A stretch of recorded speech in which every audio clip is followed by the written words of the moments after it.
We'll steal you in 5 minutes. If not.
Like a freight train barreling down the tracks, we enter the back half of the 2023 WSL Championship Tour. With the field whittled down, the focus narrows on the world rankings. From here on out, every result counts. Oh, yes. I'm mad at him. That is unbelievable. On the line sits a shot at glory at the Rip Curl WSL Finals and a chance for surfers to represent their home country next year on sport's biggest stage. Entering stop number 6, unproven contenders look to take on clear favorites. The fight for the WSL Final 5 starts here at the Surf Ranch Pro, presented by 805 Beer.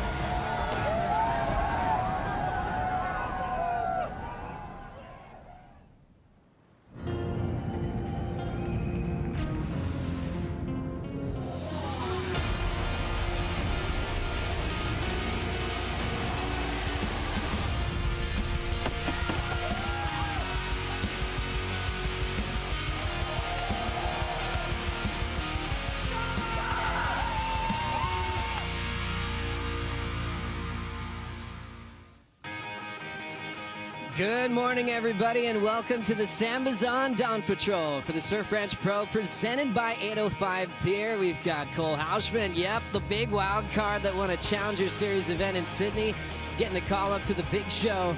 Jack Robinson is back. Leo Fioravanti is maybe a little sore because he's been putting in some time here in the basin in the practice runs the last couple of days. The Italian looks incredibly strong, and he'll be out there early this morning in the qualifying round.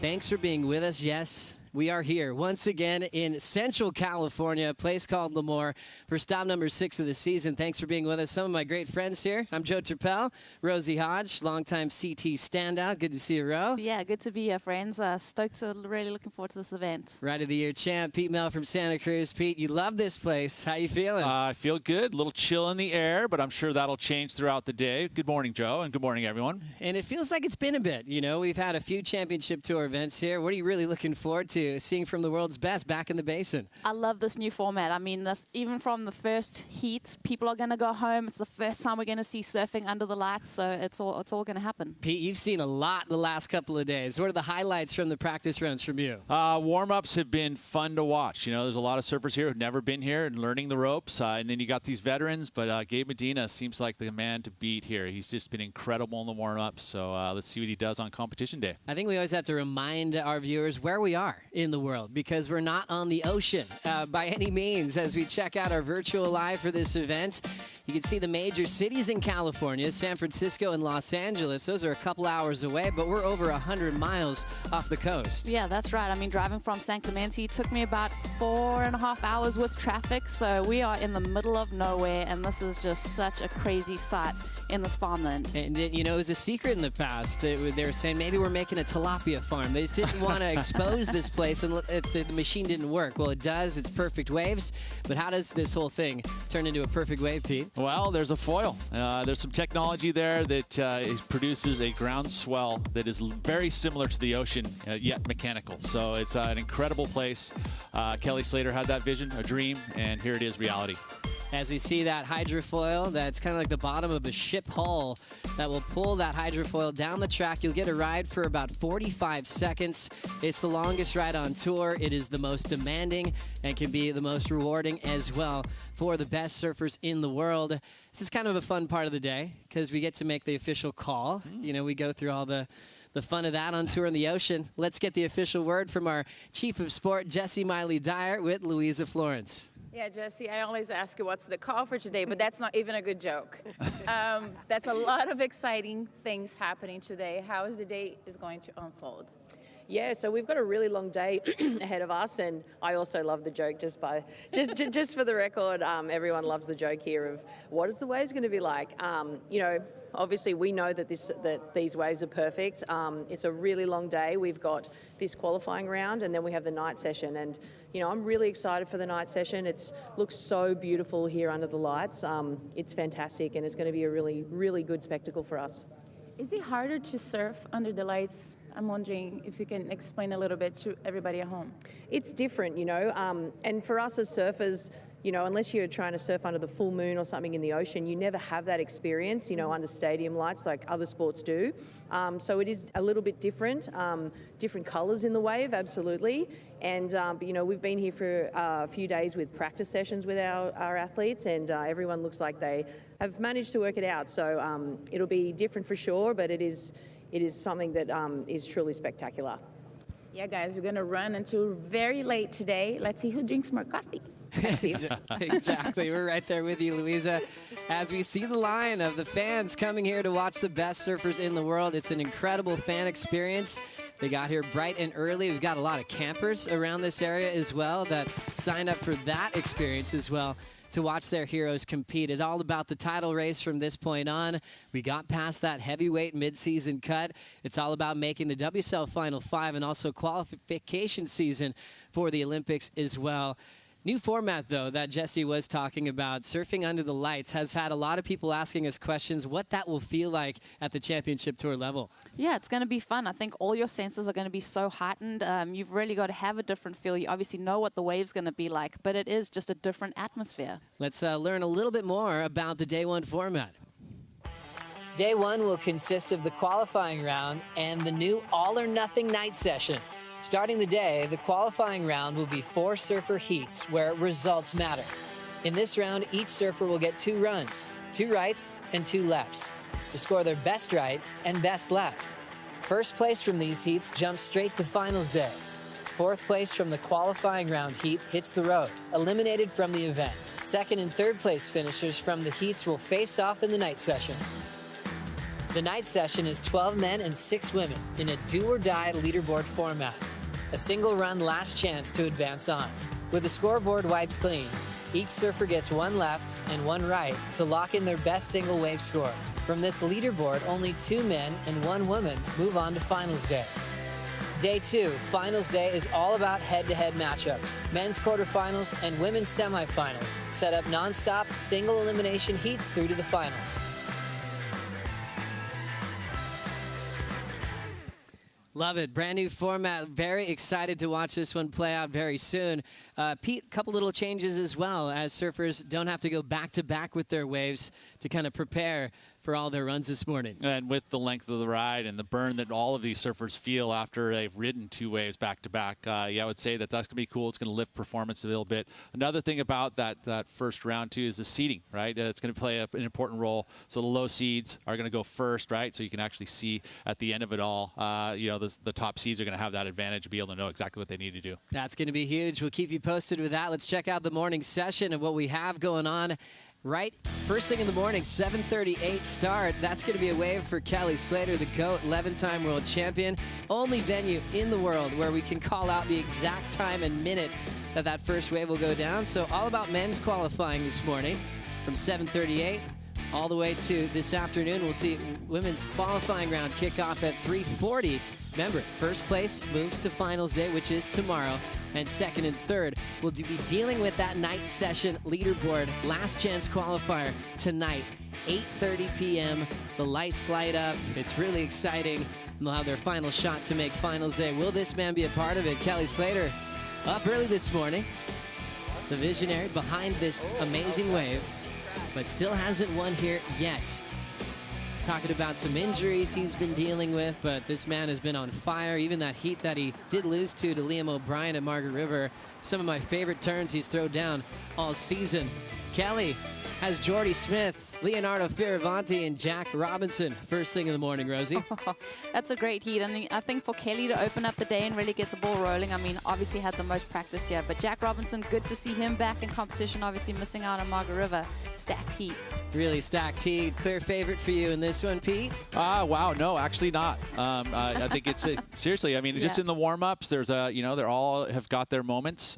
Kelly, I think, is dialing in his equipment. He showed up 2 nights ago for his first few waves. He pushed it till the last moment to get here, which is standard Kelly, right? And now he's getting the first heat of the day at 7:38. Yeah, it is a little hard one to pick as well with Jack coming off his injury. Yeah. You want to see what his form's like. He's had one start here in the past where he hadn't quite got familiar with the wave yet. So it's going to be a little bit of a surprise this morning, Rosie. Yeah, it is. I mean, who's going to go to the night session? Who's going to advance? Someone's going to go home, and that's the scary thing. And one thing that has been consistent out here that we have been relying on is the effort of Gabriel Medina. The man is just unstoppable at this venue. From practice sessions, from CT event wins, he's definitely the most consistent in the basin, and his practices have been looking like he's ready for another title. More on the favorites coming up next.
Good morning. You're watching the Samazon Dawn Patrol for the Surf Ranch Pro, presented by 805 Beer. Stop 6 of the season as we're back in this unbelievable venue.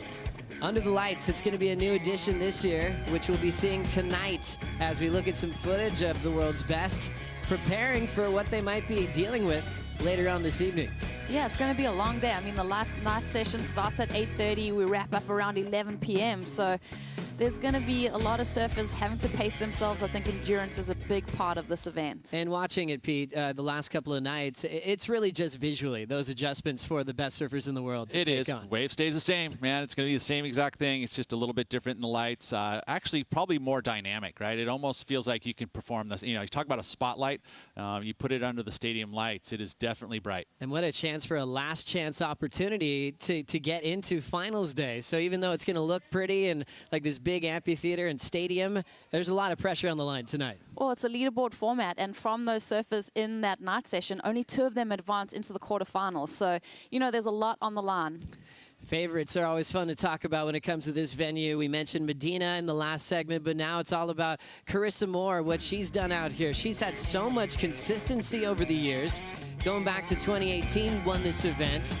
Going to 2019, a third, and then runner-up in 2021. Very consistent, has great performances both on the right and the left, and that's important. You know, to get wins here, you got to get excellent, even nines, both going right and left, and Carissa's capable of that. As we see her performance over the years, have you noticed big changes, Rosie, as she had to bring more every time she competes out here? Definitely. I think the level has lifted every time that we've seen the competitors come into the basin. You know, Joanne DeFay, there's other people that are improving all the time, so Carissa's had to up the ante every time. It's really interesting when you think about progression on a wave that they're not surfing all the time, but that's how good they are. They're already switched on.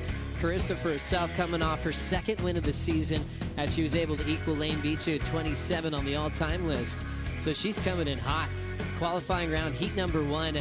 Can anybody take her out of this qualifying round and send her under the lights tonight? And again, for me, watching all the warm-ups, Caitlin Simmers. She's one to watch here at the basin because she brings a little different lines than everyone else. You can just see it. She's got great flow. She doesn't have to work too hard to stay out in front of this wave because it is very difficult. Some surfers you'll see struggling to keep out in front. But Caitlin has no worries. She just flies right through it. Also, Betty Lou Sakura Johnson a part of that. And then you go to DeFay as the defending champ. We know she is recovering from her injury. Do you have expectations on Joanne to perform like she did last time? Definitely. I think, you know, coming into this wave, she's going to know it so well. She's going to lean on those memories of having a title here, but definitely interested to see how healthy she's feeling on that ankle. That's a stacked one there. How about that barrel DeFay got Unbelievable. a couple of years back? Yeah, and you'd have to say that one of the best barrels ridden out here at the ranch. So she's been able to do it in the past, and ultimately, you know, that's not too tough to get tucked in there nice and tight, right? So. And then back to the Medina story here. That one's a wild story. Instant connection with this place where some looked like they're dealing with nerves and pressure. He always found out a system to win, went back-to-back from 2018 to 2019 and lost to Toledo in 2021. Yeah, I mean, he's so incredibly consistent. The goalposts have changed coming into this event. He's going to be eyeing off the WSL Final 5. He's in that 7th place position. This is a great event for him to take advantage of. Critique of his warm-ups last few days. Pete, what'd you see? Incredible. Truly incredible. Just great flow. He's actually even out of the basin, you know, walking around on site, just golden, right? He's just got this hue of invincibility. Really, it's incredible. And then you watch him in the warm-ups. He just has it. He connects with it pretty easily and doesn't look like he's working too hard. He looks big too, doesn't he? Yeah, I mean, he is so powerful. I think a lot of surfers try and emulate his quads, the way that he's able. He's got a lot of power in that lower body. And he just has this aura of happiness around him. But how about this qualifying heat? Medina does have John Florence, longtime rivals there, adding Liam O'Brien and Rio Waida, who's surfing in the basin for the first time. I mean, is it anyone else but Medina getting the win in this matchup? Rosie, starting with you. Well, you know what? I honestly love this heat, but Gabe is the clear favorite for me. Yeah, same. I'm backing that. I mean, again, just in the warm-ups, just consistently 10 to 20% better than everyone else. And I think a lot of the surfers on tour might just be agreeing with that as well. I mean, you can't, it's undeniable. Well, you're watching it too. Everybody sees it, you know, the warm-ups. And that's what actually I love about the fact that Gabe's surfing so well, is that everyone else is drafting. They're going, oh, well, this is what's possible. And so that's progression. And it's exactly what this place is all about. So now remember, you have to get your fantasy team set, worldsurfleague.com. If you're playing fantasy, remember, you don't have time to change at this event. Ooh. Like other CT events where you can kind of watch that opening round. Get them in now. You guys are allowed. I haven't yet. Pull them out, okay. Set your teams, and remember, pick your power surfers, which is worth double points. I have a feeling a lot of power surfers are going to be Gabriel Medina. Is that yours, Rosie? Well, Pete just said he's 20% better than everyone, so that is, I mean, you know, double points. Good. Looking forward to that. Also, John is a common power surfer choice for most people around the world. He hasn't surfed here at the CT level. He's been in some test events in the past, but with all those injuries, this will actually be his real first start. And it's true. And when you think about an event that the focus is on you, absolutely, right? He's going to have to deal with that pressure. And also the fact that, you know, hasn't competed at this level in the past. So, yeah, a little nerve. Really looking forward to seeing how that first qualifying heat will get underway. Check out your fantasy teams and a lot more to discuss. We've got some cool wild cards joining the championship tour. We're going to have AJ and Mitch talk us through that. Coming up next on the Amazon Dawn Patrol.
Brought to you by Yeti, built for the wild, by Apple Watch, official wearable equipment of the World Surf League, and by 805 Beer, properly chill. Welcome back to the Amazon Dawn Patrol. We are getting you ready for day one of the 2023 Surf Ranch Pro presented by 805 Beer. I'm AJ McCord alongside Mitchell Salazar. We are on the perch with a beautiful view of the basin behind us, getting ready for a full day of action. And Joe was talking about the wild cards coming into this event. We're going to get you ready for them because, Mitch, this is a massive opportunity for these young surfers. Yeah, it is. And, we'll start off with one of the stand-up performers out of yesterday's, warm-up sessions, Alyssa Spencer from Encinitas, California. Number 5 on the CS rankings at the moment. She won a CS event last year in Saquarema, Brazil. I really expect her to do well here, AJ, especially on the left. We can see her highlights from Snapper Rocks, ended up with the 5th place finish right there. Currently number 5, went over to Sydney, wasn't the result she was expecting, but it could be a keeper, and that has her qualifying for the championship tour right now. But when it comes to the Surf Ranch, it seems like progression is a big thing here, and I saw Alyssa throw down some of the best hacks on the outside left section yesterday afternoon, so I expect her to do very well, and especially coming in from the female field. This is her 2nd event surfing this year on the championship tour. I think she's going to do quite well. Yeah, she was an injury replacement at Pipe to start the year off, but you want to talk about a huge heat to start with. You have to go against not one, but two defending and former world champs in Tyler Wright and Stephanie Gilmore, and then Tatiana Weston Webb as well. So she has a stacked heat if she wants to make it through to finals day or on to the night session. On the men's side of the bracket, we have two wild card surfers coming in, both of them out of San Clemente, California. Let's talk first about Jet Schilling. Yeah, a great surfer coming out of San Clemente. I really look forward to watching him surf later today because he's quick, he's electric, but more than anything, he's unpredictable. As you can see here, third place finish at Snapper Rocks. Huge result to start off the CS season for him, and especially when he just barely qualified for making the cut through the North America QS rankings too. Starting off that well gave him a lot of confidence. I saw him yesterday during the warm-up sessions look great. The left looked more than anything his strong suit. The right maybe needs a little bit more work, but based off of what we saw at Snapper Rocks, I think he should do quite well out here. Very, very unique surfer when it comes to style, but I think, as I said before, he's unpredictable, and he brings that flare style that the San Clemente kids had at the Surf Ranch before. Kolohe Andino being one of them, and he should look good out there later this afternoon.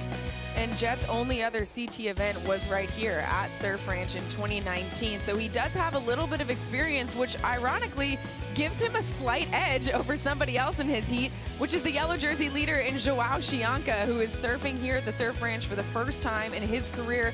He also has to go through Kyle Ibelli, Matthew McGilvray in that first heat. So Jet with his work cut out for him. And then the last wild card we want to bring you up to speed on is Cole Hauschman. He is coming in the wild card as the highest ranked North American on the CS, and he had quite the showing, particularly in Sydney. Yeah, I mean, incredible start to the season for him. He's a tall guy, very lanky, but he has so much power and a low center of gravity. I saw him yesterday during the warm-ups, looked fantastic, riding a sub-driver Mayhem that he's only ridden once, by the way. Yesterday, both in the morning and the afternoon, dropped the highest combined heat total on the Challenger Series so far this season, a 9.8 on this wave over at Narrabeen. And it worked out in his favor that they actually had to call the event off the afternoon before, because then the next day was pumping lefts. But out here at the Surf Ranch, right here at the basin, I think he's going to do quite well. He has a difficult heat yet, but everybody does. You need to come in with the mentality and a lot of confidence like he's riding right now, knowing that you need to show up and perform, AJ. I think he's going to do that. You want to be the best, you got to beat the best. And this is who Cole Hauschman is going to have to beat. Talk about the best. Felipe Toledo, the defending world champ, and then, of course, Connor O'Leary and Callum Robson, the only surfer on the CT to have gotten that elusive perfect 10 so far this season. So it's going to be a fantastic day for these young surfers to really prove that they belong here. And we've seen wildcards have success in the past. Moana Jones-Wong won at Pipeline, and then a few years ago for the men. But for you, Mitch, what is the biggest thing to calm the nerves of these young surfers when they're coming into an event that is already a massive amount of pressure? You asked me a question yesterday. What's the biggest thing about coming to the Surf Ranch? Preparation. Yep. We're going to notice it today, not only by the very elite, but also by the wild cards. And I think that preparation for these young kids coming up, Cole, Alyssa, and Jet specifically, we're going to notice whether or not they're ready to take on the Challenger Series and the CT at the same time, because you're seeing a lot of Challenger Series surfers that compete on the CT. You see a lot of CT surfers go down to that level, but it's an equalizer here at the Surf Ranch. This wave is perfect for everybody. It's going to be a good show this afternoon. Cannot wait to get this show started, and who better to do it than that man. Kelly Slater is going to be our first wave here at the 2023 Surf Ranch Pro, presented by 805 Beer. We'll have Heat 1 coming up.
Topical to Manamene, topical to Manamene, topical to Manamene, topical to Manamene, Atlewele Selega, Hoya, Hoya, Sele, Toko Mene, Hoto Oyo. Oh, thank you guys. The Tachi Yokut are one of the several Yokut tribes and are a federally recognized sovereign tribe. We thank them for hosting us on their cherished homelands and would like to pay our respects to elders past, present, and emerging. Beautiful opening ceremony we had yesterday evening with a lot of the world's best participating and preparing for game day, which is today, on a glorious morning here in Central California. It's about low 60s in Fahrenheit. It's going to be heating up to about the high 80s when things really get fired up this afternoon. Thanks for being with us on the Sambazon Dawn Patrol. Joe Turpel, Rosie Hodge, and Peter Mel. Pete, I heard you scrambling a little bit. Did some boards just kind of collapse in that last break? The worst sound for a surfer ever. Yeah, we heard a little bit of fiberglass cracking on the pavement here. So I don't know who it was, but yeah, anyway, eat that sound. Yeah, it's a tough sound. But let's focus on conditions. We used to think this was going to be another cool Surf Ranch joke talking about what's the report like. But it's actually real. Thanks to Surfline, let's really focus on wind conditions because, Pete, that can really affect this wave. Yeah, and when I woke up this morning, there was a bit of a breeze. And I was like, whoa, that's usually it's pretty still here in the mornings. But as it's warmed up already, you can see very glassy conditions. But we had a little north wind that's offshore for the rights. And the lefts will have that little crumble on it, which is great coping. We've seen the surfers, no worries, deal with it. Again, 4 to 5 foot, 365 days a year, right? So it's every day, 4 to 5 foot. Only spot in the world you can say that. Honestly. Well, unless you choose the beginner setting, then you can get something a little smaller. Well, there we go. Well, the thing that is interesting, Rosie, as we know, it is a perfect wave. It is a machine. It's meant to be the same. However, with undulation and different depths on the basin at different times, they actually do have to really react and be spontaneous like they are in the ocean as well. Yeah, definitely. It has that canvas, but there can be different types of elements that come into play that can change this wave. So we're going to see that throughout the day, and the surfers have to adapt. That's a focus on today's schedule. It's going to be a big one. Starting off with the men this morning for the qualifying rounds. Remember, once again, first place moves on straight to finals day. Second and third under the lights tonight. And fourth place is eliminated. So starting off with Heat 1, Jack is back, fresh from that injury from Bells Beach. We'll see how his form looks this morning. Toledo looking to defend his title here is in Heat number 2 as the headliner. And I'll focus on Joao Chianca, world number 1, 22 years of age. However, his first time here. Do you have early expectations on Chianca and how he might perform on a wave like this, Pete? Well, I would say that his ability and his talent, he's high level, right? That's why he's got the yellow jersey. But I will say that it's a difficult to get adjustments here in the basin.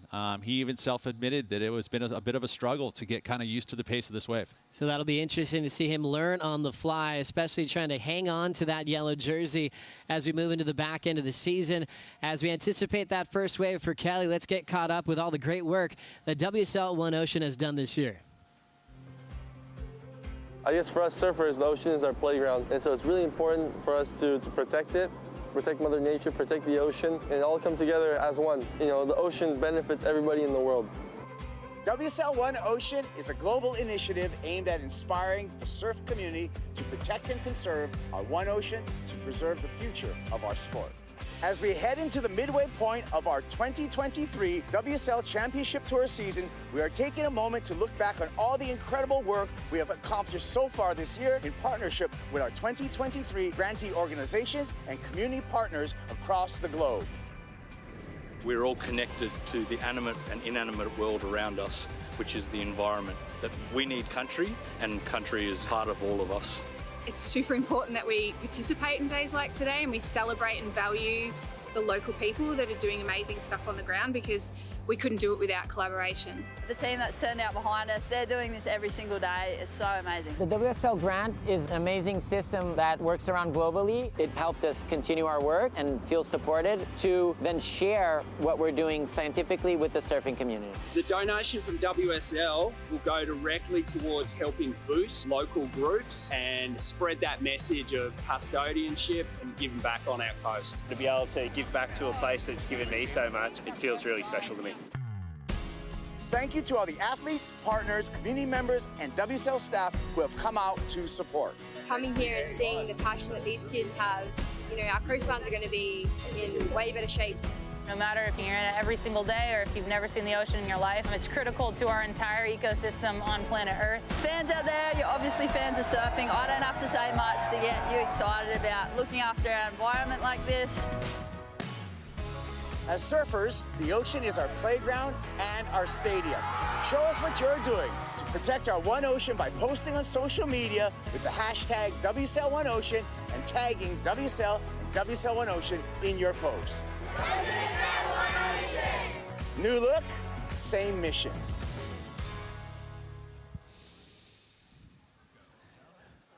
Great work to everybody involved with WSL One Ocean this year, as we see a lot of beautiful people here in Lemoore, California. All the fans anticipating the start on opening day of the qualifying round. 7:38 opening ride for Kelly Slater. Remember, 2 runs. You get 2 rights, 2 lefts. Count your best right, best left with a shot to win and potentially go straight to finals day. Joe Trappell with Rosie Hodge. Rosie, we always talk about what the strategies might be like over the years of seeing competitions out here. Any thoughts on how you would prepare when you have 2 runs in this qualifying round? Yeah, I think you just got to go for it. I mean, we know that 4th place in this format is going home, so it really has to start with giving everything. I'm interested to watch Kelly on this opening ride. You know, he's going to set that pace and the scale for this opening heat. What a special treat. Kelly Slater, 11-time world champ, 56 championship tour victories. He's kicking things off for us here at the Surf Ranch Pro, presented by 805 Beer. The 51-year-old, called the GOAT for good reason, the greatest of all time, getting some space on the ride. Opening turn in the morning. Nice wrap to start, more off the lip to get this one going. Kelly rips into the open face, looking solid to start, pulls in with some room to move in the tube. Staying wide open, using that back arm to stall and control that speed. Kelly into that morning sunrise will lay down that rail again. Clean snap for Kelly, snaps it again. Pace looks great first thing in the morning. Throws down a cool looking gouge to set up the pit on the inside section. Kelly comes out, here comes the finish. Layback, stays on his feet, throws down the 3 to kick out. Great way to kick off the event this morning. Yeah, that was awesome. Just watching that wave start to finish, Kelly finding his feet. Really enjoyed that last section. The combo from the rail turn into that barrel and then the quick transition on the rail again. Almost lost it on that last turn, Joe, but yeah, it was a nice ride from Kelly to open up the morning. Beautiful ton of spray. Gets that first barrel section. Does he disappear? That's where he gets a little bit deep on that ride. So that's going to come into play in the judge's mind, just how deep he gets. Watch as he uses that arm to kind of alleviate some of the speed, burn off that speed, and stay deep and crouched low. That's where he disappears. He kind of floats on that foam ball for a second. Really wants to maximize his time under the lip. But cool read on this wave, and you can tell early this morning, Pete touched on it in the Dawn Patrol, there's a little bit of puff of wind that we're seeing ruffling up the face, but so clean offshore. That definitely was my favorite part of the wave. That's where he almost kind of disengaged the rail and went to the fins there on that last turn. You can see Kelly fired up and feeding off the fans here that have showed up to watch the world's best compete and to watch the greatest of all time compete. So many memories from around the world and competing, and obviously this was a dream of his to create a perfect wave on demand. He released it to world on his social media back in 2015, this just perfect racetrack barrel, and they made these adjustments. This wave that we're watching in this format's called the CT3 setting. Over the years, they kind of worked it out. They wanted the right amount of performance. They didn't need it to be a barrel from start to finish. That's kind of what they wanted at first. They realized they wanted to have some big turns with a mix of barrel sections. And the update, once again, on this new format, you're not going back-to-back like in previous years. Kelly will be able to catch his breath and prepare for his next wave. Yeah, it gives you time to kind of let that lactic acid that builds up in the quads kind of settle in, have a bit of a break, have a breather, see what your score's coming in at. Last score, 6.68. White, you need a 6.68 for first. Can hear the scores coming through already for Kelly. 6.67 on his opener. As you check out the qualifying round, these 4 surfers are what the judges are working out for their comparisons. Just with these 4 that we have right now. Winner goes straight to finals day tomorrow. That would be quarterfinals for the men.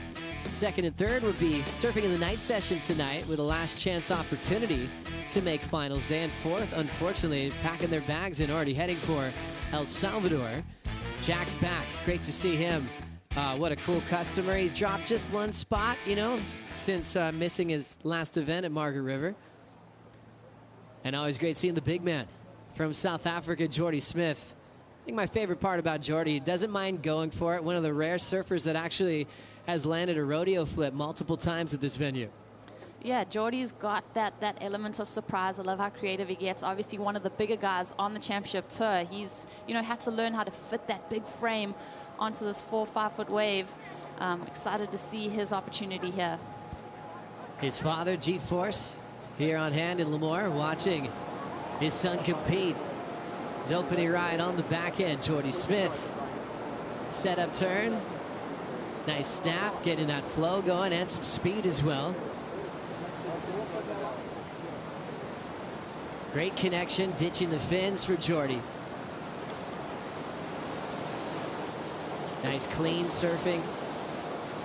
Remember, you have 2 runs, 2 lefts, 2 rights. So you're trying to get your best keeper here. He's got a nice, just methodical approach first thing in the morning. Now setting up for this inside section, got a little bit caught up and Jordy's down. So getting the warm-up out of the way. And that's always that unique difference from competitions in the ocean where people have their routines up on dark, working out their boards, managing their waves in a free surf.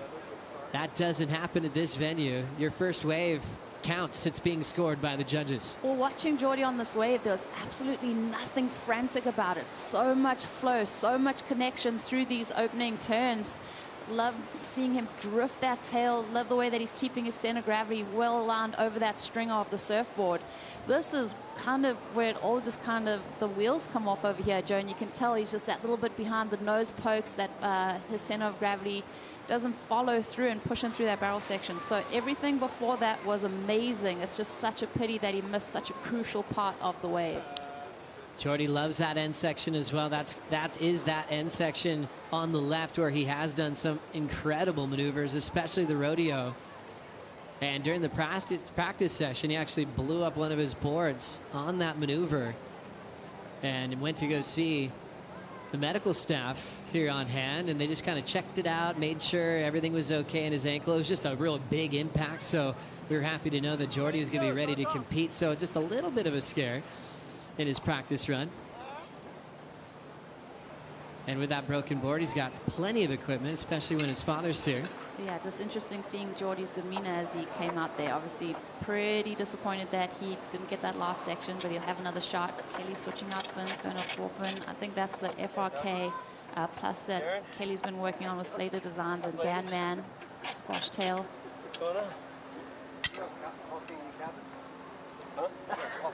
Yeah, why? You want some? Because it's not on.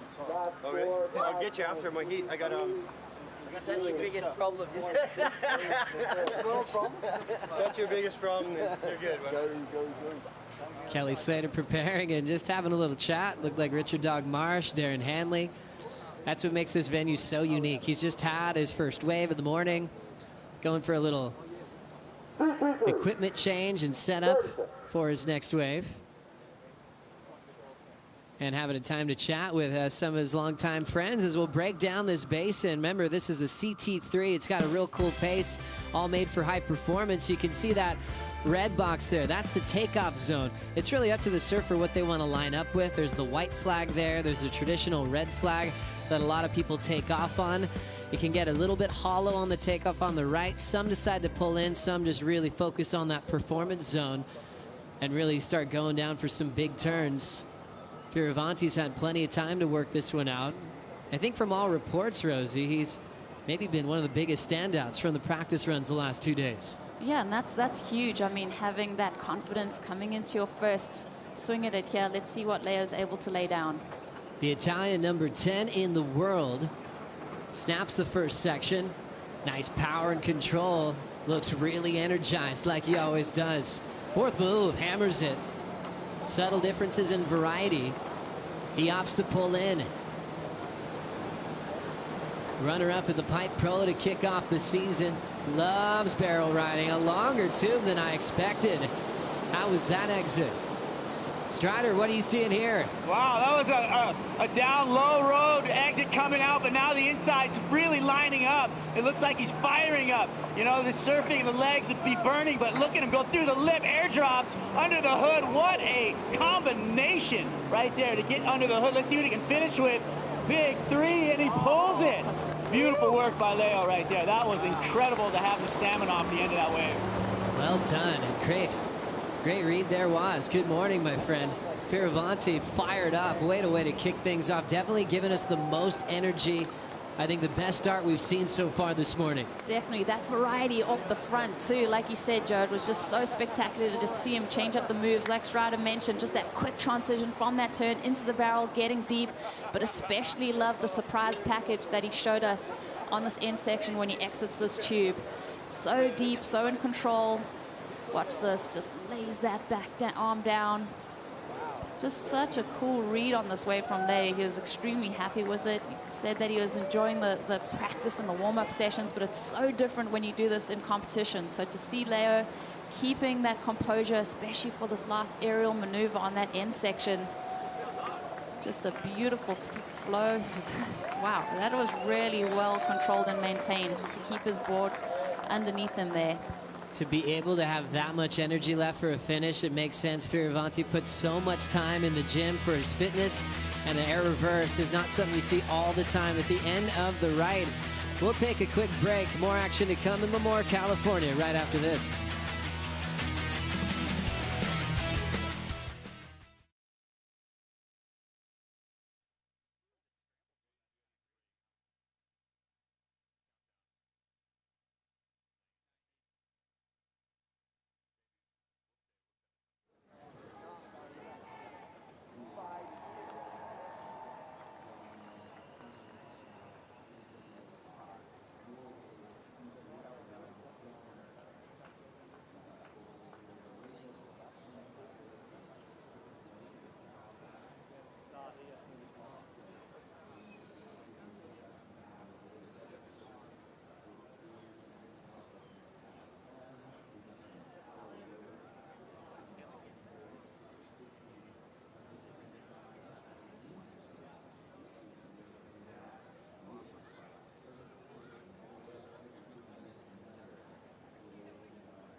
Last score 7.17. 7.186. We're getting some quick numbers this morning in the qualifying round for competition. Let's take a look here. Jordy Smith, 5.33. Remember, he fell on the end section of the left. Kelly, 6.67 on his opener on the right. And Leo Fioravanti, a 7.17, best so far, including a big finishing move of that air reverse. The Italian leading so far after the first three waves, with a lot more to look forward to. Hydrofoil in motion. And now setting up the left-hander here, going to a quad. Kelly Slater on his second wave of the morning. He'll stretch this one out and then fade it. Nice clean wrapping cutback. He's got a lot of freeness under his feet going with that quad. Effortless flow from Slates. Great timing on the backhand snap. Here comes a climb section. Climbs it again to get to some clear water.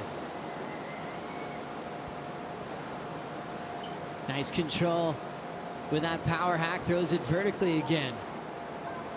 Feeling the lip, he'll now time the inside pit. Kelly is able to come out. Does he have one more for us? There's the blow tail and does reverse it around.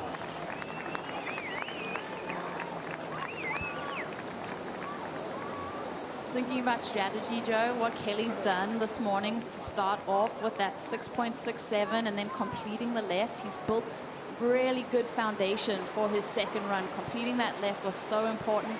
I'm excited to see what the score comes in at. And there were moments on this wave where, you know, going for a cutback around us on the left is extremely risky. You get caught behind on the left and it's all over. But Kelly obviously pacing this wave really well, going to that quad fin 5.9.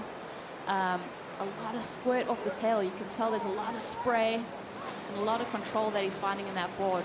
Gets this little barrel section, disappears there for a moment. And it wasn't easy for Kelly, I think, transitioning into this barrel.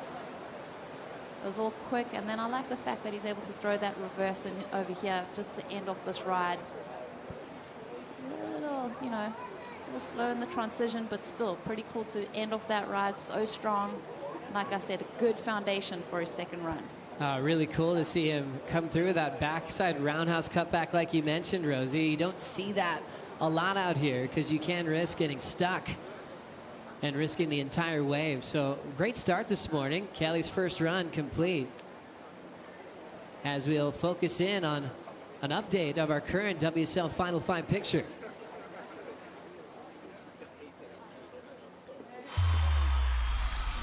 Ethan Ewing, he's joined his mother's name on the legendary Bell Staircase. Colapinto pulling in, big section, absolutely blasted out. Jack Robinson, officially your Billabong Pro Pipe Champ.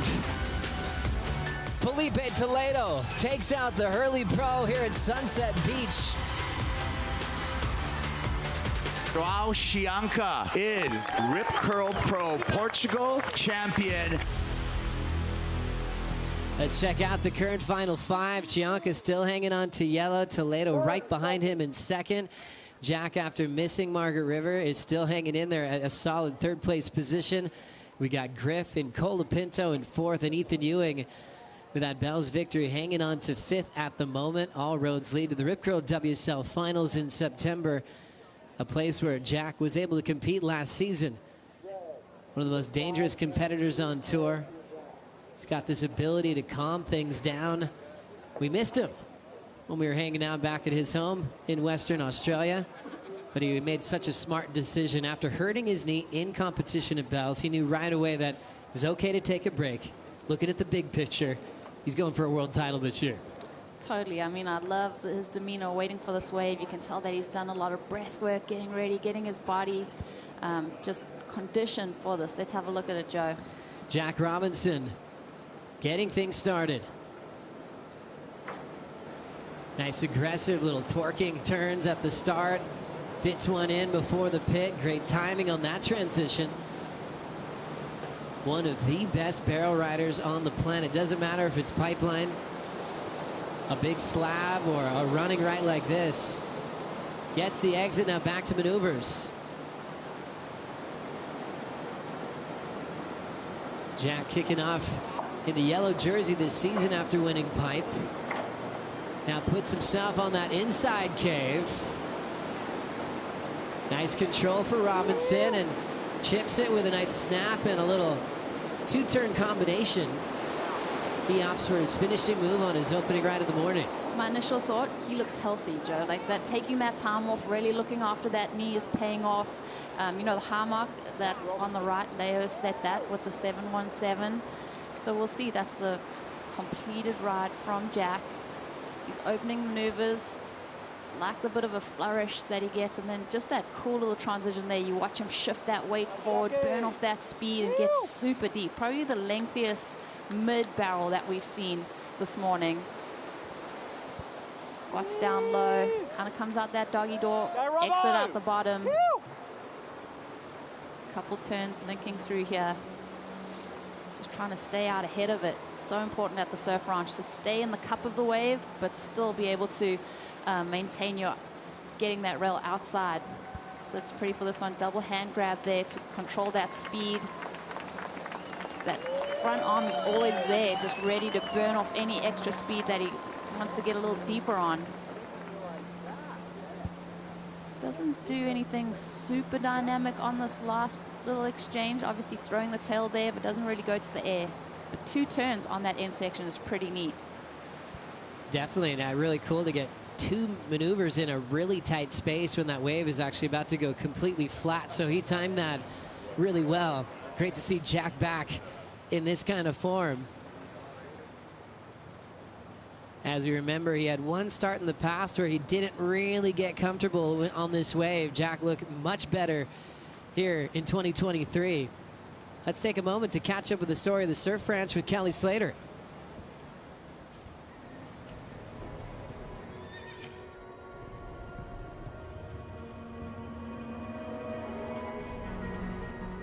The first time I came to this property, and it was just like dirt, and we were moving it around and shaping the bottom and designing, and I saw how big it was and how overwhelming this project was. It was terrifying. I'd never worked on a project that was so big and so unknown in so many different ways. I've foreseen doing an event here for a long time. This is so sick. Deep in the barrel, disappears. Can Kelly make it? There's so much to debate about what this is and where it goes. You know, I'll always stand by this. It's just a complement or a supplement to what surfing experience is. I would love for everyone to be able to ride the thing. That would be my ultimate goal. What a great story from Kelly Slater, who had a vision, who worked with an incredible team of engineers, and got to create this special, perfect wave. Strider, action's already hot. Leo already has a 717. What are you expecting now? Well, you know, he's just going to build. I mean, the way that he surfed his first wave was incredible. I can hear the foil moving in the background, so we're about to see some red-hot action, and Leo just looks so confident, just so ready to rock. So let's see what he's got right now. He's just waiting for it to come through. He's sitting at pole number 70. They've all picked a different pole to sit on to take off on these waves.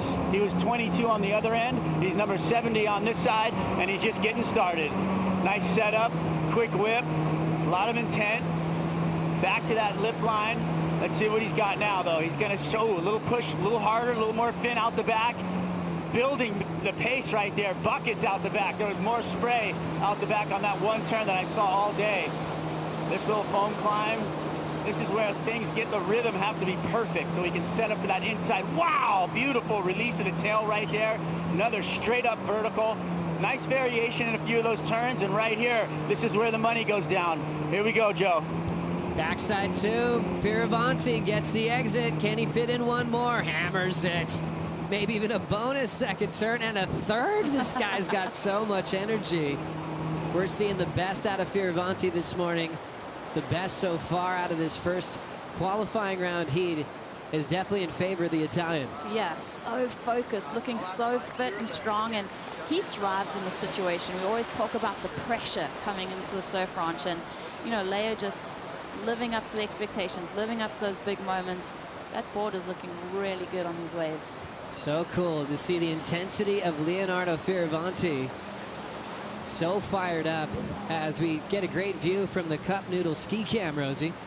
Yeah, loved his pace through this. I think Strider said it, that rhythm has to be so perfect. Obviously, these opening kind of maneuvers, you get to play a little bit more with the face, but when it starts to crumble and kind of set out in front of you, you have to kind of hit those 2 turns, hit those foam sections so that you can line yourself up perfectly for the barrel section. And there was a lot of spray, the release of the tail, all of those little intricate details on the backhand are taken note of by the judges. they're really going to have to be critical on these waves, because you're going to see a lot of repetitious surfing. So as soon as you do something that's creative and really spicy, the judges are going to reward you. Like you said, Joe, 2 turns and that quick transition, even goes for that third. You know, with a wave that you know what's coming as far as barrels, I think judges really appreciate when it just looks like a wave in the ocean, where they just look relaxed and they're just reacting. I think Leo did that incredibly well. Already stacking up his scores. Pocket 7.17s for Fioravanti as he's sitting out in front. What a brilliant start this morning. Remember, once again, first place goes straight to finals day.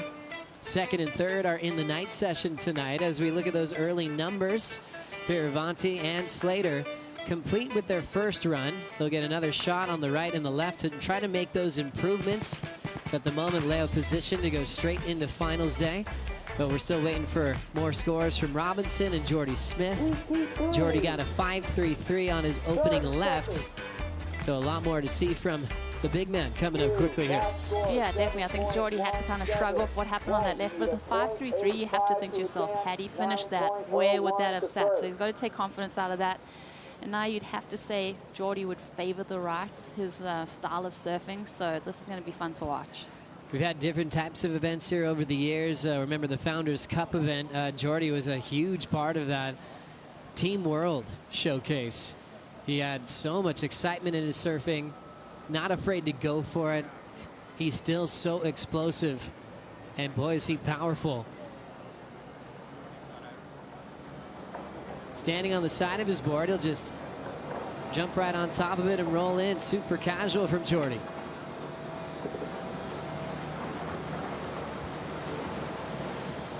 Set up turn. You'll see this wave grow a little bit down the line.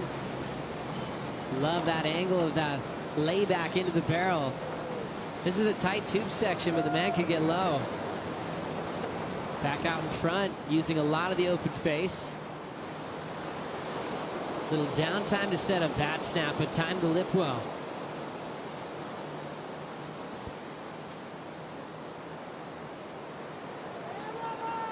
And another great read there, hammers it. Loving the layback approach so far, and now he pulls into this inside cave. He's out, here comes the alley-oop. He's able to spin that one around quickly into a roundhouse to combo it up. Well done, Jordy Smith. Don't forget the foam climb on the end there. Gosh, he was still going, still ready. Yeah, eye of the tiger. This is so fun. I mean, let's think about Leo's wave, the 717. That's the high mark on the right. For me, Jordy on this opening section, really beautiful combination of maneuvers, especially this third right here. Really hoofs it. A lot of spray. Gets an opportunity to crouch down low in this barrel section. Yeah, it's so fun to watch just the body mechanics of Jordy, fitting that bigger frame. Like, how does he shift his back foot there just to get even smaller in that barrel? You know, he's, what, 6'3"? That's right. Yeah, that's a lot of human to fit in a small barrel. And then that alley-oop option over there, so clean, Joe. Really enjoyed that from Jordy. Shifts the feet. Very cool. Jordy Smith showing us some fire. Definitely his best score so far of the morning. Fans are loving it. We'll take a quick break. Back right after this.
local, cameraman?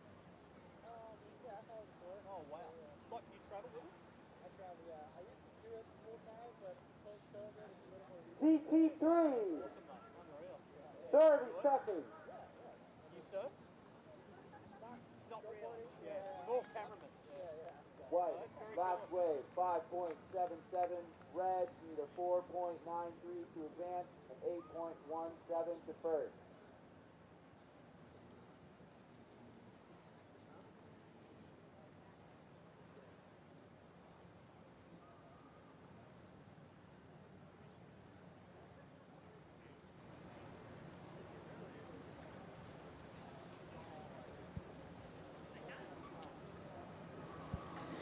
Thanks for being with us. You could hear that beautiful sound, the hydrofoil in motion. There's a big announcement from the control tower where they give them the timing on when to expect this perfect wave to come through. Jack Robinson already has a 617. He got that on his opening right. Let's see what he's going to do on the left now. Robinson is able to win going right or left. Remember what he did in G-Land last year.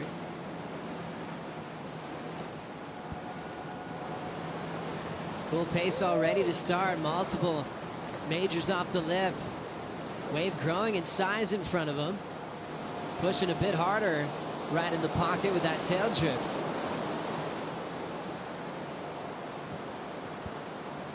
A lot of spray off that rail of the Sharp Eye surfboard. Set up for the inside corner on the pit.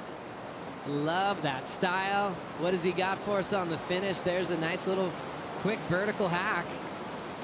And Jack's done well in his first run. Managing the pace well of the wave. Never looks rushed or forcing any maneuvers from start to finish.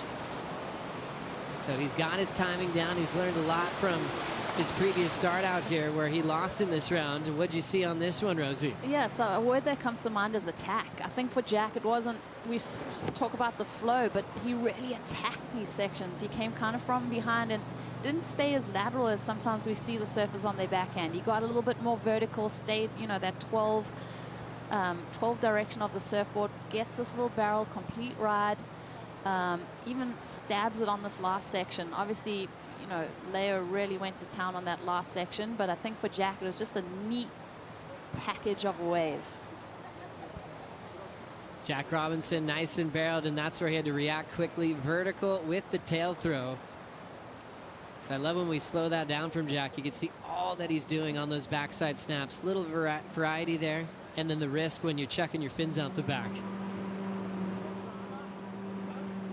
Let's get some insight on the GOAT, Kelly Slater, with Mitchell Salazar. What do you have, Mitch? Well, Joe, Rosie, we're talking about the greatest surfer of all time, maybe one of the greatest athletes of all time. There's a passage from Homer's Odyssey that reads, "Fate whispers to the warrior, you cannot withstand the storm. The warrior whispers back, I am the storm." I think that just defines Kelly's whole life and athletic career. 11 world titles, 56 tour wins. He's looking for one more goal, and that's qualification season going to Paris 2024. You look at all of his accomplishments, that's the one thing that's lacking in his life. I know that he's motivated. He's obviously looking great. He's currently in the top 3 of this heat right now, but nobody's broken the 8-point mark so far in heat number 1 of the qualifying round. I expect to see one. It could be from Kelly. And remember, he has gotten third here in the past, and the reason why he's the GOAT. He can do anything. Good man, Mitchell. I love it. Yeah, there's so much greatness when you talk about Kelly. He's telling me yesterday, too, just how many different ways he found motivation to win at different points of his career. Red, last wave. And finding a happy place these days. He said he always loves just being nice and calm. 8.84 to first. To bring out his best. We're always looking at new goals, new ways to perform. And for Mitchell, he's identifying that there's still something left with, you know, the Olympics coming into surfing more recently. The next venue will be in Tahiti, a place that he has dominated in his entire career. But all his focus right here at the Surf Ranch. He's now sitting in third. Needs an 8.84 to take the win here. Remember, second and third will be in the night session tonight. fourth is eliminated. Getting started is Kelly. A lot of activity off the top. There's the carve strider. Loved it, right into the tube. Uncle Kelly under the hood. He's really deep in the barrel. I mean, beautiful stall, back into it. You can see him just toying with it, arm in the wall. He's absolutely unbelievable when it comes to this tube.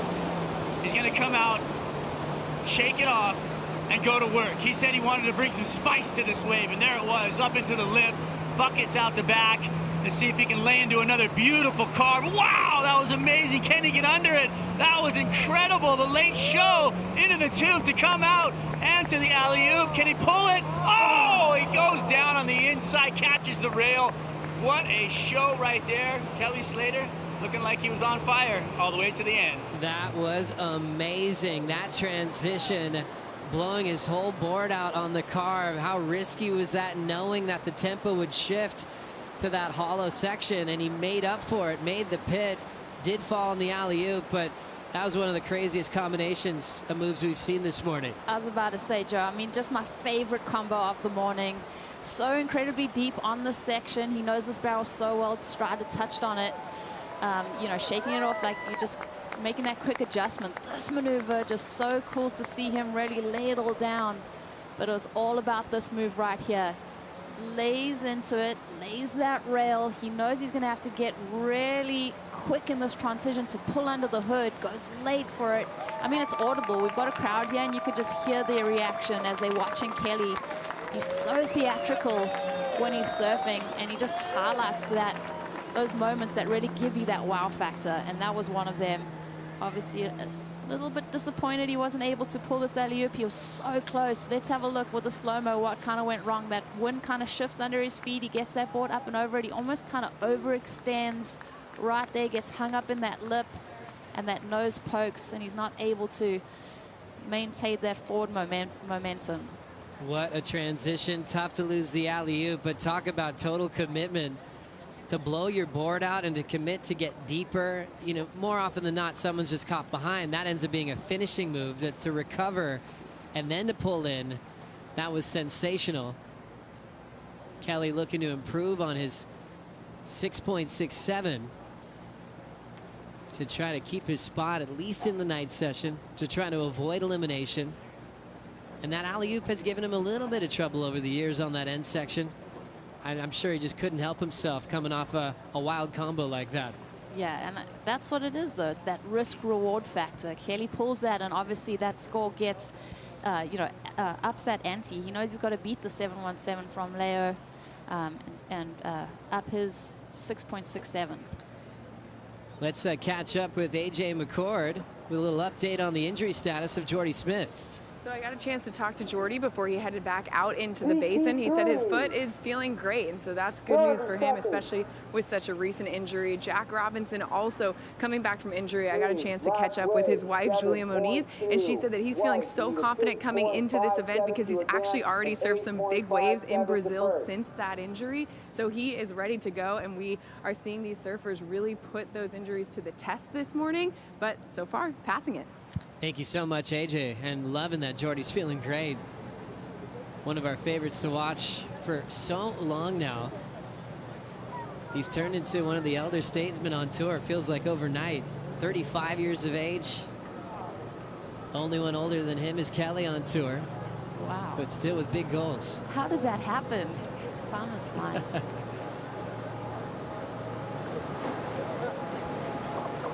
Jordy Smith into the 5, so he's the surfer that's got to get some improvement here. He's in that 4th spot, which is an elimination spot.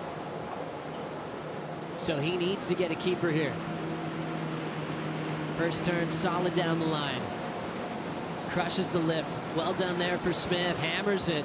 Great start for Jordy. The South African powerhouse goes to some climbs now, using that whitewater well. Can he open up? Does he have to go to the rodeo this early in the event? Looking crispy on that one. Classic backhand surfing from Jordy. Here comes the pit. He's going to slow down. Quick vision there. Does he have enough momentum? To go above the lip, he's gonna have to lay that rail down. Clean roundhouse cutback, solid effort for Jordy. Looking to ditch a 5.33.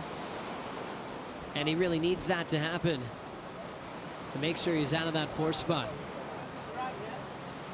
So Jordy Smith catching his breath. Scores coming through from this first heat in the qualifying round. We'll give you the complete update right after this quick break.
PT3,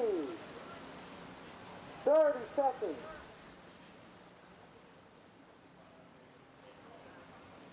White, last wave, 6.37. Blue, you are in first, looking to replace a 7.17. You're watching the Surf Ranch Pro presented by 805 Beer. Updates on the numbers. Jordy Smith just got a score of a 6.37. So he made improvement, still in 4th. So it's going to come down to his final wave to move into a better spot to avoid elimination. Slater, he got a 7.2. So that's the new high number of the morning. Kind of giving us a little lesson of what the judges are rewarding today, Rosie. Commitment like that, even without the finish, could get the job done. That's right. I think surfers are going to be paying attention to these numbers as they drop in and really analyzing what the judges are looking for. Leo back to where he started on his opening ride. Beautiful combination of maneuvers on that first section, Joe. Love his energy. Love how aggressive he is with his start. And I love how patient he'll be in this tube. You can see how some of these sections can actually get pretty small. So reacting on his natural surfing instincts and just belting these carbs. Gosh, he looks loose. Total control. How is that fin blow? Leo's heating up. Unbelievable connection on the inside. Now it's time to get pitted. Comes out nice and clean. There's the throw tail reverse. Fioravanti is so connected.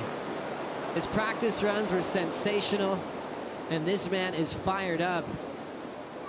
Just the cleanliness between transitions, the effort of power and ability to go up the lip, above the lip was sensational, Rosie. What'd you see? You know what it was for me is just the power, the impact that he's putting on every move. There's an emphasis on it. It's not just trying to get to that next section and making sure that he doesn't mess up and get caught behind. Every move, there's a lot of emphasis, and he's laying that rail so beautifully, so much power. Love this whip. Everyone's staying so connected with their equipment, staying low. Low center of gravity gives them that opportunity to get ready for that next turn. Beautiful combination, a lot of variety. You know, this barrel isn't particularly deep, I think, because he was really eyeing off this next section. He wanted to stay critical in order to get enough speed to do the air reverse. That front foot loses connection completely. He stays low, quick swivel through that one. And it's not the obvious finishing move on this right all the time. A lot of times you're seeing the alley-oop, which almost feels a little bit more comfortable at the end of that wave. So for Leo to still have the composure to throw the rotation forward is very impressive. Definitely, it's such a tight transition for that air reverse. You've got to stay tight in that pocket and do it in such a short space of time, because you don't want to be left out the back and let that wave pass by you. So very critical end maneuver there for Leo. Fioravanti looking so impressive, so powerful, so loose. Numbers coming through. Excellence. 8.10 from Fioravanti. Looking like he's solid for a potential berth straight into finals day. Yeah, I mean, just so impressed with Leo. He's just kind of reinvented himself as he's moved through his career. He's having such a great start to the season, making the final at Pipeline, and now just such an impressive performance already in this opening round. Comes into this event number 10 in the world. Remember, he got sent to the Challenger Series last year, won the season. I asked Leo, hey, like, now you don't got no pressure of falling off. There's probably some freedom there. He's like, I'm not feeling that. He still wants to feel like there's something to lose, because that's bringing out the best out of his performance this year. Kelly now preparing. This will be his final wave of the qualifying round. Strider, we've got Kelly sitting in second at the moment. We do. We've got a 51-year-old that's ready to flare. I mean, I feel like Kelly obviously looked amazing on the right. The left, he's got a great deep bottom turn. So when he comes off the bottom, he comes from way out deep, a lot deeper than most of the other surfers, which is really fun to watch and a very technical thing. And you know, that's really something to pick up on out here, is where you're actually attacking the wave from. Coming from shallow into the lip is easy, but coming out deep is really hard. The crowd here really excited when Kelly's in the water. They gave him a huge applause, and they're all ready to see what he's got to offer. So it's something that you know, we can't wait to see. And Kelly Slater has to step it up right now. You know, he knows he wants more. He's got the ability to bring it. The foil is flying by us at the moment, and he's about to turn and burn. So let's watch him as he paddles into this one. We got a nice, beautiful setup. Deep bottom turns into the lip. Here we go. Looks like a couple of setup turns to start it out, and then now he's going to go to work. Get up into that lip, get that lip line float. Big slam off the top, buckets out the back, vertical into the lip right there. This is where he's going to heat up. Another one into the lip, going to the tail out. Another floater after that. So variation, looking good. Trying to clean it up. Joe, this thing on the inside, tell me what it looks like. It looks insane, Waz. This man is on fire. So many great decisions. Late one there, super risky, but puts him deep in the tube. Kelly comes out. There comes a finishing move. Down carve. Rebounds the end section. What a stellar performance this morning from the greatest of all time. Finishing his 2 runs here in the qualifying round. And he's able to open things up for us with the first wave of the morning. He is looking to better a 5.5 on this effort. I think he's done that, Rosie. Yeah, in my mind, he's bettered that score. Beautiful flow. Like Strider mentioned, that deep bottom turn. It's so extremely tricky to do, because you're really setting that rail line and you're relying all on that rail and that power. But beautiful flow through this wave. And that little section right there, there was that moment where we're like, oh, but that's the wow factor from Kelly, is where he's able to control and maintain. He knows this wave so well. He disappears there.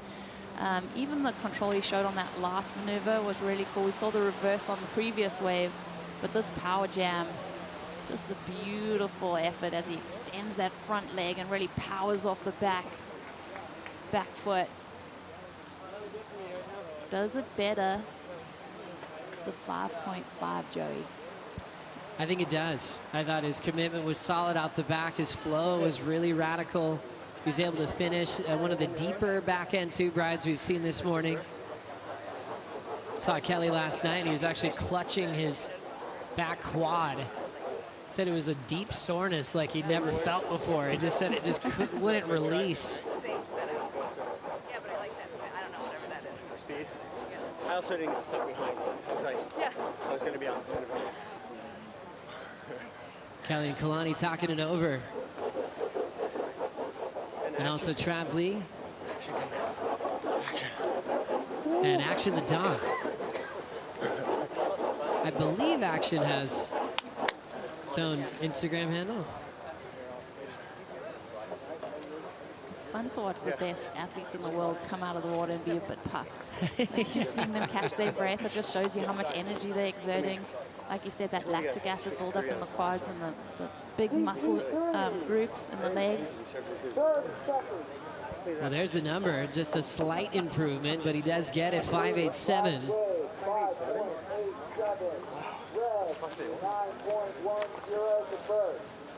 Can see a lot of effort. He was expecting a bit more, but still second place, which is a position for the night session for the time being.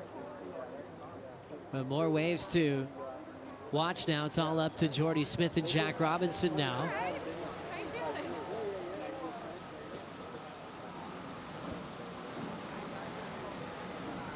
As Kelly, the first to finish this qualifying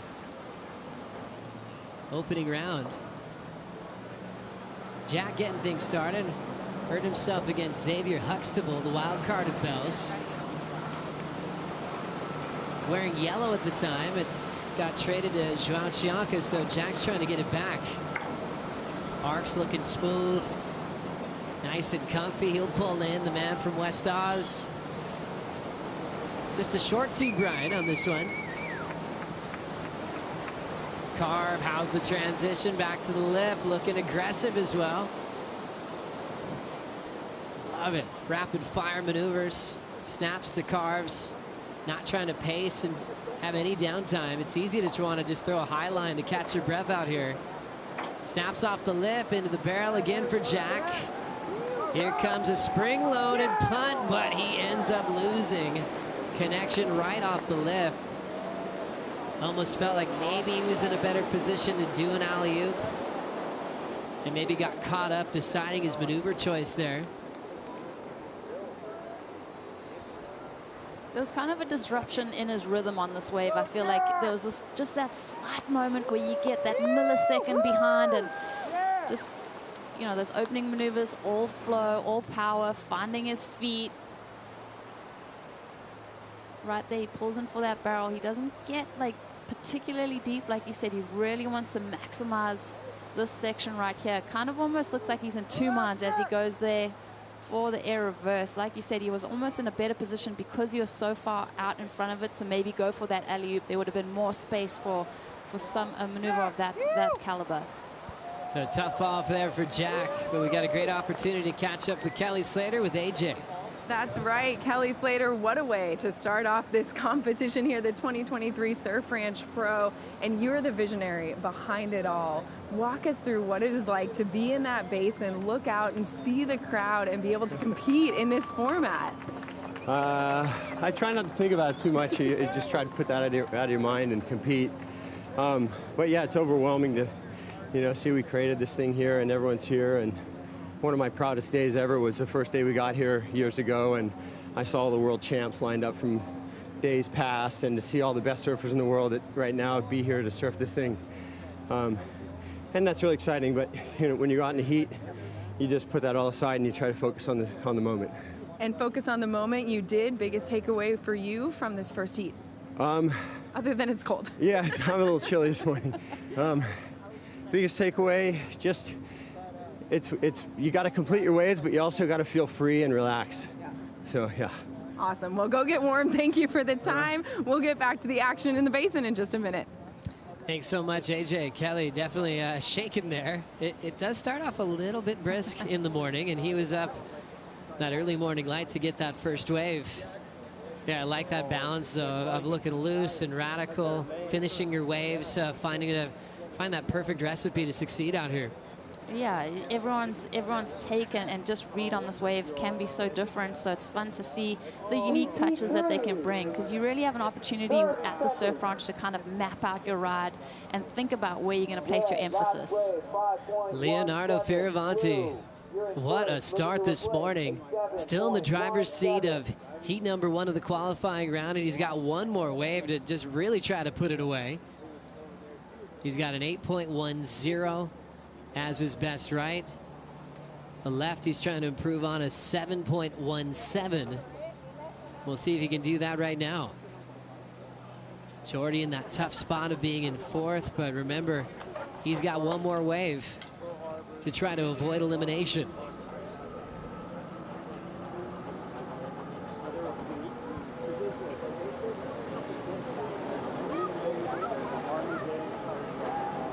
This is where your heart rate starts to escalate, Joe, as you know that wave is coming towards you, and there's no guardrails here at the Surf Ranch. You're very vulnerable and you feel exposed because it's all about you. You've got this perfect opportunity ahead of you. You've got this blank canvas.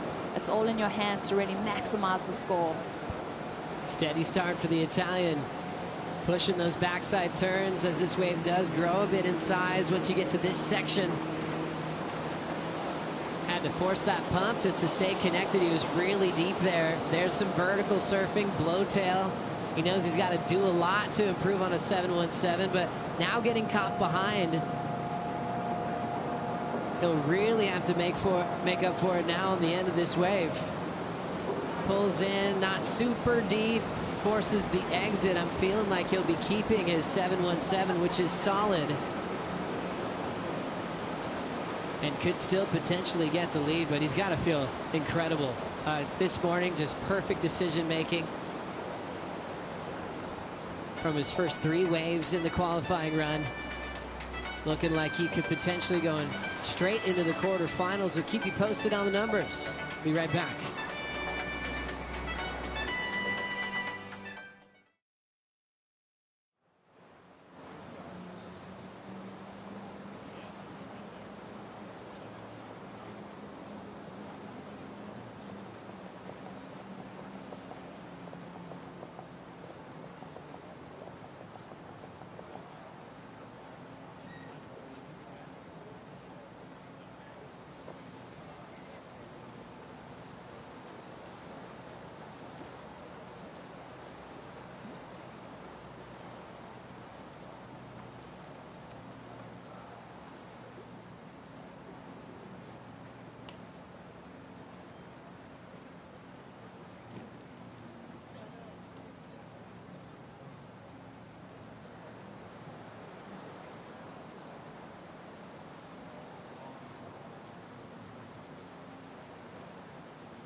The surf ranch is super surreal. You drive 100 miles from the nearest body of ocean. There's not a single hill for like hours. And then you pull into surf ranch and there's this perfect man-made wave just peeling through. And to be out in the middle of farm country is weird and cool and surreal. First time I saw Jackson surfing the wave, I feel like it turned us both into little kids. His smile and just his disbelief that it was actually happening was such a trip. Watching my son growing up surfing at a really high level is something that is incredibly special. To be there with a group of people, you're sharing that wave together, you're sharing that experience in one small space. Be able to go to the surf ranch and have that unique experience with my kid is something that we'll always have together forever.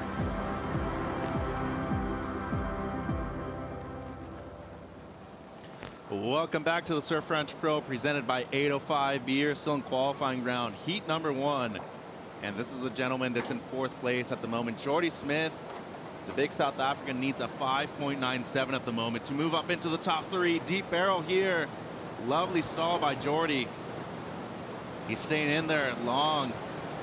Comes out, and this is where the magic happens for him. Lovely layback snap into the lip line. Once again, just using that Smith-shaped board to his advantage. Throws the tail around. Great variation here from Smith. He needs a strong finish, though. One more barrel, lovely technique, and he's just gonna keep it on rail with another layback. Only looking for a 6.57. A 5.97 would move him up. Wow, what a wave there. Strong performance, and I really like it. As right now, waiting on the score, he is in fourth.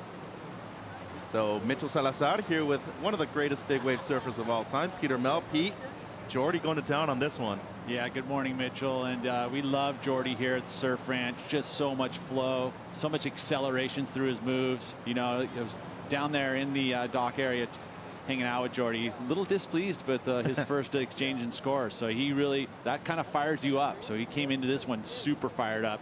You can see these last few turns going into that end section, really pressing.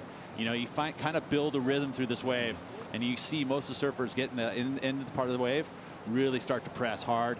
Good barrel riding skills once again. Another one of those great surfers that can ride the barrel so well. And then just the powerhouse. And that was a beautiful layback where he pressed very hard on that tail pad to get that whip all the way around. So a nice solid finish move here. And he's definitely putting himself in contention to make that move into the night session. Don't see it going 9.5, but Nate needs that 6.57 to get himself into advancing position. So a 9.5 would be for the lead.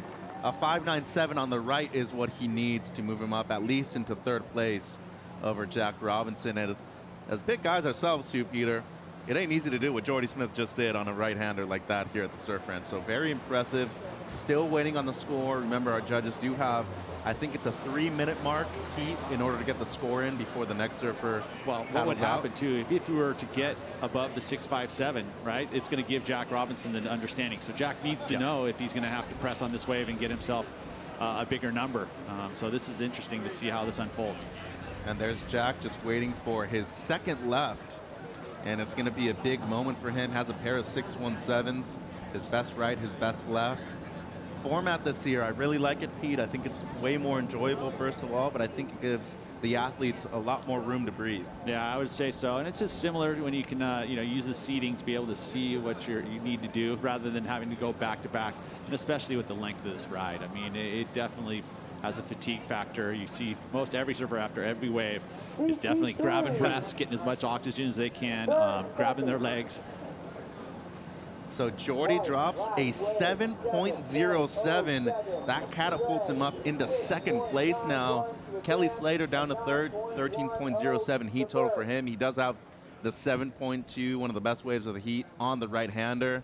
But now Jack Robinson, he's going to need a decent score right here, would be his best one. And this is going to be crazy. You think about this right now. Kelly Slater sits in third position. So we have Jack basically in contention to go home, pack his bags, or if he can get the score, Kelly Slater's packing his bags. So CT event number 6 of the season. Jack Robinson currently qualifying for the WSL Final 5 at the Rip Curl WSL Finals. It would be a big loss for him, Pete. Either way, we're looking at it right now. With that score, with Jordy moving into second position, we're going to have one of the favorites out. 6.91 is what he needs, basically a 7. Peter, he can get it done, but moment of pressure now. He is the high seed in this heat, that's why he goes last. Up and riding on the left. An easy start for Jack, coming off of an injury. That's why he didn't surf at his home break at Margaret River in West Oz. Lovely snap right there. You can definitely see the crumble on the left a lot more than on the right. That onshore got him. My. And this is where that pressure is so gnarly. I mean, and he knows it right there. He's going to be gone out of the Surf Ranch, unfortunately. Big loss for Jack Robinson here at stop number 6 of the championship tour here at the Surf Ranch Pro, presented by 805 Beer. It was a decent start, Pete, but then it seemed like he got a little hung up right there. Yeah, and maybe just looking a little too forward down the line. I mean, he started to get the release out of the fins and starting to press and get more and more out of each maneuver. You can see right here as it starts to get into this section, see what happens to the nose rail. Goes up, releasing the fins. Nice there, and just a subtle little grab of the outside rail, and that's all it took. Wow. So that's a huge loss for Robinson. We know that this wave isn't necessarily his strength, Pete, but you'd be thinking with a top 5 finish last year, a couple of big wins, and knowing him after winning the Billabong Pro pipeline earlier this season, the first stop of the championship tour. He'd be wanting to get at least a quarterfinal finish here at the Surf Ranch Pro presented by 805 Beer. Once again, though, he's going to be heading to El Salvador for another great result down in Central America. He's going to have it, right? I mean, again, that's injury. It's been pretty tough to have him in the middle of the year to get these two throwaway results. But ultimately, he's very young, so no worries here. We'll see him back. So Leonardo Fioravanti, the Italian, moves straight into the quarterfinals tomorrow. Jordy Smith and Kelly Slater will be in the night surfing session later today, and that should be very fun. Jordy Smith, comeback second place finish right there, 7.07 on his last right. And Kelly Slater still dropping some bombs, a 7.2 feet, not bad. Not bad, yeah, and again, he's going to have to work on that 5.87 if he's going to get out of that night session. It's cutthroat, being all those surfers, only 2 get into the quarterfinals tomorrow. Yeah, it should be very fun, this night surfing session. I'm Mitch. That's Peter, one of the greatest big wave surfers of all time, and also captain of 50-plus division, the Santa Cruz Board Riders Club, too. I'm not captain, I don't think. No. Anthony Rufo is? Yeah, he has to be. He loves it. We got to have a talk with Rufo over there in Santa Cruz. But Pete, great event so far. We're obviously only one heat in. Kelly Slater impressing once again. Jordy Smith coming from behind, but maybe the least talked about surfer in the qualifying round, Heat 1, Leonardo Fioravanti with a big win, moving him into the quarters. Yeah, and I'll say, though, if you were to look at all of the warm-ups, I would say Leo was the most consistent, looked like he was putting up big numbers and didn't look fatigued. That's the one thing I think that Leo's bringing here is that his fitness, it shows. Yeah, no doubt. So qualifying round 1, Heat 2, about to hit the water now, and it's going to be a fun one. We have our defending world and event champion here, Felipe Toledo, will be in red. Connor O'Leary in blue. He's currently number 11 in the ranks. Callum Robson, the Australian who has the only perfect 10 of the season so far, he's going to be the second surfer out there. And Cole Hauschman, one of our wild cards for this event, currently the highest rated North American surfer on the Challenger Series. He's going to be our first surfer for this heat. A lot of power. Board's looking great. He's riding a Mayhem sub driver right now. He looks on point, Pete. Watching the press conference in regards to what Kelly Slater, some of the comments he had, he felt like the goofy footers had an advantage here just because of the left and the way the left is set up for forehand and also the backhand. And this has got one of the strongest backhands we've seen as of late, Cole Hauschman. Coming off of the biggest win of his career so far, the win at the GWM Sydney Surf Pro in Narrabeen. Lovely stall there on the backhand for the surfer from SoCal.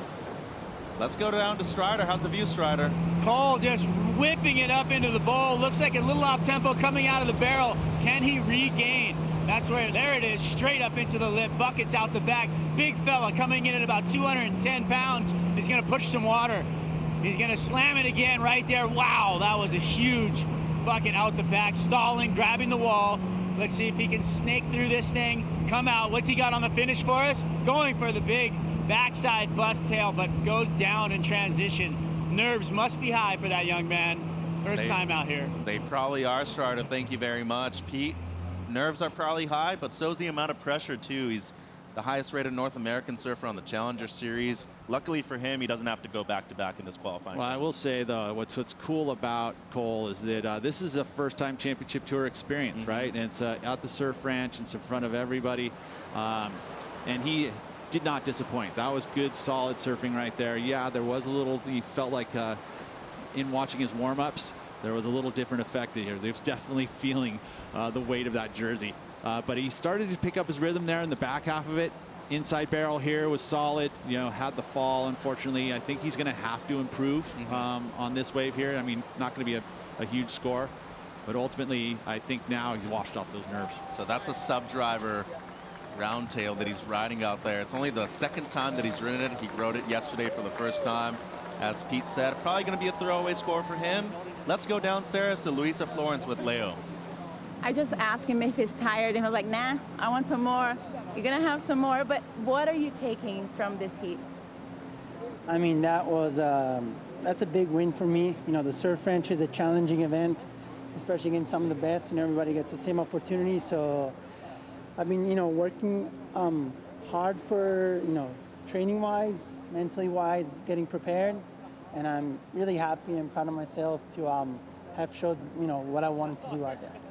Vuoi mandare un messaggio ai tuoi fan italiani? Un messaggio forte agli italiani, Un abbraccio forte, Forza Italia, si va al giorno della finale domani. Dai, yeah. He sent a big hug and said we're going to the finals tomorrow. Congratulazione. Thank you, grazie. Forza Italia. Obrigado, Luisa. And very, very happy Leonardo Fioravanti right there. And why not, Pete? He moves straight into the quarters. That's a good thing about being the first heat of the day and the first heat of the event. He doesn't have to surf until tomorrow morning. And just that was an incredible win because you're straight into a result. You know, a quarterfinal finish is something that you bare minimum if you're going to want to get into the WSL Final 5. So good job by Leo. Yeah, he's number 10 in the rankings right now. He does have a finals appearance. That was at Pipeline. I honestly wouldn't be surprised to see him at lowers later this season. You think that's a long shot, or you think he can make it? No, I don't. I mean, very well-rounded. You look at all the events that we have back on the schedule, no throwaways from this point forward. So, yeah, I think that even if he got to trestles, he's definitely got a chance for a world title. No doubt. So Hausman opens up with a 5.83. Good score to start things off on the right-hander. You got to expect something way bigger from him on the left, though. Now Callum Robson out there in the water. It's going to be his first ride for this event. Number 14 in the ranks, 22 years of age, very young, Pete, and he's got a lot of talent to go around. It's so true. It really is. And, you know, this moment when you know that there's the train starts to run, you can hear it, you know, your heart rate jumps up, and this is the moment to perform. And I can say, out of experience yesterday, when you get that 30-second countdown, it might be the greatest single moment that somebody's going to hear in their life.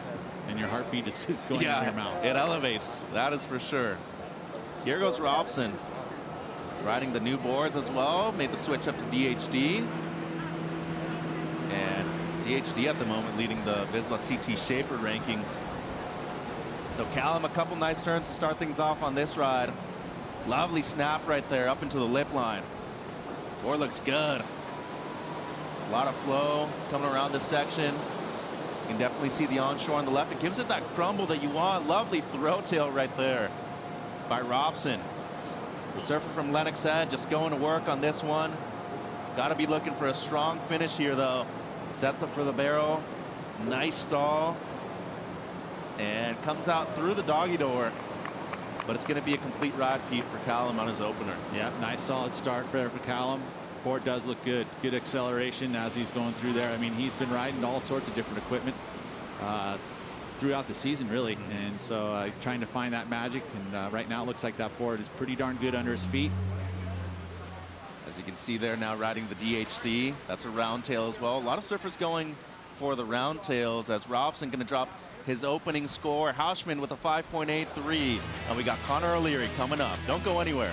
Surf Ranch Pro presented by 805 Beer right after this.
White, last score 6.00. Blue, 6.01 to first.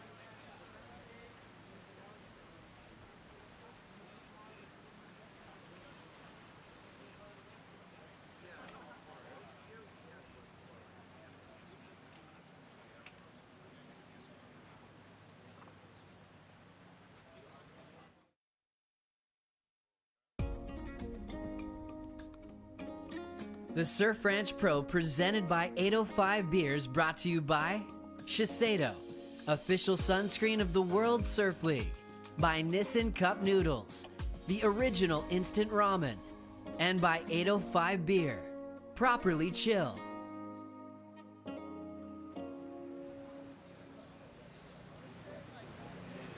Welcome back to the Surf Ranch Pro, presented by 805 Beer. Mitch and Pete here in the booth, and been an exciting start to qualifying round Heat 2. Callum Robson drops a 6-point ride on his opening left, and Cole Houshman with a 5.83 start for him on the right-hander. And now we have one of Australia's finest products in the last few years, the youngster from Cronulla. Name's Connor O'Leary. He's rocking the mullet yet again, Pete. Looks good on him. But you know what looks even better is his backhand surfing. Strong offshore wind here on the right. Deep bottom turn as always. There's a reason why he's considered to have one of the best backhand turns on the entire championship tour. Great stall right there, the first opening section for the barrel. Still in there and disappears. Comes out. Nice redirect. Lovely use of the rails here by O'Leary. That board looks fantastic right now. Lovely pace, the timing on point, Pete. He just seems to have this wave locked down on the right.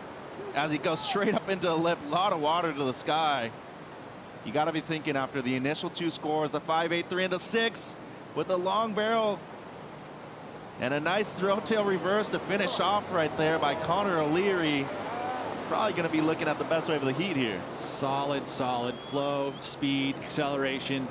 Those are all the things that you want to see on the backhand. I will say that I would see a little more healthy mix in the angles maybe, but ultimately there was just so much power, especially in the beginning stages here. Just 1, 2, 3, and the third one was the hardest. As he uses the speed control, see how the leg, well, actually you can't see it in that zone, but it moves up and back. It's a little handbrake. Actually, leg break. As we watch now the midsection here, straight up, like vertical. That's the advantage the backhands have, is that you can go straight up in it and back to back with those combination major moves, keeping that single rail bottom turn not pumping. And then again, that's the tube speed control. Watch how he drops that butt into the wall, and then the leg. It can move in and out towards the stringer, and that's a little bit of a break. He's got the arm to hold himself steady. And then the reverse. Again, showcasing the progression. We want to see that. Spins it around, no worries, pulls it off. So yeah, I would agree. This will be most likely the best number of the Heat so far. And a great start for Connor. No doubt. And it seems like he will be dropping a decent score. Robson with the 6, Houshman the 5.83, and it seems like we have more info on Cole from AJ. That's right, Mitch. Cole, obviously one of the wild cards coming into this event. He had a roller coaster of an experience in Australia to start the Challenger Series off, but he's coming off of that win, and he has a tattoo on his side that is the definition, he says, of his mindset coming into this season. And it says, ever tried, ever failed. No matter, try again. Fail again, fail better. And that is actually an Irish author who wrote that poetry, but he and his dad used to watch Sam Wawrinka, the Swiss tennis player, growing up, and that's a tattoo that he had on his side, and so, or on his forearm. And so Cole said that that is really his mentality coming into this CT event and this surfing season for him in general. You're going to fail, you have to get back up. It doesn't matter if you try, you're going to fail. And so he said for him, it's just a matter of reminding himself to get back up and do it better the next time. So he has another opportunity to do that right now. Let's head it to Strider in the water to get us set for this wave. Thank you, AJ. Well, the opportunity is upon us, and well, going through the judging criteria, it's not the amount of turns that you do, which it seems to be getting caught up in the surfer's head. It's the type of turn and the type of performance that you do and the critical surfing in the heaviest sections. So you don't need to go crazy and do 100 million turns on these waves. What you do need to do is set yourself up in those critical sections and then do the big maneuvers there. And I think that's what Cole's thinking in his mind right now. These guys go through the repertoire, they go through the judges' criteria, they know exactly what they need to do coming into these heats. And, as they build momentum, hopefully shaking off any of that nerve and anything that he's got. He's such a big fella, he's gonna throw a lot of water, but the thing about Cole is that he can go above the lip. He can actually do beautiful technical surfing, and we're gonna get to see that right now. We can feel the water moving, we can hear the foil coming down, and this is when we're gonna see the performance light up. So let's see what Cole has for us right now. Well, we'll see him perform, no doubt about that, coming off with the biggest win of his career at the GWM Sydney Surf Pro in Sydney, Australia. First left for him, setting things up into the lip. That's much better, has a lot of power in those legs. Low center of gravity as well. Lovely combination right there from Hausman. Once more, drifts the fins, throws the tail around easily. Great foam climbs, a lot of variation in these turns as well, Pete. It's not the same maneuver over and over again. Great layback snap from Haushi, as they know him. Loves tennis, big football fan, LA Rams, of course. And now he's just gonna stall in the barrel here. Might be looking for something big at the end. Gonna settle for a layback.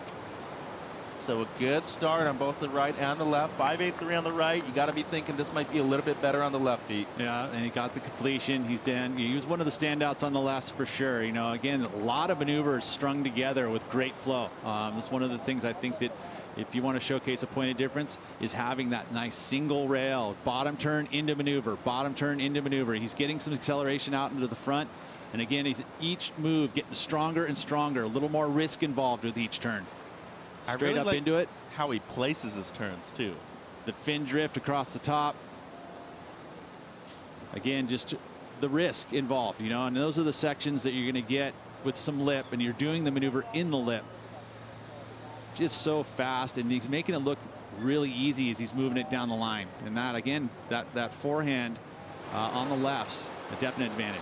You make the difficult look easy, and you'll get a big score, no doubt about that, as we see our defending event and world champion here, Felipe Toledo. He's riding that quad dark arts. Thing looks good. It's a sharp eye. I believe he's riding the 77. But we have seen him, you know, experiment with quads before. He won the world championship last year on the same board, same model. And he finished runner-up to the World Championship in 2021 on the same board too, Pete. And you won't see a lot of quads in the basin. You know, Slater we had one wave earlier today, but then his best score came when he just kept three fin on the left. So again, Kelly, you know, moving the fins around, but we've seen this board perform very well. Doesn't matter if it's going left, going right, above the lip. Yeah. Everywhere on the wave, this board looked good under Felipe's feet. Number 2 in the ranks at the moment, did win at Sunset Beach earlier this season. 28 years of age, from Ubatuba in Sao Paulo, Brazil. We'll be heading there in just a few more events to the Oi Rio Pro. And we see these events, we see the consistency that this guy has in the water. One thing that really stands out for him is that no matter the day, no matter the session, he can light up the surf ranch just as good as anybody, Pete. Yeah, it's true. And, you know, another distinct advantage that Felipe carries is his speed. He is just so quick in and out of transition. He can fit the moves in, especially in the critical parts. Where are those critical parts on the wave? It's the transition to the top of the first barrel, like after you do your first couple turns, and that transition into the barrel section can be the steepest and most critical. It's also the timing has to be perfect. He is the best at being able to create that transition and come right into the barrel very easily. Another critical section is that end, you know, and it gets nice and steep. And, you know, best aerialists in the world right here. And this is one of them in that red jersey. And he knows how to do it on that end section. And one of the most consistent aerialists in the world as well. First wave of the qualifying round for him. First wave of the day. Yep, that's true. His No hair was warm-ups. dry right before he paddled out. Here he goes. Starts off really deep too, Pete. This is impressive. Comes around the section right there. He is the deepest. He'll take off as soon as he can stand up. He's already doing it. So he's doing 4 turns before this barrel section. Strider, how's this barrel look? Incredible. The transition, the amount of turns, the flow, everything he had going into this section just set him up for a beautiful just drive through the bowl. Watch his transition in the lip though. He is just moving quicker. That forefin slicing through the water like nothing we've seen. Like that board is just on blade right now. I mean, watch these turns. He's just hacking through the lip, and it's just impressive to watch the torque he's got. Slows himself down, grabs the wall, hits the gas pedal. Coming out, here we go. Big alley-oop, sticks it, and then straight back up into the lip for another turn, blowing the tail out. Come on, that's Easy. the next level. That's what we've been waiting for. Felipe Toledo has entered the arena. Yes, you're right, Strider. Easy peasy. That was incredible. Best number of the day so far, I would say. We saw an 8 from Leo in the first heat, but that was crisp. And if you think about points of difference, there were several points of difference. Strider, you got Felipe right there on the ski. Felipe, how did that first wave feel? Looked amazing. Board looks on point. How's the body? I'm good. Legs still here. Just trying to catch my breath right now, but it was great. Warming up. Let's go. There you go. Good. That's a warm-up, huh? Great job, buddy. Thanks, Strider. And as good as it gets, Pete, on the right-hander here from Felipe. Look at the slices outside, right? I mean, and then just the transition, the little kick stall into the barrel. I would say that he would love to get deeper if you're going to start nitpicking, But then again, just straight back into the lip, and each time getting stronger and stronger as he goes down the line. These last 2 turns before this end section, she is so crisp and so on edge.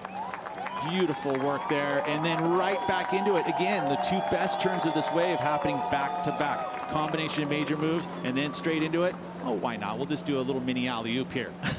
And just so clean as the landing all the way around. Just buttered the landing right on the lip. No worries. And there's the number. Yeah, best number of the day.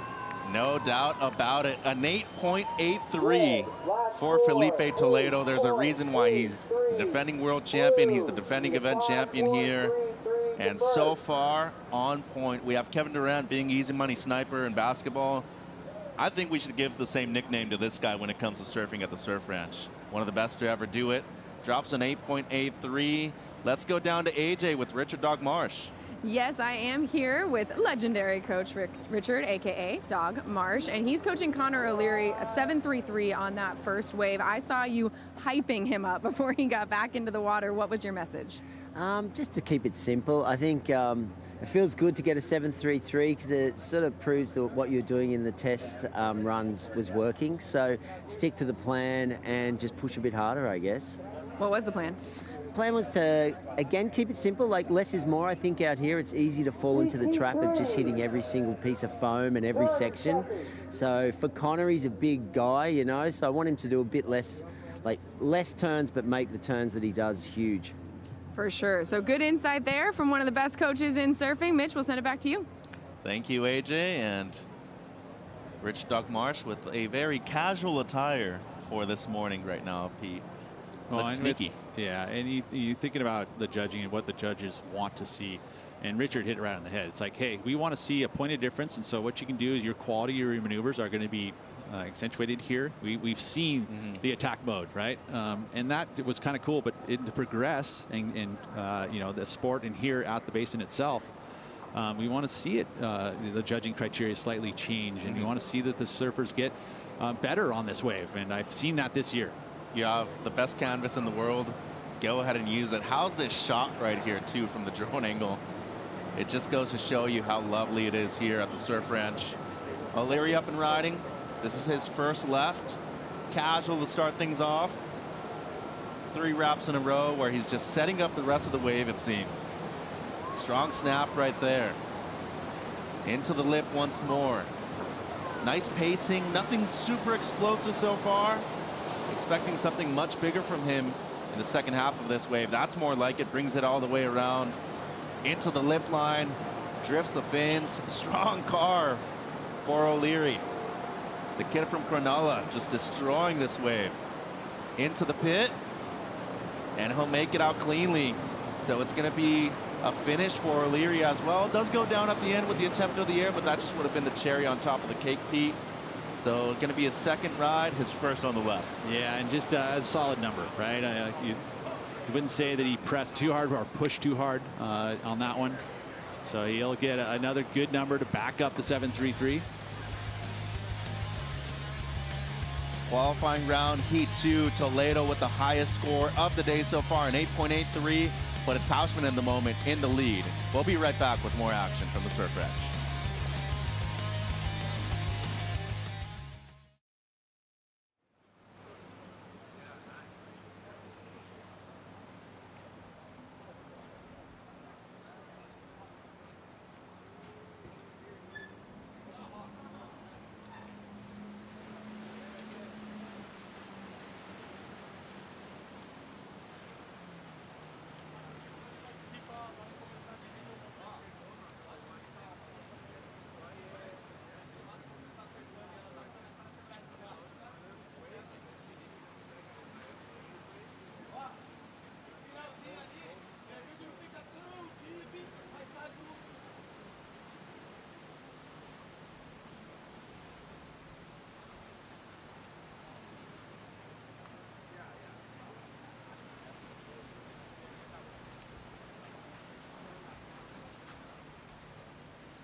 23.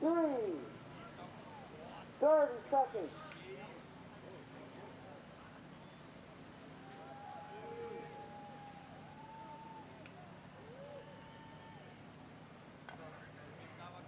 Blue, last score, 6.43.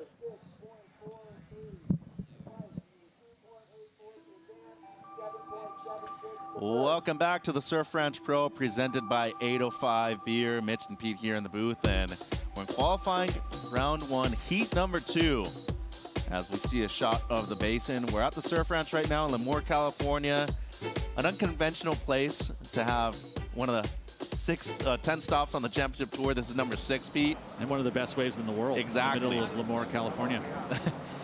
The last place you would have thought of, but maybe one of the most beautiful places you're ever going to be to in your life. This is Callum Robson up and riding. Dropped a 6-point ride on his opening left. First right for him. Great snap right there. Surfer from Lennox Head. Youngster, he's riding the DHD boards now. DHD leading the Vizsla CT Shaper rankings as well. So quarterfinal finisher better will increase his lead. As Robson gets hung up right there. The strong offshore wind, you can notice it on the right, Pete. Well, and I think one thing too is that he was getting some turns done, and you anticipate the barrel coming up soon, and it didn't look like it was there, and all of a sudden it appeared, and that's unique, and that's the seiche that moves through this basin. Timing of the barrel will change a little bit in that performance section of the wave, and right there he just had it see go extra steep as he went for the maneuver, right? So it gets a little steep right here, and he hits it, and he went more vertical, trying to get a little more out of the maneuver, and it makes you late. And then once you're behind it, it is nearly impossible to get back around, and that's an unfortunate error there for Callum. Just going to be a 2.67, but he has another right. We are reminding everyone that there is the best left and the best right are scoring. So now realizing he's got a 6 on the left already, he'll get another left first, but he's got to make up on that right-hander. Well, to make it out of this heat, he's probably going to have to improve on both of them at the end of it as well. Because Cole Houshman at the moment has a 5.83 and a 6.83. A 5.83 on the right, the 6.83 on the left. There's Felipe. Dropped the highest score of the day so far, an 8.83. Looks spectacular. Says he didn't even need to catch his breath after the initial right. Going to see him go left for the first time today, Pete. Yeah, and he's one of those surfers that is definitely capable of putting huge numbers up both on the left and the right. And that's why he's a past champion here. It's also why he's a world champion. Regular footers going left. Variation on the airs. We have varials, we have shove-its. We've also seen people go for big spins as well. Rodeo flips from Jordy Smith. I love that the crowd is here, and that's something unique to the Surf Ranch. You know, you've got close proximity. You're literally surfing your way all the way down the line and getting cheers the whole way. And this is what happened at Lower Trestles last year for the Rip Curl WSL Finals. Felipe Toledo was crowned a world champion for the first time in his career, Pete, winning the final matches against Italo Ferreira. And a big moment for him, where he resides now in San Clemente. Yeah, I mean, he is one of the best at Trestles, no doubt about it. And, you know, again, to get his world title in pure domination, really. Yeah, congratulations to him to get it. He has been deserving, you know, many major titles throughout his career, but this the most. And a world champion. That's why you're doing this for it, right? So close a few times before in his career. From my perspective, the most impressive thing about this victory, Pete, he kept it on rail the whole time. Did not have to go to the air a single time for one of the rides that he kept in his scoreline. Yeah, it's true. You know, and again, he has that aerial arsenal. He'll use it here. We'll see if we get to see some of it here on this left. But man, again, this the amount of speed that he carries, and he doesn't even have to work for it, just because it accelerates right under his feet. That board looks great as well, riding a Sharp Eye quad with the Dark Arts material. Those are carbon sealed vacuumed boards, by the way. Some new technology down there in San Diego with Justin Turnis, Greg Fernandez, Tony, and the rest of the team. Talk to me about the different kind of equipment that we'll probably see from a lot of the riders later today, Pete.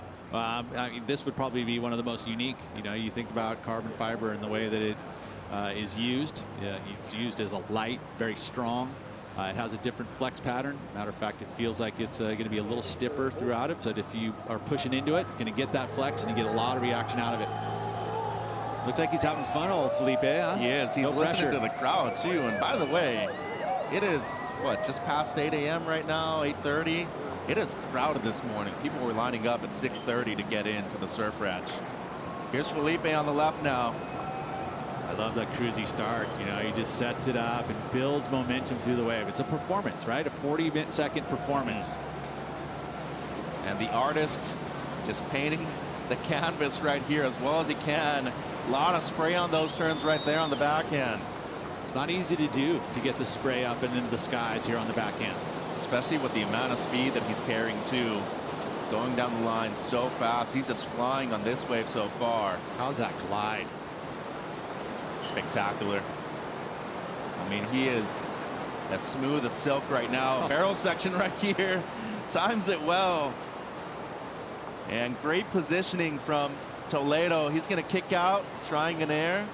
8.83 on the right. Going to have a decent backup here on the left hand. I would say so. And, you know, you think about the lefts that have been surfed already. He's going to be right up there. And pretty comfortable early lead for his first two waves. And being that high seed in this one, it's going to allow him to see all the performances beforehand. As again, just you watch the acceleration that he carries. It's almost like when he does his turns, he goes up on his toes and the balls of his feet, and that's risky. And that's why he's putting it up there. But then he comes out with all the speed and extra acceleration, so he's always giving himself time out on the face, so he's never feeling like he's rushed. And again, when you think about single rail, watch. Bottom turn, snap, he'll come down again, and you don't see a whole lot of pumping action out of Felipe's boards, and that's why there's a point of difference. It's really hard. There's that hula hoop bottom turn. You see a lot of double bottom turns here, but not from Felipe. Again, the tube riding stance gets very compressed, gets super small, and that's going to allow him to keep himself not touching the walls to slow him down too much. And he's just got great speed control. Just the unforced error here, unfortunately, with going for the air, didn't quite get the pop that he would have liked to get the elevate above the lip there. Not really the section either at the end, right? Not. It can, I mean, it's really, if you think about the lefts, it's really the only place. I mean, there's a couple surfers we've seen over the time do scenarios. Iago's one of them that'll do it on that outside section. But a good solid number here for Felipe. Either way, you got to be very impressed with the start. 8.83 on the right. As we mentioned before, going to be a decent backup, to say the least. And when we talk about people that have improved over the last 5 to 6 years, he's made improvements in Tahiti. He's obviously made improvements here, and he was still one of the best surfers to ever surf at the Surf Ranch. But just saying that on the men's side, there's only been 2 champions, both Medina and Toledo, the defending champion. That says a lot, Pete, when we're looking at the field that we have on the men's side. Yeah, they just it almost feels like they have an advantage, right? They're like, oh yeah, I love that the Surf Ranch is on the schedule because it's going to be a guaranteed result. And easily, probably, I'd have to say, the best venue for both of them on the championship tour, and that's saying a lot, knowing how talented they are. 30 seconds. So just over 30 seconds for Hausman to get his 3rd ride. And this would be his 2nd ride, Pete. He's looking to better a 5.83 as we're still waiting on the score for Felipe. Plenty of room right here, I think, for Cole for an improvement. He knows that. Look, he's got the chain out. I know. I was about to mention that. I'm not wearing chains, but he's got it. He's young. He can wear the chain out. So Kanoa's wearing 2, by the way. That one, the single one looks nice, though. I think I like the single one a little bit better. I love that it's blinging out there right now, right before this wave. It combines with the hair, too. He's got heart designs on his hairline. Looks good. Dropping a 5.83 would be essential here on this right-hander for Cole Hausman. Well, he's in 3rd, right? So at this point, you want to move yourself into that top 2 picture because you have all these other surfers that are going to be coming up behind you. And he's going to be up and riding here, casually paddling into this one. Looking for a big performance here from the surfer from San Clemente. Great timing, precise surfing, Pete. Now in the barrel section here. Great stall. Maybe not as deep as he'd like to be. Still, though, out up in the open face. That was a dynamic turn right there. The down carve. Not easy to do on the right here on the backhand. Once again into the lip. Straight up and vertical. A lot of spray on that maneuver right there. He's got to look for the variation right here, though. And a strong finish would do him well to try to better that 5.83 in the pit again. Comes out looking for the rotation and goes for the throat tail reverse. He'll pull it. Burn, feel the burn. Those legs just on fire. But it feels to me like there will be a slight improvement. I mean, if I'm going to look at one thing, a little chink there was the barrel. Didn't quite get deep at all. Matter On both of them. Yeah, but he got out of it early, right? I was mentioning the sage, which is the little bit of this movement of the pool. And when you have a wave come in, sometimes the bulge in that water will make the barrel come in different timing. And this one here was a shorter barrel, right? He saw that it wasn't quite as deep yet. He got a little cover, but came out pretty quick and just went right back to maneuvers. And that's exactly what you need to do. You don't want to waste any time there. Little teeny bobble right there, but kept it together. And just so much water flying off the rail there from Cole. Big moment here. Championship Tour, coming off of a win on the Challenger Series. Got nice and deep on the inside here, which is good. Again, you see them using their thigh and their butt to use the brake to have speed control. And then here, the little tail whip. See that back foot pulls up above the pad to rotate out of it. Use the widest part of the board there to make sure that you rotate easily out of the maneuver. So good move. I like the way you use both hands to stall for that last reverse too. Spins you around easier. Those fins look great. He's riding the John Tech Flex fins from Futures. Board looks amazing. Sub driver by Mayhem Matt Biolas. Looking to drop a 5.83. He's come through a lot of the programs that we have here in the United States, USA Surfing, NSSA, and it seems like the last few string of results for him have really paid off. Winning at Sydney, last Challenger Series event. As we see Callum Robson now, he's won a Challenger Series event before. As we're going to have a look back at his perfect 10, Yeti 110 for a 10. Callum Robson in Portugal, maybe the heaviest wave we've seen on tour all year long, Pete. I would agree with that, and one of the heaviest we've seen ever at that venue. That was a very meaty, the whole ocean was unloading on that one, and just such great technique to be get down the face, no worries. And the drop, you know, even though he was in perfect position, still wild. And of course, it was pretty much a guaranteed perfect 10. Yeah, just paddling into that thing. It was a monstrosity. As everybody that gets a perfect 10 throughout the entirety of the season gets a Tundra Yeti 110. So looking forward to that. You could pack for a month in that 110. You could have a chilled and it'll stay cold the entire month. So it's perfect for the surf ranch too. Oh yeah. I'm looking Fill it forward with to some 805. 25 seconds to the next wave. Still waiting on the score for Hausman. It is packed this morning here at the Surf Ranch.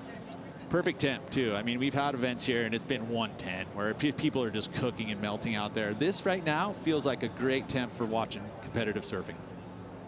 Nobody scored a perfect 10 in the past here at the Surf Ranch either. And I don't want to see a perfect 10. You don't? No, and I'll explain. I feel like if you're going to be, this is the progression of the sport, you're always can do better, right? So I mean, 9.93s I'll be happy with. I don't know if we need to see a 10. So in your eyes, there's some people might disagree with place for perfection here at the Surf Ranch. Yeah, no, you got to keep. You got to keep. You can always elevate it. Yeah. Okay, I like it. We should probably get you in the judges booth one day. No thanks. Here goes Callum Robson. He's looking to better a 6-point ride on his second left, and this is an imperative performance from him here. He's in fourth. 8.67 heat total, only a bit deep on that one. Nearly loses it. Strong turn there for Callum, but needs a spectacular finish here to this wave, and he'll just get caught behind it. So we've talked about the lack of experience by some people out here. Callum's first time competing at the Surf Ranch. It's noticeable for some, but nerves in this moment, playing catch up, he's in fourth. Yeah, it's was needing something in the sevens right here, Pete. Yeah, it's the pressure. And also you're thinking as you're riding through this wave, you realize that there's like, oh, wow, I got caught behind here. I had to chase it a little bit. And so all of a sudden you're like, oh, no, I need to make up for it. Right. And then that adds more pressure to it. And that's unfortunate because that 6 is going to stick for his left, unfortunately, here, because the fall definitely going to cost him. A couple unforced errors here by Callum Robson. He's going to keep the 6-point ride on his opening left. A 2.43 on his last left, so not going into his top 2. More action coming up. Felipe Toledo leading the heat. It's the Surf Ranch Pro presented by 805 Beer.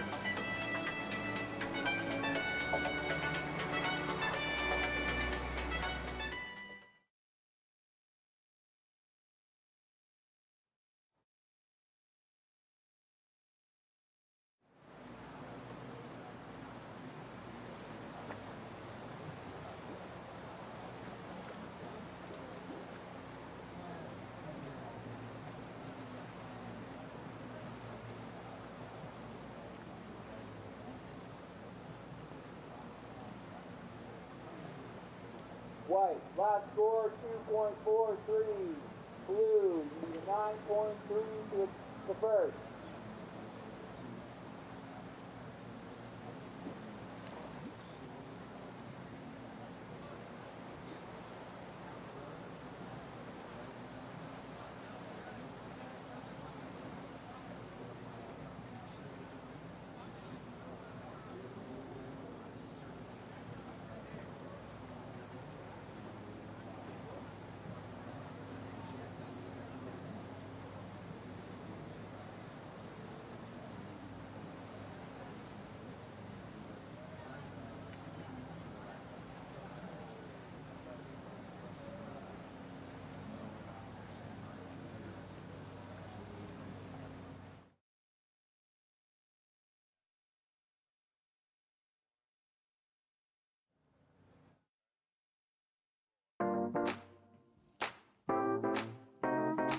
The Surf Ranch Pro presented by 805 Beer is brought to you by Sambazon, bringing you the delicious powers of acai, by Apple Watch, official wearable equipment of the World Surf League, and by Pacifico.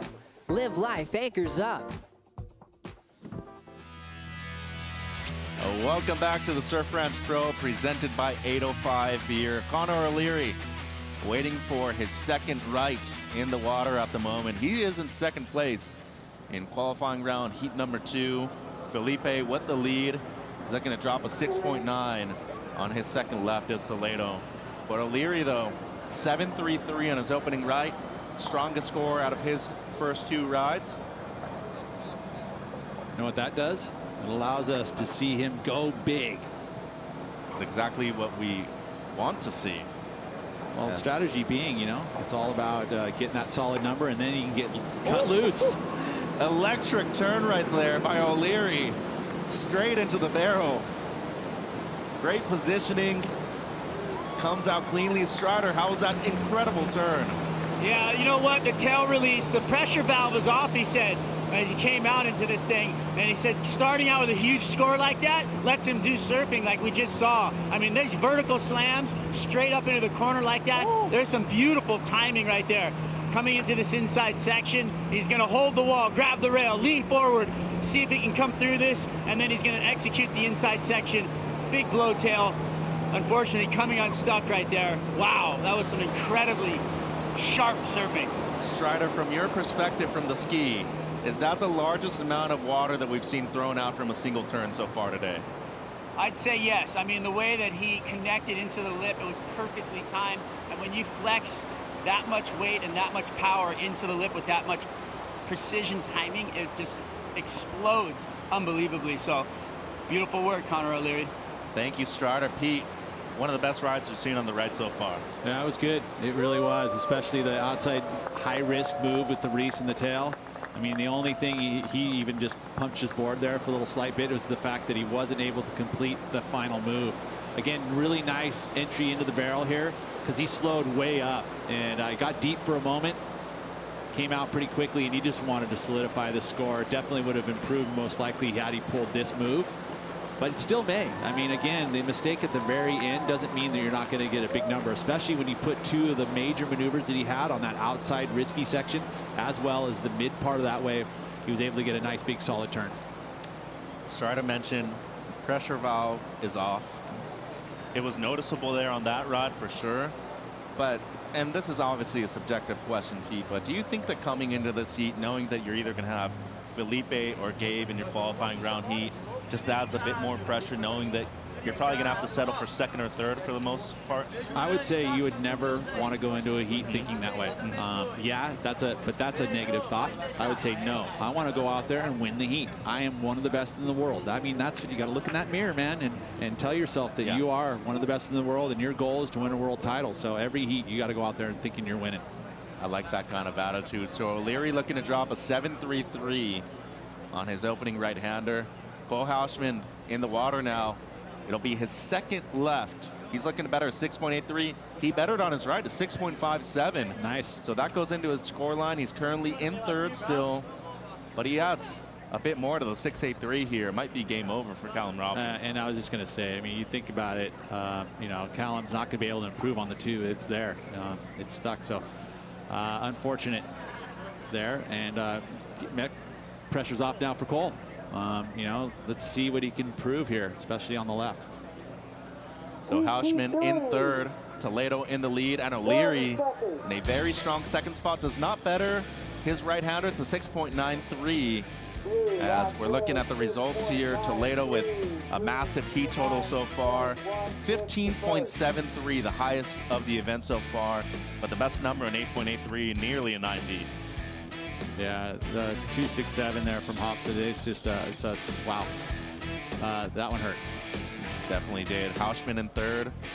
He's waiting for his second left, and that'll be his last ride of this initial heat. Meanwhile, Connor O'Leary still has a chance to better his 6.43 on the left. As at the moment, he is qualifying for the night surfing session, though. Should be a lot of fun later today.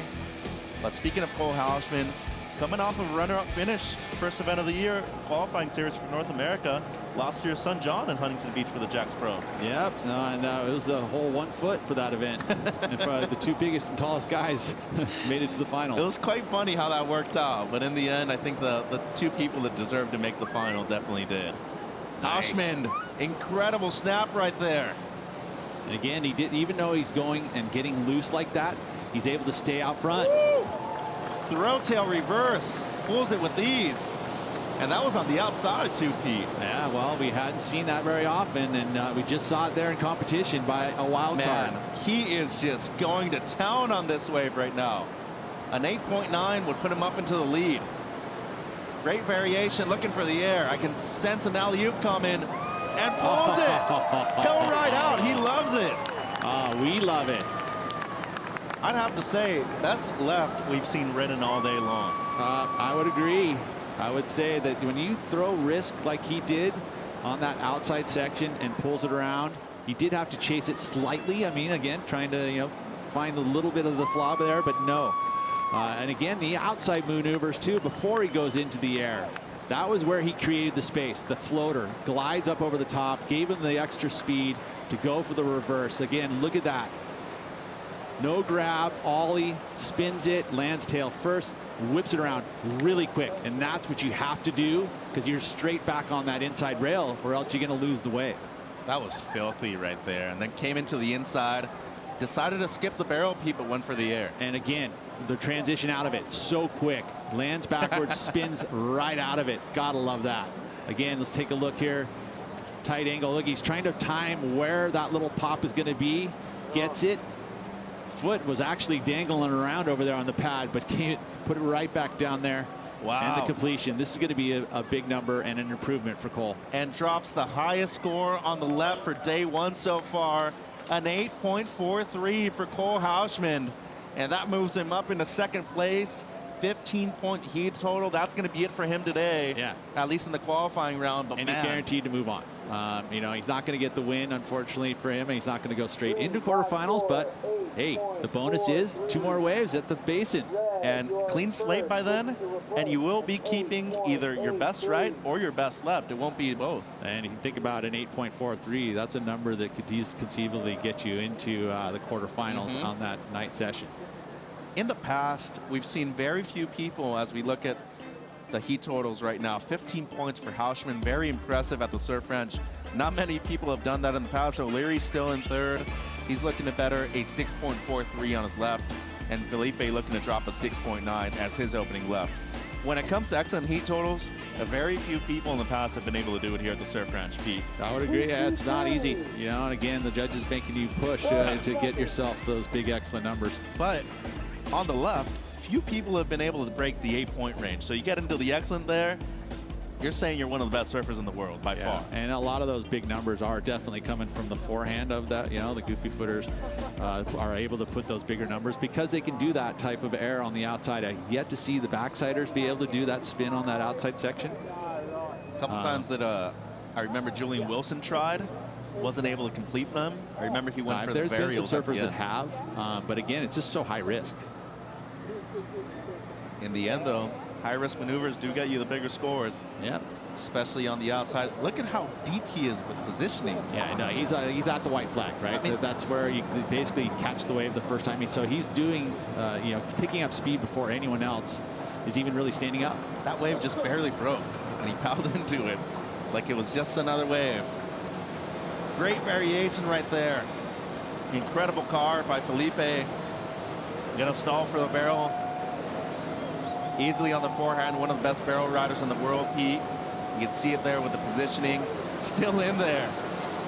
Comes out cleanly. Strider, how's this wave looking for you? Well, I'm really excited for this second half. I mean, obviously looking beautiful through the first, and let's see him go to work right here.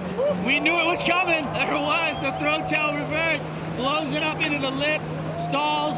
Beautiful timing right there. He's gonna pump through, and he's going to exit. What's he got in the lip line for us? Oh, wow. Come on. He's just getting warmed up. I love it. Every little bit of it. This is so fun to watch. And every part of it we like to see. So, well, Felipe is right on the back of the ski with us here. Nice work, Felipe. Thank you. You get a variation on every single turn on that wave, and every wave, is it going to be different? Yeah, I'm in. I told everybody that's my goal. Bring variety to this wave. Something new. Make people excited about it. Hey, Strider, it is definitely loud down there. He has got a fan base. Yeah, the fans along the wall are going off. Felipe's big smile. So, you know, he just said it. He wants to bring something new to every single wave. I was noticing it just watching those two waves that we saw on the right-handers. But, you know, different variations and different maneuvers are going to keep it fresh. The fans are going wild right now all along the wall. Definitely fans, right? They gotta love it. As we're gonna look at the Cup Noodles replay here from the ski camp, Pete. This might be one of the single best rides I've ever seen at the Surf Ranch. Yeah, that's Felipe for you. He's quite a showman, and that was all done. All those turns on the outside section. That was the floater to set up the barrel. And you can see the stall just literally wiggled it off his tail block. Gets in there nice and deep, and then the midsection here where he again throws that risk with the tail throw. So difficult to do. Carries that speed out into it. The big carve whip back with the board coming all the way back into the pit. Again, very difficult to do to keep yourself out front. And then the quick pop to spin. I could say that he could probably get a little higher on that at some point during this event. I want to see more, so I'll ask. But then again, just that was beautiful. That was so quick, so easy. And we haven't seen a lot of surfers do that maneuver on that end section. So that, by the way, club sandwich, up and down reverse, whatever you want to call it, one of the higher risk maneuvers in all of surfing. Just incredible. That was out of this world. Well, he's got it better at 8.83.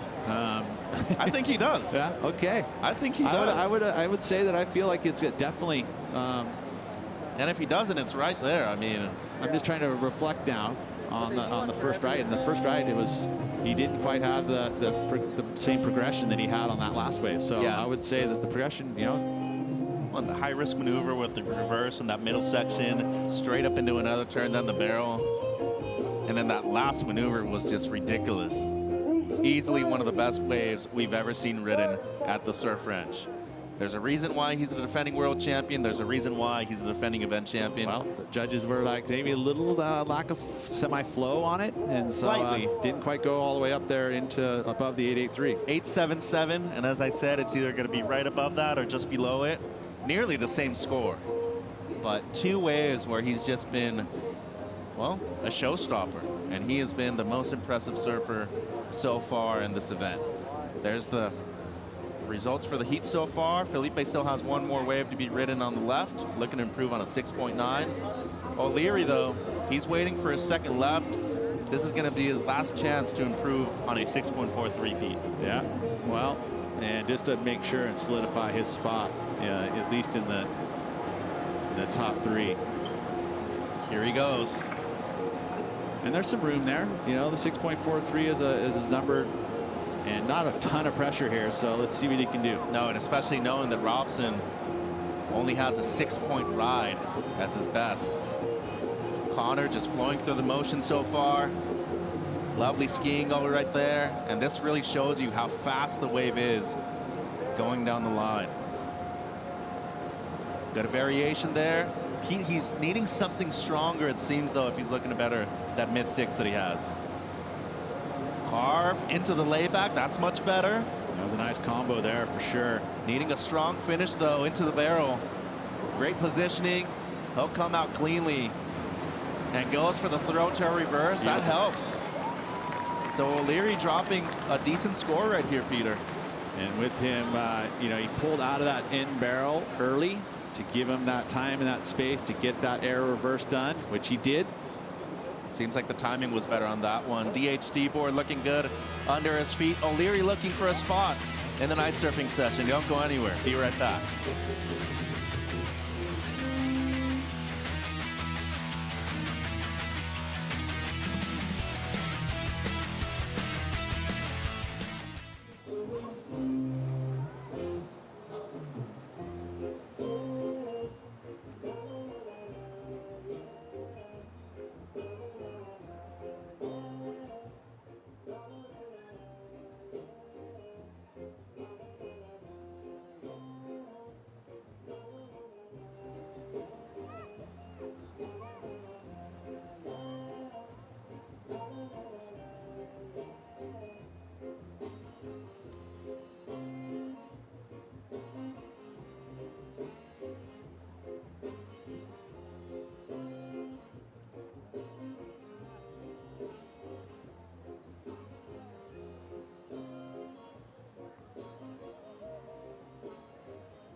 Welcome back to the Surf Ranch Pro presented by 805 Beer. Mitchell and Pete here in the booth, and qualifying round 1, heat 2 in the water as we see a lovely shot of the Surf Ranch. Pete, several times he's been here, for myself only the second time, and it is just as spectacular as the first time I came here, if not even better. It's the oasis in the middle of the valley.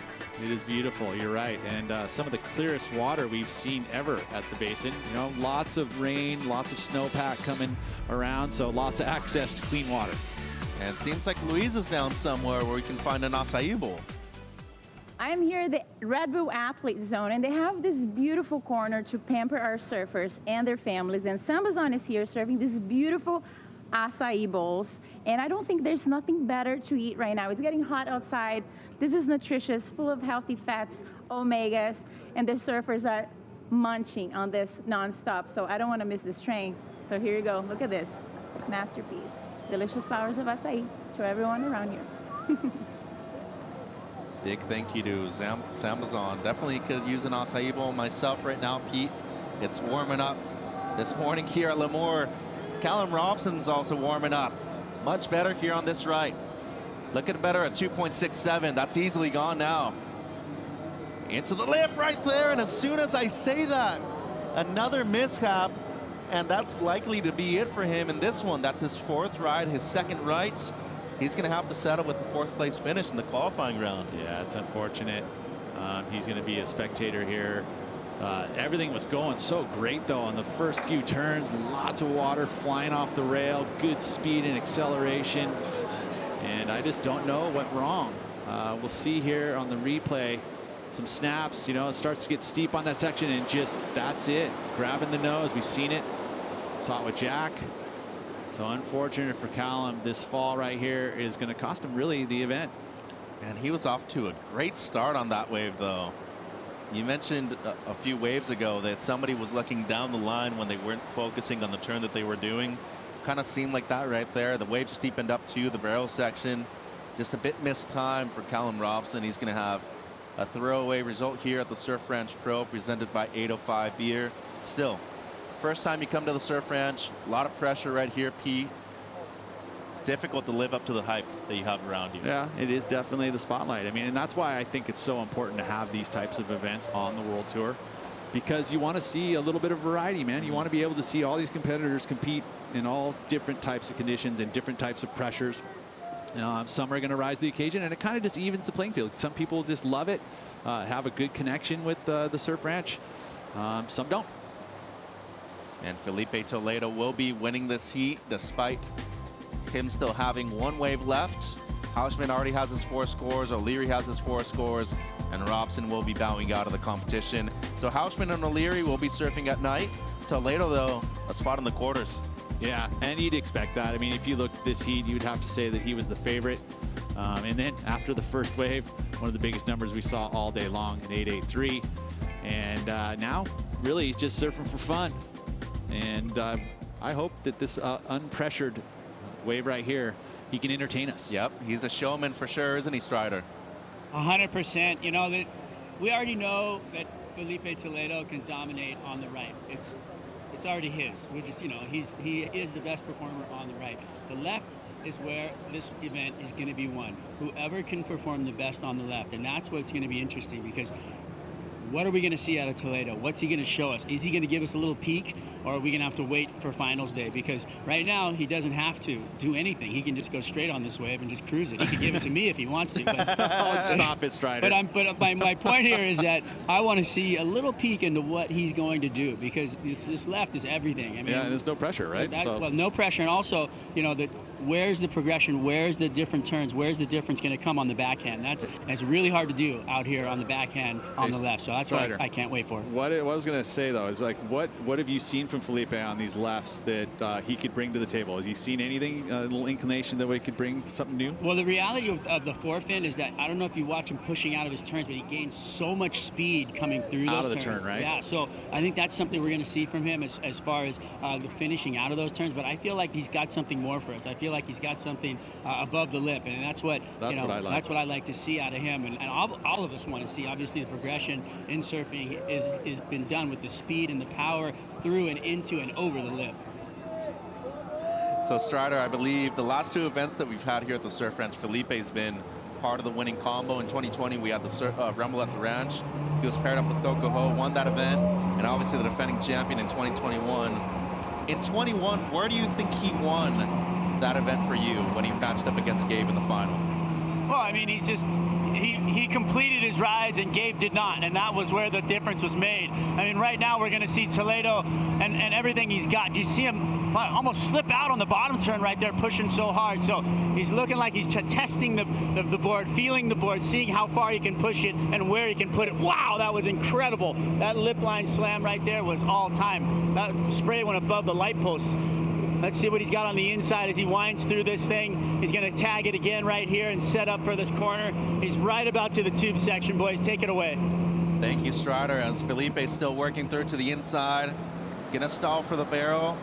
So the showman puts on a show pee, but very smart for him to not do anything unnecessary and not get injured for tomorrow's event as well. Yeah, I was almost going to feel like there was a moment on the outside section that he missed a little bit, and it almost kind of felt like, oh, whoa, this isn't going to be the way that I'm going to improve on, and then he started cruising a little bit. Put him off pace. Yeah, no, and that's why this wave is so radical. He's 45 seconds to be able to do that, but one little hitch or mistake could put you behind and put you out of timing for the rest of the wave, and you have to make up for it somewhere. And so you have this thing in your head what you want to do, but then all of a sudden something happens and you have to change it, and then you're all of a sudden in between two minds. It's incredible to me how agile he is on both the right and the left. But most impressive, the way he just surfs in the pocket the whole time here on the left. Yeah, look at it. I mean, he's using just his toes on that pad when he's drifting across there. And so it's so risky when you lose contact with your board to be able to keep it there, right? And keep control of it. And all of a sudden, all of that power goes to your front foot, and all of that pressure is on your front foot. But that's the control, because you're releasing that back foot to get the drift. And so that's why it's so risky. A very well-balanced performance by Felipe Toledo in the opening heat for him. He'll be into the quarters tomorrow morning and looking just as sharp as ever. Finishing the wave up, looking to better a 6.9 on the left. Either way, he's going to be in first. And you think about the seeding that goes into the quarterfinals as well. Great point. You need to have a big number, right? It's going to help you to have better seeding. So it's 1 versus 8, 2 versus 7, 3 versus 6, and 4 versus 5, depending on the seeding tomorrow. But since he has one of the wins here in this heat, he's going to be at least ranked within the top 6 out of the opening seeds. Looks good though, Peter. Got the longer hair going. You don't normally see that from Felipe anymore. It's been a while since we've seen him grow out his hair. He looks happy though, and he looks very relaxed for some reason too. Well, he just won the heat. That'll relax you easily, right? That's absolutely right. It seems like he's getting ready for a word. But meanwhile, just a strong performance yet again, throwing away a 6.9, an 8.77. O'Leary with a pair of 7s, great heat total for him. And as we are getting ready for our third heat of the morning, and it's going to be a fun one, that is for sure. Number 1 in the world, João Chianca from Brazil, Caio Belli, number 12 in the rankings, Matt McGillivray from South Africa, and this young man on screen, the wild card from San Clemente, replacing the injured Seth Moniz, and his name is Jet Schilling. And he's got a tough heat going up against number 1 in the world. Ibelli has a lot of experience out here, and McGillivray has also competed at the Surf Ranch before. Yeah, they have, but so has Jet, right? So I think he can take that. Plus, I feel like the quickness, that's where there's going to be the difference that he can showcase, is that he is so quick in transition. He also throws a lot of water, a little bit lighter, so he can carry his speed really, really well. A very fast surfer, that is for sure. Quick on his feet. Schilling up and riding on the right. Got his whole family, Malik and the entire crew down there in San Clemente watching from home as he's stalling for the first section with a barrel. A bit outside, doesn't necessarily get fully covered.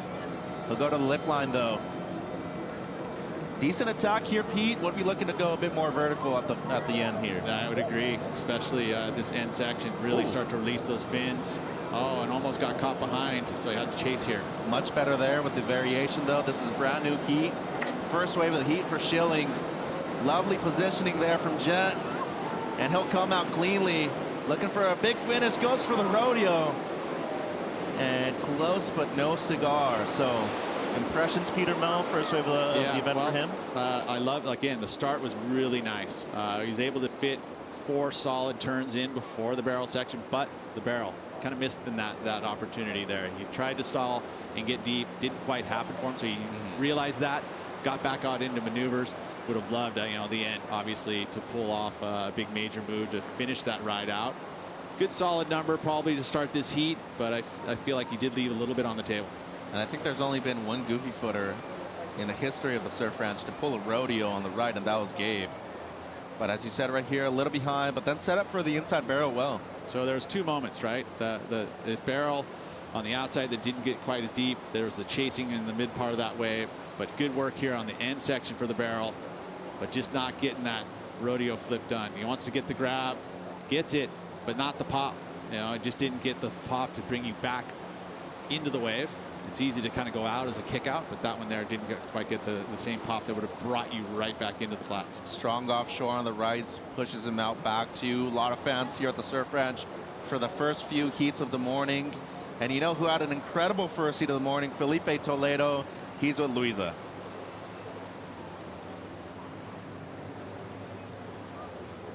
So it seems like a couple technical difficulties right there as we do look at the fans. And a lot of them showing up very early in the morning, Peter, 6:30 a.m. Well, Slater was at 7:38, dude. You're not going to miss Slater's first wave. And he's staying right here, isn't he, in one of the Airstreams? Yeah, it's his house. Okay. He's got to have a room here. I didn't know that. Yeah, no, he's got his Airstream, and a beautiful venue here, and it's just improving.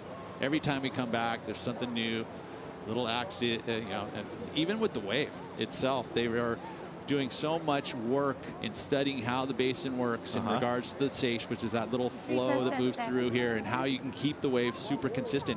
And they're always working to improve this place. Let's go down to Luisa, dropping the highest heat total of the event so far. Felipe, 16.03. We're just joking that he's back to himself after just letting it loose. Felipe, você chegou aqui num foco que eu não consegui nem te dar oi, me lembrou muito do dia das finais em Trestles. É isso que te traz para si mesmo, para esse lugar? Sem dúvida, né? Primeiramente, queria falar que eu estou feliz de estar de volta aqui, feliz de estar com a minha família, os meus amigos, a galera torcendo aí, está sendo incrível. E é o que me mantém, né, fazendo o que eu amo, né, que é surfar. Esse é o foco, esse desafio, essa pressão. Então, assim, eu vim preparado, né? E a hora de trabalhar e depois a gente se diverte. a gente se diverte trabalhando também. Parabéns, Felipe. Obrigado.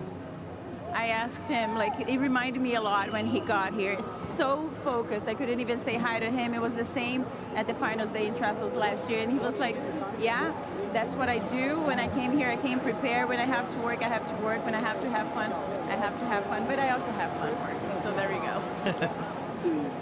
Working hard or hardly working is Felipe. Yes, here's Matt McGillivray right now, the big South African. I have to say, one of the most underrated surfers on the championship tour, Peter. Has a great style, better on the rights than he is on the lefts, but made a lot of improvements to his surfing on the lefts here at the Surf Ranch. You have to, right? It becomes one of your scores no matter what. So you got to improve if you've got a little area that you need to improve in. But I will say that I am a super fan of McGillivray.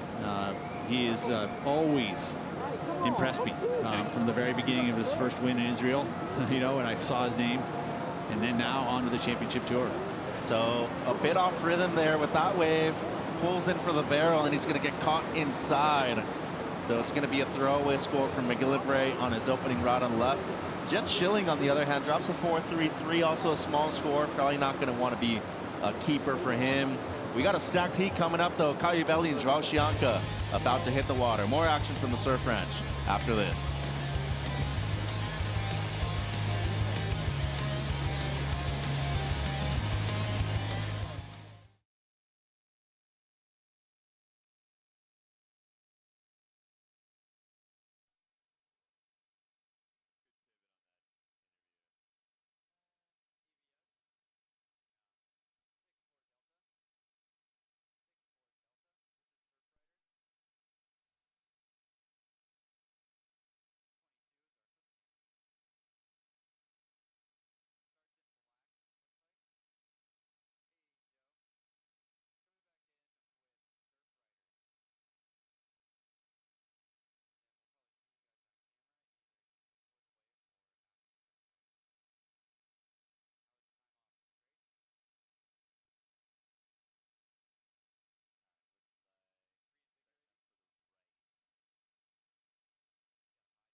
Do it.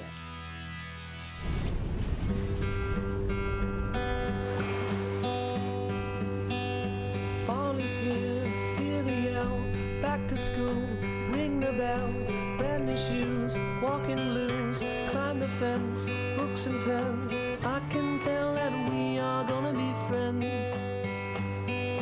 I can tell that we are gonna be friends.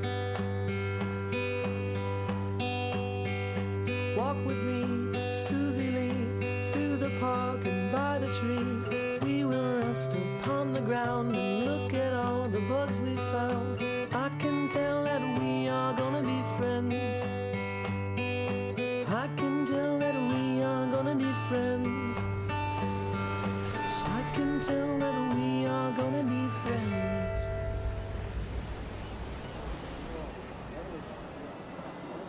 We encourage you all to go to surfrider.org, sign their pledge today, and become a friend of the ocean. Thanks for being with us. We've got some great surfing ahead of us now. Great heat already getting started. Jet's got his waves. Matthew's got a wave. Now it's Caio Belli in motion. We'll also get to see Chianca in this one. How was that searing cut back? Right into the barrel. Belli disappears for a moment. Nice composure. Keep that line into daylight. Aggressive down carve, back into the pit again. Little bonus section here. That one's gonna get messy and take down Caio. As you see the reactions there. Tough to see Caio fall in that second section after such a great start to his opening ride of competition, as we're already into qualifying round heat number 3. Jet Schilling, Maddie McGillivray, Caio Abelli all dealing with world number 1 Joao Chianca. Joe Turpel, Rosie Hodge, a longtime CT standout. Always fun to see kind of those nerves start off for the world's best. And I guess we'll be leading up to see how Joao Chianca is going to handle the moment today. Yeah, this is going to be so fun just to get a look under the hood of Joao Chianca. Obviously, there's so much that goes into the surf ranch. He's had a couple warm-up waves, but in the heart of competition, things are different. It's definitely a pressure situation, and let's see how he handles it. It's interesting for him with such a great start to the season, winning his first event, holding yellow now for multiple events, but then you have a platform change where you've never been here before, and then your confidence is really going to be tested. It is, and it's also, you know, when you're in that yellow, you've got that target on your back, and you look at who's in the rankings, who's sniffing out those positions in the top 5. Just behind, you know, the 5th place is John, Gabriel Medina. They do so well here. This way for Caio Abelli, there were a couple of moments when I was like, oh no, he's going down. That was especially one of them when he got caught behind that white water. But then he really leans on that rail and does some amazing gouges in the face of the wave. Unfortunately, he got a little bit too greedy and he gets unstuck. But that right there was beautiful. And then he swoops it under the hood. So good transition from that maneuver into the barrel. But then, like I said, that wave got a little bit crumbly, and he just didn't escape through the doggy door. It's interesting on this wave, you obviously have barreling sections that do happen on demand, especially the final tube on the right, which is definitely the most reliable. But sometimes with a nice, clean wind direction coming out of that north, you'll get that bonus hollow section on the right. It's up to you as a surfer to say, hey, do you fit in a little barrel ride, or do you use it for a different type of maneuver? You don't have to get barreled on this wave if you don't want to, but the judges do want to look, how are you going to use that section? You don't want to skip it. You can get creative and maybe use it for maybe some above the lip action. Yeah, that's the way you've got to make that split-second decision. Do you pull under the hood? Caio was a little late coming out of that turn. He pulled under it, and then it did crumble just that little bit too much for him to escape. Strider, Raspberry, Wazalewski. What about this wild card Jet Schilling? Oh, you know what? He's got a lot more for us to see. He's very unpredictable. He's got crazy above the lip game. Kind of like what we saw out of Cole, the other wild card. He's got a lot of that and more. Really kind of wiry, but really fresh. So I think we're going to be able to see that in that lip line. And he knows he's got to bring that. Being a wild card and being new to the game, he's got to bring something to wow the judges, to give them something more. And that's why he's here right now, because he did so well over in Australia. He's been on fire, and we can't wait to see this next wave from him. Oh, I love it, Strider. Jet's got this real cool presence about him. He's always been so polite. Never forget when he'd just be driving by and San Clemente as a young kid, he'd say hi to everybody. He's got a really cool family. They're actually all here now. They drove up late last night. There was a bit of traffic on the way up here. Great to run into his father, Sloan, and also his mom, Kara, brother Malik, hanging out to cheer him on in a big wild card performance. Representing San Clemente, Jet Schilling, 4.33 on his opener. And here comes the left. Smooth start. Already an attack move off the carves. Third turn stopped a little short. Now pacing down the line, moving towards the energy of this wave. Nice carve off the lip. There's a nice over the top. Ditches the fins to mix it up. Schilling finding the flow. And now there's the blowtail to mix it up. Solid reverse. So much risk in a maneuver like that on a wave that requires no mistakes. Bull section skips the pit for an alley-oop, and he ejects. And I didn't mind that he's changing gears. He's not thinking he has to get barreled. He knows he's got the ability in the air to throw down something big. Good news for Jed is he'll have another shot at the left in his second run here in the qualifying round. We'll get a great view from this one on the Cup Noodle Ski Camp. Yeah, fun little transition through these few turns. It's fun to watch him change his pace too. He has kind of like that easy read through those first 3 turns. Then he really starts to pick up a bit of speed and starts to ditch the fins. So It's fun to watch jets transition through this ride, but it really is the moments where you start to hold your breath when you watch this guy, when he ditches those fins, but it's also that little added emphasis on this section right here where you're like, okay, that's it. That's the progressive element we want to see. And just the fact that he had, you know, the foresight. He wanted to skip that barrel section so he could really utilize that last section. Unfortunately, he doesn't quite find the critical section that he needs to complete this alley-oop, but you see what his intentions are, and it's, you know, you get kind of put off kilter on this wave and you're out of rhythm and you find yourself about 3 paces behind, and it's really hard to play catch up. Pulled a big alley-oop down to Derby in the Challenger Series.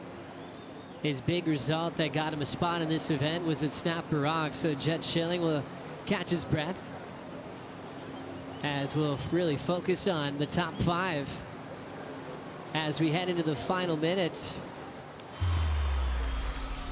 Ethan Ewing, he's joined his mother's name on the legendary Bell Staircase. Cola Pinto pulling in, big section, absolutely blasted out.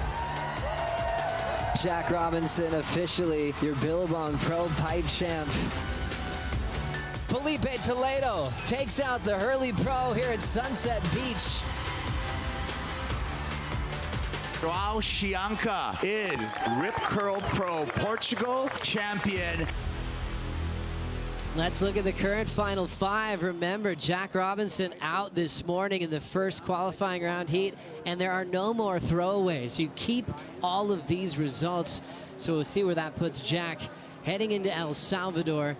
Toledo strong as well. Remember, he's already into finals day from what he did in the previous matchup. We'll keep you posted on the final 5. Chianca said he's been trying not to think about it, and I feel bad. I keep reminding him about the yellow jersey situations every single press conference this year.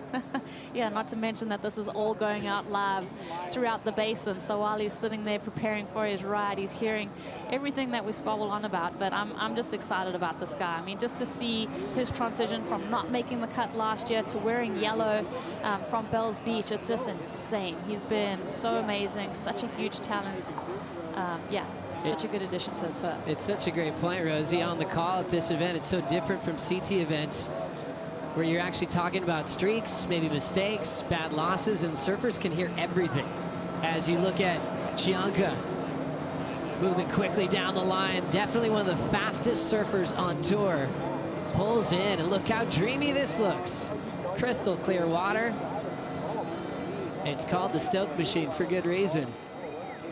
Joao back out in front. There's that searing kind of wrap snap that he's got.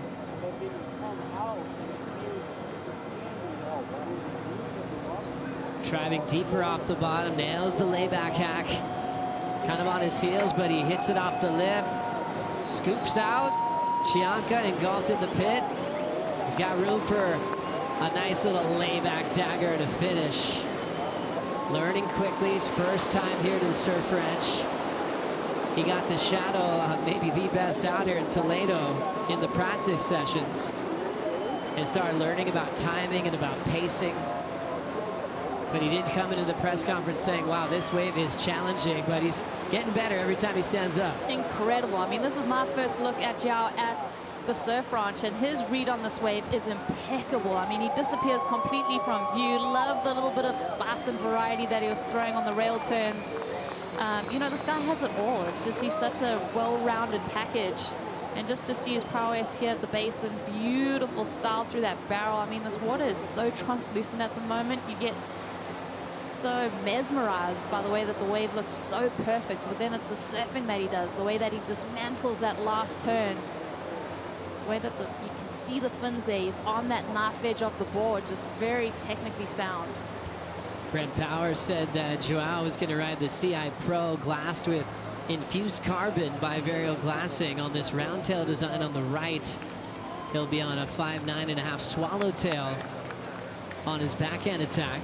Remember, you don't have to go back-to-back this year. That was an important change in the qualifying round. So you get the legs to calm down, and especially a good time to change equipment. There's a lot of times when you're in the ocean, Rosie, where you paddle out and there's probably love to have the luxury to be like, oh, I wish I actually had a 5.7 on that wave and maybe a 5.9 on my next wave. This is one place where you could actually get that done. Yeah, and it's cool. I mean, we saw Slater this morning. He went from the thruster on his forehand to the forefin on his backhand. So you do get that little moment to tweak your equipment and try something new and have a different feeling, because the wave is different. The right to the left, they have a different feeling, the way that the wind affects it. So really nice to see that the way that they've changed the format. The surfers don't surf back-to-back waves. You get a chance for the legs to breathe. Hey, Waz, man, always great to see the former world #1. What'd you see from Cianca? Well, Cianca, I felt like, you know, just coming out on the ski, you could see there was, you know, he looked a little bit like off, a little nervous. But then he got on the wave and he just started flaring through the first half of that thing. Came through the barrel beautiful. And then the second half, you know, it didn't work out for him as well as I was considered it would. I mean, it looked like it was a little off time. There was a little bit of a bobble there. So, and then he came through the inside barrel and finished strong. But I feel like we're going to see a lot more out of him. I feel like he's got a lot more in the tank. I feel like he's just wiped off a little bit of the nerves. And that, you know, that yellow jersey, the gold, is heavy on your back. And he's got to, like, you know, lighten it up and feel it. And I think we're going to see more out of him coming through in this next ride. Thanks, Waz. Cianca doing well, 6.77. Short learning curve for him. I talked to Manny Bemrose, who's in the corner of Cianca, and he said it pays off to be the fastest surfer on tour when you surf this wave. He said, look at Toledo, look at Medina, these guys that are so quick. He put Joao in that conversation, so he's expecting him to improve. The more reps that he gets out here, you can tell the surfers that are automatic. They're not wondering what's happening next. They've been here before.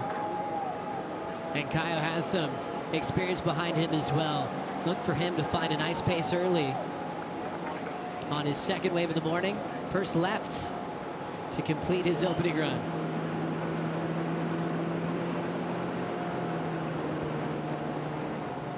Always strong, always compact and powerful. Caio just enjoying the best part of his career, and his best snap he just let go of on this wall. Throws it for a dangerous situation. Caio gets caught behind. That's the hardest part about that left. You want to stay tight in the pocket. But unfortunately, Caio pays for it. He'll feel all the pressure onto his second run. He'll be in a must-win situation coming up in just a matter of moments. We'll take a quick break. The Surf Ranch Pro presented by 805 Beer continues right after this.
Still a wonderful morning here in Lemoore, California. It's about 10 past 10 in the morning. It's heating up, getting nice and warm. Waves are still pumping.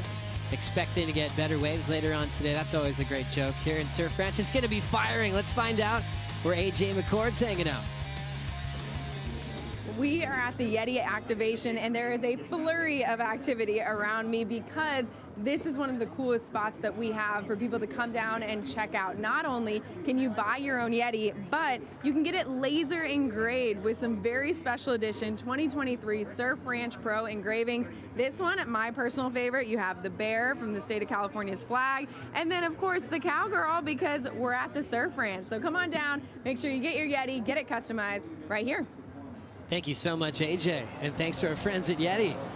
Hooking up everybody here on site. So many great fans. It truly feels like a stadium atmosphere. They're getting loud and getting behind Matthew McGillivray right now. The South African already starting off with a snap off the top. Nice connection again. Cool pace, third move. And now thinking about the barrel. It's always interesting to break down how many maneuvers they get done before that first pit. Now back to turns. Drops out of the sky a little bit, so a little surprised on the bottom dropping out, but recovers well with a big sweeping cutback. Cap puts him deep and is going to slow him down. He will catch back up, but had to pay for that downtime. Greases the lip well. Nice pit for McGillivray. Here's the windup, forehand nose pick reverse. Maddie rides out. That was pretty cool, Joe. That last little section of the wave is maybe what is going to salvage that ride for Maddie. He got hung behind there. There was that hot spot stopping moment where you're like, he's going to get caught. He's done. That was just a nice little shot brew to the ski. Happiness out of Maddie McGillivray. But there will be some little moments to identify improvement, getting caught behind on that cutback. What'd you see here? Yeah, just that beautiful power that Maddie has, but there, that pull under the hood, that's where the wave gets nice and clean, and then that right there, he's hanging on by his toenails, Joe. His body's almost fully extended, and we touched on it in the opening rounds. That air reverse is extremely tricky to do in this quick transition. He does so well to keep the board underneath his feet as he fully extends. Almost gets swept, the board almost gets swept away from him. He does so well to recover, and he almost gets a little bonus head dip as he pulls that one around. I think the judges are really going to pay close attention to just how technical, difficult, and risky that last maneuver was. That might be my favorite finishing move I've seen today. Just based on his footwork, that front foot was on the nose of that board, had to land nose first, and that just spun him around, but it was in such a critical part of the wave. Explosive out of McGillivray. And I'm loving that we're seeing that forward rotation a lot already this morning. A lot of times some people maybe would have a turn left, maybe an alley-oop left. I think we're seeing a lot of progression, everyone adapting to throw that frontside reverse. And there's no give back on this wave. It's not like it's a wedge coming at you where you throw the air reverse. You're really creating all that own force and energy to push that board up and really gather it around so that you can complete that maneuver. Joao Cianca just kind of hanging on to his spot there. Just there's a little bit of drift with the wave settling down.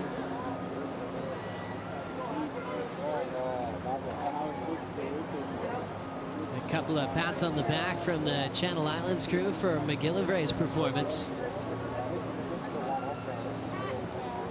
See the quads are burning, just the way he's walking. And standing by for numbers,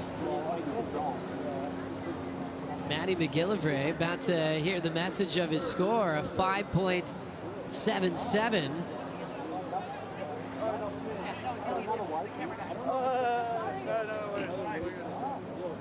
So even with the big finish, some exciting moments. Looking at that score, I think he really paid for getting caught behind. Judges didn't like how much wave that went missing there. Well, I think if you're looking at the glass half full, most of the points came from that ending maneuver. So you think about tidying up that first section, there's a lot of reward that they gave him for that last option. So you look at this perfect wave you dream of riding in your lifetime, but to compete at a high level and to be able to win this event, it's all about no mistakes from start to finish for 45 seconds. Any little mistake, any little grab rail really exposes itself on this wave. Joao Chianca, member, had the 6.77 on the opening right. Let's see how this 5.9.5 swallowtail looks on the left.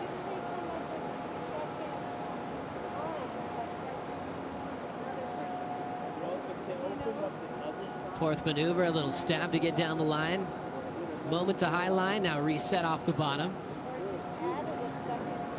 Trying to keep things just comfortable. Remember, we had Kyle get caught behind on this section. So Joao finding the pace.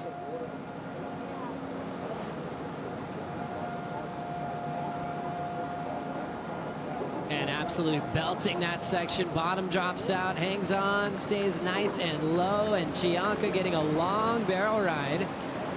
Still has some room to shut it down. So a cool, comfortable approach.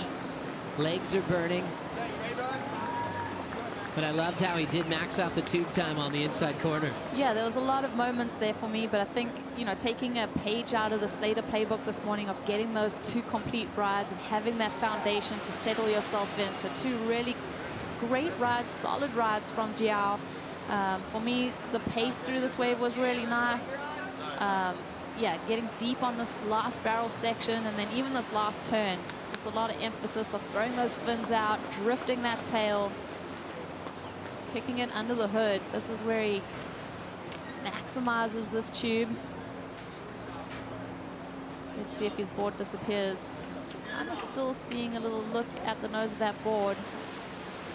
That slow-mo replay, I mean, there's nowhere to hide when you're looking at it that slow. But then really cool to see that last drift of the fins. Complete rides from Joao. He's got to be stoked with his 2-ride start. This guy is so impressive, so powerful, really explosive, really celebrated in media for what he can do on any canvas around the world.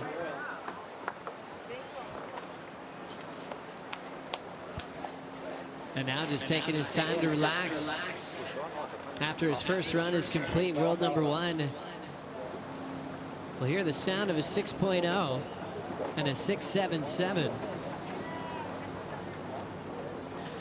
And remember, he'll get one more run, one more right, one more left to try to hang on to first to go straight to finals day. But yeah, throwing the headphones straight in. Trying to find a little quiet space to prepare as we get an update on the numbers. Chianca out in front. Jet hanging on to second. Maddie McGillivray third. And Kaio fourth after the first run is complete. All 4 surfers get one more right and one more left to try to move straight to finals day if they're in the lead. Second and third will be surfing tonight in the night session, and 4th place is eliminated. And we've had some big names go down already. Jack Robinson, that was the big one upset, who's number 3 in the world, went down this morning. Lost Callum Robson from the previous heat as he'll start to prepare for El Salvador. So Kaio, the man right now, trying to get out of that 4th spot in this heat. Yeah, you know, this is where it starts to heat up. Everyone's kind of had their first round chance. It all comes down to these last final few runs. This event, this format moves so quickly though, Joe. Just to think that we've lost 2 surfers. We've also got 2 surfers already into the quarterfinals. And probably such a wild feeling for these athletes. Having 2 runs and already going, wait, that's it? No more chances. It can go by incredibly fast. Jet Schilling, super smooth. Nice drive off the lip. He's got a little balance of maybe Rob Machado, Kalani Rob. He's got a great air game, super cool and calculated in the pit as well. Seen him charge a pipeline already. Just skipping off the bottom to get out in front again. Attacking the lip once again. Jet goes up, drills it. Maybe fit in another big hack now. The bottom drops out. Time to square up for the barrel. Jet timed that well. Bit of room in the pit. Here comes the finish. Throwing down a beautiful reverse. Well done for our wild card. Getting the call up last minute. Since Seth had his back injury. Wishing Seth Manise a speedy recovery as he's preparing for El Salvador. But happy that Jet got this chance as he's trying to protect his position in the qualifying round. Yeah, it's fun to watch, you know, someone like Jet. He's just got this youthful energy, but he's done a lot of work, a lot of training. He's obviously doing so well in the Challenger Series, but to really put yourself against the world's best, it's such an interesting and unique challenge, and what a great opportunity for him to really start to sharpen the blades for wanting to get on the championship tour. Like the way that he kind of hooked under this, and then he kind of decides that he's going to need a bit more speed when he comes out of this barrel to do this little reverse maneuver. Cool to watch him kind of ditch those fins, pick that nose in. That knee gets so low to the board and swings it around. Got a smile on his face. A good ride from Jet. I think he's going to kind of incrementally improve his score there. I think there's just still that reaction of these surfers just going, I've just rode away for 45 seconds on demand in front of this big crowd. Jet just trying to take it all in, as we will throw it over to Peter Mel. Well, hello, and I've got myself a special guest here, and from Channel Islands Surfboard, Britt Merrick. Good to have you here. Thanks, What's buddy. your first thoughts here at the Basin? It's always fun to be here, man. It's such an exciting venue, and you get to see a type of surfing that you don't normally see, and sort of a different approach to a heat. Not having to figure out whether you're not going to get a wave, knowing it's coming. You can really think about what you're going to do on it. So it's kind of a different game. It's exciting. In relation to surfboard design, is there anything that you bring specific to the Basin that would change, say, from a board you designed for the ocean? Yeah, definitely. You know, it's such a cuppy little wave, and the power source is so different from a natural wave. You don't have the same sort of suction off the bottom. So you need a board that projects differently, and you need a board that fits in that cuppy little lip with real tight transitions. So we generally go shorter, more rocker out the back, move the fins around a little bit, and make some volume adjustments. That's beautiful. You've got two surfers that are in this heat right now, Joao Shianka, who you've been working with just kind of recently, right? A couple years. Yeah, a couple years, and then you got Matt McGilvray also riding these boards.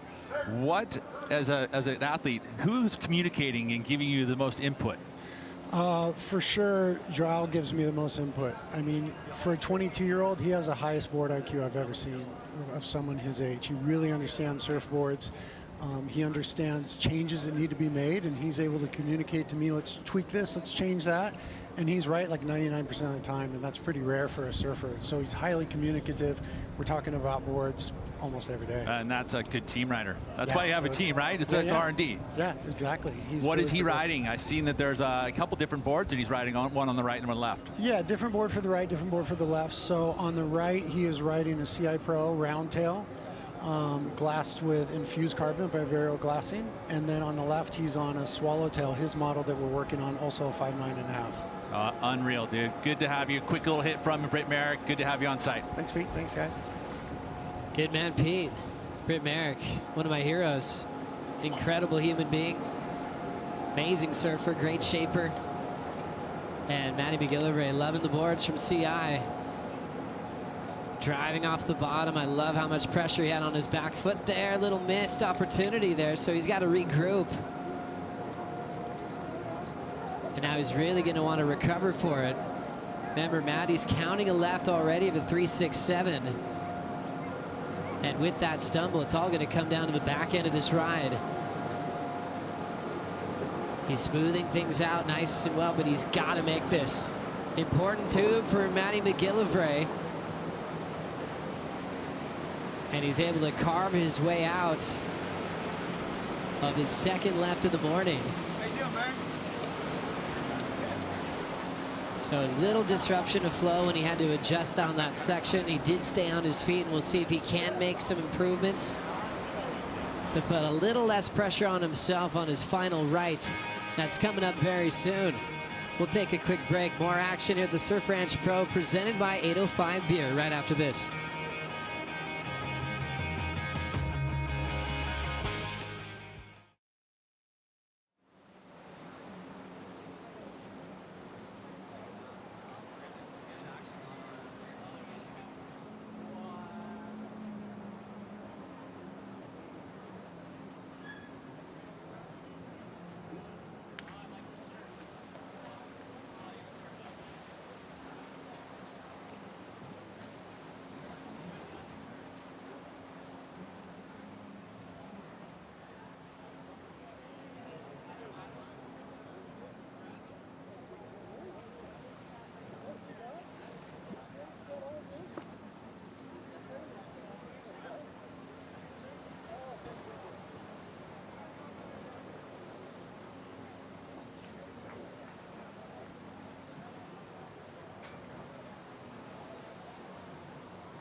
Welcome to the Tour of Champions. The tour that can spit you out as quickly as it welcomed you in. It's dedication. Sacrifice. It's months away from family. It's your pride, your legacy. Your life on the line at any given moment. What might have started as a passion is now a declaration. A declaration to be the best in the world. To double down when it matters most. To persevere through the trials and the triumphs. Where it takes grind to graduate. This is a tour that breaks ground, shatters ceilings, and spans seas. It's good days, bad days, and lay days. Hawaii, Tahiti, Portugal, Australia, Brazil. This is a tour built for the few. Envied by the many. It's a tour of dreamers, rebels, chargers, fighters, innovators, and everything in between. This is a tour of champions. How good is life on the championship tour? Absolutely loving the Dream Tour as we've got Kai Ubeli looking very focused and hungry for a big score here. Oh no, and he falls. Ubeli is now going to have to keep his 3.33 after going down on his second right. That's going to put all his pressure on the left, and you can see the frustration there. Yeah, I mean, it's so palpable just knowing that that opportunity's kind of slipped through your fingers. I think that's 3 errors for Kaio on his 3 rides, so definitely feeling that emotion and that disappointment. Tough one there for Kaio, who thrives off a lot of passion and winning moments, and definitely in frustrated moments, you know how he feels. And just one of those mornings where you're coming out aggressive, you can tell he's swinging for it, but just getting a little bit off balance. What happened here? Yeah, it's interesting because we mentioned he's had those missteps. He's kind of got to clean it up here, and all that pressure, you see he's kind of facing forward. He hasn't got his body fully committed over his board in order to keep that forward momentum. Oh man, I feel that. It's so tough. There's the challenge for Kai Ubeli sitting in 4th. And after now 2 rights, he's keeping a 3.33. So it'll all come down to his left-hander. The moment counting at 2.6, but he'll be surfing for excellent number when he gets that chance. But a guy that's been resilient. It kind of feels like this second chapter of his career as he's relearned the way to win, dedicating himself as an athlete, understanding his talent. But yeah, you can tell he's definitely the hardest person on himself as he'll recover and perform in a few minutes now. Yeah, that's one of the things with this format. You do get that opportunity to kind of shred, just shake it off, get ready for that next ride. He does have another opportunity on his backhand, but that score is going to be a chewy number.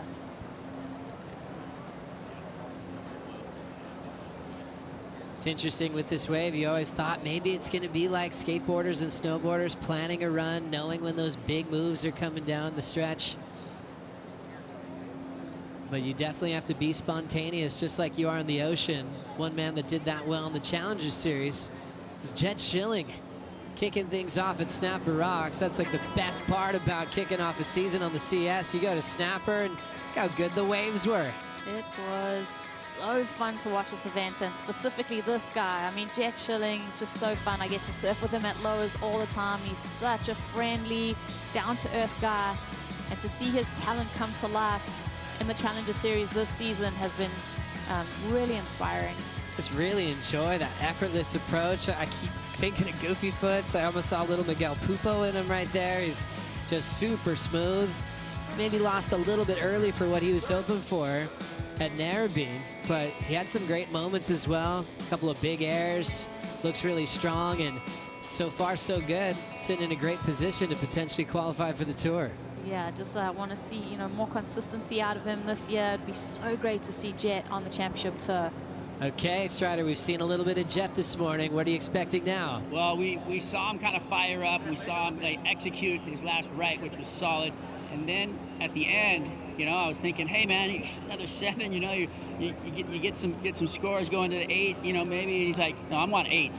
I want 8s. I want to bring it. He's thinking above the lip. He's going to execute, and I can't wait to see it. I love that confidence about Jet. He's got a competitive fire that's real, believes in himself. And with that crew that he spars with, they spar in a lot of different ways. Doesn't matter if it's surfing, ping pong, you name it, Jet's a contender. Wrap to start, belts it again. Great timing for Schilling. Throwing some water on the third move. Feel like a great start, real well paced. He likes to throw a reverse sometimes halfway down. Little climb, there's the throw tail. Like it, mixing it up again. Total control of that back foot. Punches it out again. Jet Schilling's in motion. Now it's gonna hollow out. Does he want the barrel? Looks like he just wants the lip. Here comes the punt. Alley-oop for Schilling, he gets it. Well done for the wild card. That entire wave just felt like a choreographed dance. Just the way that he was able to kind of up the tempo when he needed, drift the fins, and really build on a few of those maneuvers, and having the kind of foresight to dodge, like not dodge the barrel, but just forego it, to put that emphasis on that last aerial maneuver. Just a beautiful flowing wave on his forehand. That drift right there was just so impressive. The one before it, you're like, oh, that was cool. And then he just drifts the fins completely. Really cool to see him transition through those snaps, the way that he burns off his speed. He kind of identifies that he's got to race this section in order to get that alley-oop in. Yeah, definitely one of my favorite waves in this heat so far. Cool to see his feet completely disconnect from his equipment in the air. Pulls it off clean. To keep the power in the legs for that last maneuver is just so crucial. You've identified this before though, Rosie, how much time you have left after that barrel where you know it's going to go flat. It's just a matter of just inches at times where you just have to get to that lip perfectly. I think with his ability to know the fundamentals of an alley-oop, he was able to kind of reach over to the shoulder a bit and just to get the rotation down. Yeah, he had to do it in that quick transition because that wave flattened out so quickly, Joe. That's such a good pickup. So Jet Schilling having a blast, enjoying this wild card call-up now for the second time of his career at this specific venue. Schilling, it looks like he's going to jump up to the second position, earning a 7-point ride. Yeah, best of this heat. So there, he's got that high mark on his forehand. Well done to Jet Schilling. Remember, second, third in the night session tonight. Winner goes straight to finals day tomorrow. Fourth place is eliminated. Jet now has just moved to second. He's complete. He's done run 1 and run 2. So now he's just going to sit back and hope that he still has his spot to surf tonight under the lights. Matty McGillivray is sitting in the third spot. He's got one more wave. Kaiwa Belly has one more wave as well. And Joao Chianca actually has 2 more waves to be ridden to hang on to that #1 spot. Yeah, this is going to be fun with Joao. Like in that lead position, he knows that Jet, who was kind of chomping at his heels, is complete. So that almost alleviates a little bit of the pressure.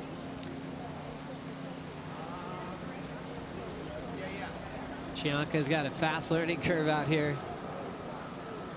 So many surfers that have been here in the past for the previous CT events didn't really have to work out pole flags or identify where they were in the basin.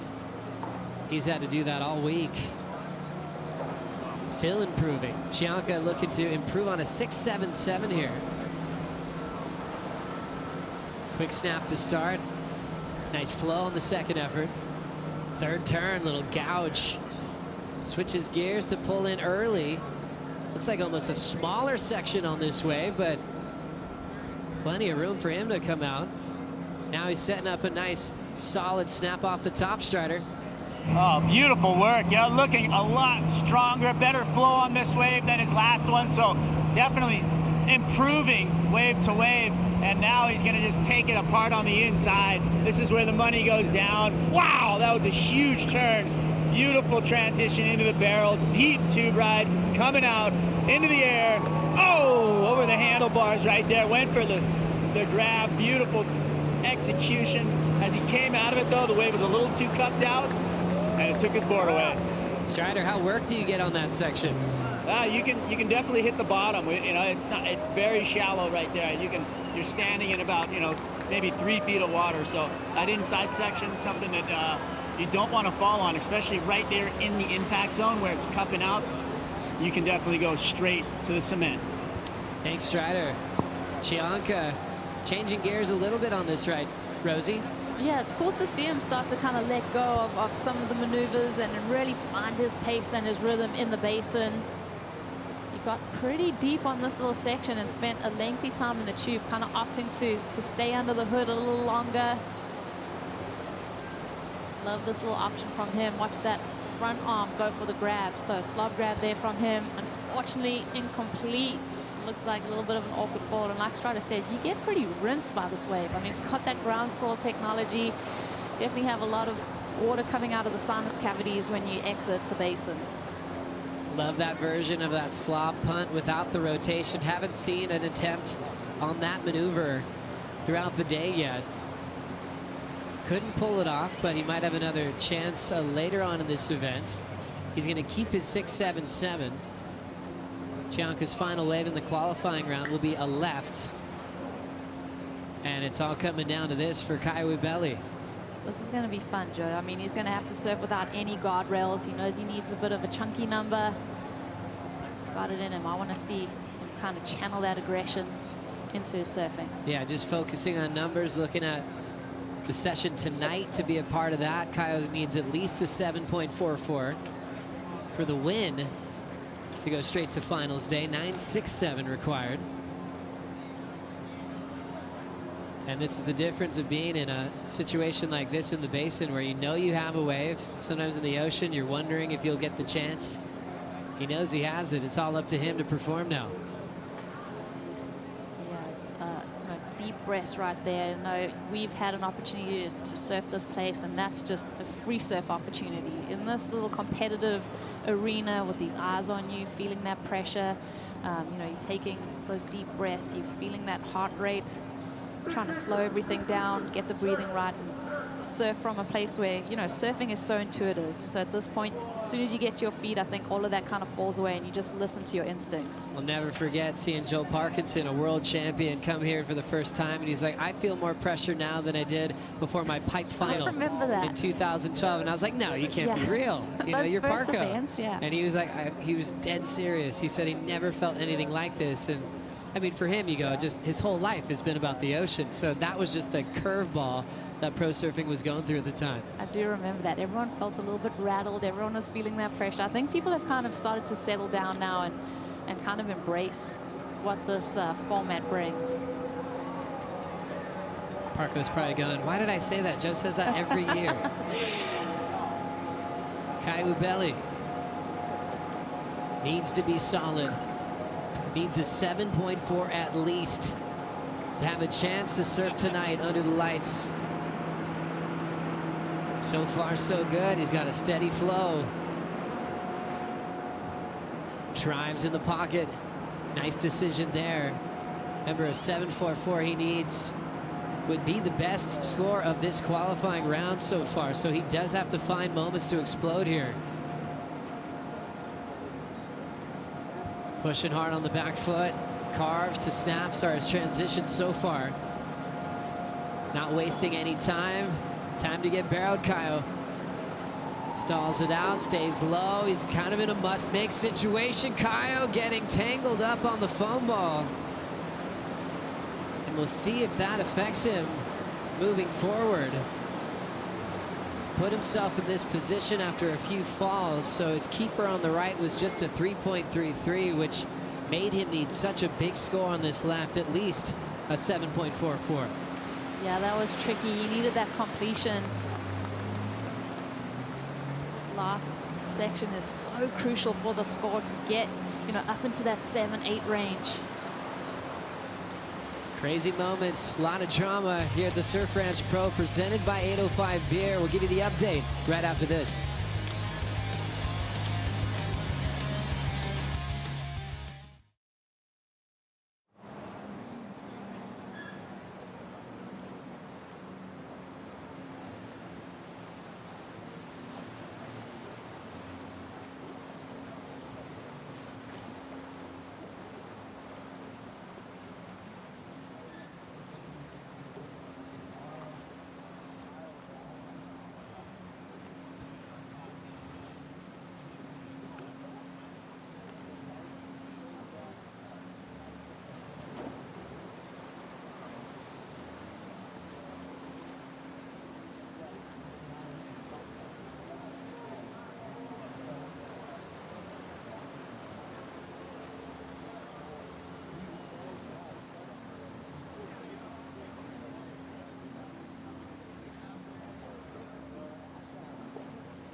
Kyle Belly coming down to his final left, and how about the leash wrapped around his front toe?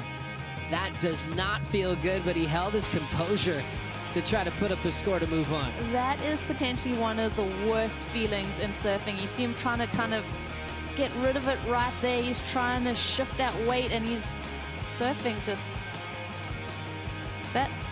It sucks. There's no two ways around it. It's a terrible feeling. You're trying to get that leash out from underneath your foot. It's like almost like stepping on a Lego or something and trying to still perform. Tough one for Kyle Abelli. Scores coming through, and it's not a great one. A 4.77. Abelli eliminated from the event. As you see the situation unfolding, Cianca still has another wave, and so does this man, Matty McGillivray. So it's really about the battle for first. McGillivray needs a 7.23 here to switch gears on Cianca. Placing some great turns to start. Now tube time for the man from Jeffreys Bay. Slick turns out of the pit, back into a little bonus section. That's always that risky section right there, because you're going, do I pull in again? How much opportunity will you get? We broke down the wave this morning. You're kind of in that performance section, as you're still trying to trust your natural instincts as a surfer. You can't blame him for pulling in there, Rosie. Yeah, I mean, it presented himself. He pulled under the hood, obviously looking for that 7.23. That's, you know, that feels obtainable when you're getting to your feet. So, Maddie, you know, we've all felt that sting when that wave kind of drifts away without you. He was doing so well on this wave too. Had a beautiful read with the power maneuvers, got super deep on this section, but then getting caught behind is just such a gut-wrenching feeling. You're like, no, how can this be? I want another go. I want to relive this moment. But surfing, we've spoken about it. You got to follow that intuition, and you know the feeling so well when you've been caught behind and the ride's over. So Matty McGillivray will complete his second run, as he is now in third position. Kyle already out, so we know McGillivray safe for the night session tonight. And it's all seeded tonight in the night session based on your performance in the qualifying round. As you're enjoying this qualifying round, you see how the high seeds have this advantage of surfing at the end, so they know what they need to do. They know if they can save some energy, and Cianca is going to get to feel that now. It'll be interesting how he takes his final wave. You know, hasn't had as much practice as other surfers, but does he also want to kind of conserve energy, knowing that he'll have a big day tomorrow? Yeah, that's an interesting point. I mean, just Jiao must be elated to the fact that he's already into quarterfinals. He can kind of keep his cards close to his chest. Let's see how he surfs this last wave. It's still an opportunity for him to kind of warm up and feel out the place. So Cianca already with a 7 and already a 6. World number 1. He said he felt challenged at the press conference, and look at him. He's already onto finals day. Guaranteed at least a quarterfinal result. When you look at the rankings on WorldSurfLeague.com, that's an equal 5th. Remember, pressure on the final 5. We already did lose Jack Robinson early this morning, so Cianca could have a little bit more room. We're at the part of the year where there's no throwaway results. Everything counts. Also, he has a chance to maybe ride a different board. If he had another thought there, maybe he'll change his equipment. We'll see how he approaches this final wave in just a moment. Strider, what would you do? You got one more wave to ride, but you already guaranteed the win into finals day. I kind of, you know, like what we saw Toledo do. He liked a little bit of a test. See how hard you can push it off the bottom. See where you can place it, or your timing is. I feel like the performance and the rhythm and the flow on that last turn into the barrel and then that last execution, those 3 moments are what are really defining these waves for me. So on either end of this basin, you're doing that big snap, and then you're dropping out of the sky right into the tube, and then you're coming out and you're doing an above the lip, you know, maneuver, something that's going to really take a advantage of the wow moment for the judges. And I feel like that's what I would do. I would just take advantage of timing in the lip, into the barrel, and out into the air off the end. And well, we'll see what he's got for us. I can't wait to see it. Good man was Joao Cianca, world number 1, just 22 years of age, one of the youngest on the championship tour. His whole story goes, falls off tour last season in a heartbreaking way in Margaret River, taking him months to recover mentally, and then picked himself back up and became a better competitor, a better athlete, and now world number 1.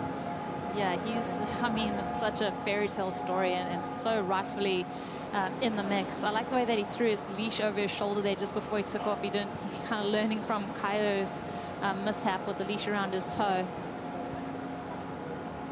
Great move there for Joao. Be interesting if he identifies a section to kind of change gears. I'm sure some spontaneity, something the judges haven't seen before, could work well for him on finals day. Yeah, these waves take so much of your energy just to get an easy run and be able to kind of not have to overexert yourself. It's kind of a fun position to be in. He knows he's in the quarterfinals. This wave just for fun as he gets deep in this tube. And does well there. That would have been explosive. Whole board was out the back. But world number one's looking incredibly solid. First time here, already into finals day. Doesn't happen to every competitor on tour. And you know the dangerous thing is, I feel like he's barely gotten out of first gear. So Joao's like taking that easy run into the quarters. It's really crucial to kind of pace yourself, and as you move through events, you've got to show something different. So you've got to level up every time you're making it through the rounds. So fun to see that 5.9.5 in the works. We got insight that that's actually going to be a model for Chianca with CI. So putting in a lot of great work with Britt Merrick to identify what was going to perform here at the Surf Ranch. So first 3 qualifying round heats complete this morning. Chianca going straight to finals day. Jet Schilling, Maddie McGillivray will be surfing tonight under the lights, and we lose Kaio Ibelli from stop number 6 of the season. We'll take a quick break and an update show to come up right after this.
You're watching the Surf Ranch Pro presented by 805 Beer. Stop 6 of the World Surf League Championship Tour. Opening day was very exciting, especially for the Italian.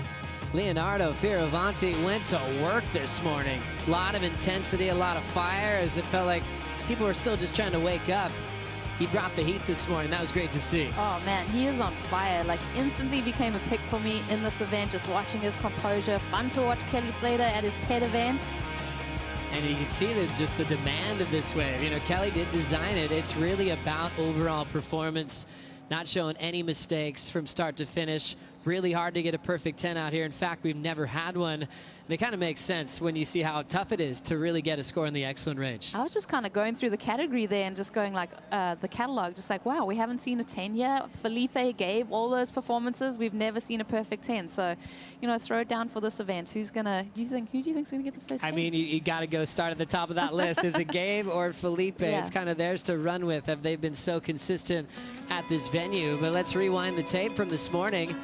First heat was great. This had Fioravanti, Jordy Smith, Kelly Slater, and on the tough side of this, world number 3, Jack Robinson, not moving on. Yeah, this just shows you this new format is so cutthroat. That first place surfer moving straight to the quarterfinals, and fourth gets to pack their bag. So it happens so immediately that we lose a surfer and someone else makes it to finals day, that it's kind of a bit of a shock to the system.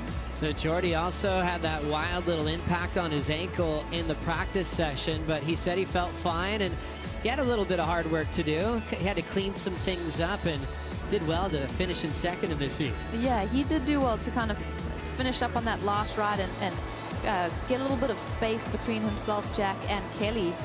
Kelly is always so fun to watch here, though. Like, you could hear the crowds. Everyone was down here super early and really enjoying what the guy was displaying. Yeah, that 7-2 was one of the best scores of the day. Kelly's best, that wrap to then pull into the barrel, that combination was wild, and then the fall from Jack was so surprising. Remember, he missed Margaret River with the injury, but he's kind of turned into this Iceman where he pulls everything. It's so rare to see him fall when the pressure's on the line. It is rare to see him fall, but also just watching that wave as it rolled through, he was really putting a lot of emphasis, coming off of injury, obviously missing an event, a little, you know, blip for him, but I think he's going to come back swinging when we move on to El Salvador. But crazy to think he's out of the competition, and that top 5 picture, are we going to see a shuffle? Yeah, now you're keeping that result, so Jack's going to feel it. He dropped down to 3rd after missing Margaret River, but now keeping a low result and equal 17th. We'll see if he can stay in that final 5 heading into El Salvador. So an exciting new format. That's what we're actually experiencing for the first time at this venue, still with 3 more qualifying heats to look forward to. We haven't seen surfers like Griffin Colapinto, who are fired up, Ethan Ewing, John Florence, and Gabriel Medina. That's definitely been one of the talks of the town, that John and Medina get to spar together. Yeah, these heats, the way that the seedings worked out, it's super interesting, and it's so fun to kind of think about how today is going to shake out, because this is a different playing field, new format, and the heats are stacked. Look at these stacked heats. 4th place eliminated, 2nd and 3rd into the night session. A lot of newcomers to this venue that we're going to enjoy, from Rio Waida, Liam O'Brien trying to mix it up with multiple-time world champions. Ethan Ewing, we're going to see, does his pace and tempo that he throws down at waves like Jeffreys Bay and Bells Beach, is that going to translate to the surf ranch today? Yeah, that's going to be fun just to identify all of these guys. But also, we talk about this night session like it's some golden ticket, but 2 surfers from that leaderboard advance into the quarterfinals. So there really is only this narrow field that's going to escape today and make it to finals day. Yeah, there'll be pressure under the lights tonight, and as well with a right and a left, and it could come on either direction, which is kind of nice. If your left is your best score, that could carry you into finals day tomorrow. Yeah, it's fun just watching the different format, the different kind of leaderboard to the heats. It's really just keeping us all on our toes. Now looking forward to what's going to happen next when the qualifying round continues. We'll be getting that one started at 11:40 a.m. this morning. Keep it right here, and we'll see you in just a moment.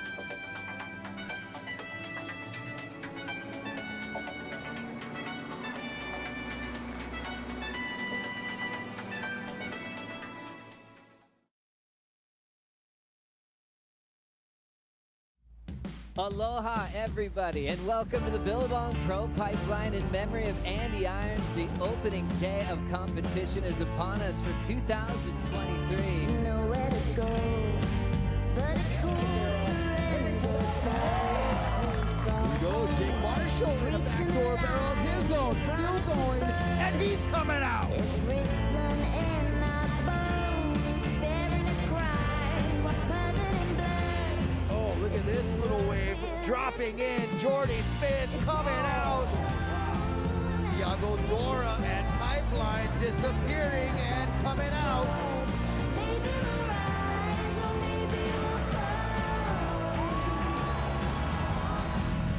This is Kelly's 31st appearance at Pipe in competition on the championship level.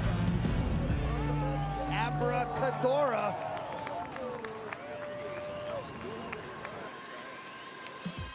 Backdoor pulls in, slotted deep, and finds the exit. Looks like a good one. Betty Lou, Shreddy Lou in the barrel at backdoor and re-emerges. Under the hook, no problem. big act to finish. Fitzgibbons, backdoor, gets there. The biggest upset of the day so far. We go up the back with the red one.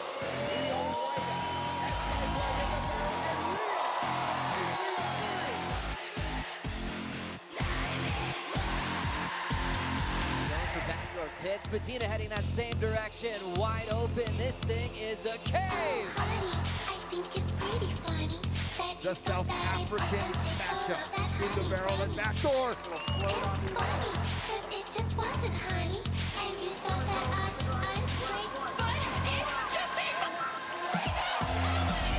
John, backdoor, long wall, but even John will not find the exit door there. No, he does! What just happened?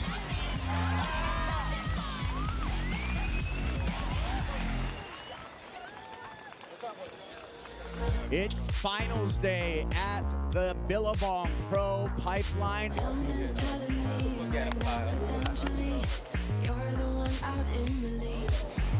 You know I like it, keep doing it. I don't want to interrupt. Finds a little more of a corner, finds a little bubble, gets through that section. Nice carve in some difficult water. Back up into the lip again, and a fist pump for Leo Saravanti. Johnson in the barrel, disappearing, and Kyle coming out and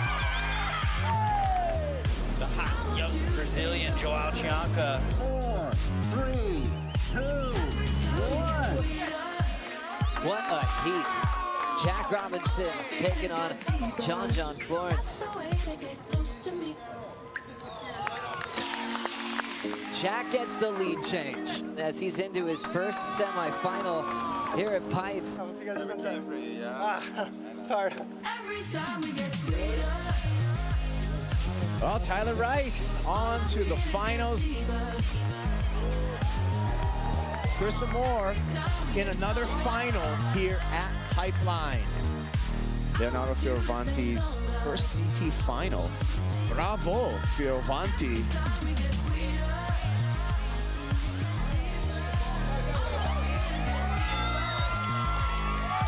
Carissa Moore, the champion of the Billabong Pro Pipeline and #1 in the world. And it's all over. Jack Robinson is your champion of the Billabong Pro Pipeline and your new world #1. Country that is really hard to compare to anywhere else on this continent. It is beautiful, it's rugged, it's wild. This place is very open to all the available swell, and we always get big surf here. It's power surfing, but it's radical power surfing. It's those surfers that can really tap into that power, use their rail, and really dig into aggressive style of surfing. They're going to do really well. This is the event where the cut goes down. The race for the final 5 is well and truly underway now. Who's going to be feeling that pressure, and how are they going to handle it? Main break is such a challenge for the surfers. They're constantly having to adapt. You can't just rock up 2 days before the event and expect to win this place. It's a place where you have to put your heart and soul into it. These waves of power and consequence, you can't just learn them overnight. Go, go, go, go, go! She's gonna let wrist go. She takes it, pulls into the pit and makes it. Carissa goes off the top and bounces vertically, and the 5-time world champ just pulled off a miracle moment. It's one of the best feelings when you kind of shock yourself. Carissa Moore, a 9.63. I felt like the universe kind of gifted me that one and was on my side, so thank you.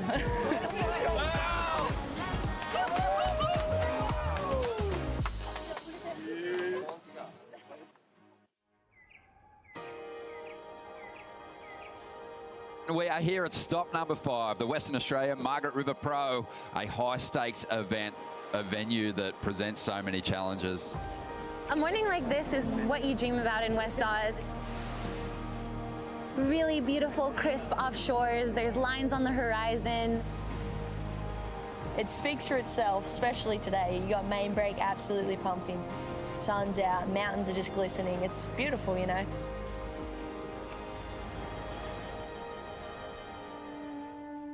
Joao Chianca and Molly Picklum are the current WSL rankings leaders and will be wearing yellow in Margaret River. The two suffered disappointing defeats here last year and were cut from the championship tour. What a year it's been for them. Last year, this was the day that brought more emotion than they've ever felt in their career. I think I just have to find myself, find hope in the hopeless, you know? Look, it sucks, but I'm excited for the next years to come on tour and try and get there again. Forced to fight back, both successfully requalified and have been on an absolute tear in the first 4 events of 2023. Looking back 1 year ago, saddest day of my life. Find myself on the top of the ranking. You gotta feel really special. I'm just enjoying the energy and what it's bringing for me. And yeah, I really do hope I keep it. I hope I keep it all year. I think that surfing here is insane.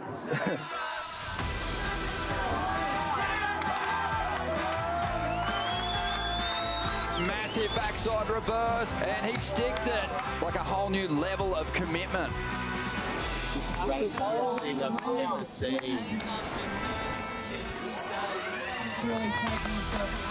Absolute mastery.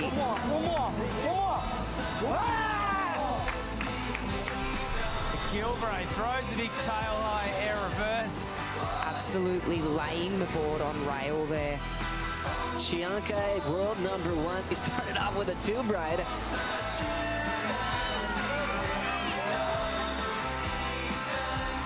If you win this contest, definitely putting your hat in the ring for one of the best surfers ever.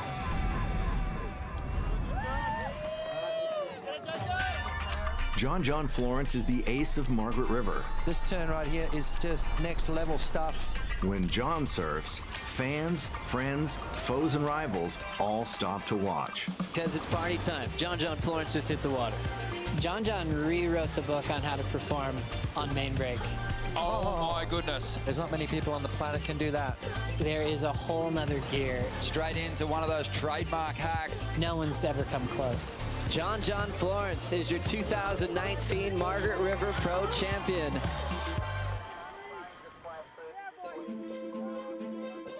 We saw John recreate how to power surf out here.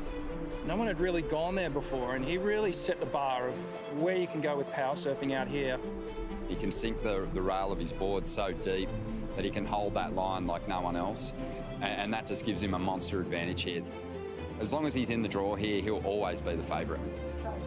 Yeah, WA is one of my favorite places in the world. It just has that kind of power that Hawaii has that I've grown up with. There's something about the speed of this wave. It's some of my favorite type of surfing because I can just go as fast as I ever wanted to into a turn and just kind of lean back and just let the board take its track.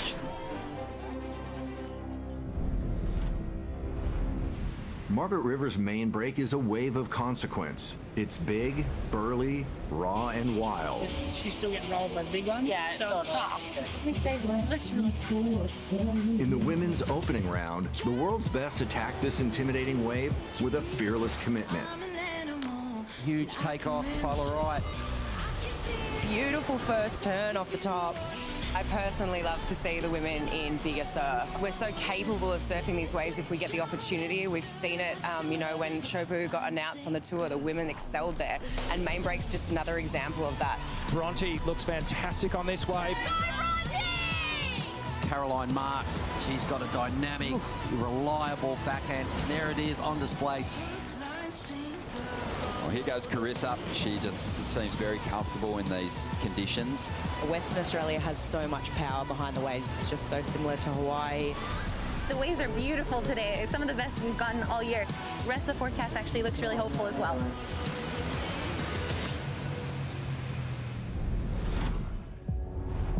Have a look at this. This one stood up perfectly for John. Absolute mastery. John Florence is the best surfer in the Margaret River lineup. Can Griffin Colapinto upset the champ? Don't force it, let it happen. Griffin needs just a 277.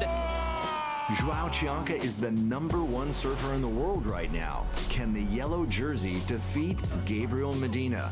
Chianca definitely controlling this heat. We've got Gabriel Medina with an important wave. The men's semifinals are next.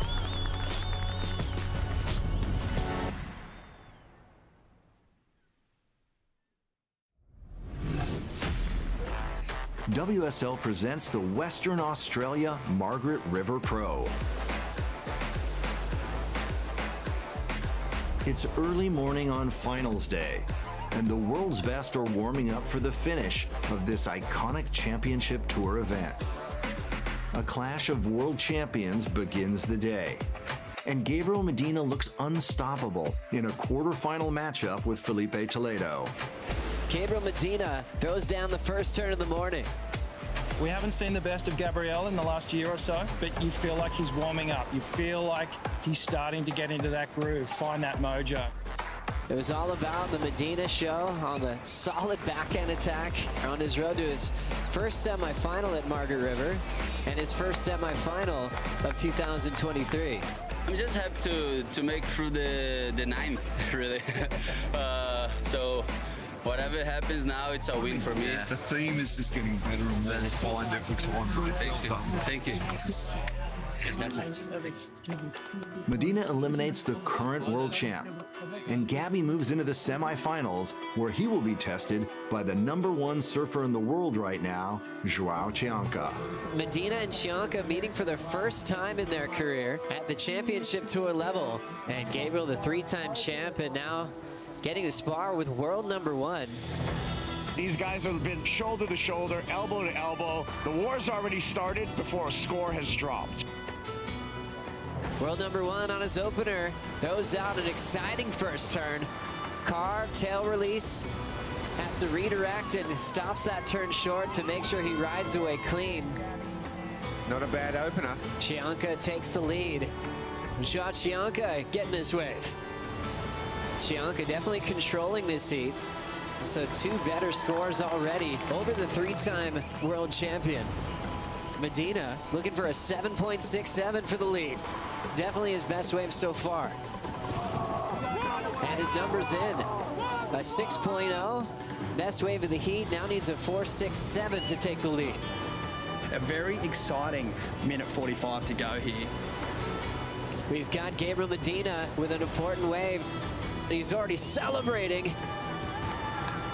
It's official. Gabriel Medina takes out world #1 and enters his first final of his career at the Margaret River Pro.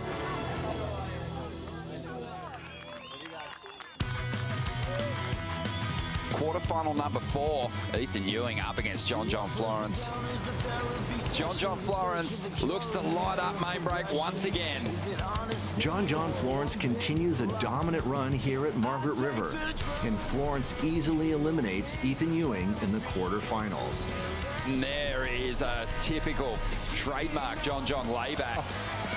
John Florence charges into the semi-finals. Out on the water now, we have Griffin Colapinto against Baron of Mamiya. Griffin Colapinto has quietly emerged as an event standout.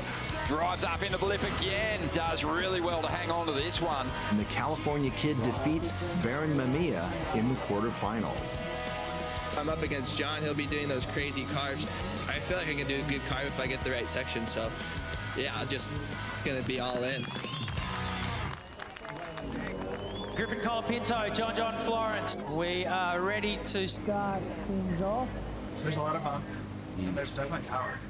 Semifinal 2 will be a true battle royale. John Florence versus Griffin Colapinto. You just want to see how someone's going to prepare against John. You know, John is the best at main break. What is someone going to do to try to beat him? Don't force it and let it happen and enjoy it. I love it, Sneaky. Love you. Love you too, bro. Florence is always the man to beat when we come to the West. Florence lays into it. Griffin Colapinto, he's swinging on the open face. Love the finish here, but look at that start. Wow, it just brings the wood right around, just beautiful body talk. John says, why not investigate? He's got a big meaty section ahead of him. He just gets up there and does his typical layback. Griffin takes this wave, needs just a 2.77. Nice blowtail in the end section. Yeah! Griffin says, thank you very much. Oh my goodness. It's huge, it's a 9.00. He is on the way to the finals. That was the best heat, strategy-wise, performance-wise, I've seen of Griffin in his career. Thank you. Proud of the little guy. There's a lot of work going in to surf, you know, heats all event and then step it up against John. Yeah, John. Thank you. Thank you. That is the mark of Griffin's career we're going to look at, as how he surfed beyond himself, didn't get carried away in John's plan, absolutely ripped. Really over the moon, so I'm gonna have to figure out a way to rein it back here because I'm pretty stoked. I mean, he got John, so I'm like, I'm only going if it's a perfect wave there. I tried to do this claim I've been working on, and then a golf swing didn't really come out very well, so maybe for the final. Colapinto just changed his career in one moment. The finals of the Margaret River Pro are next. First, can Griffin Colapinto shock the most feared competitor in the sport? 1 minute on the clock. Griffin needs a 9.34. Then, world champions square off at main break. Carissa Moore versus Tyler Wright. It's incredibly close. Can Tyler convert? Who will raise the trophy here at the Western Australia Margaret River Pro?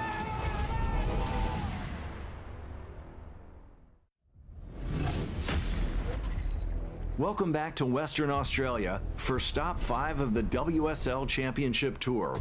This is the finals of the Margaret River Pro. Gabriel Medina is considered the most feared competitor in the sport.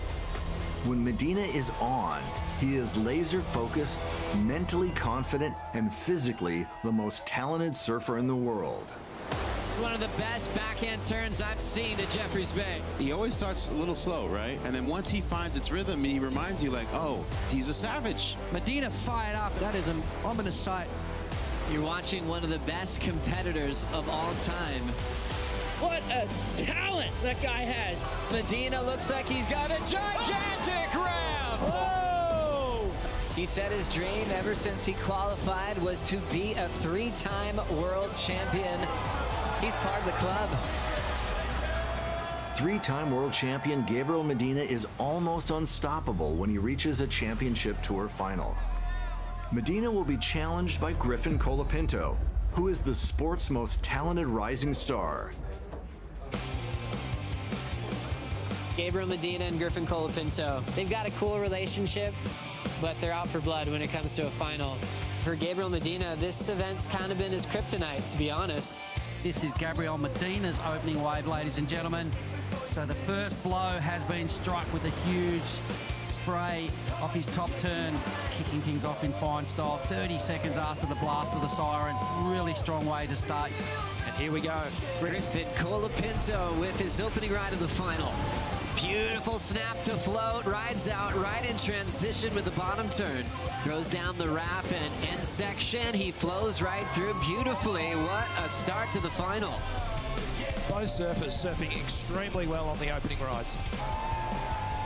Second effort for Medina. Nice solid opening snap, big section, goes up quickly. It was a little messy there, but he stays on his feet. Little wrapping cutback, similar looking type of wave as his opener. And he'll extend the backhand float. Medina will get the lead change. Gabriel Medina looking for his first win of 2023 and his first here in West Oz. Sets up another beautiful vertical hack with the tail release. Right back up to the top again. Will fight through the third turn and just force the finish. Gabriel Medina, last wave, a 9.5. 1 minute on the clock. Griffin's gonna take this wave. Needs a 9.34. Here comes the first turn. Belts it. Ton of power from Griff. Late under the lip, and he goes upside down. Your Western Australia Margaret River Pro champion for 2023, the one and only Brazilian superstar, Gabriel Medina! Gabe, you won it. You won the Margaret River Pro. How are you feeling right now? It feels amazing. It's a contest that I always struggle to win, and just happy to surf, you know, like I've been struggling in a few events. Yeah, now I feel like I'm back, you know, in competition mode, and yeah, it's amazing. Gabriel Medina claims his 17th championship tour victory.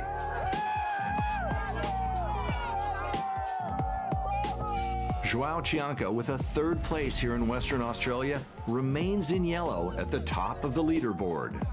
Colapinto climbs to fourth place, and with the win, Medina jumps to 7th overall.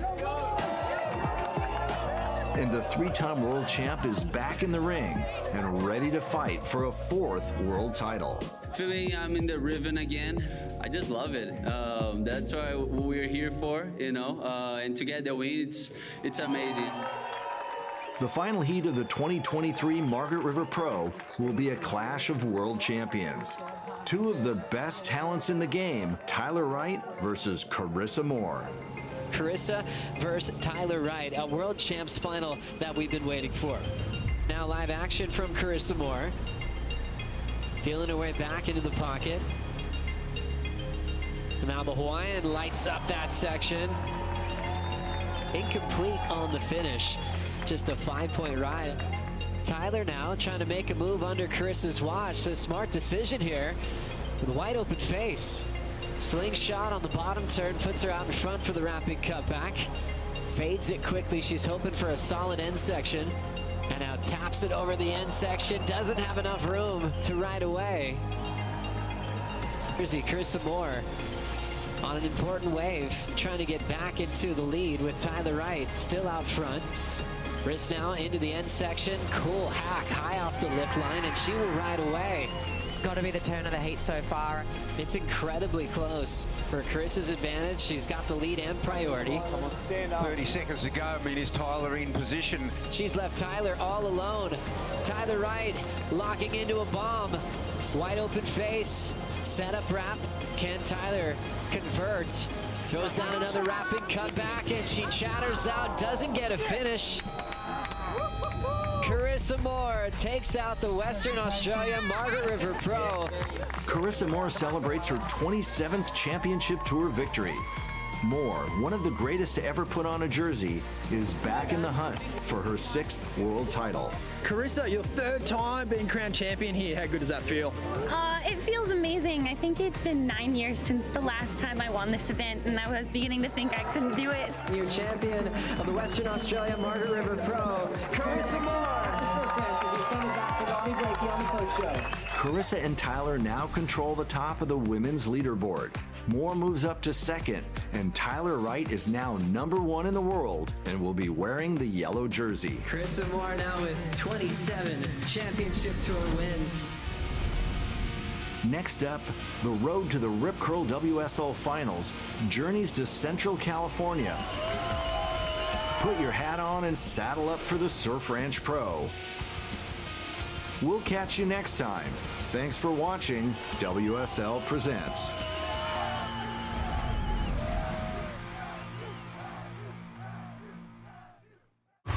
I'm Kelly Slater. I committed my life to this, you know, all of this. There is so much pressure now. It's really do or die. He's not coming here to participate. He's coming here to win. Her career is at stake. You want to perform in the big stage? This is the biggest stage you can have. Oh my goodness. This is sport history.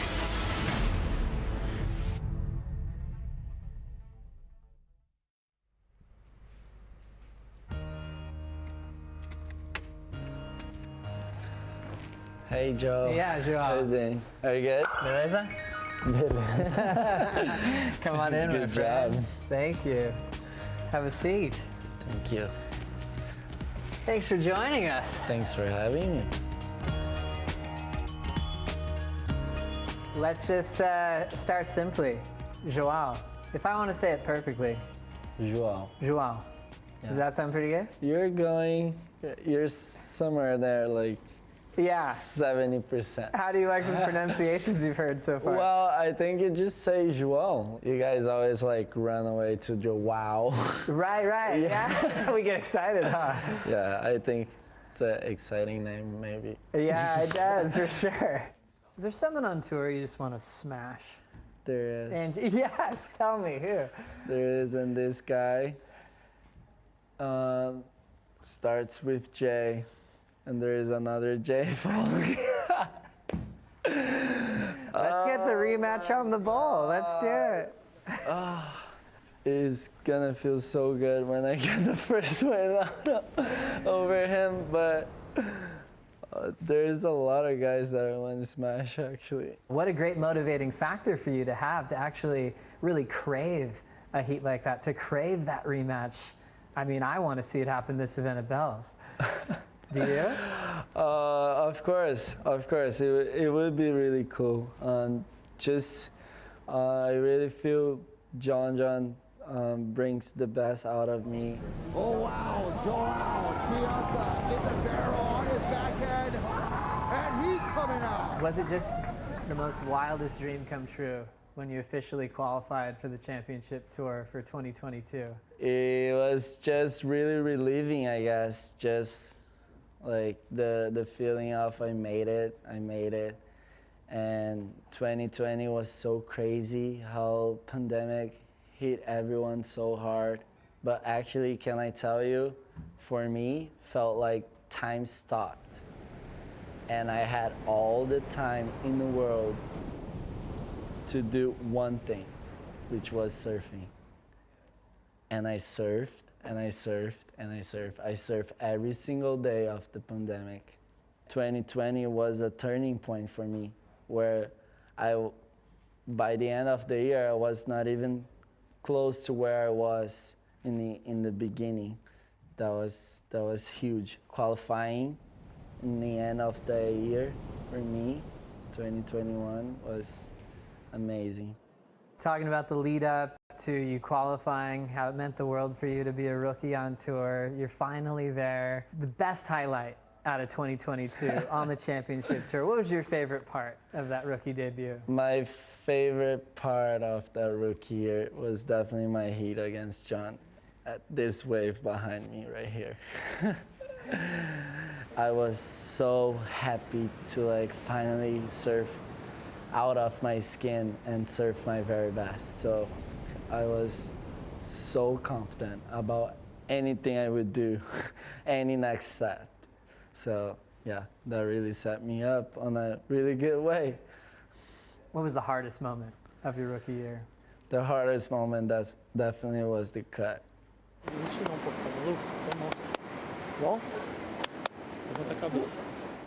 It was just really messed up in a big way. My head couldn't really put together what to do next.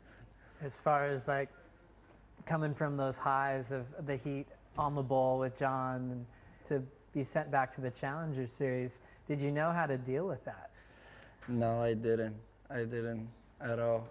That was actually the first time that I was really negative about stuff around me and opportunities ahead me. So I remember that took me a couple months, 2 months to really recognize. I think part of me didn't want to accept that I wasn't on the tour anymore, and it took me long. But as I came through that, I think I came stronger. Was it yourself that kind of pulled yourself in for that realization, or was it anyone else that had an influence on your comeback to form? I think it was myself.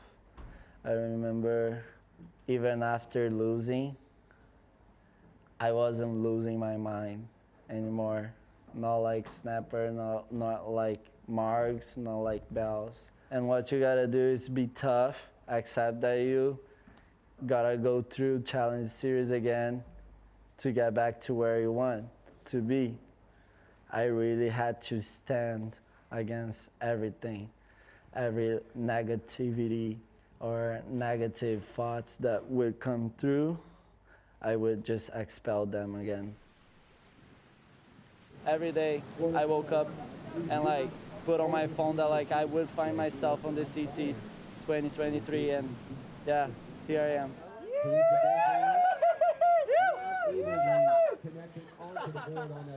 How different do you feel from your rookie season to where you're sitting today? Well, I remember that I also had my expectations really high for this season, because I knew I would have to treat the tour differently.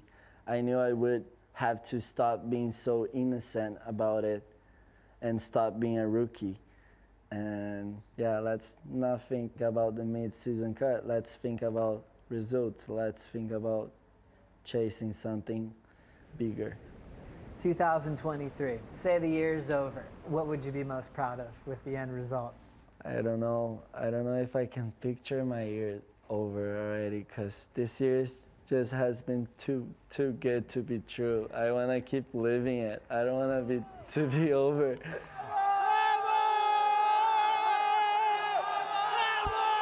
It's funny, isn't it? Like, I can kind of hear you. It's so normal too. Like, you don't want to get too ahead of yourself because the present is amazing. You're #2 in the world.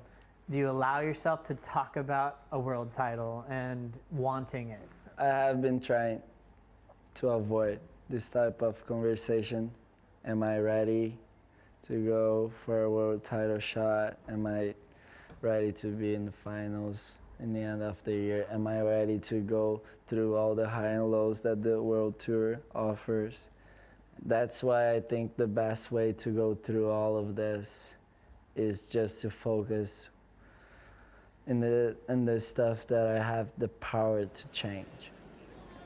And what I can change is really just to improve and to be a better human, to be a better athlete outside and inside of the water.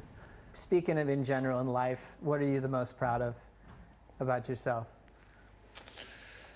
Oh my God, you have some hard questions.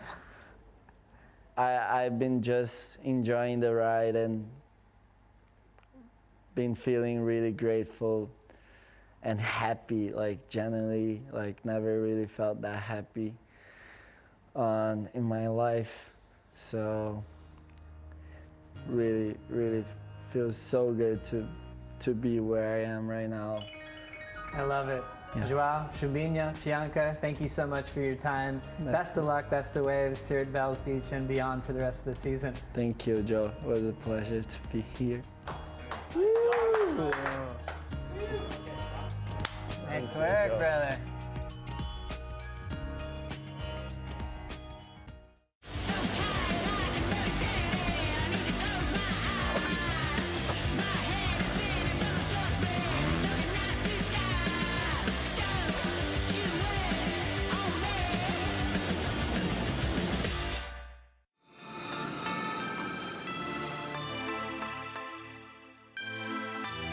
This was just a spot on some concrete where I could put my home.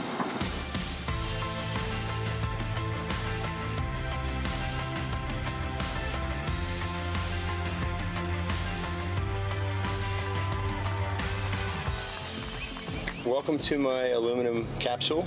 Let's go check it out inside.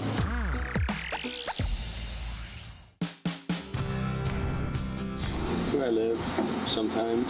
I live here like 2 weeks a year.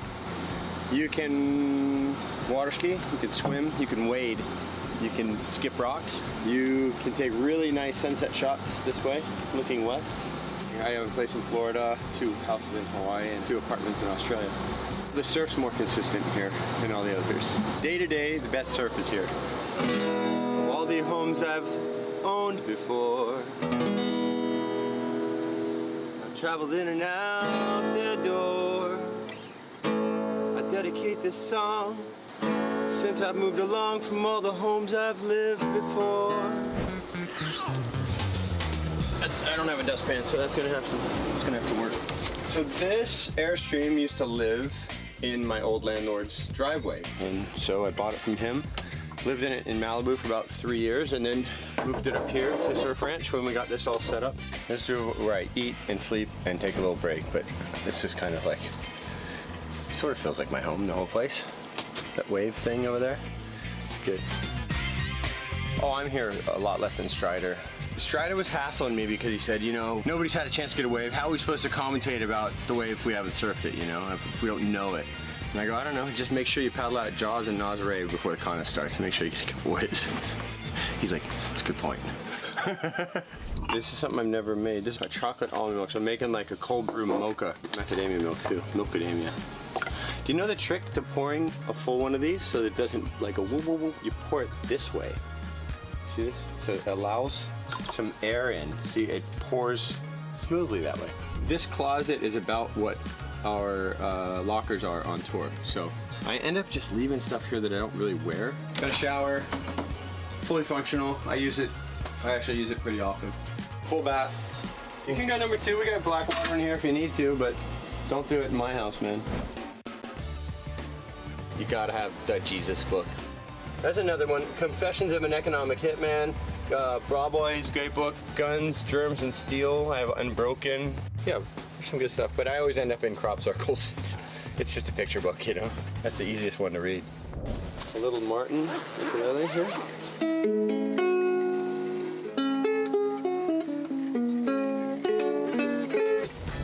Yeah, this is my little memories and stuff that have generally been associated with Surf Ranch. I got to meet the Dalai Lama in 2011. I got that going for me, so that's good. I got a picture of Jack here. All of Jack's dad's boards. His dad used to ride them all, but it was cool. I hung them at the house back in the day. This is Anderson Paak, who has been up here to surf with me. He has become my new favorite musician. That was me that somebody drew for me. I just get these things and I always end up forgetting who gave them to me, but it's really cool. Day 1 at Surf Ranch, the day that terrified me, because I got to see what we were dealing with up here and how big it was and immense the project was. And that was the first morning I surfed out here, and that was the cover shot I got from Glazer. December 5th, 2015. The tractor came with the property, so that's why it's become kind of a symbol. This is my way to display all the travel and history and people I meet. And I don't have a trophy room or anything like that. I just kind of, in fact, some of my trophies are at surf shops and friends' houses and stuff like that. But I have it in my head, like one day I'll try to put them all in one place just to like see it all. But until then, I'll just shoot my BB gun. Kalani Rob, I brought him up here with me a bunch of times, so he brought me a BB gun as a present. Oh yeah, I got it. Sweet. Actually, the BB's still in there. One of my prouder moments here on the ranch. When the boats come by, these crazy little rights peel down, I should start making a reef right here. It's a little deep in that section. I feel like Tom Kern would be good at this.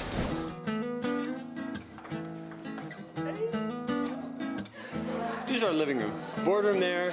We're kind of in half of the boardroom. This is the place we were sitting when Kalohe Andino said to me, "Why isn't this wave on tour?" I was like, that's a good question. So this is the best thing you'll ever do, right? Get your hat wet, cool you down. Boom. Try it. Here, let me help you out here. Help you out here. All right. You're gonna be happy. Oh yeah, that's way better. I kind of like to micromanage the property. I think one of our workers is about to pull up. I'm just gonna check him. Oh yeah, Kelly. Will, you had your temperature taken today? No, not yet. Coming in hot though. Weird. Actually, you're too cold. Too cold? Yeah, I think you're gonna have to turn around. Bro, I'm out of here. Can't put up with this kind of stuff. 97.8, what is that? All right, gotta go. I'll see you guys later.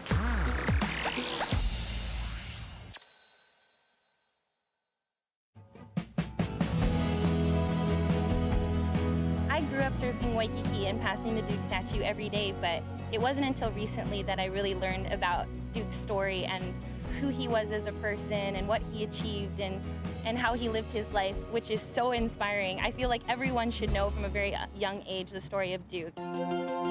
Every aspect of surfing in the modern age has been influenced by Duke Kahanamoku, and every surfer, from those just starting their journeys to our world champions, walks in his footsteps.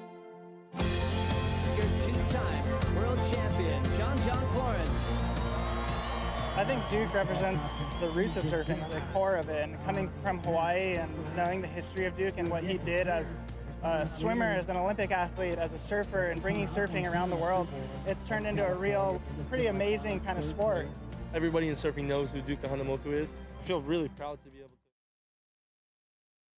just in the water, but going towards my goal.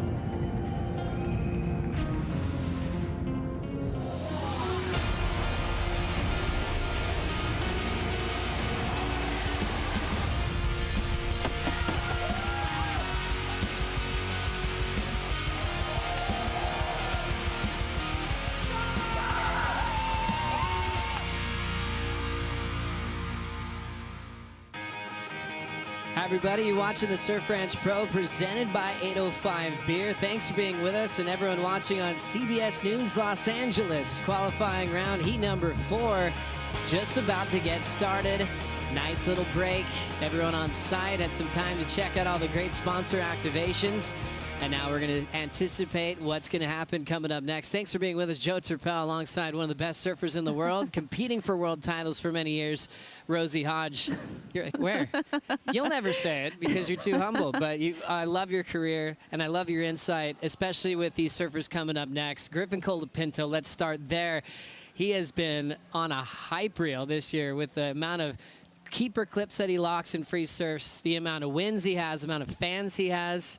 Is he going to keep that going here today? Yeah, thanks, Joe. Well, yeah, Griffin Colapinto, I mean, watching some of his free surf sessions, knowing what he's capable of, and just how fired up he is this season, I'm very, very intrigued to see his first run here at the Surf Ranch Pro. Really looking forward to that. Also, Ian Gentile. This guy is a strong rookie from Maui. Came close to maybe getting knocked off at the midseason cut, just saved his spot. But he's out here gunning for a big opportunity at the Surf Ranch Pro, presented by 805 Beer for the first time in his career.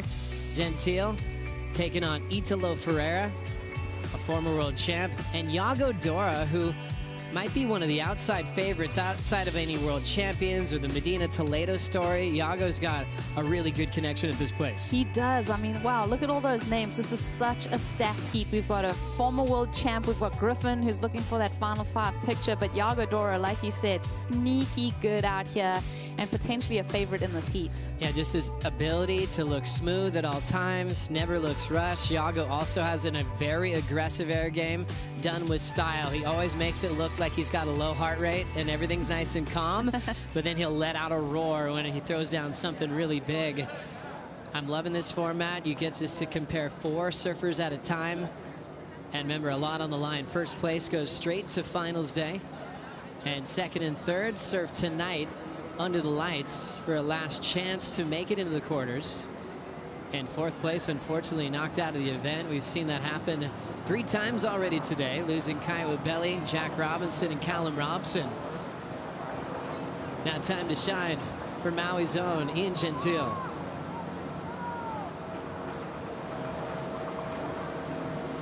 Remember, 2 runs. 1 run is 1 right, 1 left. You keep your best right and best left as your top 2. So Gentile just taking the approach to get out in front of that opening tube, create some space, just go down to maneuvers. And I don't mind it. Not wasting any time trying to pull in, just showing the judges a lot. He has got a crazy layback hack. He extends it on the open face again. Little mid-face kind of correction turn. Now he'll pull in. Now he's got a little room left. Gentile disconnected, going for the air.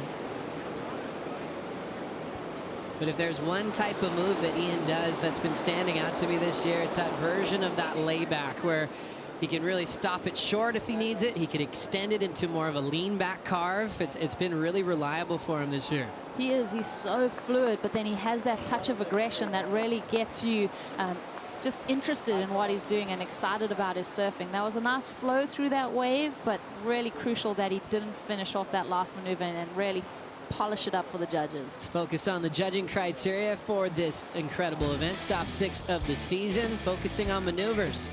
Don't really want to see a lot of repeating yourself, so variety always stands out here. Creativity, something they haven't seen before. They're watching the same wave all day, so if you can surprise the panel, that's going to really help your cause. Yeah, it's interesting, and obviously I love creativity because that just brings to mind just so much that the surfers can kind of go back and really look at this wave and find little bits of uniqueness that they can bring that can really create a point of difference that the judges will enjoy. Great to see Ian Gentile enjoying his time here as a rookie on the championship tour. Let's go back to his first wave. Yeah, just a good flow through this first section, just really leaning on that rail work. There he gets a bit more aggressive.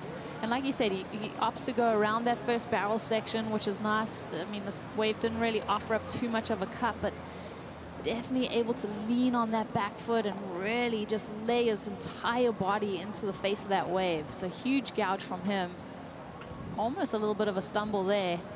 Then he kicks it under the hood. It's so important, though, Joe, to finish off this wave. You know, you looked at that judging criteria and really attacking the steep sections. This is one of those steep sections that the judges place a lot of emphasis on. Yeah, tough one to let go of, missing the finish for Gentile. So he'll have one more right to try to improve on that fall in this qualifying round. And remember, just a different change from the previous years. You don't have to go back-to-back. So Gentile will have a break. One guy that probably doesn't mind going back-to-back is this guy, Italo Ferreira, 2019 world champ, one of the fastest surfers in the world, one of the hardest working guys behind the scenes as well. Yeah, he's incredibly dedicated. He's super fit and really takes that stance of being an elite athlete, putting in the work in the gym, and just making sure all of his I's are dotted and his T's are crossed. Riding for Timmy Patterson Surfboards. So it's always a great opportunity for Italo to head down to Timmy's shaping room in San Clemente at this part of the season, making sure his boards are dialed. He also has some great boards that come out of Brazil from Tico and Teco that he's known for a really long time, all under the Timmy Patterson program.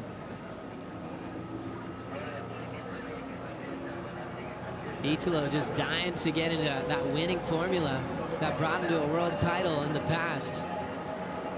He's always shown up since then, making WSL Final 5 appearances in back-to-back seasons.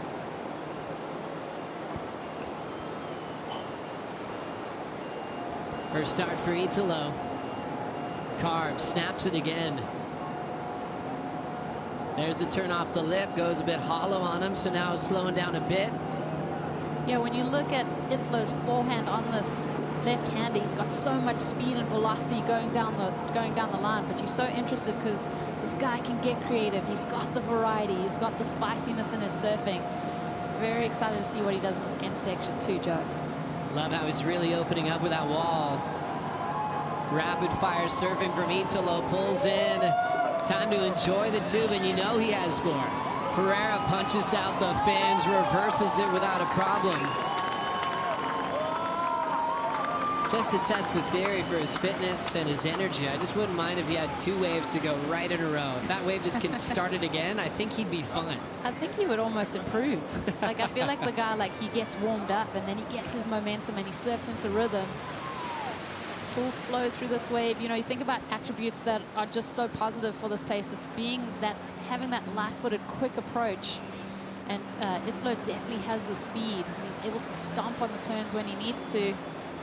Clean little barrel. You could hear the crowd starting to erupt as he hit this inside section. They knew he was going to do something big. He doesn't probably get the height that he would have wanted, but it's still a cool little air reverse that he manages on this end section. We're talking about how difficult it is to do that turn in such a tight space.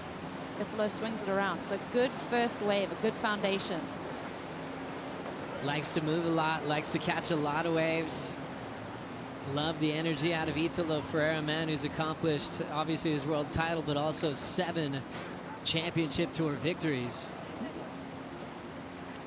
The first being back at Bells, and an emotional one over Mick Fanning, and everything changed for Italo's career.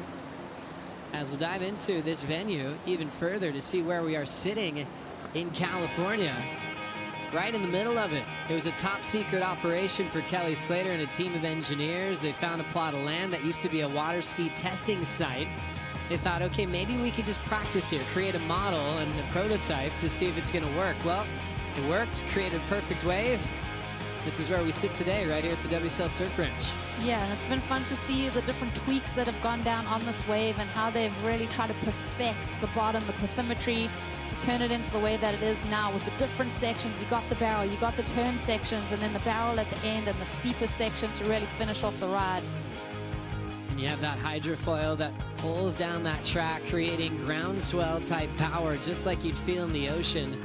And Kelly kind of modeled the bottom, the bathymetry of the ocean floor, which would be like the topography of that cement below the water, to waves that he loves. So there feels like there might be little Greenmount sections or Kira sections over on the Gold Coast. Didn't want it to be just a barrel, so they made those adjustments for performance. About 45 seconds to get the ride of your life. And if you're performing and looking for a title, it puts a lot of pressure on you. You've got to perform 100% on every single section. And that tends to bring the best out of this man, Yago Dora, coming into stop number 6, number 9 in the world. Yeah, I mean, just watching his demeanor in the basin at the moment, just so calm. And that's the way he carries himself always, Joe. He's just super calm, just such a relaxed guy. I love it when he gets to his feet, though, because you see a different side of his personality in his surfing.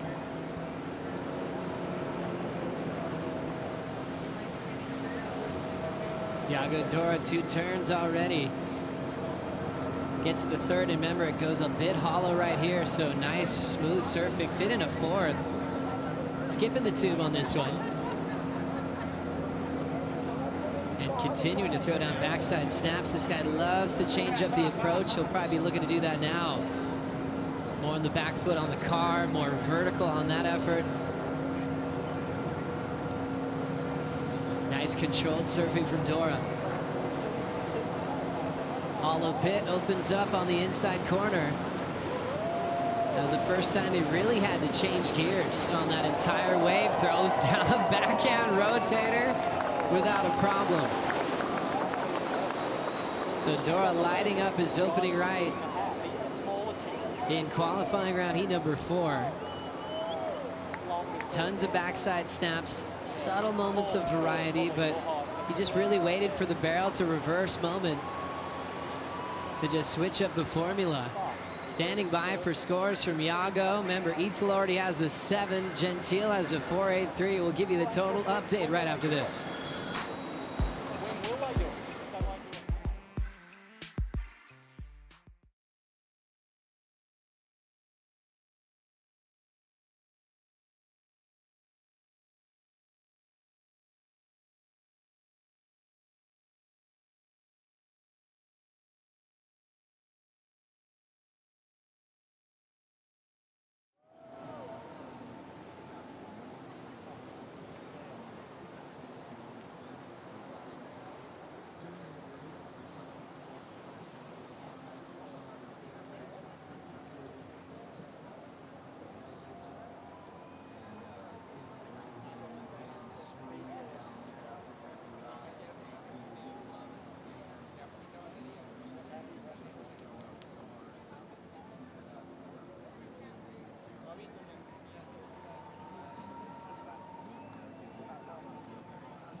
Griffin Colapinto checking out the big screen, watching Yago Dora on that last wave where he threw down a 6.93.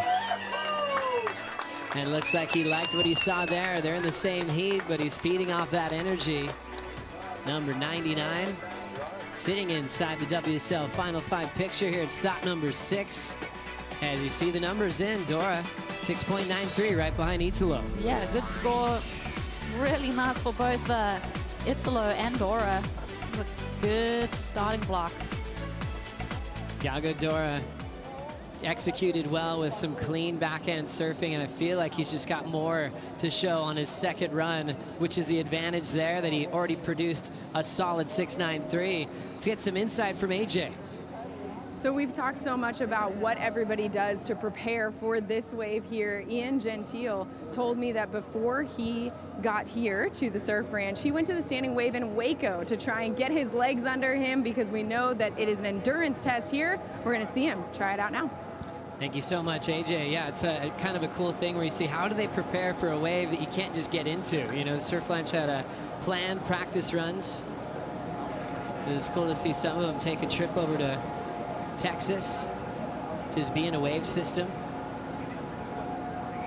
Gentile looking real cruisy to start. Big blast there, timed well, backhand float. Growing up on Maui, but speaks perfect Portuguese. His family originally from Brazil. There's the flow. Nice, comfortable surfing right in the pocket, not running away too much from that section. Now he'll pull in nice and low for the big man, and he will get some travel time. Squares up vertically, and Gentile gets out of there. Job well done for a man that hasn't had the experience as the other competitors in this heat. They're kind of already in just auto mode, just knowing where sections are coming, and Ian's feeling it out incredibly well as we check out this view on the Cup Noodle ski cam. Yeah, what I liked about Ian's wave right here is just the emphasis on the big maneuvers. Obviously, there's a flow that comes as he's getting through some of these sections, but then when he really wants to attack that lip, he does so well. There's a lot of spray that he's able to displace, but definitely has that flowing feeling through this wave. Gets a little bit more of the work done on the steeper inside section. There he starts to chuck that board around. It's fun watching someone who's tall like him try and fit into that pocket of the wave, and he does so well to kind of get that knifey feel on that second last turn into that barrel. Well done for Gentile, getting his second scoring ride, his first run complete. As we wait for that, let's hear from a very special guest. Matt Biolos is hanging out with Mitchell Salazar. Yes, he is, Joe. One of the greatest shapers in the game, Matt Biolos from Mayhem. Matt, first of all, thank you for joining us. You have three of your biggest riders out there in the same heat right now, Iago, Griffin, and Ian. Yeah. When it comes to consistency of great boards, what's the biggest challenge of shaping a board here for the Surf Ranch? The boards here, they're kind of unique. They're sort of one-offs in general. The basic consensus is we make them kind of like grovelers, but with a high-performance rocker. So they're a little bit shorter, sometimes a little wider, and but you got to still have rocker because the wave is very cuppy. There's a lot of curve in the wave. And having the Surf Ranch in California, it obviously facilitates too that you're able to travel here. Griffin comes here quite often too. You've been coming here for a few years yourself, but you do travel the world as well. Anything you take from different waves worldwide than you applied to here? Not much. This wave's pretty unique. But yeah, it's kind of its own animal. The boards are usually fairly specific. Most of the guys, not just my guys, they all kind of ride boards that lend themselves specifically to this wave. And to the specifics, Iago, great aerialist, Griffin, good all-around surfer, Ian Gentile, much taller. When you look at the specifics for all three different surfers, is there one thing you just see, okay, I need to maybe retouch, apply something different for each one? Well, Ian is kind of a last-minute thing. I mean, him and I worked together when he was a Grom for a few years, and we just started dancing around again. So with him, we're just trying to figure it out. But Griffin, you know, we've done a lot of surfing here together and made a lot of boards, so we're pretty dialed in. And the same for Iago. They're all not that different. If they're in pounds and weight, they're very similar. And they've all got a somewhat similar technique. They're kind of cruisy, stylish, not so aggressive with their technique. Well, here goes Griffin, Joe. That's right, Mitch. Colapinto. I was always curious what he was going to ride. Griffin rode a 5.5 19.25 board out here in the past, and it's unbelievable to watch. This one looking more traditional as he parks it. Completely disappearing now. Back to business for Colapinto. Nice jam, vertical surfing from Griff. Climb section, solid. Everything looks engaged, no downtime. And just a little moment right there to feel this section out. Carved to tail release, here comes the pit. Griff looking solid, real deep. And now on the wind up, going for the grab rail reverse, incomplete. Similar type of move that Toledo goes for at the end section of the right. So leaving a few points out there, but Griffin getting his warm-up out of the way. Yeah, it was a good warm-up. I do feel like, you know, he kind of was holding himself back on that wave. He really wanted to get that complete ride under his belt to have a good starting point. Let's see, watch these first few turns, just an easy wrap. Well, this is that end section where he gets that barrel. let's see what goes wrong. There's like a moment here where he's doing his bottom turn, where he's kind of thinking about, you know, what he's going to do. He wraps around that one, pulls it under the hood. Like you said, he gets some shade here, gets a bit of cover. You can still kind of see him, but that's what I'm talking about, where he kind of does that kind of two-part bottom turn before he meets that section. Obviously deciding to go for that nose pick reverse. It goes incomplete, which is a little bit of a bummer, but there were some highlight moments on this wave. And regardless, he's going to get another chance on the right, and I'm sure he's going to tidy up a few things. Such a solid surfer, a complete act. I think he always nails variety, and this would have been unbelievable. One of the toughest moves to complete at the end of a 45-second right. So Colapinto gets his first wave out of the way. You can tell he's a fan favorite. Everyone going crazy for him as he gets back to the other side of the boat ramp. But let's hear more from Matt Biolos with Mitch Salazar. Yeah, thank you, Joe. So Matt, we just saw Griffin's first ride on the right, but your two most successful surfers out here, both Griffin and Iago, riding your two most successful boards, the driver 3.0 and the sub driver. Yeah. Why is that specifically for the surf wrench? I just think Iago's really comfortable with the 3.0, and he can fit it in the curve of the wave. It's got enough lift in the tail. And Griffin tends to like the sub driver on one of the directions where he wants a little more drive, a little more stiffness under his back foot. That ride of Griffin's, I think he has a lot more in the tank. He was sticking to the face, doing his like really pretty, sharp, powerful face carves. But I want to see him get that fins free thing where he can link 3 or 4 turns with the fins hanging out the back in a row. That's his deal. Well, let's go down to Strider Wazalewski and see what he has to say. Thanks, Mitchell. You know what? I'm just really, really excited to see where this progression goes. I mean, I feel like these two surfers, all three of them that are riding the Mayhem boards, are going to push each other to the next level. And, you know, this is where we get to see, you know, the progression of the sport when you see the boards being pushed to the new level. So I think for Matt, it's probably exciting for him to watch these guys surf these boards in these kind of conditions. That's right, Strider. It's so cool to get insight from Matt Biolos, who's sitting number 2 at the moment on the Vissla CT Shaper rankings. Here at stop number 6, and he's got his hands full in this seat. Iago Dora from Brazil. He spent a long time in San Clemente, just months and months working with Matt, surfing lowers, working out great equipment. So I'm sure for Iago, it almost feels like a second home being in California. Oh, definitely. I think a lot of these guys, they travel so much, they definitely make anywhere on the road home, but especially when you're tapping into, you know, your shaper's hometown, you're going to spend a lot of time in the shaping bay, really fine-tuning that equipment.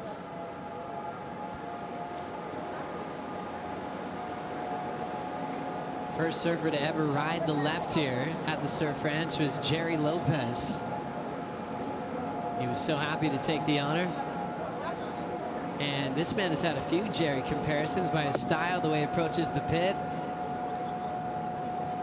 Taps the float, hard off the bottom, nice little connection off the lip there. Now punching the fins out, cool reverse for Dora.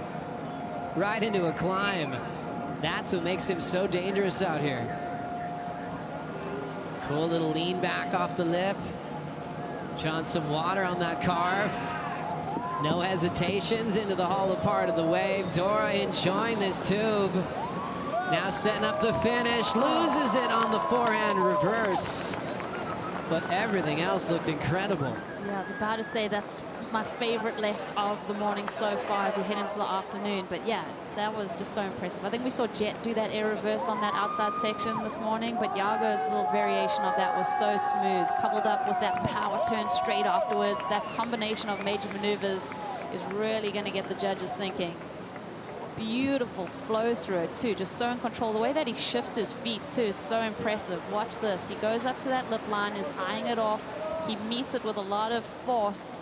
Just so perfectly connected with his equipment, staying head and shoulders over the stringer. And then watch this little shift and shuffle of the feet so that he can transition into his next maneuver. Beautiful rail work. The whole thing was just incredibly choreographed. The only thing that the judges are going to hold the score back a little bit is this finish, not being able to complete that ride. It's exactly how you'd want to mind surf this place, though.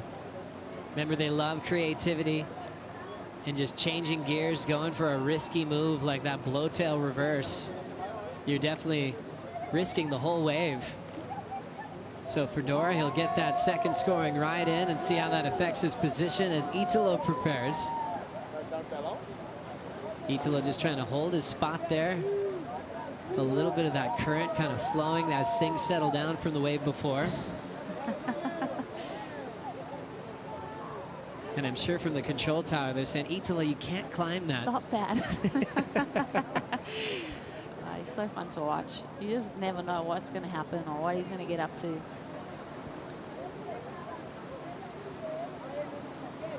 Yeah, as he's just staying loose, trying to keep his spot there. Typically, they tell you when you come here, okay, don't hang on to it. Typically. You kind of want to be about a board length from that netting when you take off. Some people have different opinions on that. You start angling towards kind of the control tower, the 50-yard line. Sure, he's going to be feeding off some of that crowd energy as you hear some of the Brazilians chanting. I've seen a lot of international flags up and down the basin. A couple South African flags.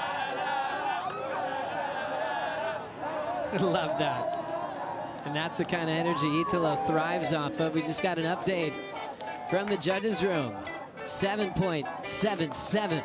Yago hitting the jackpot on the left. 6.93 is his right score. Remember, he's got one more run, one more right, one more left to improve on that. At the moment, though, he's positioned in that first place spot to maybe go straight to finals day. Gentile improved to a 6.17. That was that last wave we saw him execute the tube ride on the back end. And now this is just wave number 2 for Italo to finish his opening run. We'll go to the fiery backhand attack. He's got a little running right that he grew up on in Bahia Formosa. So his backhand's always been sharp. Slamming on the brakes, he's going for the tube.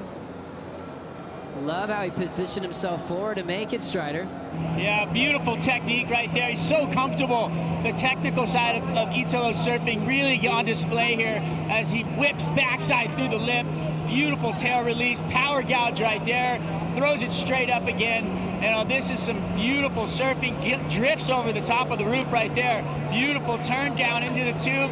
Drops the knee, holds the wall. Beautiful style in the tube as he comes through that one. And the backhand whip, throws it around. Oh, he comes unstuck as the outside rail caught in. Beautiful surfing, though, from Italo. Thank you, Strider. Tough one there for Italo. He had such an explosive energy when he came to that final move. Incomplete on the effort, but he still has run number 2 coming up shortly as we take a quick break. We'll be right back.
It's in the early afternoon here in Lemoore, California. It's definitely heating up, but all these fans are staying cool because they get wet from all that water going over the basin. Creates that dampening effect, so the waves stay perfect all the time. And what a great time to be joining us here. Joe Turpel, Rosie Hodge, and former number 4 in the world, Connor Coffin. Connor, it is so good to see you. Thanks for joining us. No worries. It's good to be here. Gosh. Been to a CT event in a while. How does it feel? It feels good. It's fun to see everyone, and I kind of rolled in just right before I jumped in here, but I'm looking forward to catching up with everyone and watch some good surfing. Gosh, and you're still doing some incredible surfing. Focusing, though, on this wave itself. You know, and watching some surfers like Ian Gentile go through the paces for the first time. Do you remember that, trying to figure out this wave and how to compete on it?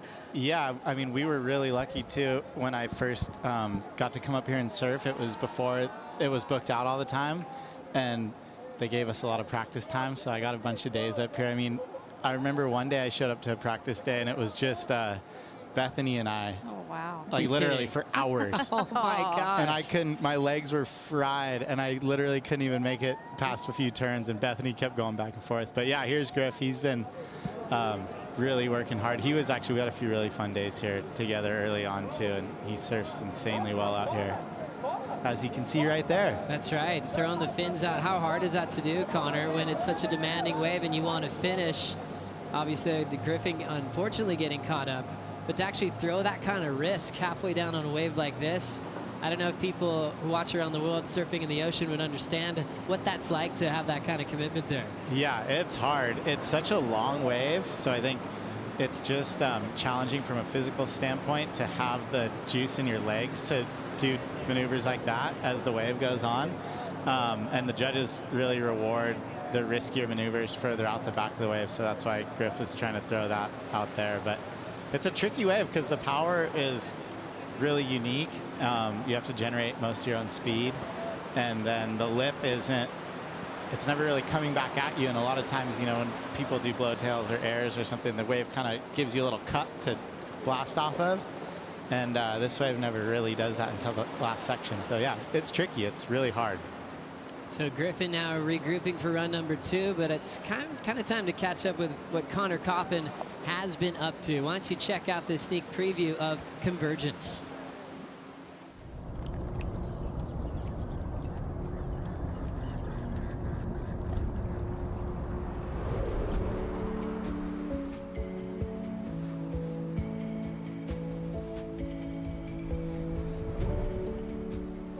You just do what your elders do. Getting rad, getting air, getting speed, adrenaline.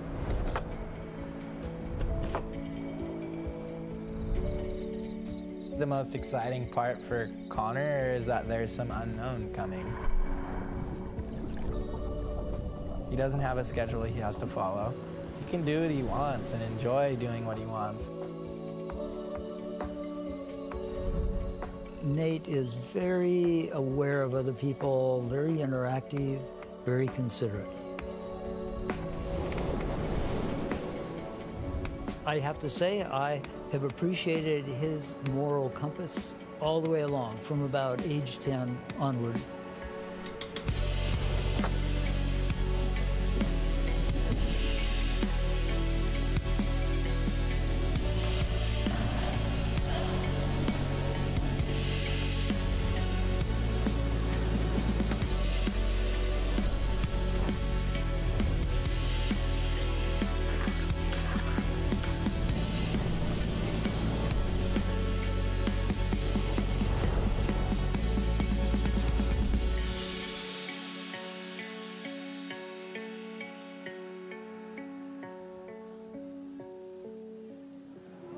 Can't wait to check out Convergence. It'll be released around August 3rd, around US Open time. Connor, that looks like a really special film done with 805 Beer. What was it like to work with guys like Nate Tyler, Grayson Fletcher as well? Yeah, it's been super fun. I've known both Nate and Grayson for so long, like from hanging around back in Newport, Volcom House days, like with Nate, and then Grayson back when I rode for Hurley. We got to spend some time together in Australia, and just they're really good people. And I just think that's what's really interesting about surfing, is the way it brings together all sorts of different people and walks of life, and you know, we can all come together and enjoy something that we love so much. And through a different light.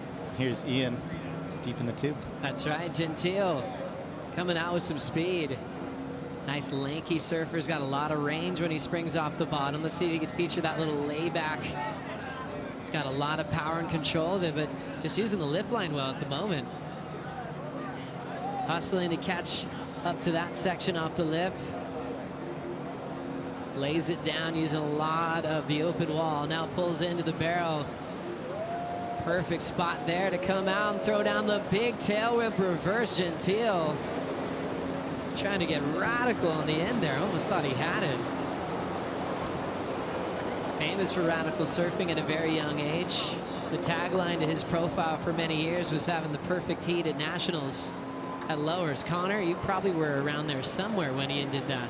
Yeah, Ian, I believe, is my brother's exact age, so that's 2 years younger than me. And Ian was like a phenom when he was a kid. Him and my brother kind of battled a lot at NSSA and through Pro Juniors and stuff. So I got to see Ian surf a ton, and we actually did a few QSs together back when I was doing the QS, and Ian was rad. He hated the no priority, and as we all did, you know, at the QS contest. And he was such a good surfer, but just was he's got such a mellow demeanor, you know, like battling for waves, and paddle battling was tough. And I remember doing a contest with him, and he was just like, oh man, I don't think I could do this anymore.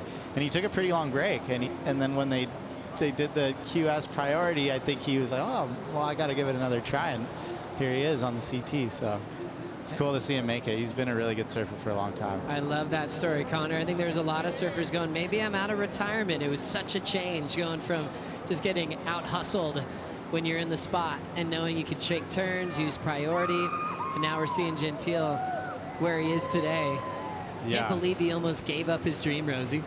Well, I mean, it is just, you know, what suits your surfing. I mean, if it's going to give you just too much anxiety to grind through those heats, it can be tricky and goes against that kind of your I don't know, all your intuitions as a person. So yeah, once that priority set in, he pretty easily qualified. Yeah, that was great to see. And Connor, just with having you here, what are your competitive plans? Do you have more of them for the rest of the season? Because I hope so. I'm not really too sure yet. Yeah, luckily I have the spot in the the Challengers this year. So yeah, U.S. Open's not too far away, so might go down and do that. And then yeah, I went to Australia and did those first two. So yeah, it was nice to do a couple events. It felt like it'd been a while. And but yeah, I've been really enjoying just surfing, and felt like I was really pretty one-track minded and focused on the tour for a pretty long time. I mean, I guess I did 6 seasons, 7 years, I guess if you count COVID on the CT, and then probably 2 or 3 or 4 years doing the QS before that. So it was pretty full on for about 10 years. And yeah, it's been nice to just get to surf. And we had some good waves around home this winter, and do a surf trip with my dad and brother for the first time in I don't know how long. So yeah, we'll see. I have a ton of other interests outside of just competitive surfing, and a lot of other reasons why I love surfing don't have to do with in a jersey. So I'm excited to have more time to explore those other avenues. I'm liking this. I'm liking this. Stoked, Connor. Stoked to catch up, and thanks for joining us for this call. Let's catch up with the Waz. Strider, a lot of excitement with Italo getting ready. Oh, are you kidding me? Goopy foot, the basin, me watching on the mic. Are you ready?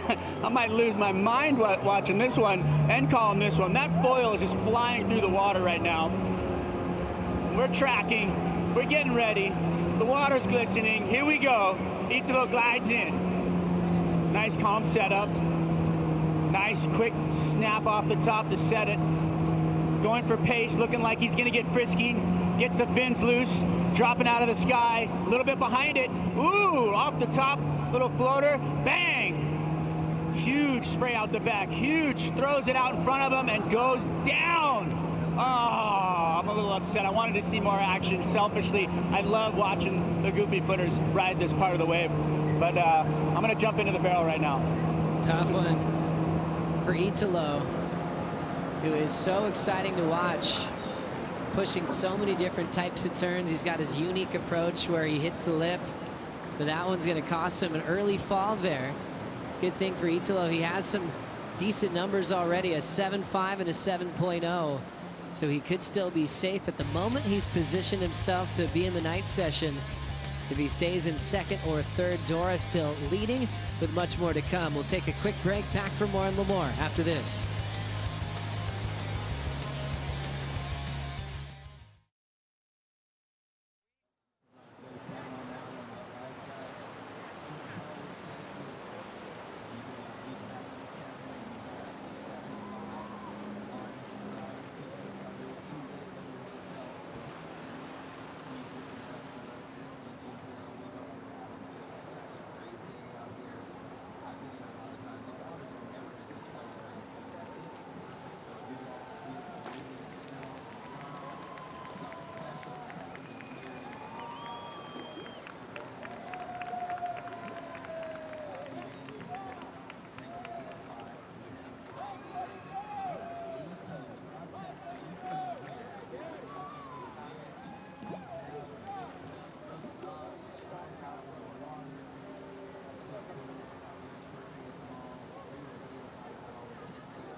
Here, hear the yell, back to school, ring the bell, brand new shoes, walking blues, climb the fence, books and pens, I can tell that we are gonna be friends.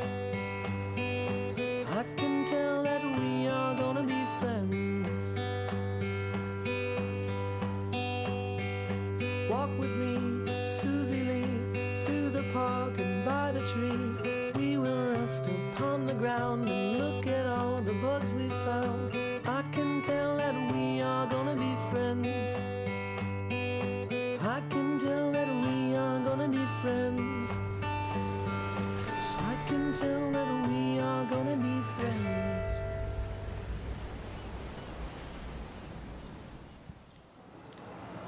The ocean now more than ever needs more friends. You could go to surfrider.org, sign their pledge today, and become a friend of the ocean, just like Yago Dora.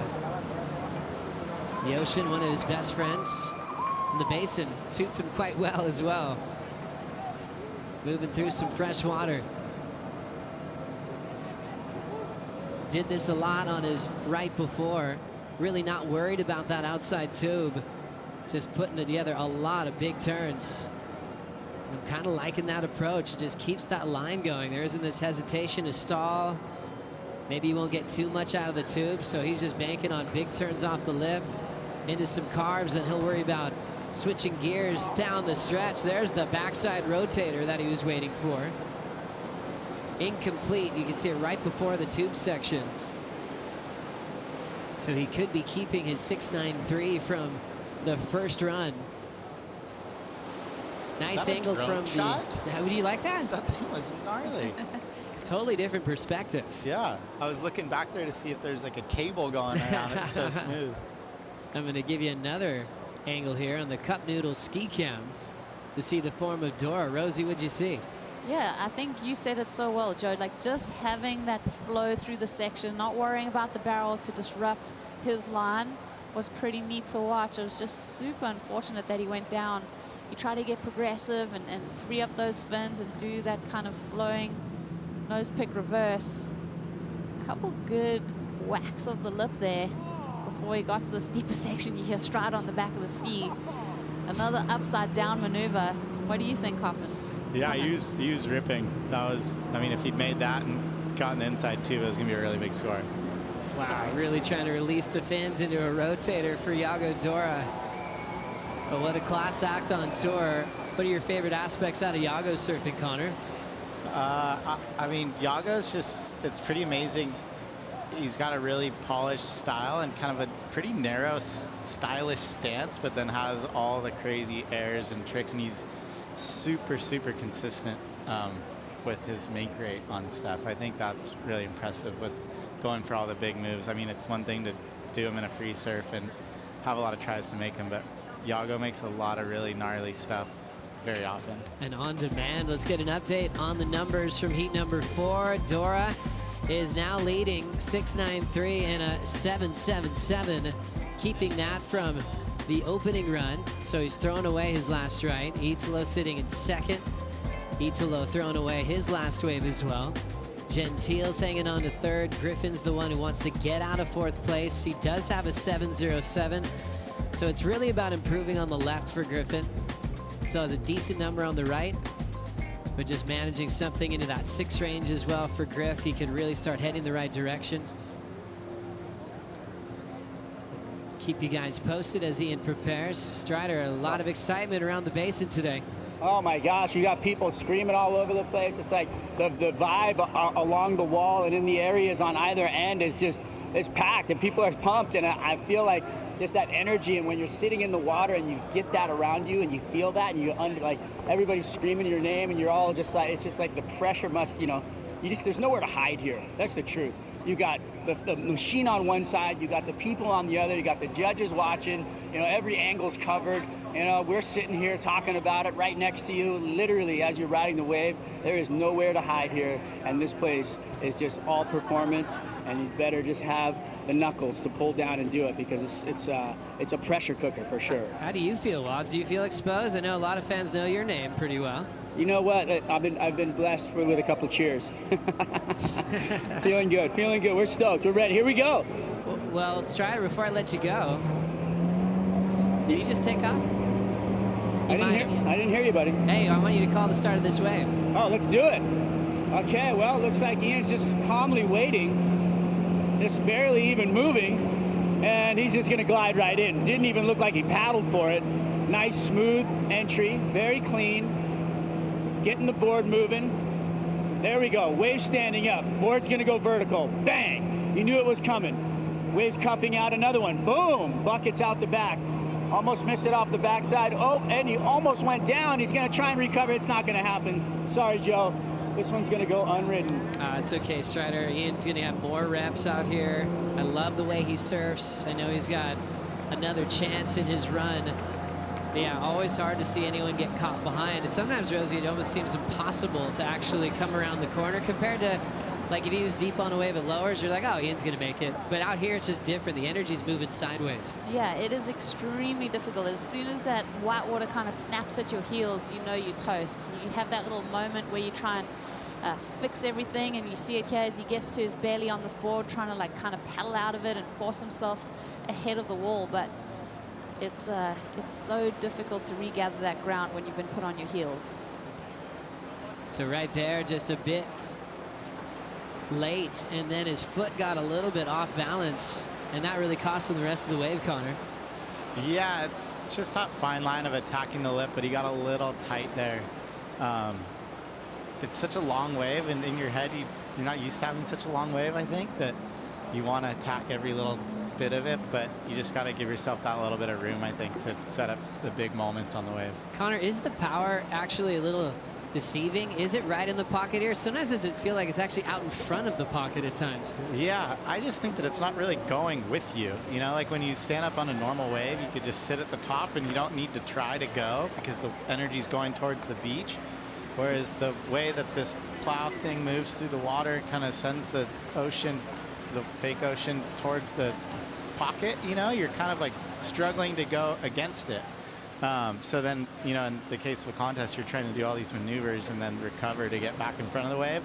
Whereas in the ocean, that force keeps going, pushing you the way you want to be going. So yeah, it's really unique. I think that's probably the biggest eye-opener when you jump from the ocean to the basin and make that transition. Well, one man that had great energy to start off this year was Griffin Colapinto. So we flash back to Sunset Beach. He was sensational out here. His warm-up sessions, he was kind of looking like, oh, this is the guy to beat. He'd come out in the dark. You're going, how is anyone going to get past this guy? It ended up being Felipe Toledo and Griff in the final at stop number 2 this year. It was such an unbelievable finals day. I mean, every single round, the heats were so stacked. Watching Ethan, watching Gianca, like everyone was on fire. But I think for Griff and Felipe to meet in the final, knowing the reps that they've had in the finals that they've shared, that was a really cool competitive moment. And just Sunset Point at this size was so exciting. Scoring on finals day, and that turn is just being in the moment, being present. It's what Griff talks about all the time. Connor, you've known Griff since you guys were little kids. It's got to be fun to see in his life right now. Oh yeah, totally. Griff's been on fire this year. I mean, the last few years really, but you know, he's still, I think, forget how young Griffin is because he's been, you know, surfing so well for so long, and such a big talent when he first got on tour, and being around him, spending a lot of time having some heats together, you know, seeing him really just work on his mental side of things and, you know, find that confidence and flow and presence to do his best surfing in the jersey has been really cool. Already with 2 championship tour wins to his name, breaking that drought we had from California CT surfers that went for a long time. It went back to Bobby Martinez. Griffin enjoying this ride in the tube now. So a couple great carves, nice snaps to start. Looks like he's in rhythm. Now hanging the fins out the back. Snaps it through the lip again. Wow, this is a super different wave. It didn't barrel at all. So you had a really good read to get out on the face and get to work. And it's almost cool because it's something different than what we've seen, you know? Completely. Reverse, then to barrel. And now here comes a big frontside air. Somehow pulls it back up. Griffin does right away. Amazing execution. That transition just disappears. And he was able to ride out. But good pickup as well, as every wave can be slightly different. They wait a few minutes between waves, but sometimes the section will break on a depth that's different from the wave before and just create just a subtle change. And Griffin read that well. Rosie, what'd you see? Oh, I love the drift of the fins. I think Matt Bowles was up in the perch saying, you know, he wants to see more of that aggressive approach. This is his bread and butter. I like the fact, like you said, Griffin, this wave had a different feel to it. Didn't have that barrel section, which offered him the opportunity to throw a lot more risk at this section, and the judges are really going to eat that up. Yeah, I think that's going to be a huge score. I was super impressed by the way Griffin could adapt to that wave being different, because it's hard out here. You can't read what the wave's going to do like a normal wave. It sort of just changes underneath you. But he had the awareness to be in that little tube going, okay, this is probably one of those different waves. I got to get out of this barrel. And then he absolutely ripped the bag out of it. And I don't know if I've ever seen anyone do a straight air on that section. It's so unique. In that version, we saw a slob attempt earlier today, but Griffin grabbing slob, getting it, and able to pull it off. I love how different that felt. It's like that creativity, knowing the judges aren't expecting an air without a rotation. We talk how unique it is even to do a reverse on that. You tend to see a lot of alley-oops from the regular footers. So Griffin just doing something different. We'll see how the judges react. Yeah, really powerful. And I guess when you get critical, you're going, okay, the landing, you know, he can grease those a bit better, you know, if he gets more chances. But then how do you score when you haven't seen anyone land one yet today? But it almost comes back to that push of this wave. I mean, Griffin really had to create that own energy and pop through that with that unique slob grab, and then obviously a little bit caught on the landing, but he landed it, and it was all on his own power. Judges making comparisons within each heat today, so you can see their room downstairs where they can go back and make comparisons just between Griff, Ian, Italo, and Iago at the moment. And then it's a fresh scale for the next heat, which made a lot of sense. And that's all about those test events in the past where we had a leaderboard format with the entire top 34 and making comparisons for multiple days and trying to remember what a 6 looked like from 2 days ago. Yeah, they're so like, let's gnarly. make an adjustment. We'll make some qualifying heats, and the judges are a lot happier these days. Yeah, I mean, that was a nearly impossible task to get that leaderboard right. I mean, how can you compare that many waves and split that many hairs? It's crazy. So, yeah, this is cool. As we check out the update on the numbers, Colapinto 7.3 on the right. 3.57 is what he's got to improve on the left now. So he did just improve on his right from his first run. Still in fourth though, so he's really needing at least a 4.87 on this wave. Remember, his final wave in the qualifying run, he'll have a chance to get out of fourth. Wow, that's interesting. I actually thought that wave might be a little bit higher score personally, but I just thought it was unique. 7.3. Maybe came down to the landing. We'll find out. We'll get a little conversation from the panel. We knew it was complete. Maybe they didn't like that fighting finish. We'll see Iago Dora just crushing sections down the line. And how about that? Wow. So smooth. Blows the whole board out the back. And this is what makes him gnarly. There's another reverse. He's not just trying to hang on to turns. He's ripping this wave. You can see him greatly positioned in the barrel. Here comes the tail high rotator. Iago Dora does it again. Save a little sauce for finals day. Wow, this guy is impressive.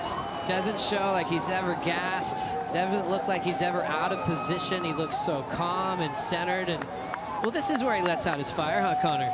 Yeah, he looks fired up. Like Rosie said, though, maybe he should save that perfect wave for the finals day. He's already winning this heat. So he goes lay back, drifts the fins, up into the air. I mean, that was insane, just the tail slide to come out of it, but then really transitions into this next reverse, shuffles the feet again.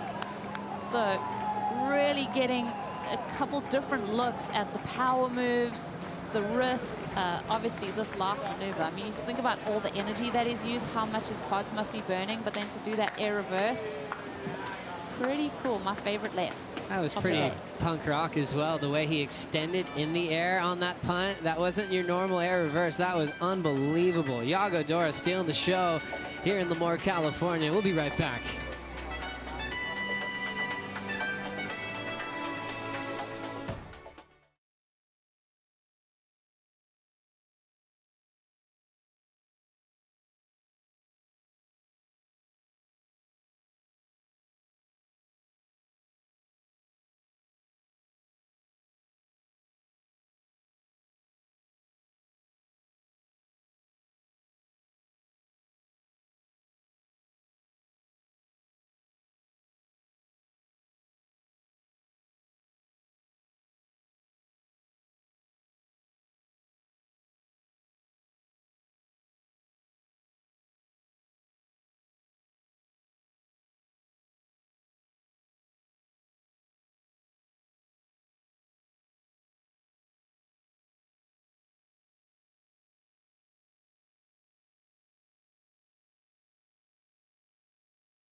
Iago Dora, you are a special human, a 9.37. Well deserved, courtesy of a huge punt on the finishing section. Let's go, tail high, perfect composure. And that's not all he did on that wave. That was the best wave of the day so far as we get right into action with Italo, who looks perfect so far already on this right. Yeah, Italo's got a lot of ground to cover right now. Obviously, he's got 2 great scores, but I think once you see your competitor lock in such a huge number, you get fired up. I think Italo feeds off that kind of thing. We talk about second and third in the night session, but only 2 surfers move out of that in the finals day. So you're getting that chance, but that's still a lot of pressure. You're really surfing for the win in these qualifying rounds. I love the difference in turns here, throwing some fins out, not wasting any time, looking perfect so far.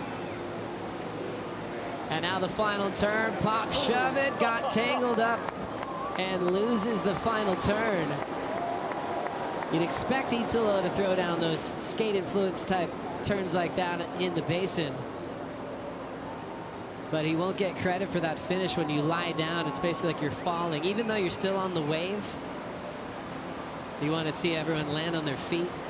He's happy though, because gosh, he crushed that wave. He did. I mean, it was so, and he had to. I mean, to get into that first place position to overtake Iago, he needs that 9.31 on this wave. So he's surfing and just attacking this wave, looking for that number. Hooks into that barrel. Love that little steezy approach. Look at that front leg. That's where he's using his body to slow himself down, just putting that leg in the water. Wow. So unique just to see, like you said, a skate influence maneuver. Like, won't get the completion because he went down onto his belly. He knows it. But yeah, he was incredibly close. He often throws that move out when he's celebrating big victories. Iago appreciated the attempt as he watched it on the big screen. A lot of support here coming out of Brazil, the most dominant surfing nation in a long time now. Everything changed. And they got a world champion named Gabriel Medina in 2014. Passed the torch to De Souza. Gabe's now a 3-time world champ. He had Italo, then Felipe, defending world champ, to the list. And Griff now the great hope for USA. Sitting number 4 in the world on his final wave in the qualifying round. Needs a 4.87 to move into second or third, a 9.01 to catch up to Dora. Strider, what do you think? I think he's gonna crush it. I mean, you know, the guy's on fire this year. He's surfing super consistently and solid. He's got a game plan in every situation, which has been something that Tommy Whitaker's been working on with him. So I feel like headspace-wise, he's comfortable. Performance-wise, he's comfortable. Equipment-wise, he's comfortable. So there's no real holes in the game for Griffin Colapinto. He just has to go out and execute. The only place that you might say that there's a small little place where he could improve on would be the mental side, because of maybe some pressure and some instances in some finals that we've seen him where he could have won. But you know what? I think he's going to fix that, and in the end, he's going to be showing up at lower trussels for the Rip Curl finals. He's come close in back-to-back seasons. We're just about one spot out after the event in Mexico a couple years ago, one spot out last year. This year he wants to be on his home break, competing for a world title. Takes time to write down his thoughts. Doesn't just keep it to himself, he shares it with the world as he hopes to inspire not just young surfers, but people that might be going through the same thing if they ever feel doubt, and turn it into confidence. It's coming down to this for Griffin. His last chance to move on out of the qualifying round, chasing at least a 4.87.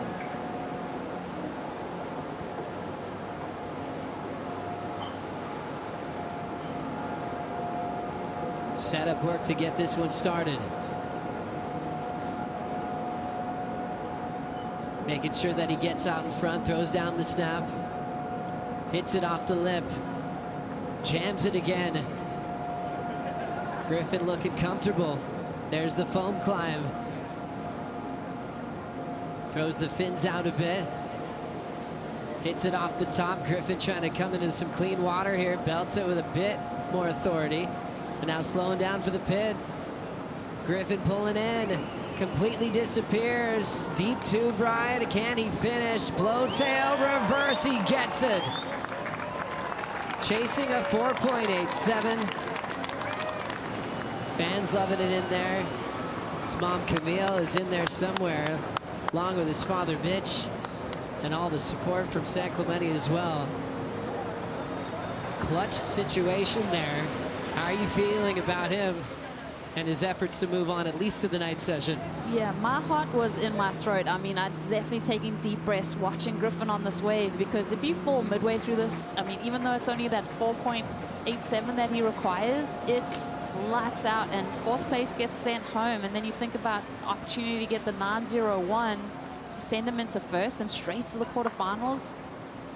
He surfed this wave extremely well, gets deep on this last barrel, and then not only that, he does that nose pick reverse on this last section, or the reverse right there. Super smooth in transition, really in control. Just love that technique, and look how his front foot is so high on the nose of his board. Amazing footwork. Oh, shit. Sorry, gang. Tommy Whitaker giving him a high five. Congrats to Yago Dora as they're standing by for the outcome. Remember, Griffin, the last surfer to get a wave in this qualifying heat. So for Gentile, he's really waiting to see what the outcome's going to be. Scores are starting to come in. Griffin gets a 6.5. Does enough, gets to third. And unfortunately, that'll take Ian Gentile out of the contest. Colapinto, incredibly clutch. He'll be surfing tonight, along with Italo, for the last chance to make finals day. Yeah, this format is so sneaky. I think you always think you can have another shot at it, but yeah, that was so impressive to see Griffin claw his way into that third spot position and make his way into the night session. Well, nice sessions also stacking up. In only 2 spots, we'll move on to finals day. Yago Dora, like his reputation, like expected, just turned up the heat. He's already into the quarterfinals. He'll get the rest of the day off. He can relax and prepare for quarterfinal action. Brand new heat just getting started. Ethan Ewing taking on Ryan Callanan, Baron Mamiya, and Kanoa Igarashi. Forget about hassling, forget about priority, forget about understanding a lineup and how it changes. Everyone's by themselves. You know you're getting the waves. It's up to you to be able to handle that situation. These heats are so intense. We've obviously, you know, hit that mid-season cut. We've got the top 24, but all of these heats are extremely stacked. Obviously, I mean, Ethan Ewing, he's in that top 5 picture at the moment. He's just seen Griffin Colapinto make it through to the night session, so he wants to keep pace. We've already had some massive upsets today, losing Jack Robinson in the opening round. Kanoa Igarashi in motion. Sometimes is a guy that likes to throw down a rotator early. This time deciding just to get started. A couple of turns into the pit. Completely disappeared for a moment there. Multiple-time US Open champ. Representing Japan on tour. Throws down the snap in transition out of the hollow part of the wave.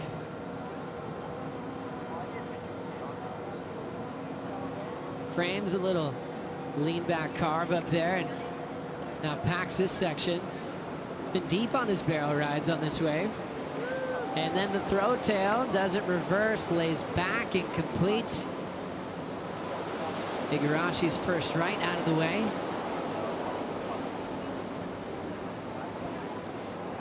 Different type of season for Kanoa from last year. He's a guy that doesn't usually like any downtime. Malt usually does tons of events in a season, but happy to see him get past the mid-season cut. What'd you see here, Rosie? Yeah, he's just kind of going through the motions on this wave. I feel like when you're that first surfer up in an opening heat, it's you can feel like a lot of pressure to crack that seal open and really go for it. I think there was a few moments where Kanoa wasn't too minds about his maneuver choice. He gets pretty deep on this wave. You can see he's back on the Dark Arts construction surfboard, the Sharp Eye. I think he was one of the first people I ever saw on that technology, and that was unveiled here at the Surf Ranch. So he's leaning on that equipment that he knows so well. Yeah, I definitely think he had space to go for the full rotation there, and he kind of got stuck in that 180 position. So tough fall there for Kanoa, but he's just getting started. Let's not catch up with the man of the moment. Yago Dora is with Luisa Florence. Um sorriso de $1 milhão agora, né, Iago? Tá seguro? Você estava me falando qual a dificuldade que é de saber que só tem 2 direitas, 2 esquerdas, mas você ainda assim consegue a maior nota do dia. Qual que é o teu segredo? Sim, exige muito foco nesse evento. É um evento que você sabe que só vai ter poucas oportunidades, mas pelo menos você tem certeza que a onda vai ser boa, que ela vai ser igual para todo mundo. Então, todo mundo tem um quadro em branco para preencher do jeito que eles quiserem. E estou feliz de ter um início bom e avançar direto para as quartas. Agora é manter nesse foco e tentar ir melhorando a cada performance. Isso aí, parabéns. Obrigado. We were talking before, so that's what I asked. It was like, it's so difficult to know that we have only 2 lefts and 2 rights, but anyway, he could get the highest score of the day, so I asked him what's the secret, and he was like, it's focus. It's a difficult event, but we know that we have 2 rights and 2 lefts. They're perfect, so everybody has this blank canvas to do whatever they want, so he's happy to advance and, you know, just go to the quarters. Yeah, for sure. Thank you. Well done. Thank you so much, Luisa and Yago Dora, getting into the 9s and taking that big win. He's got the rest of the day off and the night off, we should say. We got our first kind of sheet of the schedule recently, and we're like, wow, wait, 10 p.m. starting at first thing in the morning? It's not like any other surf contest. And because we've got this great feature of having lights that turn on, you get to max out the day. It's not like you have to clear the beach or leave, you know, a public venue. It's a private spot owned by the WSL, and you can kind of run whenever you want, which is great. So a brand new format for this year, and Bear Mamiya is happy to be a part of it. It is so fun. It's fun to see, you know, transition from the heat format to the leaderboard that we'll see this evening, then back to man-on-man competition once we hit finals day. Baron Mamiya has been so impressive to me. Just love the way that this guy's come on tour and really become such a competitive beast. Just been enjoying his honesty too, and posting interviews he's saying he knows he can surf much better, and that's just building his fire inside his belly to show the world what he's capable of, because we see it every day on the North Shore of Oahu. Got a lot of speed. Baron, little down carve and a cool little combination to get back to the lip. 11 a line just continues super smooth. Gets through that off the top on the snap, pushes a bit harder. Now Mamiya really starting to fire. That was a great little section, about 4 maneuvers right there. Almost goes down, recovers well. Put this man in a barrel, he could do just about anything he wants. Loses the finish on the reverse. You can still tell he's feeling the ropes here, understanding the changes of this really unique wave, and there's definitely some good highlights from Baron Mamiya on his first wave of the day. A lot of exciting action will continue in heat number 5 of the qualifying round. We'll bring in Mitchell Salazar and Peter Mel for the call right after this.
Welcome back to the Surf Ranch Pro, presented by 805 Beer. Let's go down to Luisa Florence at the Aloe Yoga Tent.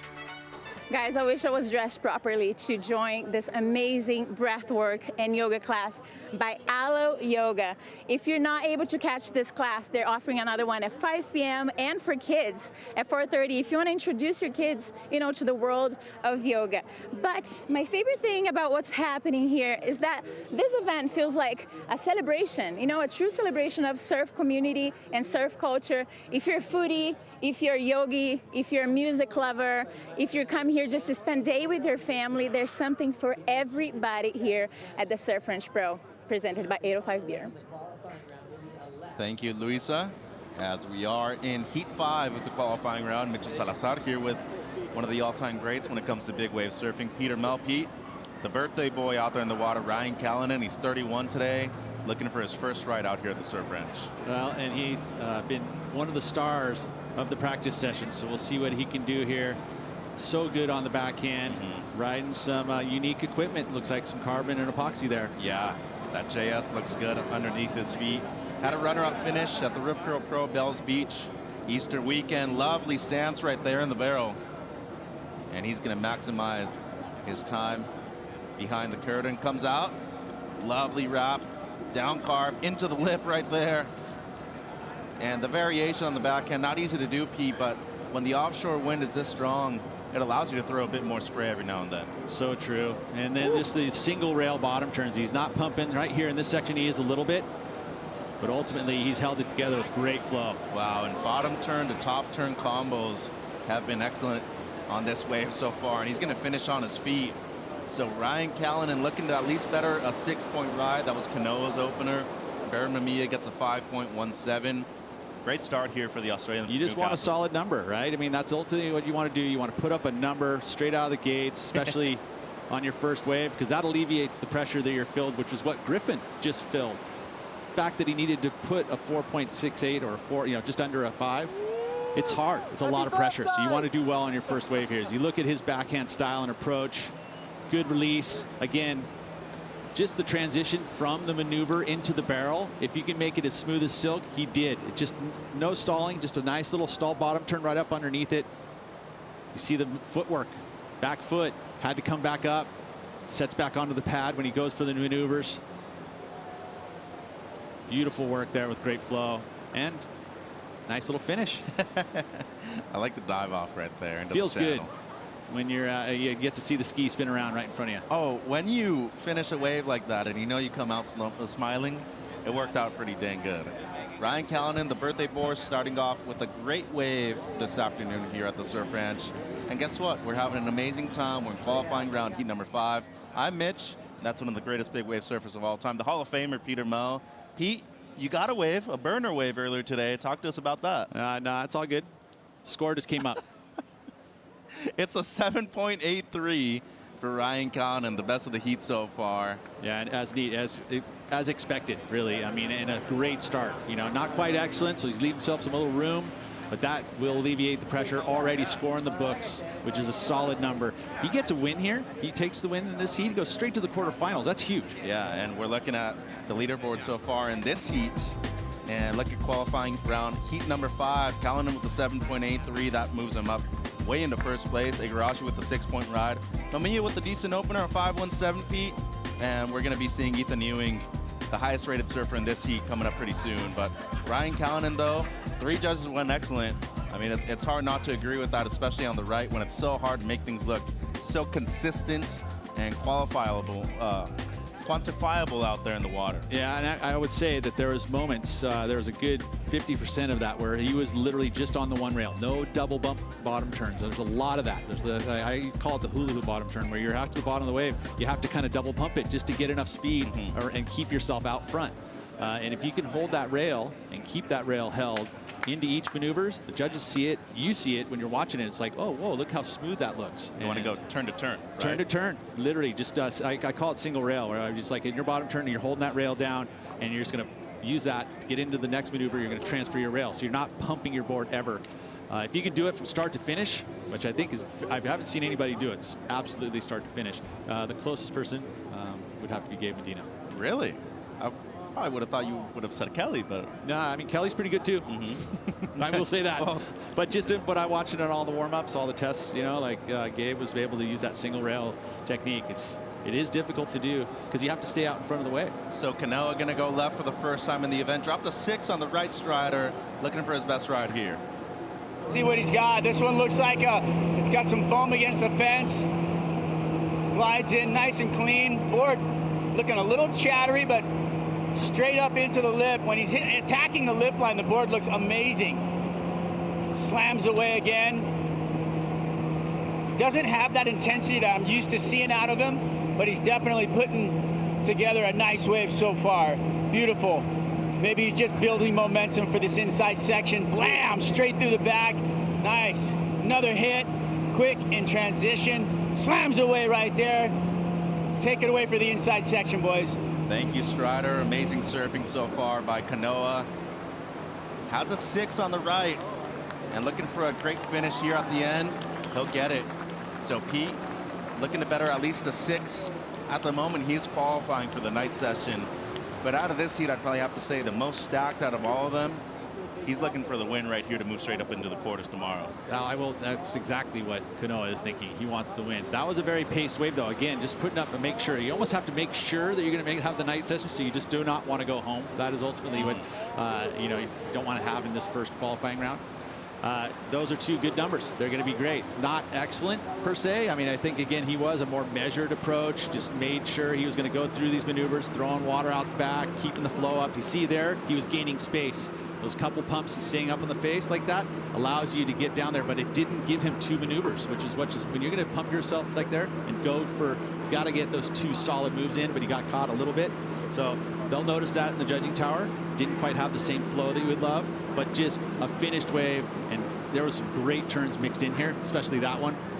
And you see the Cup of Noodle ski cam right there. Some amazing work from our cameraman on the ski. The barrel was lovely too, Pete, and very deep. Covered the whole time. Nice throw tail reverse at the end. Out of this heat, though, we have 4 big names out there. We've already had 15-point heat totals. We just saw the highest heat total with Yagodora in the previous one. 15 points, you think is a pretty safe save for first place in this one? I would say that's a good number to strive for. I mean, ultimately, they want excellent numbers, right? Excellent heats are where you're always going to measure yourself. If you can put excellent heats up, you're going to make a ton of finals.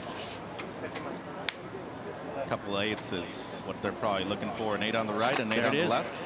Good number. And it's a 7.5 for Kanoa Igarashi, and that's on the left-hander. We know that the right is actually his strength. So we're expecting to see a bigger number from him on the right. At the moment, it's a 6-point ride that he's keeping. He does have 1 more right and 1 more left. Board looking good. You can see him right there smiling. Before he paddled out, though, he was locked in, Pete. He had his headphones in. He was not smiling, looking at anybody. He was as focused as he could be. So you need to be. Nice breath work, do whatever you can to be right there in the moment and ready to compete when this thing starts pulling down the tracks. And here comes Ethan Ewing. This guy's an animal when it comes to competing. Surfer from North Stradbroke Island, one of the premier beach breaks on the Gold Coast area. Loves to surf snapper rocks. Made it to the Rip Curl WSL Finals last season. And there you see qualifying round heat 5. Igarashi in the lead with a 6 and a 7.5. Kalanen with the best score of the heat so far, a 7.83. And Mamiya with a 5.17. Barron's going to be looking for a couple of better scores than that to at least make it into the night session, Pete. Yeah, it'll be fun to watch Ethan Ewing here. You think about where he surfs on a regular basis. It's a similar style of wave. Got some offshore, long right-handers. Here he goes. Look at how casually he paddled into that wave, too. Big opportunity here for Ethan to go excellent on his first wave of the heat. Great combination right there. And we're looking at one of the very best surfers in the world at the moment. Just light up this right-hander. Excellent 2-turn combo on the outside. Strider, how's this barrel? Just the clean lines that he drew out the back, set him up so perfectly. Now he's grinding into the corner. I mean, just the rail line just looks like it's so clean on the water. The way he surfs this board is one of the, he's a surfer that everybody wishes they surf like. He's just so clean and so strong and powerful and radical. Dips behind the barrel right here, comes out. What's he got for the finish? Big slam, layback jam. That was beautiful work right there for Ethan Ewing. Way to light it up on the right. Wow. First excellent number of this heat, for sure. That was and like by far, right? Huh? By far, too. Well, yeah, we could even go into the 9s. I mean, that was just an incredible. The outside work, right? Just that was the 3rd turn, and he just got better and better. And then the barrel, he was deep, long. Like, that's what you're going to get. If you're going to park yourself in there, that's what you want to do. You want to disappear, and you want to be gone for a good couple seconds. And then let's redirect the nose. You don't see a lot of that where that board is going back into the pit here because you feel like you're going to lose the wave. He did not, and he did it several times. Some drifting in there. Look at this stuff. And he's got such great acceleration in the lip, and there's nobody doing that, where he's actually transitioning in that high in the wave. And he does it several times on this wave. And consecutively, too. Yeah, no, it's, I mean, combination of major moves. It's the same part of the criteria that we see throughout the entire season is placed here, but here you get to do it 6 to 20 times. And then a good, you know, the barrel there, I think he just wanted to keep the speed because it's this turn, just the layback. And that rail is engaged, and look how fast and searing that is. Yeah, this is going to rival something, yeah, it's a big number. That might be the single best red wave I've ever seen at the Surf Ranch. Maybe not in the airs, but transition-wise, as clean as it could get, Pete. Yeah, and it just all the areas of the wave he capitalized on. You know, the outside section, just what the 1 snap to 2 snap, the third one just hooking, and then the barrel capitalized there, did it really well. And then the midsection and the final section, all of it, nailed it. Scary part about it, it seemed effortless too. Still waiting on the score. Ethan Ewing, after his first right, got to be thinking it's something up there with the best score of the day so far. That's the 9.37 of Yago Dora in the previous heat. That was on the left, right different obviously, but still, man, Pete, that was amazing to watch. As we're looking at Ryan Callanan now, he has a 7.83. That was on the right. He's going to be going left for the first time. Yeah, well, and I think at this point you feel like he's comfortable with the 7.83, but there's the number that just came in for Ethan. As we're looking at an 8.83 for Ethan Ewing. Incredible score, one of the highest we've seen all Not quite event 9. long. But right up there, you know, high end excellent, nice work there, and again, just not really even getting out of third gear. So that's just that's exciting to see what we're going to see on the next round of the right. Goes as low as an 8.2. Thought it was quite better than that, if I'm honest. Yeah, there's 3 9s right in the score line, and there was an 8.5 and an 8.2. You have 5 judges. Take out the high and the low, average the last 3 scores. There's the 8.83. He'll take it. No doubt. Well, he's up into second place just with 1 single score. Callanan waiting for his first left now, as he is lethal out there, Pete. Looking like he has a great board underneath his feet. The left his forte, but he's dropping close to an 8-point rod on the right. Good start for him. Yeah, well, I mean, he puts another good number up here. He applies the pressure to the rest of the field, you know, because he's already got the 2nd highest number of this heat. He puts up another, you know, solid number of high 7 or even into the X zone range. Pressure will just be handed down to the next surfers. Meriwether Beach, his home break. Runner-up at the Rip Curl Pro Bells Beach earlier this season. Against Ethan Ewing in the final, actually. Impeccable start here for Ryan. Down the line, a lot of speed, wraps it back. That was gorgeous. Throws the tail around. He needs a big finish right here, though, if he wants to go excellent. Especially after the few waves we've seen go excellent on the left so far today. A bit of a stumble right there. Recovers well, though. Doesn't look good in the eyes of the judges. That's much better from Ryan. Good variation in the barrel now. He'll come out cleanly and even go for the air reverse and pull it. So how about the recovery? Yeah, good save. Really was. I mean, you know, it could have easily, you know, gone down right there, and instead ended up adding points to the total there. Going to be a pretty good number. It would have been bummed on the little bobble, but ultimately, nice work all the way through the outside section as well as the inside section. A lot of mental fortitude for the birthday boy out there, Ryan Callanan, looking to take the lead. We'll be right back with more action from the Surf Ranch Pro, presented by 805 Beer.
The Surf Ranch Pro, presented by 805 Beers, brought to you by Yeti, built for the wild, by Apple Watch, official wearable equipment.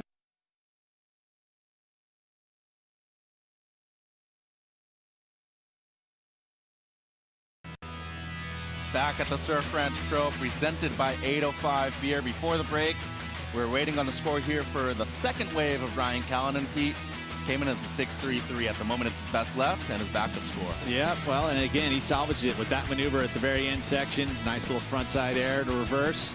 Comes out of it, gets himself to 6.33. So another good number. It's, you know, again, you'd love to see him, especially now. We'll see where Barron goes here. This is an important wave for Barron. Mamiya up and riding. First time we've seen him go right so far. 5.17 on his opening left. Riding a dark arts board, sharp eye. And he is on one of the better boards that we normally see out here at the Surf Ranch, a Felipe Toledo quad. Oh, and I was mentioning, I didn't see there was a lot of people on quads, but here he is on one of those exact same designs. Woo.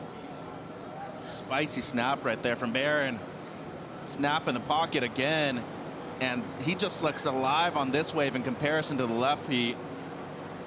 Transitioning down the line. Great surfing so far from Backdoor Barron, as they call him. North Shore native.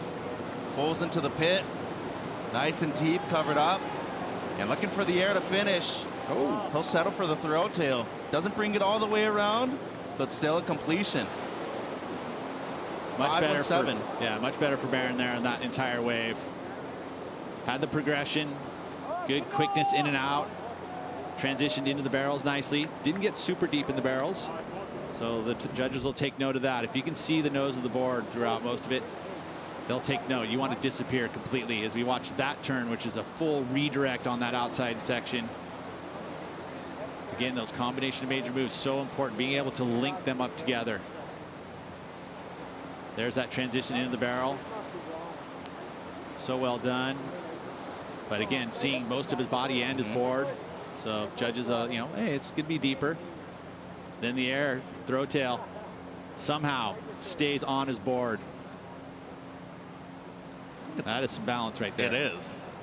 No doubt about that. I think it's really important to point out that when you're going for airs and when you're landing, it is much harder to stabilize yourself when you're riding a quad in comparison to a thruster. A thruster spins right around. A quad, that thing can slip out underneath your feet. Yeah, it can move around. It definitely doesn't have that nice, you know, when you have that third fin in the middle, it will center the board really easily, whereas a quad will make it a little more challenging. So waiting on his second ride, had a 5.17 on the left. Getting a nice round of applause coming in. That board looks great though. Much better than his opening ride on the left, it seemed. As we're going to go down to Strider Wasilewski. Ethan Ewing dropped an 8.83 on his opening ride, Strider. I mean, yeah, like we've talked about it before, he is impeccable. That forehand is desired by all. I mean, just watching him surf in his form that he has, the way that he soaks that rail, he's doing full turns back into the pocket out here. He's got a great point of difference on the right. If we're going to find any kind of weakness in Ethan's surfing, it might be on the back end. And I don't know, I think he's going to light it up. I want to watch him light it up, but I feel like, you know, this is a great chance for him just to quiet everybody down if there's anybody that wants to say anything, because his backhand is where you're going to have to win it out here, because all these guys on their forehand at this level are just amazing. It's the backhand on the left that's the hard part. Hey Strider, when you're like riding in the ski, how close are you actually to the action? Like what, 10 feet away? I mean, yeah, you don't see it on the broadcast. We do. We vary from about 15 to 20 feet away from the surfers at times. That when, you know, like Toledo, Toledo's finishing his waves on the inside, he's actually coming onto the ski and hanging out with us right off the back of the wave. So we are basically at arm's reach at all times, and it's just incredible to see the live action that close. It's so beautiful. Hey Strider, have you seen anybody as calm and relaxed as this kid out here right now? No. I call him Easy E for a reason. Well, here he goes on the opening left. Strider, how about you take us through the opening ride of this one? Yeah, let's do it. Easy. He's sliding in E double, ready for this one. Looks like he's intent though. He's got some speed already. He's already starting to do his sweeps off the bottom. God, he's getting so much speed out of that board. It's unbelievable. slams it away. He's got a low center of gravity on the bottom turn, straight up through the lip right there. It's actually blowing offshore right now. Beautiful. Slams it again. He's got a nice twist up there, just pivoting all up into that lip line. And on the inside here is where we're going to make some money, because this is where we're going to go straight up into the lip and then come right back down into the hollow section, and we'll see what happens. So in the barrel now, and maybe a bit too deep. And yeah, that last turn just put him a bit too deep out of position right there, Pete. Has an 8.83, gonna be a decent backup right here, but if you're Ethan Ewing, having the highest score of the heat so far, you definitely want to get something at least up into the 7s and take the lead. I mean, this is the unique thing about this format, is that you have to count a left and you have to count a right. He's already got the right banked. This is actually his first left, right? He knows that this is going to be, so left a little bit there without making the barrel at the end. Really good and solid on that outside work. Again, great flow, which is always something that he has in his arsenal, is that flow. And the fact that he has so much speed while doing it. You know, you can see surfers sometimes slow down here and there, but not him. And he got good release, all those maneuvers done, pointing that nose back at the sidewall, right? That's where that commitment in the maneuver is being done. Again, going into this inside section here, what went wrong? Hey, when you're in the barrel and you're trying to go, there's a fine line. You want to be disappearing, but if you go another 6 inches back behind that, it just takes you and just wafts you away, you're gone. And right there you can see just too deep, hits into the water there, that's just aerated water, and you fall through the bottom. Trap door. Yeah, and it doesn't feel good. I can tell you that from experience, based off of yesterday's wipeout at the end section barrel on the left. But waiting on his second score, has an 8.83 on his right. Ryan Connon at the moment in the lead with the 6.33 on his opening left. Baron Mamiya drops a 6.1. That currently has him in third place, but not for long. Look at the scores of the left, so, right? Kanoa's left, a 6. Barron's a 5.17. Ryan Callahan's a 6.33. Ethan Ewing's whatever it is here. So no one's really capitalized on the left yet. That's right. And only one goofy footer in this heat, too, and that's Callahan, and he hasn't broken the 6-point range so far. Down to a minute when it comes to receiving the wave for Igarashi. These moments, a lot of pressure, especially when you're knowing that two people do make it into the night surfing session. First place makes it straight up into the quarterfinals. But Kanoa Igarashi is as clutch as they come, really. You've seen him your whole life, growing up through the Quicksilver program, Young Guns, and whatnot. But last season in Tahiti, when he needed a score, dropped a 9.7. Moving through this heat, catapulted him into the Rip Curl WSL Finals and WSL Final 5. This was a really fun event to watch, especially the two of them fighting for that last spot. Kanoa Igarashi, this wave right here, gave him the opportunity, and he did not disappoint and surfed it perfectly. It really was. Got the number and put him into above Griffin Colapinto, knocking Griffin down into the 6th place. And that was everything. It was pretty much done and dusted. When I watched that happen, I was like, oh my, he did it. And to do it, that's what I think that Kanoa brings to the table here, is that he is ultra confident. You said I've been watching him when I grow up. He has been that confident since day one. And he's just built upon that. It's something that he carries with him everywhere, and runs his own style. I love it. One of the hardest working people in the sport of surfing. Last year, before the finals, was training 3 times a day, surfing twice a day in between those training sessions as well. And he is extremely deep right now, taking off of this one, Pete. Yeah, he's up there right at the very first flag that you can catch the wave at. So he just wants no wasted opportunity. And he's setting up these first turns, and he's got this right dialed in. He's got the timing dialed. And he's looking to improve on a 7.5 on this one. In the barrel right now on the outside section. Great positioning, completely covered up. Comes out cleanly. Excellent wrap right there. Nearly loses it, though. To the open face, up and over the white water there. Once again, throws the tail a bit more. Looking for some variation, though. Steep section. Lays it back. In the pocket snap. Brings it all the way around, too. And this last barrel, tricky. He pulls in well. Great positioning, comes out and throws the air reverse to cap the wave off. Looking to better a 7.5 feet. Yeah, so I feel like the back half of that wave capitalized, hands down. Some great surfing, great variation. Outside section let him down a little bit. The wave was kind of smaller out there. It didn't give him quite the power and juice that you would have loved to have had. Usually Kanoa puts a little extra spice on that outside section. They kind of missed it on that one, but beyond that, I would say that the rest of the wave surfed impeccably well. And he is riding a Dark Arts board. These are stringless EPS blanks with vacuum back carbon and epoxy. Thing looks great out there, Pete. Yeah, and that's all the different flex pattern, and also, and you don't have a stringer. You've got carbon. They all move at a different type of it, different core. So that flex is all that he loves right here. That's why he's doing it. But these 3 turn combos right here was solid. The transition into the barrel, the floater into the barrel sets you up. I would say that he would love to have gotten a tiny bit deeper there again.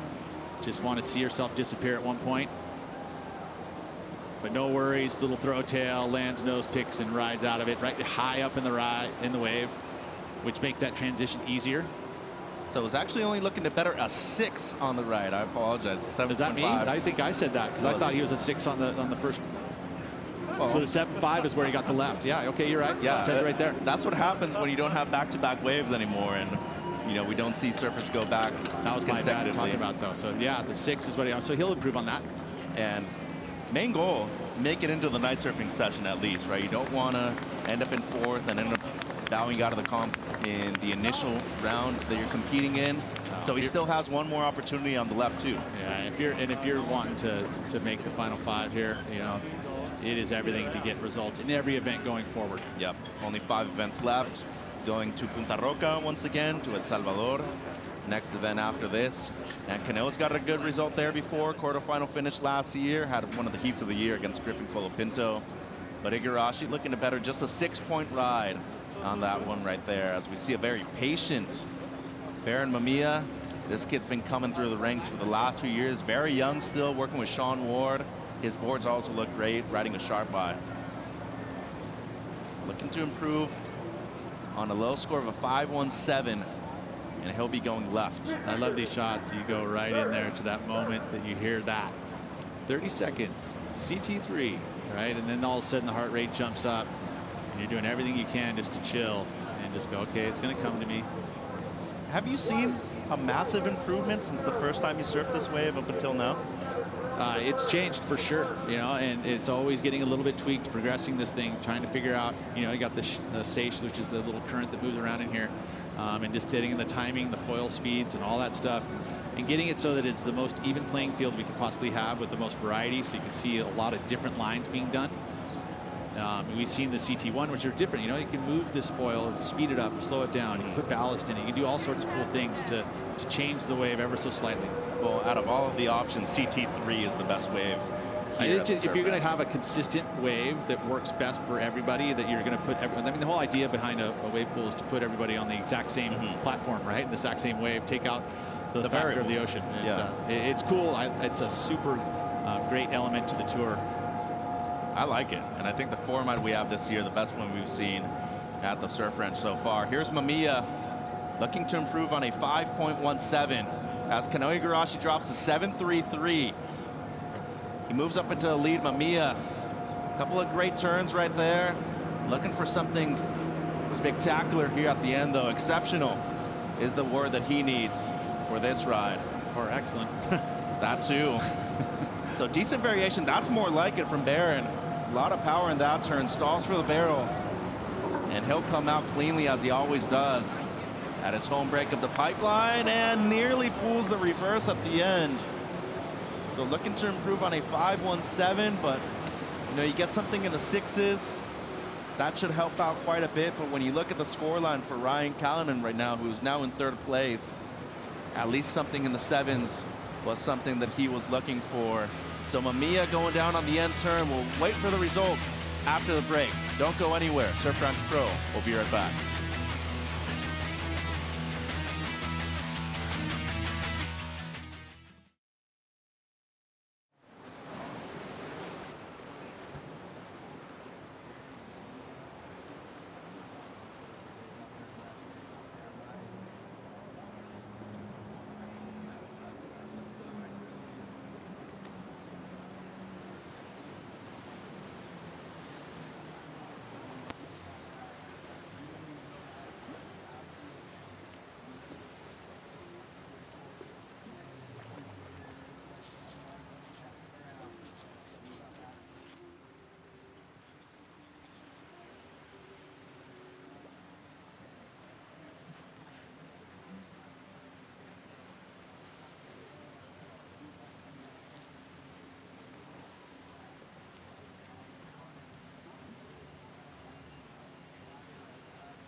The Surf Ranch Pro presented by 805 Beers, brought to you by Shiseido, official sunscreen of the World Surf League, by Nissin Cup Noodles, the original instant ramen, and by 805 Beer, properly chill.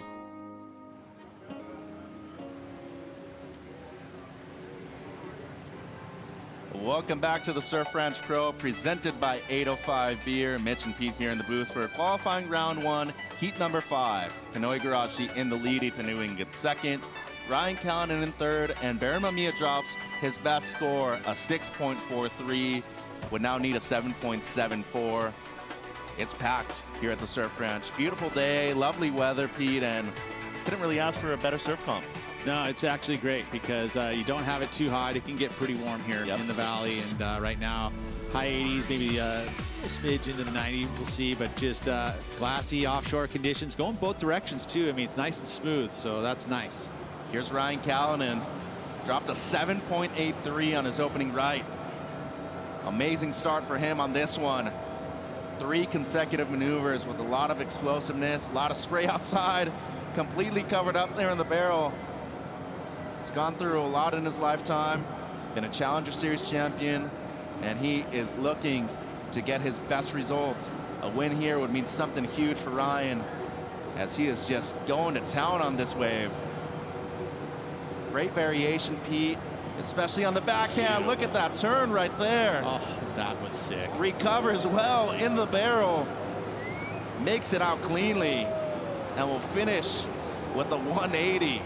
Wow, Ryan Callanan, ladies and gentlemen, just putting this one to sleep on his birthday, too. 7.83, yeah, well, I feel like that was better. There was moments, right? Those are the things where you're like, whoa, wow, how did he do that? That's what you feel on a wave. The judges are going to feel the exact same thing. And there was moments on that wave. The barrel outside, too, you know, it wasn't very long, but he's deep, right? And the surfing done on that first section, just annihilating it. The mid-section, there was moments throughout the entire wave. That's exactly what you want to do. That was filthy. An 8.5 would move him up into first place. Strider Wasilewski, how'd that look for you? It looked amazing for me, but we were just talking to the birthday boy, and he's feeling it. He loved every second of it. When we were on our way out off the boat ramp, he said, I said, not a bad job, and he said, the best job in the world. This guy's on fire. Look at him. He's a happy camper, and he crushed that wave. That combo on the end was incredible. Yeah, that's that wow factor. Combo, brother. Thank you. Yeah, that's the sick stuff, right? When you have those moments, Strider, when you're just like, no, what? Oh, yeah! You know, that's the thing you want to feel.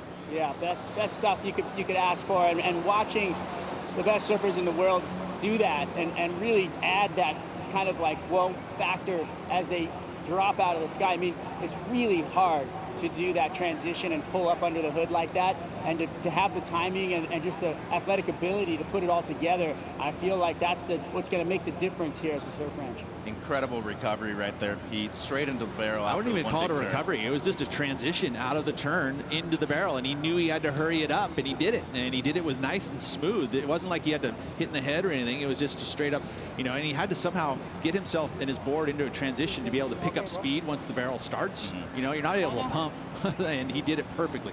How's that smile at the end of the wave, too? That's the best claim ever. Happy birthday, Ryan Callanan. It's amazing to me that he still hasn't been able to crack the top 5 at the end of the season. I mean, he's still young, but he's had a few years on the championship tour already, 31 years of age today.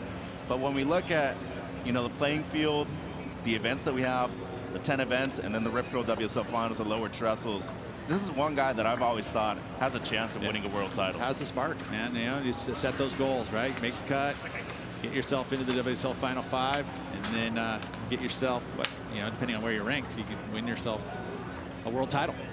When you think about lowers, that's a place that he could do it both right and left. Yeah, absolutely. So the score is in, does not improve. It's a 7.53, so just slightly under the 7.83 as we're looking at Kanoa now. Still leading in this heat number 5. Looking to drop a 7.5 on the left. As we see the numbers right here so far. That's tight heat here. Yeah, 14 points for the top 3 surfers. Yeah, that's, you know, Mamiya, unfortunately, he's put himself in a tough one. He's going to need something pretty gigantic on the right, I think. We'll see where Ethan goes. Yeah, he still has 2 rides to go as well. And Ewing has the highest wave of the heat so far, an 8.83, nearly a 9. But we know what Igarashi's capable of. He's been a semifinalist here in the past heat, and he's riding an incredible board right now under his feet too. Storm's model from Sharp Eye, dark art material. And here he goes on his second left now, looking to improve on a 7.5. Yeah, improving on a 7.5. Let's see, the outside work is where you can kind of start to separate yourself. So up and riding, decent start here for Kanoa, speeding down the line. Great bottom turn, top turn combo right there. That's much better. Explosive turn right there for Igarashi. Once again, the variation on this wave has been incredible. And he's looking like he's on his way to bettering that score if he keeps this up. A little bit of a mishap, and it seems like the previous turn just put him a little bit out of rhythm, Pete.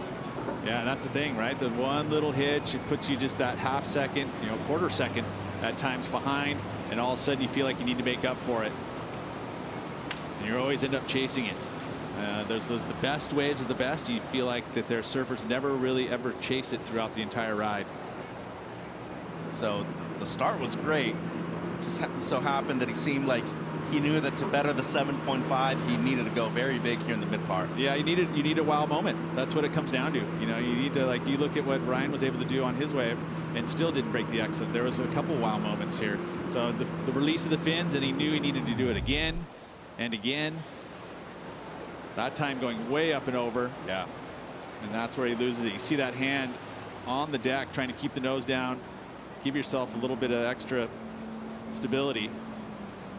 He is riding larger fins this time too. I spoke to him yesterday, riding something just a smidge bigger than he normally does. DHD fins on those. They look great, but close but no cigar on that one. Just a 4.33. It's going to be a throwaway for him. So he's done. At the moment, he's in the lead. Have to say that he's at least qualifying for the night session right now, Pete, unless Baron Mamiya gets an excellent score that moves him up into the top 3 spots. But a good performance from Kanoa Igarashi. Highest heat total, 14.83 for him. Yeah, solid work. Close to 15 points for the kid from Huntington Beach, California. Represents Japan. Silver medalist at the 2020 Tokyo Olympic Games. Number 5 in the world last year on the championship tour as well. As we look at Ethan Ewing, he was number 4 last year on the CT. Great start for him, an 8.83. He's going to be looking to better that. Number 5 in the ranks right now for the 24-year-old from Stradbroke Island in Australia, here with his dad Bill. His brother Curtis, also a great surfer. He comes from a surfing family and was able to win the Rip Pro Bells Beach just as his mom did 30 years ago. So cool, it really is. He likes to ride glass fins, just a little different than probably the other competitors that usually I'll have a foam core fin, so the flex pattern slightly different. And I guess it suits his style of surfing, right? He can lay that board on rail, on demand. So looking at the current heat standings here, Igarashi in the lead, 7.33 and a 7.5, a couple of 7s for him. Ewing with the best score of the heat so far, an 8.83 that has him in second, paired up with a 5.33. Kalinin, his low score is 6.33, but then Mamiya in the 4th spot. He's needing something close to excellent, if not better, to move up into the top 3. Yeah, this is it for Ethan. This is huge for Ethan too, though. He's got the highest number. He wants to get the lead, right? That's ultimately what his goal is here, because he wants to get that jump straight into finals day. So this is an important left. Or right, sorry. Yeah. So he can. Yeah, it's a big number, right? Yeah. He needs a 9 to better it. And here he goes. As cool as a cucumber on the outside. Double E, Ethan Ewing. He's been a clutch performer in the past. A 9.5 would put him up into the lead. How's that start? Wow. Just wow on this wave so far. Great barrel there from Ethan. Ooh, deep. Oh, he's still in there. No, not anymore. And that's the risk. You want to park it. You want to get there as deep as you possibly can. He was doing it. You can ride the top of the foam ball for ever so slightly, but as soon as you fall through the trap door, you're gone. That's what happened there for Ethan Ewing. Again, trying to better the 8.83, so ultimately he needed to do something really special. You got to respect it, right? He's going for it on the outside. Strategy-wise? the only way you better this score is by going for something big on the outside. Yeah, well, and again, those two turn combo right there, good difference and variation. And then the barrel, he's deep already, and then he steers down. This one's going to stay open for a lot longer. We've seen shorter barrels at times. But look at this turn, just the whip, and then straight into this next one in a layback. So a little different angles of approach, different style of maneuvers, and you're doing them back to back. Judges love that. It's just unfortunate that the barrel didn't let him back out. He was close. How's that fade too? As casual as he can be on the outside. Just a 2.33, maybe the best 2.33 we've ever seen in our entire lives. But the vision he got right there, he makes it out of that barrel. Close to bettering the 8.83 and going up to the 9-point range. There's been very few today. Well, you think about this wave, right? When he goes and falls through the trap door on that part of the wave, there's still 60% of the wave still left to ride, right? So that's why you see such a low number. Beautiful thing about the surf ranch, that wave keeps on going. So qualification season is upon us. 2023 is on. Let's hear from the Australians on tour about what it would mean to qualify for next year's big event and represent their home country on the global stage. This year is the qualifying year for the Paris 2024 Olympics. To be able to go and represent Australia at Choves would be incredible. You feel like you're representing every single person that lives on the same land as you do. You have to really go after it and wholeheartedly. Show what our country is and show it through surfing. Probably cool experience to see so many brilliant athletes. Just want to be in the mix and give it my all. Well, I think that'll be a big show to see.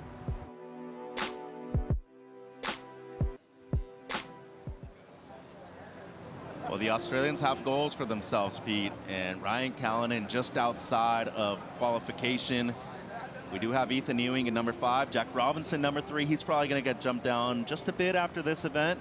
But I mean, when you talk about goals coming in to a season that is so large, when you know what's up ahead from you, this could be it. And it could happen here at this event too. And what's huge about Australia, they know where their strengths are, right? And there's huge support as a country for all these athletes, you know, whether it's swimming, right? I mean, they're going to be great swimmers and they're great surfers. So there's tons of support, you know, whether it's monetary support, but also just all the best coaches helping them out, getting them the best in the world. Yeah, and former CT surfers like B. Durbridge, Kate Scarrett is there now.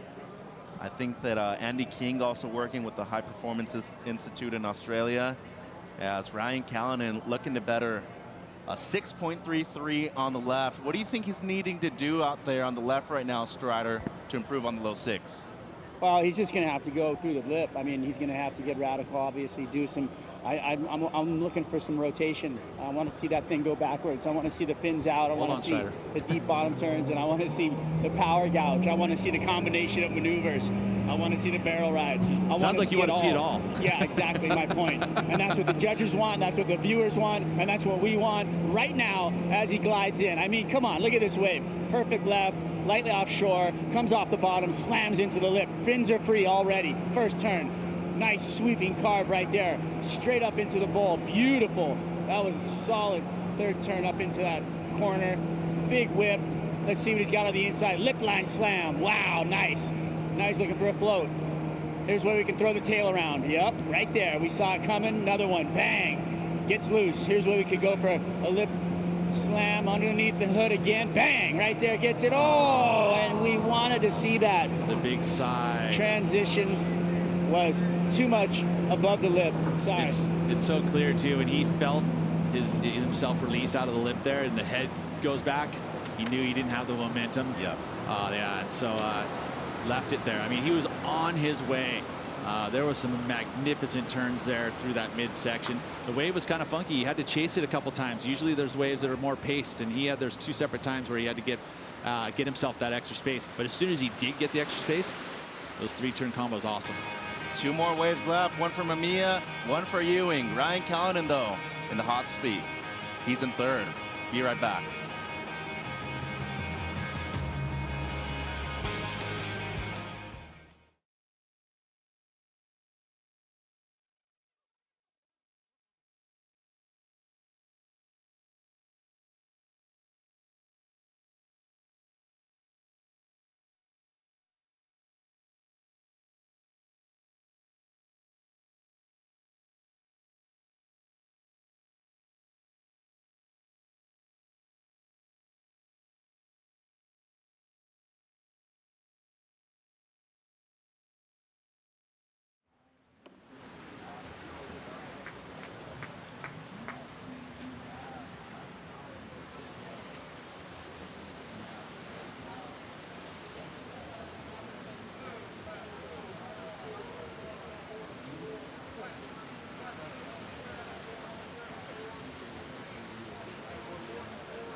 Welcome back to the Surf Ranch Pro, presented by 805 Beer. Maybe one of the funnest stops on the entire championship tour. Stop number 6 out of 10. People looking to qualify for the WSL Final 5, and consequently, the Rip Curl WSL Finals in September. Mitchell Salazar here with one of the greatest big wave surfers of all time, Peter Mel. Heat number 5 of the qualifying round out there. Kanoe Igarashi in the lead, and that man, Baron Mamiya, needing at least a 7.74 to move up into 3rd spot. 4th place, automatically out of the event. And Pete, you got 2nd or 3rd, you're moving into the night session. 1st place, straight into the quarters tomorrow. Yeah, it's a big moment, both for Baron and Ethan. So Baron right now, understanding that he needs to go pretty much excellent and very well and capable on these right-handers. So let's see what he's got for us. And an 8.4 would move him straight up into the lead. He's up and riding, one of the most talented surfers from Hawaii that we've seen in the last few years. Backdoor Baron for a reason. This kid charges. Can also lay it on rail. Great start here. Really pushing that board around. It's a quad that he's riding. Sharp Eye FT model. Dark Arts material. Into the lip right there. Much better for Mamiya on that one. Needs to push it as hard as he can, though, to bring in the variation here, Pete. Yeah, he sure does, and I think it's important because the outside work was great, but it's not quite into that excellent range yet. Now he's got to give us some sort of wow moment, something big. That was a strong wrap, though, where he brought it down all the way. Great positioning here for the barrel. It's going to have to come down to the finish. Goes for the air reverse and incomplete. Yeah, he needed that air at the end as well. He knows it. You can see a little hand gesture there. It's like, yeah, in order to go at least excellent, you gotta ride it from flag to flag. Well, a 7.74 is what he needs for 3rd place. And Ryan Callanan has done. He has all 4 of his rides. He's seen something close to an 8 on this, Pete?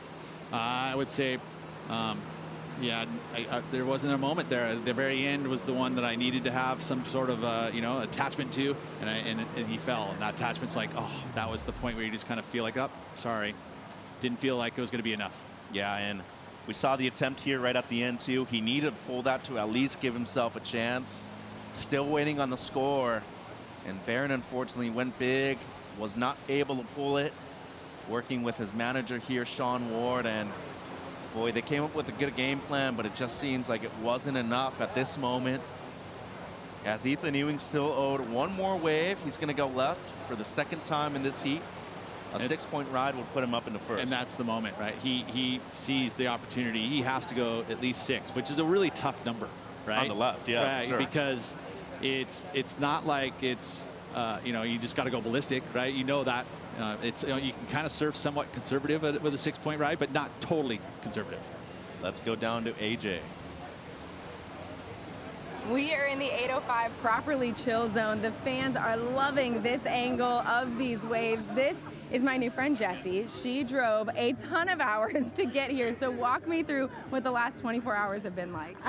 So my friend and I left at like 9:30 last night, drove all night long, made it to the ranch at 4:30 this morning. It wasn't quite open yet, but we saw all the lights and everything.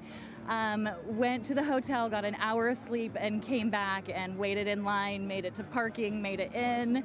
Got to see my favorite surfer surf this morning, Jordy Smith. Woo, go Jordy. It has just been absolutely amazing. The weather is perfect. The vibe is amazing. I am so happy I'm here. And really quickly, I know it means a lot to you to be here. Why does it mean so much to you? So this is on my bucket list. I do have stage 4 neuroendocrine cancer. And it's also on my bucket list to get barreled. That is going to happen. But I love Kelly Slater and I love the artificial wave, and just to be able to see it and be here and hang out with all these amazing people. It is so chill and so good for my soul. I am so happy from the inside out. We are so happy you're here. Thank you so much for being here. She is one of the amazing fans here in the 805 Properly Chill Zone. So if you get a chance, come check it out. Woo-hoo. Thank you, AJ. Definitely will later on today when we have a break. We have a few of those today. Obviously, maintenance breaks are needed here for the Surf Ranch. And for the commentary. That too. And the surfers. Yeah. I mean, this is one of the most probably, I mean, we've talked about it. We're going to keep talking about it. But big moment here for Ethan Ewing. And he needs to produce the number to get himself into the quarterfinals and a result. And it's already in the good range. A 6 is touching the good range already. But as you mentioned before, it's that in-between number. It's not excellent. It's not the 5. It's a 6.5. Yeah, it's a very good wave. And you got to surf it start to finish. You know, just no mistakes. Nice, clean surfing. You'll get it there, especially with this guy's style of surfing. And he is methodical, too. Great down carve right there from Ewing. That's more like it from Double E. He did. He got there. No worries. But he's out in front of the wave now. Up and over that section. Doing well so far. Doesn't want to over-surf it. Got to be thinking, though, that he might be needing to push a bit more right here at the end. I would agree. I'm backing you on this. So this barrel and this end section are important. Oh, and great positioning there. He's coming out cleanly, has one more section, and will throw the tail around. 6 points is what he needs. Feels all right. That feels like, I mean, we have lots of comparisons. We do. Right? So the 6.33 at Callanan didn't have the completion. The pair of 6s from Barron, and even his 5.33 on his initial right too. Is it about a point better than that originally? We shall see. Look at the replay here, Peter. Yeah, check it out. Again, that's the outside section. He paced it. He wasn't going to make any mistakes out there. Those were down carves. He wasn't pressing to the point there. There, finally, and this was the moment. He's like, uh-oh, we're almost too far behind, almost pushed too hard, but he kept it there out front. And went to that glide, smooth, precision surfing here on the inside section. This is where the wave slows up, so it gives you the opportunity to string 3-4 turns together. And he does that so well. The barrel here, good. I wouldn't say absolutely excellent, but good. And then the finish, he made sure he completed it. That's what he needed to do. I feel like the number's going to be there for him. But that's exactly what he needs. He needs a good score, touching the 6-point range, and it is going to be close. We're talking about number 5 in the world. This is the most important score of the day so far, Peter.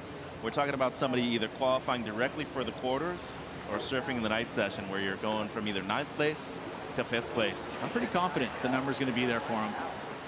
Speaking with Mike Parsons there, one of the OGs from San Clemente, and waiting on the score still. So nobody has typed anything so far, and that is the last wave of this qualifying round, heat number 5 as well. They got a decision to make right here, Pete, and luckily they have enough time. Did Kanoa win or did Ethan win? That's really what it comes down to. Simple as that. Right? You know, like to compare the rights and the lefts. So just as we are, he's waiting patiently for the score. Probably be seeing it here in the next few seconds. Nervous moments right now for everybody. That's right. And it's enough. Yeah, there it was. Just good. It was good enough. It felt confident to me. 6.5 for quarterfinals. And that's a minimum result for him now. He's moving straight into the quarters tomorrow morning. Kanoa Igarashi bumped down to 2nd place. And Ryan Callanan will be moving into the night session later today as well. Baron Mamiya, unfortunately for him, he's out of the event. A pair of 6s. But how about those heat totals? 15.33, 14.83. Ryan Callanan in 3rd, 14.16. And I will say the numbers that, you know, the surfers that are going to go into the night session tonight, it does mean a lot to have a good heat total in this opening round, this qualifying round, because you're going to be seated in order of how you surf by your seating. So you're going to start last, so you can understand, like, the further you are going down the list, you're going to know what you need to do in order to make it into that top 2, and it's important. As we look at our next heat coming up, in the water, John Florence, number 6 in the world from the state of Hawaii. Gabriel Medina, former 2-time champion out here, 7th in the ranks. Liam O'Brien, the Aussie, coming in number 17. And Rio Waida, the pick for Rookie of the Year for most people, Peter. From the warm-ups, I would say this is going to be the most competitive heat. It really was. All 4 of these guys have been ripping this place to ribbons. And Rio, I believe he's riding an epoxy from Sharp Eye. Looking quick on this one. Hair is dry. How's that snap on the outside, too? Lovely combo from Rio Waida. The surfer from Indonesia, the first Indonesian to qualify for the championship tour. He's been an Olympian. Just straight annihilation of the lip. I mean, he's gliding all the way across. There wasn't a barrel section, and that's okay. Woo! Especially if you're doing moves like this. That's an understatement. Oh, and just as we say that, no, goes a bit too big. It seemed like that wave was starting the barrel right as he went up into the lip line too. Yeah, that's unfortunate. I mean, you know, everybody knows in this draw how important it is to complete your ride, start to finish, if you want to get and compete, you know, with excellent numbers.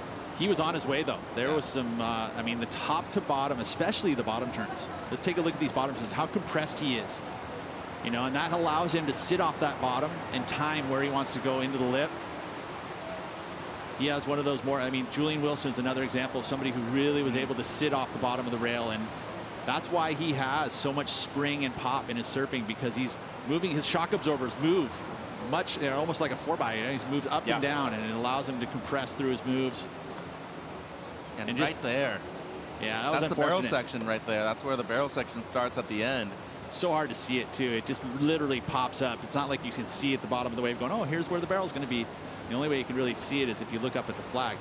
We don't normally see people draw too many lines either, but how was that carved before the fall, too? That's what I'm saying. Like, I mean, that's the mix that Rio brings. I mean, of the warm-ups, watching the surfing that was going down, these 4 surfers all looked on point. Gabriel, step above, but ultimately everybody looked great. We're talking about maybe the best surfer to ever surf at the Surf Ranch. Let's go down to AJ McCord with a very victorious Ethan Ewing from the previous heat. That's right, Ethan Ewing. This is not your first time competing here at Surf Ranch, but you told me this format makes you a little bit more nervous. What was it like? What did you have to do to calm those nerves? Yeah, it was definitely really nerve-wracking, but I had my dad here and Mike Parsons helping me out, so it was really cool to have them just, I don't know, remind me that I can actually surf this wave okay. But yeah, definitely really nerve-wracking. Yeah, stoked to get that win and move straight through. Coming off an important Australian leg where you got a first and then a fifth, just building on it, how do you feel like your surfing has progressed throughout the year? Yeah, I don't know. I always find it pretty hard to start strong. I kind of have to take a few events to get like into it, but yeah, I just feel like I don't know, got really good boards and just kind of surfing smarter, I think, than the past few years. And yeah, I think that's really helped me out, and just really looking forward to this back end of the year. We're looking forward to seeing more of you. Congratulations. We'll see you tomorrow. Thank you. Thank you, AJ, and congratulations to Ethan Ewing. That's at least one result already for Darren Hanley in terms of the Vizsla CT Shaper ranking. So he's currently in the lead. Ethan Ewing, number 5 on the Championship Tour rankings himself. Peter, looking great as always. Yeah, it's so true. It's pretty cool.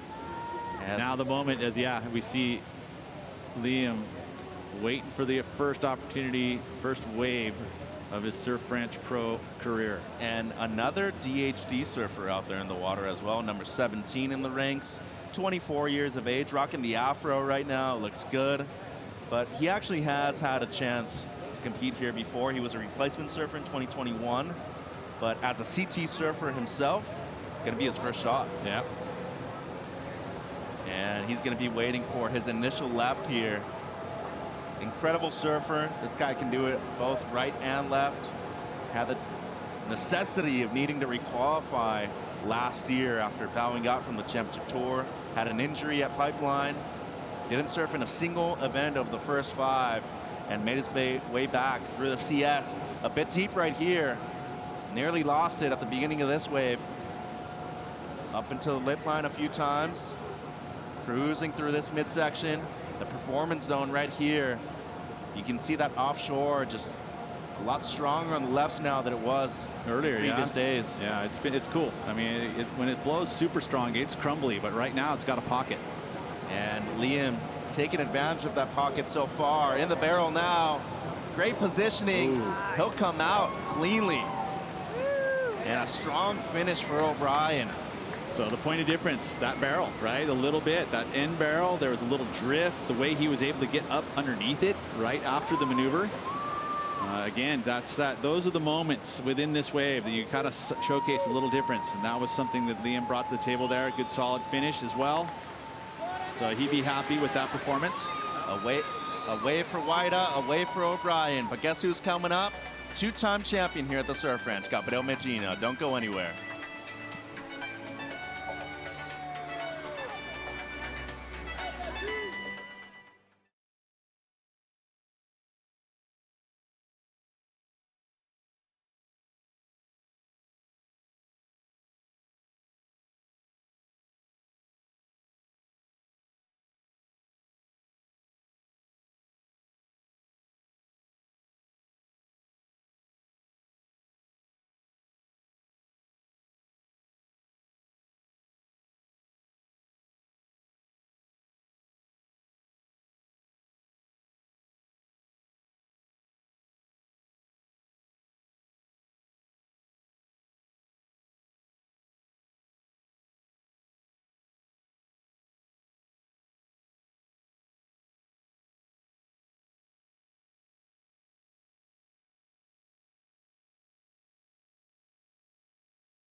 Welcome back to Lemoore, California. You're watching the Surf Ranch Pro presented by 805 Beer. We've got the qualifying round, heat number 6 underway.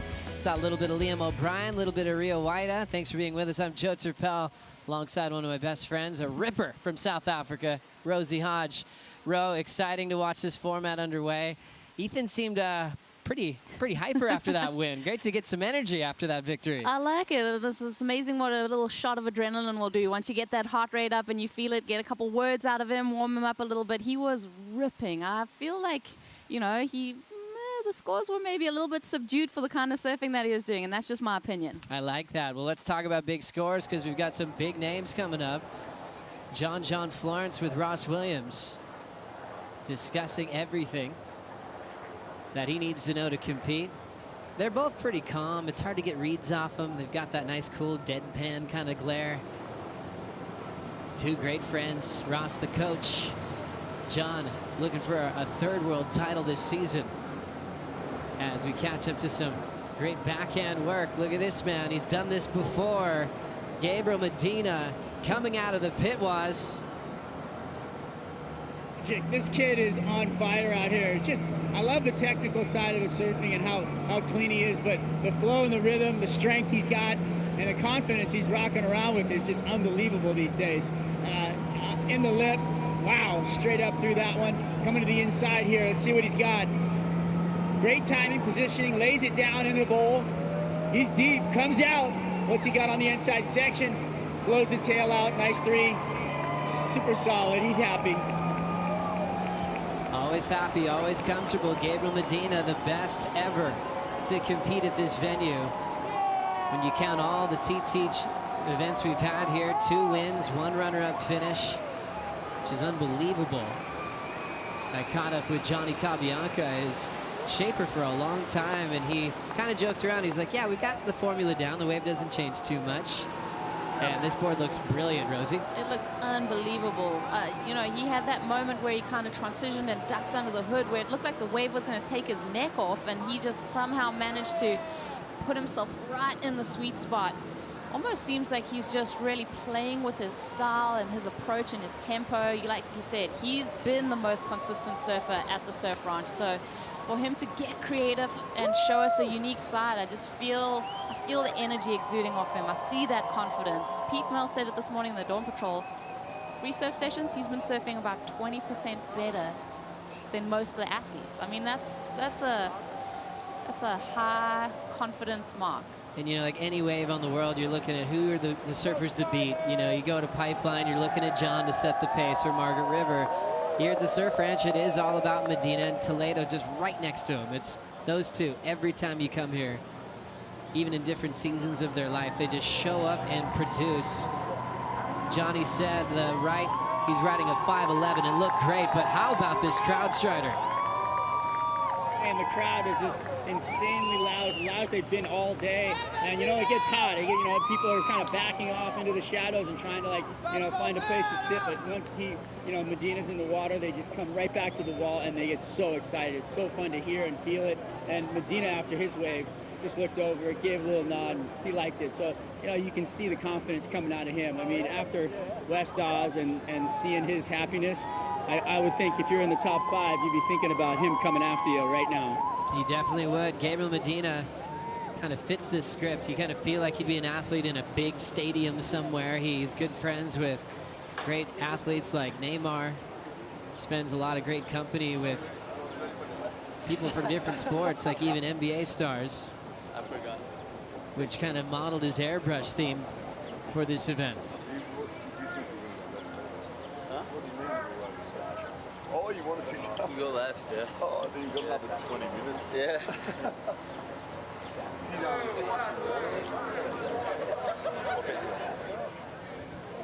Little conversation there with Andy King, the coach of Gabriel Medina. They've got a beautiful relationship. Kicked things off just a couple of years ago, and you ask Gabby about Kingy. He's loving this, having a coach like Andy with all this experience. Kingy competed for many years, hard charging Australian surfer. And a great coach, not just for Medina, but a lot of Australians over the years. But fun that he crossed paths over to Brazil to help out a superstar like Gabe. Wasn't it a connection with Mick Fanning where he kind of made that intro for Gabe and Kingy? And it's so cool to see that relationship. Like you said, it's very unique to see the Aussie and the Brazilian working together, and they've had such a successful working relationship. First surfer from Indonesia to qualify full-time for the championship tour, past the mid-season cut. That was stressful, but now Rio Waita's got some freedom on the back end of the season. Great hammer there on the back end. Belts it. Great timing there. Backhand float, so 3 different types of turns. Extended climb. Now into the open face as Florence looks on. A lot of water moving there on that backhand, pushing off the tail. Well done for Rio, tube time. Comes out, final turn, blow tail incomplete. How important is that finish? We see a lot of them, big attempts to pull something off, a lot go incomplete. The make rate is definitely maybe below 50%. How did the judges really look at that? Yeah, it's interesting when you think of the wave as a complete package. I think the judges really like to be presented with that little bit of more emphasis put on that closing section. It is where it gets a little bit more steep. When you think about attacking the steep sections, that's definitely one of them. And finishing off your ride. This morning we heard Kelly Slater saying, you know, it's important to have a complete ride. That was part of his kind of mindset going into the heat. Rio, I liked his tempo on this wave, especially as a rookie on tour. This is his first experience surfing in the basin. So to see his first look at what he's doing, that technique of putting his hand on the deck of his surfboard, just keeping him centered over the stringer. You know, you look at this wave and your mind goes to waves in Indo that you see, that just that perfection. So I feel like he'd be feeling right at home, and that's where his front foot disconnected from that board from the get-go, unable to swing that one around. A solid start for a rookie, just learning the pace of this wave. Rio Waita turning in a 5 on his opener. And now the first run complete. One run consists of 2 waves, 1 left and 1 right. You have to keep 1 of each to try to make finals day. As numbers drop in, Waita's best so far, 6.83 after run number 1. 5.0 is his low score on the right. And still yet to see Florence out there. Remember, he's the high seed, so he gets to go last, kind of see what everyone's been doing, get adjusted to the scale. That's the advantage of having a high seed in the qualifying round. Medina's opener, 6.17, just on 1 wave. And Liam O'Brien turning into 5 on his left. Second and third into the night session tonight is here comes John. We know he's been around for a long time, but crazy to think that this is actually his first time surfing at this event on the championship tour. Strider, what pole is John lined up with? John's at one of the deepest ones you can take off at, pole number 21. And not too many people sit back that far. Kano Igarashi likes it to sit that deep, and John is sitting right on it right now. So that would give you a little bit more of a different tempo. Like say Callanan was out on 24. So there's, you know, everybody picks a different place. I think Leo Fioravanti was on 22 this morning, and John picking 21. And, you know, he's probably used to that tempo. So we'll see how this goes. Why don't you take it away, Joe? Good man, Waz. It's always interesting how that's going to affect a score. You can see the numbers that Strider's referencing on the poles. For a surfer like Toledo, sometimes he's got 5 turns done before the barrel. Some surfers go, hey, I'm going to save my legs and actually have a shorter ride if it doesn't affect the number. Cool wrap to start, because that was different. End to a vertical. So not repeating a single move. Well done with variety. Slams on the brakes, gets shacked. Man from the North Shore of Oahu is a genius in the tube. Maxed that one out well, and how's the down car? Picks the Paizel back up, hits it off the lip. Cool stylish one there as he ditched the fins and kind of was just pushing himself out front. How about that creative hack with the tail slide? Slows down. He is ultra deep. Florence bit off too much. And he'll lose the last part of the inside corner. But I really enjoyed that wave. There's no style in the world like John. It cannot be imitated. And even the way he began that wave, you could tell he's not trying to repeat anything that he's seen before here on the basin. Not bad start in his first wave. Scored on the CT. He's been here in specialty events. We'll give you that official number from man from the North Shore of Oahu right after this quick break.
You're watching the Surf Ranch Pro presented by 805 Beer. Stop 6 of the World Surf League Championship Tour. Qualifying round, heat number 6, well underway. We've seen a little bit of everybody so far. So far, it's Rio Waida sitting out front after his first run complete. They get 2 runs in this qualifying round, so one more right, one more left. So we still have a lot of surfing to digest before we see who's going straight to the final, Rosie. Yeah, and who's going to go home? I mean, 4th place surfer packs their bag. This is it. You get 4 waves and 4 opportunities. Best left, best right. Gabriel Medina, one of the best ever to ride a surfboard and to compete on the championship tour. A 3-time world champ looking for a 4th title this season. 617 on the opener, and now setting up his first left of the day. Wraps it in the pocket, going for a little bit of a shorter board than what he rode on the right. Playing with that coping, doesn't mind floating out of the sky, ditches the fins well, lays into big open face hook. I love that rotation in the climb. He's really fitting the pace well this wave, incredibly. Full redirect on the car from Medina has given us a lot. What more does he have for us? Here comes the hollow cave. Looks like he's hustling in front of it. Alley-oop. Full rotation incomplete. He's nailed versions of that move so many times in the past. That one just got away from him. But I think my favorite part is what he did from the start all the way to that end section with creativity, flow. Really pretty to watch. Holding that rail line was just so impressive. So much strength in those maneuvers. Just a great technique and read on where to be on the wave. I mean, sometimes you're watching surfers, they're trying to play catch up. They hit it just a split second wrong and it pushes them behind. Gabe is just such a connection with the surf ranch, and his surfing just fits right in that pocket. That turn right there was cool. Just watch this rail line as he pulls it around too, and then, you know, he's kind of thinking about the barrel. He wants to go for the alley-oop. in my mind, I was like, wow, how's this guy going to put a foot wrong? But watch how quickly he goes into this transition. There's no burning off of the speed as he goes into the air. And then, unfortunately, you think he's got it, too. It's just that nose that dips in there, that trough of the wave is so cuppy. Yeah, tough fall for Medina on a move. He pulls off quite often on the end of that left. But he's got one more run to grease that. And you'd think for Medina, he's probably got so many ideas of what he might bring to this event this year. But knowing that you definitely would want to save like a signature move that you've been pulling off for finals day. You never know where you put in the situation in the qualifying round. You could be forced to use some big things pretty early in this event.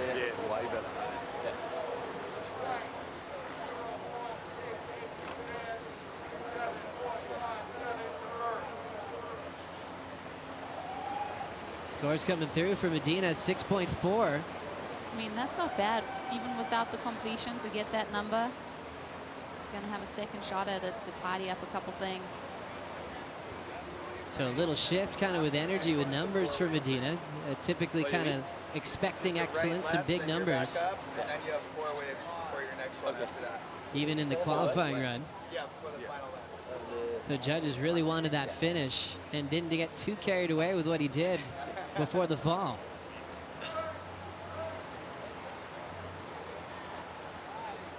So now Medina kind of refocusing. We'll see what he produces in his second run, at the moment sitting in first.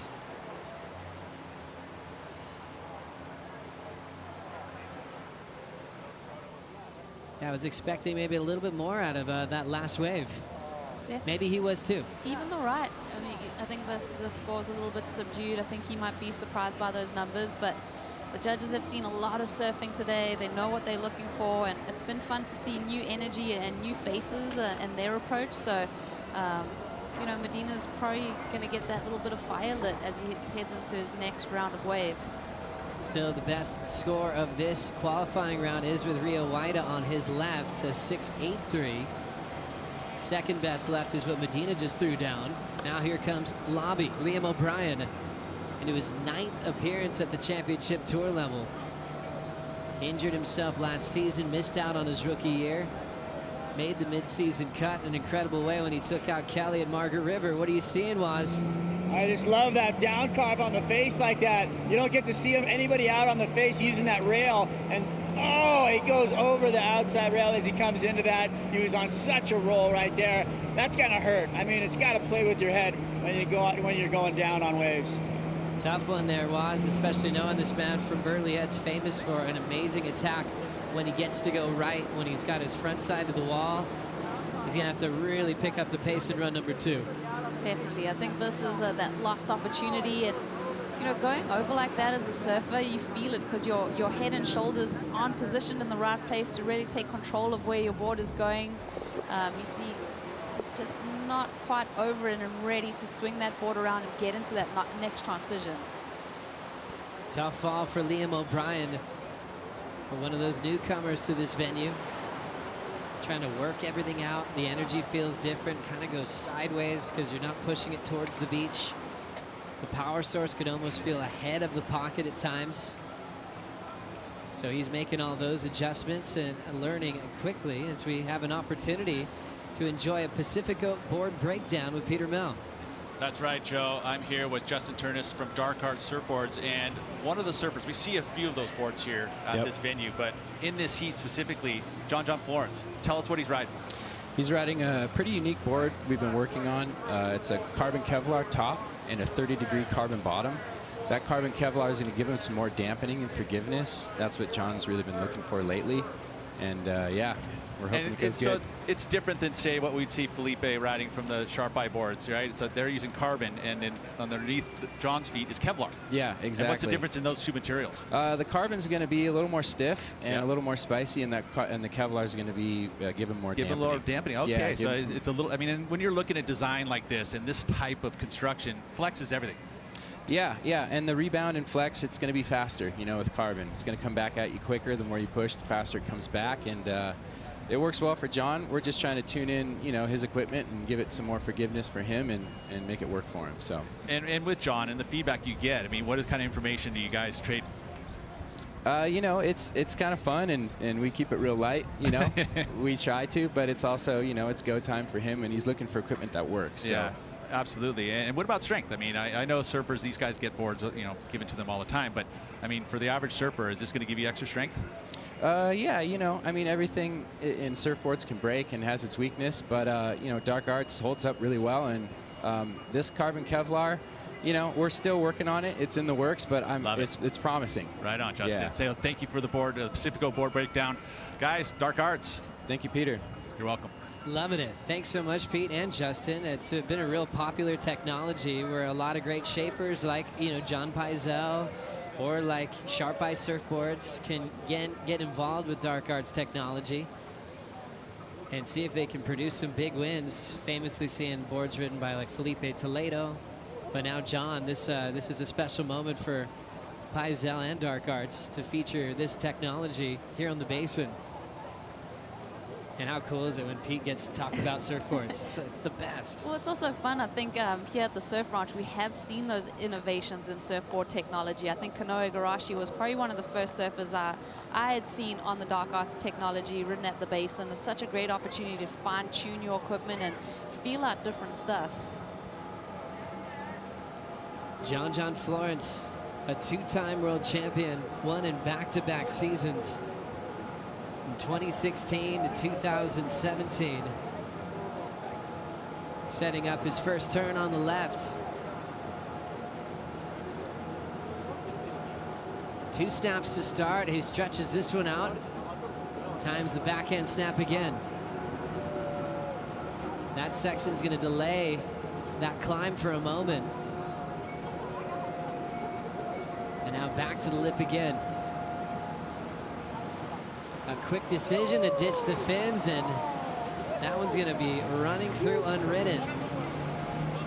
Almost felt like he was like, okay, I got to switch gears at some point. Rhythm maybe was just a little off when he had to reset around a couple of sections. So John will have one more chance to improve on that left in his second run. Yes, feeling like he was getting into that groove. It felt really skatey, Joe. Like there's like his impression of it was kind of skateboarding, like really grinding off that coping of that wave. You can watch him kind of reposition his feet, start to feel a little bit of a drift of the fins. He's getting his groove, and it's so easy to go off the back of this wave if you get just that little bit in front of it. There's no pushback like you feel in the ocean. We've been talking about that. You've really got to generate your own kind of forward momentum and push and use that power to keep you on the face of the wave. Interesting how you formulate a game plan. You have two lefts, two rights. There's the reaction of Ross and Brandon and John's camp. And Medina walking by, getting ready for his second run. But you think, how would you take it, Rosie? Would you just go out and make sure you finish your first two waves and then see where you go from there? Because once you fall on your opening ride, you're already putting pressure on yourself to really have it be on a must-make situation on your next wave. Yeah, that has been a good formula for the surfers that we've been watching throughout. Now, you know, we're on the sixth heat of this round, so that kind of has been just a confidence builder, I think, for the surfers to really complete those rides, alleviate some of the pressure. So now, John, there's going to be some pressure coming into this next run of waves.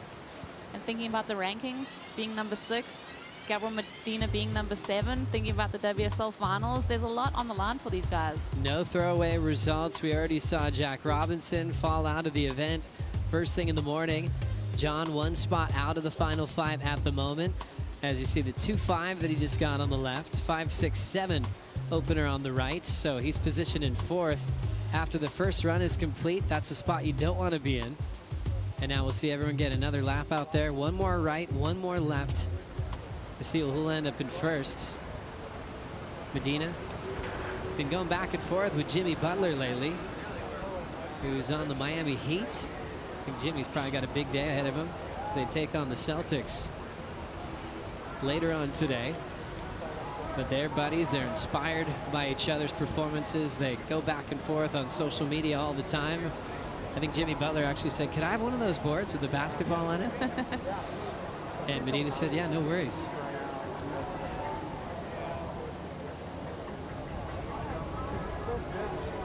Just watching and feeling what the weather's doing. I've definitely felt that wind kind of pick up. We know that it's coming out of that northerly direction, which is, you know, straight offshore for the right, and sometimes can cause a bit of crumble on the left, but it's definitely swirling around a little bit, Joe. Well, I'm feeling that. Everyone's feeling it. Look at all the umbrellas moving.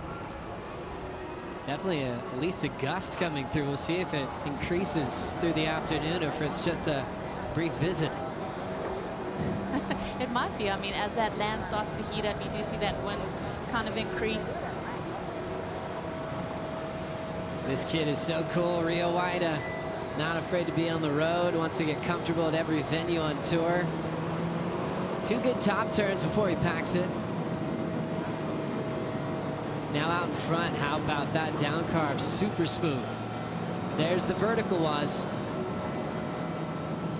Beautiful surfing. Rio just really comboing this wave with so many different varieties of maneuvers that I can't imagine the judges aren't taking a huge note right here. This is where all things went wrong last time, so he pulls that out. Now he's in the tube. He's looking out, looking for the freedom, and he found it on the inside. Big gouge again. I love it. He's just comboing that down carb, and it's a point of difference for me. I like seeing that rail turn back into the bowl like that. It's not something usual that we see here at the Surf Ranch. Beautiful surfing for Rio. Thanks, Strider. Rio Waida feeling good after that one. His wave before was a 5 on the right. Was that one better? And how will he increase his position here in the qualifying round? Heat number 6. More action from guys like Rio right after this.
Welcome to the Tour of Champions. The tour that can spit you out as quickly as it welcomed you in. It's dedication. Sacrifice. It's months away from family. It's your pride, your legacy. Your life on the line at any given moment. What might have started as a passion is now a declaration. A declaration to be the best in the world. To double down when it matters most. To persevere through the trials and the triumphs. Where it takes grind to graduate.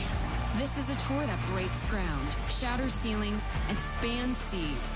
It's good days, bad days, and lay days. Hawaii, Tahiti, Portugal, Australia, Brazil. This is a tour built for the few. Envied by the many. It's a tour of dreamers, rebels, chargers, fighters, innovators, and everything in between. This is a tour of champions. You're watching the Surf Ranch Pro presented by 805 Beer. Qualifying round heat number 6 continues with some of the biggest names in pro surfing involved in it. We just saw the opening run from John Florence. Remember, he had the 5.67, 2.5. He'll be preparing for run number 2 very shortly, as this wave is setting up for Australia's Liam O'Brien. Liam in the 3rd spot at the moment. His left that he started off with was a 5, so that's what he's trying to beat now. Boy, is he smooth. Bit of patience between turns out there. Now down carve. This will set up the lip to hit. Beautiful flow through the midsection. Wow, that's what we were looking for. That bit of progression with that reverse. Can he get around this section, Joe? Looks like he's got enough to come around the corner, so he did the risk of the blowtail reverse, and it paid off. Small inside section for the barrel, and he will blow the tail again. That one was radical. It's so unexpected, right? Like when you're watching him, he's got that easy flow, that good style, and then when he throws that little bit of velocity into his turns. I just love that explosivity on the backhand. Even when you meet a surfer from the Gold Coast, first you're like, do you go left? And then you find out when they're on tour, oh yeah, no weaknesses from Liam O'Brien. What'd you see here? Yeah, just love this easy flow, but right there in that top third of the wave, watch how critical he gets. He even picks that nose into the top third, and that was crucial for this maneuver because it helped him spin around and gave him that momentum to transition right into that next move. Beautiful amount of spray, and then just tucks it under. Doesn't get particularly deep, but then he combos it up with this maneuver right here, and that was one of the quickest transitions that I've seen on one of those. And I really think he needed this. Yeah, you're right. Because even though he did the reverse earlier, it did take a little bit of time away from more turns. He did recover, which was brilliant, but it seems like the judges have been pretty tough on just any bit of downtime, any space without big maneuvers. Yeah, and you know, Iago Doro, who's got the high mark of the day so far, the 9.3, love the support along the basin, but he did those 3 huge air maneuvers. They were all different. There was a bit of variety, but I like what Liam was doing there. So I think he's going to notch these numbers up a little bit and really up the ante for the likes of Gabriel Medina and John Florence. Louisa Florence, everyone's excited for Medina. Yeah.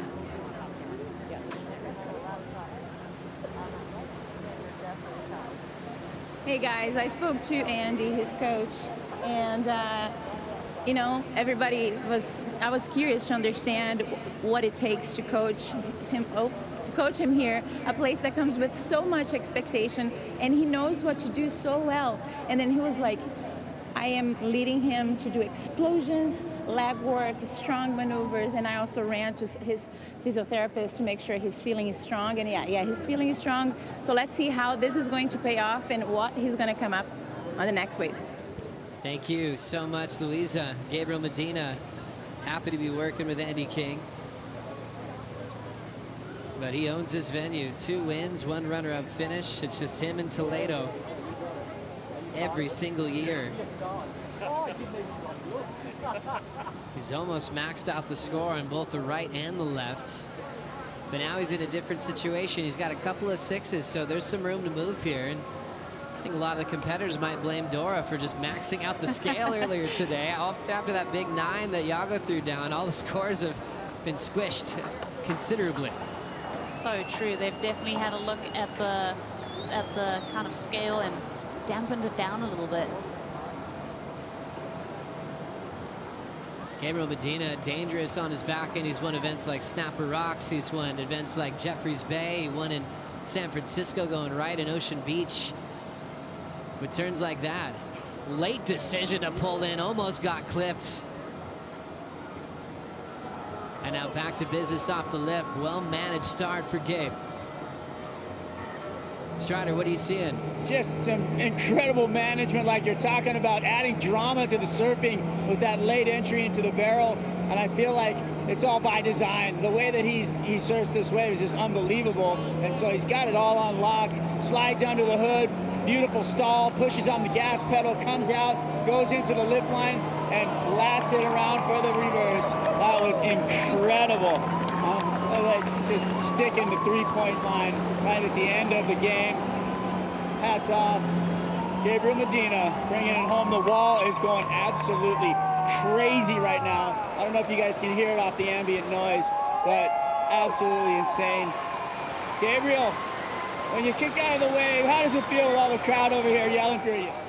Oh, I love the crowd. It's good to hear your name and put you up, you know. It's good.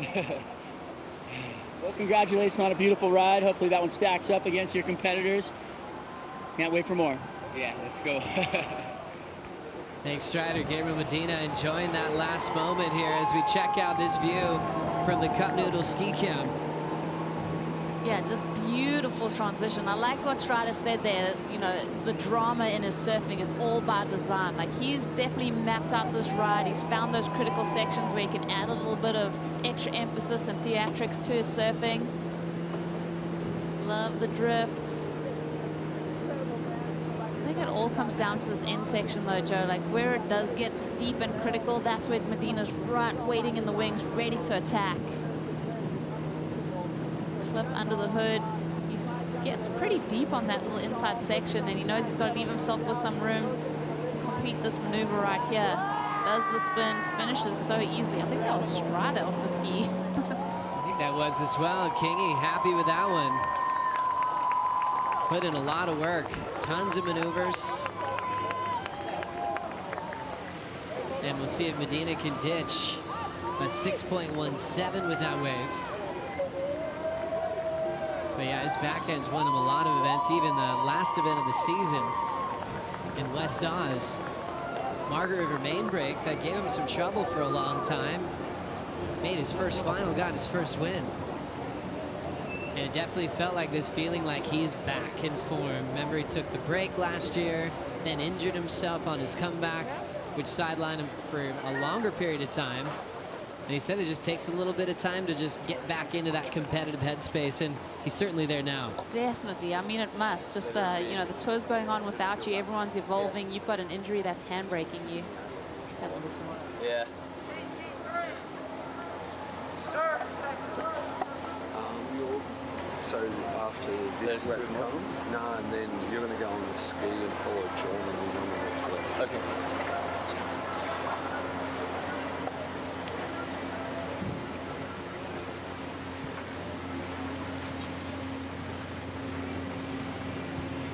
Seeing the improvement for Gabriel Medina, 7.33 and the lead. Yeah, Gabby. You.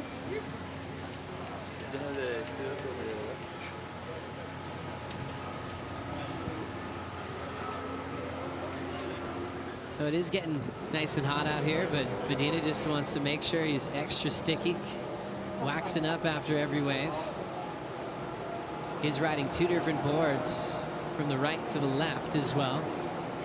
So taking advantage of the downtime. First year, we're not going back to back with your rides in this opening qualifying round. And this is Rio Waida. Serious eye line, now attacking. Big vertical, well-timed backhand hack from Waida. Snap and ditches the fins. There's the climbing move. Looks like he's got total control. I'm blown away. This is his first time here at the Surf Ranch. Nice hook in the pocket, wide open. Pulls in, disappears completely. He is so deep. Oh no, and we've lost Rio in the barrel. But great execution. It doesn't feel like he's trying to figure out where he is on this wave. It looks like he's been here before. But he's been learning it all quickly this week in his practice runs and trying to keep his spot at the moment in second, which would put him in the night surf. We'll keep you posted on the numbers right after this.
Exciting times in the basin when you see that number 12 jersey.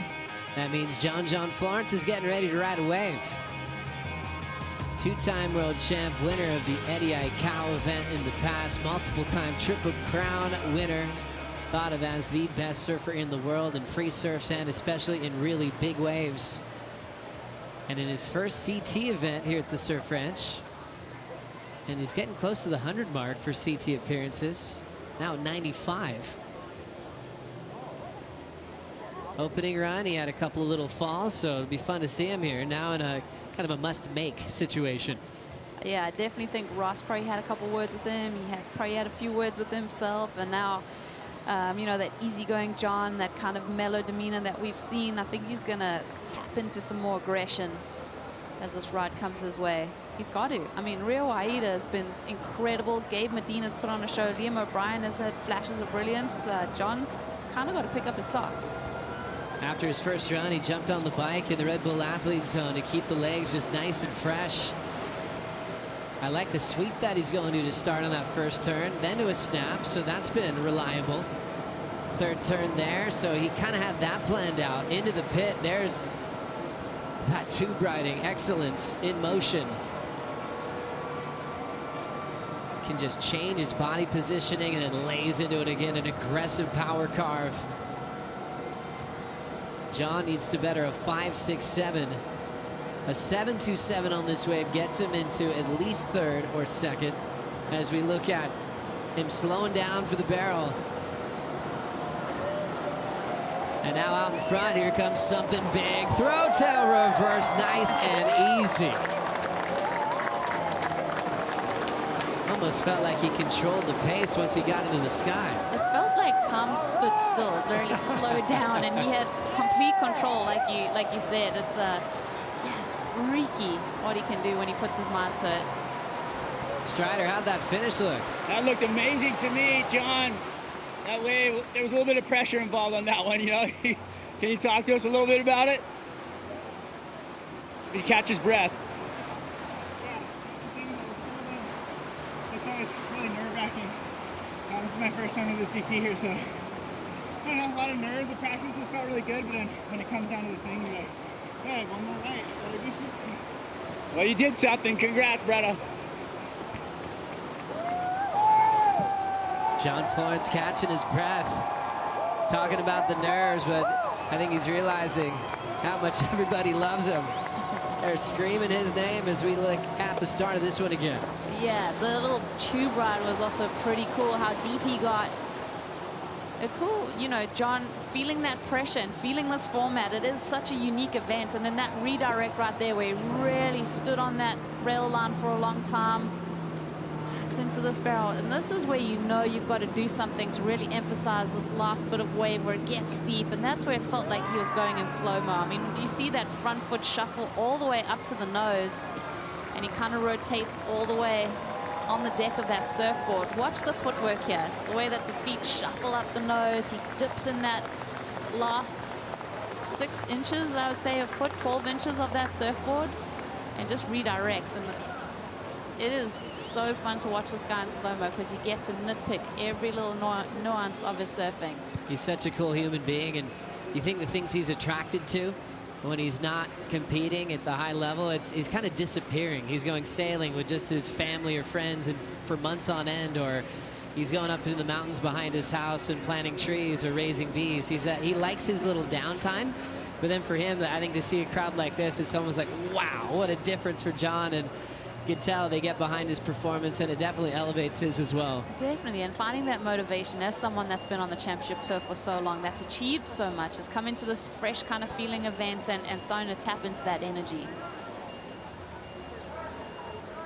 Ooh, Gabby Medina. This is going to get fun, Joe. Let's do this. John just threw down a 7.67. So that got him into third.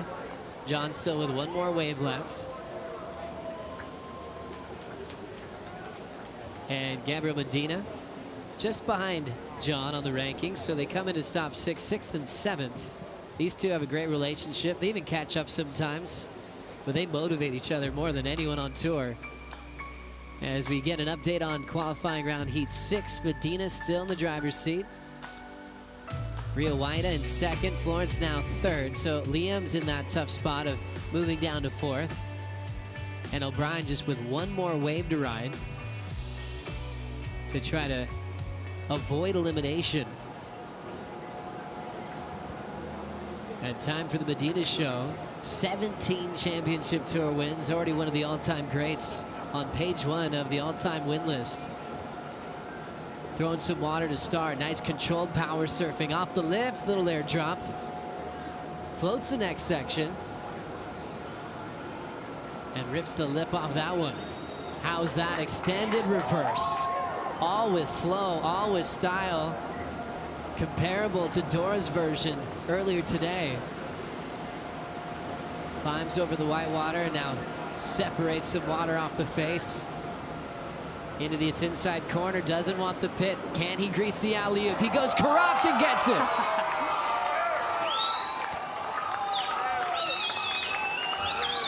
You know, it was good when the competitors area downstairs from us, the competitors lining the basin are also going pretty nuts. Feels good for all of us. He loves that move after a long left here at the Surf Ranch. That alley-oop with that double grab is a move that Josh Kerr worked out years back.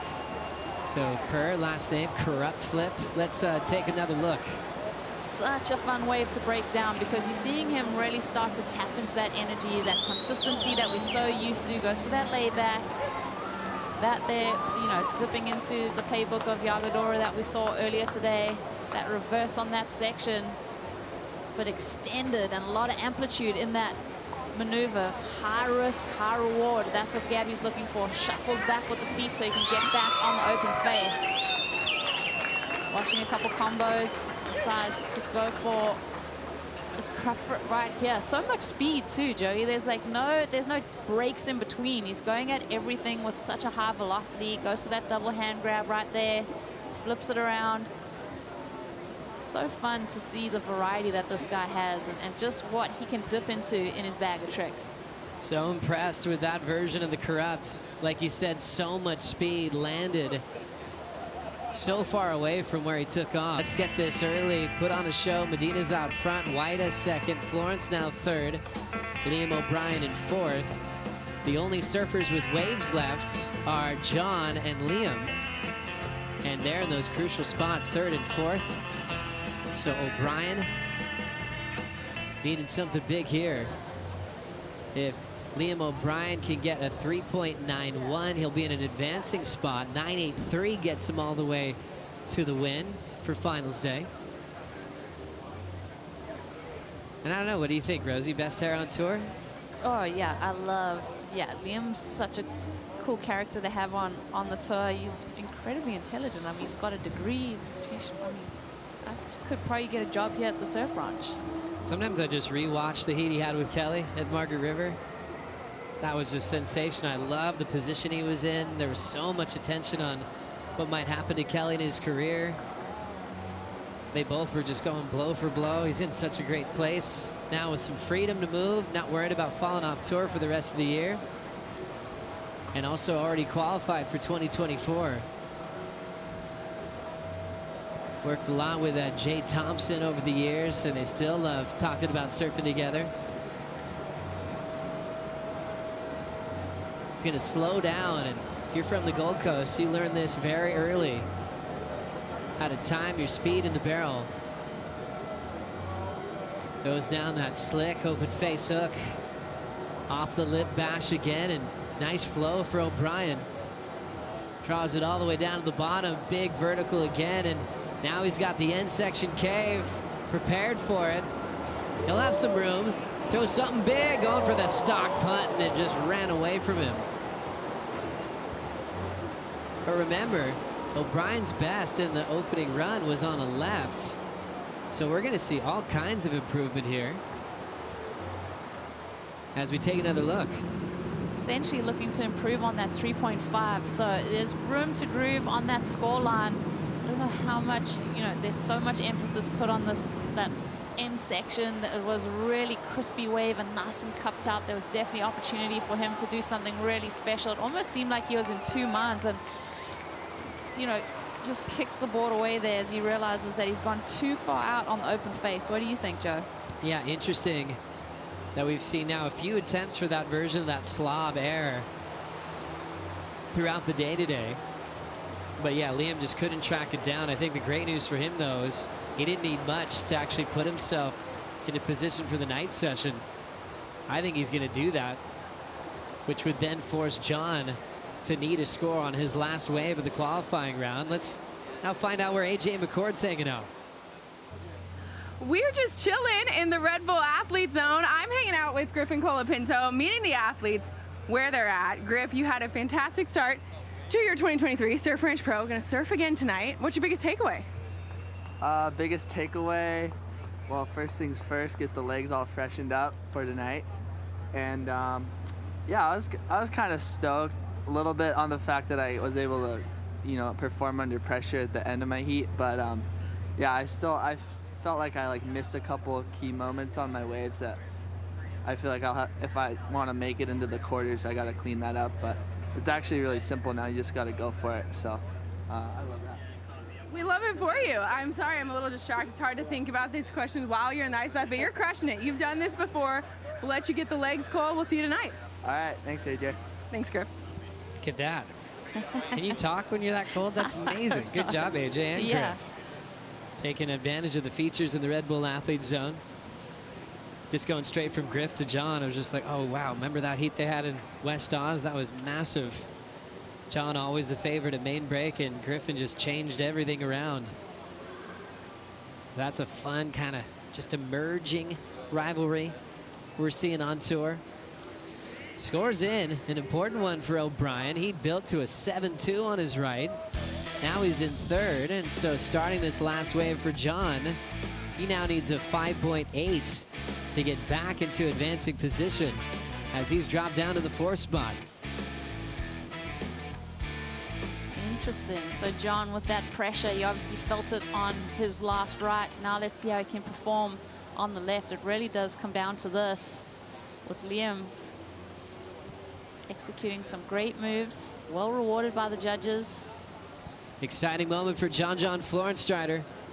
I think, well, this is just one of those things where the pressure has been on for this entire heat for him, and you've been seeing it kind of play out. And you know, he talked about it at the end of that last ride, so I can't wait to see him take apart this lap because this is going to be fun. I feel like the pressure's off a little bit, but you know what? It's never really off, is it? You know what I mean? Just you, the wave, the machine, the judges, the crowd, the commentators, it's all right in your face. As we look at John getting to work. Important ride for him. Remember, world number 6. Wants to get a spot in the WSL Final 5. Goes left all the time at home. A lot of airs on his backhand. When he's surfing into the trades, he recovers from the reverse. He's got to catch back up to the open face if he wants a chance at the night session. Does well to recover that one, but he's got more work to do. Time to get barreled and definitely needs a finish. John now winding up, throws the fins out, does get the reverse in a pressure situation. His wife Lauren just breathing. Nice hug there from Betty Lou Sakura, who also gets coached by Ross Williams. But talk about a different type of pressure that you can't feel anywhere else in the world. John knew he needed to perform on that one, Rosie. How'd he do? Joey, I'm sorry. I'm laughing because I was just watching out the corner of my eye and you were twitching. Because I think we were both watching John and he does the reverse right here, but he gets a little bit caught and you're like, he's done. He's tickets. It's so hard to recover and get around this section when you're left behind on the left. And somehow he does it, obviously, because he's a freak. He's John.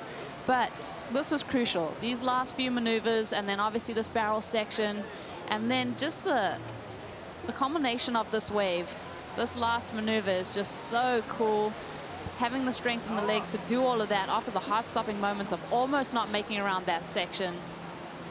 Yeah, we'll see what the judges think. I mean, that 5.80, Lauren's reaction, I mean, they obviously feel like he's got it. My initial reaction is he's got that number.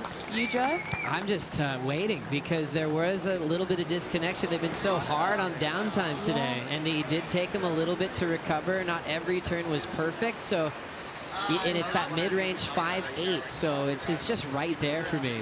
Yeah, those are good points. He had highlight moments, but it seems like it's all about overall performance here. It's right there. That's what makes this score so insane. Yeah, the highlight moments, you know, that reverse, but that's where he got kind of put on the heels and got caught behind. So the judges might kind of ding him for that. We'll see. Good finish, though. Fantastic. That's why I think, like, it could go either way. He definitely recovered so well. Sorry, Joey, but Liam with that 7 on the right, he didn't get that finish. That's another great point. And he was well rewarded. So I don't know. The judges, it's all in their hands. We'll see how the numbers play out. And for comparisons, the panel can just stick to lefts just in this heat. They'll just compare these 4 just to reset their scale. And now numbers in. 6.93 for John. He does get it. Yeah, wow, what a heat. Such an exciting finish. Heart-stopping moments. Obviously, Liam O'Brien slipping into that 4th place position. That was intense. Tough one for O'Brien, but a big one for John and Rio. Moving on to the night session. Big thanks to all of our viewers that have been watching on CBS News Los Angeles. Be back for more action right after this.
We have just completed the qualifying round for the men. What a morning it's been into the early afternoon heat. Well, we just finished heat number 6, where we saw Gabriel Medina get the win and go straight into finals day. But it was all about the pressure that John Florence was able to handle in his first CT appearance at this venue. Thanks for being with us, Joe Trappell, Rosie Hodge, to break down what just happened in that last heat. I mean, pressure like we never feel in the ocean, that's for sure. Definitely, and then for the surfers to feel it too. I think John getting his first experience, trying out this new format, surfing this wave in a jersey, it's a different feeling. You don't have as much control as you think you do. And then John also having to turn in an aggressive finish. He had to be aggressive on the reverse and then made it around the corner to finally get that spot into the night session. But the man of the moment is the guy to beat out here at the Surf Ranch. Gabriel Medina is with Louisa Florence. Yeah, and he is the man of the moment. Gabe, you're arriving here healed 100% with a beautiful victory in Australia. A lot of pressure. I heard that you're doing a lot of leg work, explosions. Just share with us if you have any strategy or it's just flow. For the pool, there's no strategy. You gotta go there and do your best, just surf. But I've been training a lot. I've been putting work in the gym, and it's been good, just to feel good, to be healthy. Another opportunity to show the surf and, enjoy the moment. So I'm happy to be here. It's a nice day, great waves. yeah, I just want to make the most of it because it's the only rippable left we have on tour. So I want to go to the final. Well, I hope you keep ripping. Congratulations. Thank you so much. Yeah. Let's go. Let's do this. Thank you so much. Gabriel Medina happy to be going front side. Goofy footers always talk about that. More lefts on tour. That's a movement, isn't it, Rosie? Oh, definitely. And look at the talent that we have with the goofy footers. Yago Dora, Italo, Gabe. I mean, it's Tatiana Weston-Webb. Yeah, it was fun to get things started, especially when you're watching Medina. You always go, okay, where is he going to take over this event? And he definitely started off just super smooth. Judges kept him honest in that 6 range after his first run. Yeah, you know, I think he was just testing the waters, building that foundation, and then he got to kind of let the cat out of the bag a little bit. This right here was super fun to watch, his combo of maneuvers, and then ended it off with just something so spectacular. So fun to see the different variations that he can throw at us and what he has. When he needs to go to his bag of tricks, he's got it all, Joe. This was so crucial for Medina. His best numbers so far, and then things got wild with John. Got sent down to the 4th spot after Liam O'Brien blitzed a right-hander. And it came down to this wild rotation. This was the downtime. I wasn't sure about how the judges would react, but he definitely shut it down in the end section. Yeah, it was all about, you know, there was that hard stopping moment when you didn't think he was going to make it around the section, and then he kind of rectified everything and brought it around super cleanly on this inside section. So I do think that the surfers will take note of how much emphasis the judges put onto having a complete ride and doing something dynamic on that section. It's a pretty tough backhand air reverse to nail on that wave, but for John, gosh, he does a million of those at waves like Rocky Point when he's home, and looked really solid, even handling different types of pressure that he might not be used to. Florence and Waida will be surfing tonight for 2 spots that remain into that quarterfinal. So all those names are stacked up. You can check those out as we look forward to also seeing the women take to the basin very soon. All led by Carissa Moore with her consistency that she's had in the last 3 CT events. Yeah, Carissa's been so consistent, but with this new format, everything is so condensed. There's so much pressure. I mean, I think, 3 of the women that make it through that opening round, and then only 1 from the night session make it into the semifinals for the women. So there's a lot on the line in this event. Looking forward to the next session here in the afternoon as we look at the women's qualifying round starting at 3:40 this afternoon. It's 3:02 at the moment, local time in California. Carissa headlining Heat 1, but there's been a lot of hype about Caitlin Simmers. Remember, DeFay did win this in 2021 as well, and we'll see how well she's recovered from her injury. Yeah, and can't leave out Betty Lou Sakura Johnson. Saw a couple moments from her on Instagram. She's looking sharp, Joe. Really fun to ver Tyler Wright, world #1, and also Molly Picklum, who's been having a couple of little down moments with an injury as she's preparing, but I saw Molly last night. She said she's feeling absolutely incredible.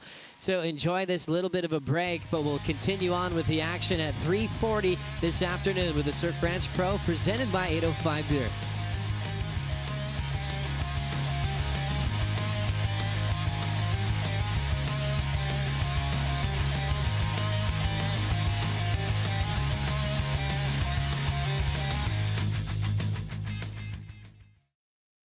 Welcome to the male Rip Curl Portugal Pro live from Super Tubos.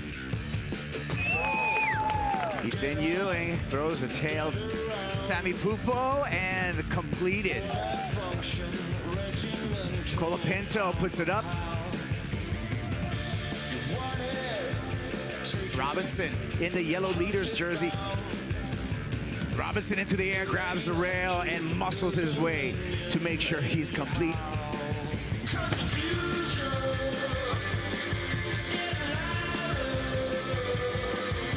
Rhea White, massive, and just throws it up. Tango, Razalewski tango, that was sick.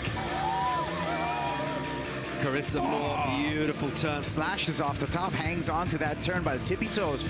Down a step and then a quick crack of the whip high in the pocket. Oh, look at this. Thiago just Hail Mary. Oh, no. Slater, beautiful snap. As Kanoa put himself in the tube, Pete. Nice, and then comes out after the spin. And Gabe Medina, the 3-time world champ. Here we go, Callum Robson digs into this one. drops in, drains through this section, spit and the exit for Callum Robson. Are you kidding me? Perfect 10 for Callum Robson.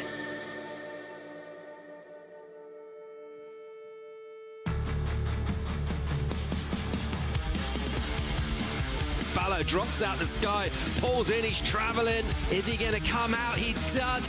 Here goes Slater. Finds the barrel, comes through that. I could have had the wave, man. Really powerful out there. Just jams one in a high line pocket and then a big float hit from him and he's fired up. Just relentless from Molly and she'll tag it. Great surfing from her.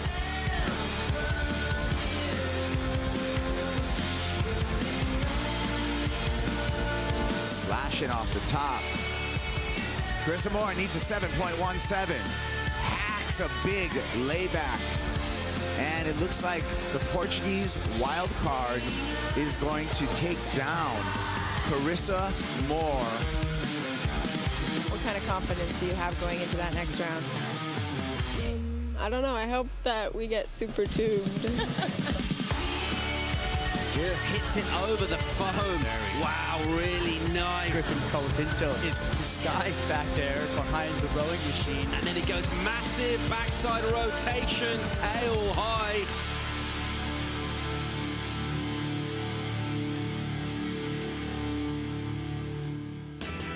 Today is going to be our biggest, best day of the entire waiting period. Yeah, I'm on my game all day, the same all day. Took me a long time, but never quit. Caitlin gets it. Wow, Here we go. are you kidding me? Caitlin Simmers snaps underneath the lip. 5.1. Caitlin Simmers turns it in the final 10 seconds. That was so rad. Absolutely. I love surfing. I love Caitlin surfing. Simmers on to the semifinals.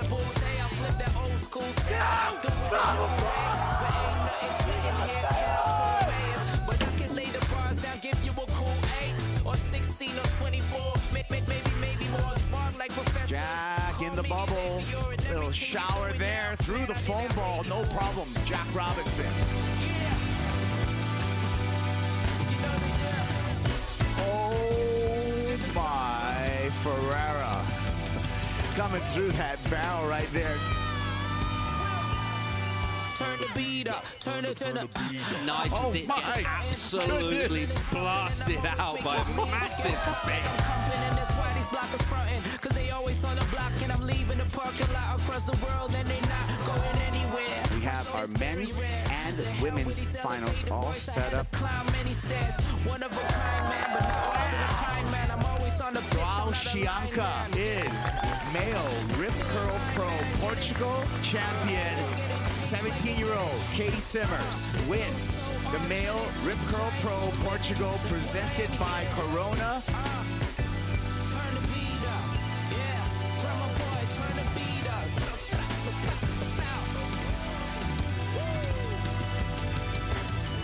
Turn the beat up, turn the beat up.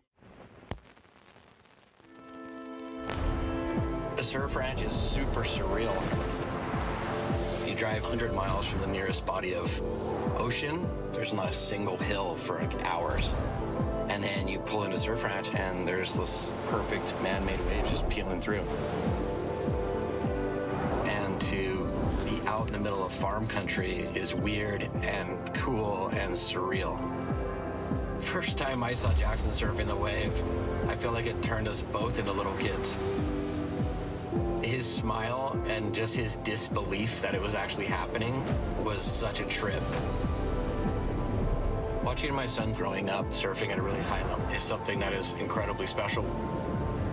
To be there with a group of people, you're sharing that wave together, you're sharing that experience in one small space. To be able to go to the surf ranch and have that unique experience with my kid is something that we'll always have together forever.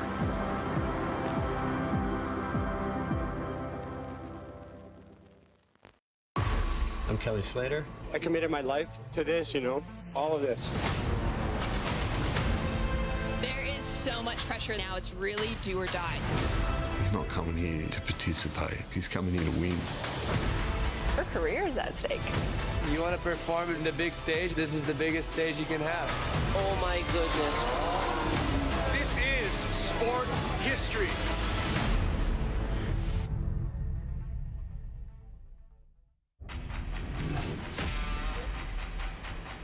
The World Surf League Championship Tour brings together the brightest and most explosive surfing stars. Over 11 events and a grueling 8-month season, careers can take off, Molly Picklum, your champion, or crumble. Another gnarly one. Wow, that's a missed opportunity. Legends are made Coming out. and fade away. The veteran gets absolutely mowed down. Many champions will be crowned, but only one man and one woman can claim the ultimate prize at the end of the season, the world title. This is stop number 3, the Mayo Rip Curl Pro Portugal. Oh my. Dude, that was nuts.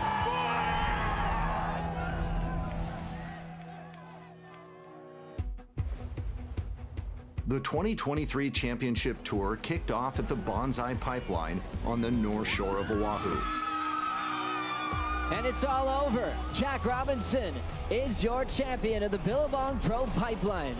Come here for so long, maybe 15 years, and no words for this. It's just respect. Let's hear it for Jack.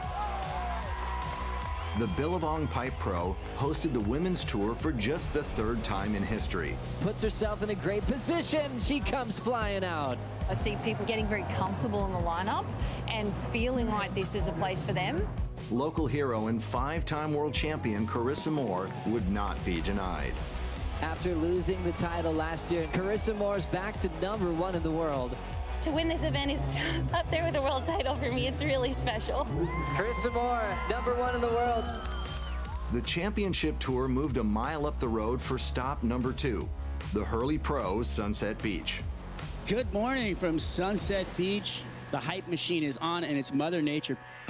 The WSL's reigning world champion, Felipe Toledo, showed power and dominance as he moved through the draw. Toledo taking out his first CT win here on the North Shore of Oahu. Special time to have my family here. You know, I do this for them. All the hard work, 10 years on tour. It goes through my veins right now. It's just amazing. On the women's side, the young upstarts shined throughout the contest. Australian Molly Picklum is just 20 years old and entering her 2nd year on the championship tour. She looks like she's in the mix. She looks confident. She is out for blood. She matched the power of the wave to come out on top. Go, Molly! Molly Picklum winning her first CT event at Sunset Beach. It is just a jersey color, but I'm stoked to be on the top because it's honestly where I want to be. It's where I believe I can be, and hopefully I'm wearing it all this year. Yes, Paul. Thank you.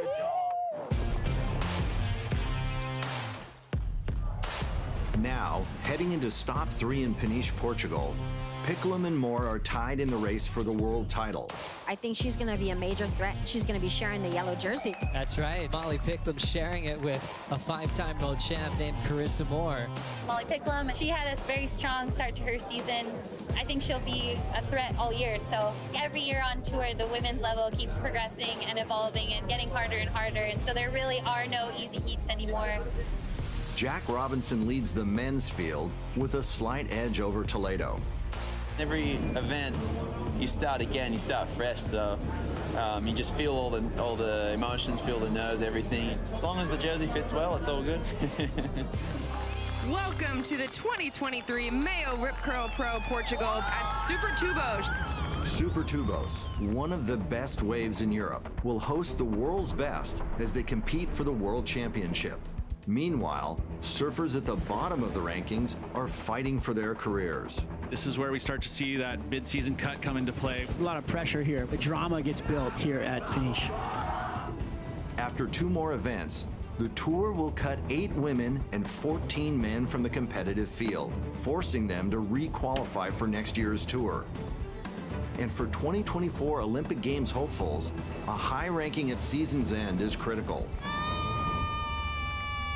After 30 years competing at the highest level, Kelly Slater is the biggest name in professional surfing. Kelly Slater has just won his 8th Billabong Pro Pipeline. But the 51-year-old has struggled with injuries and consistency in recent years. His Olympic dreams and competitive future are on the line coming into Portugal. My goal, if I have one thing left I want to do, is to try to make the Olympics and try to win a medal. And it's almost a dream come true at this point in my career if that could happen.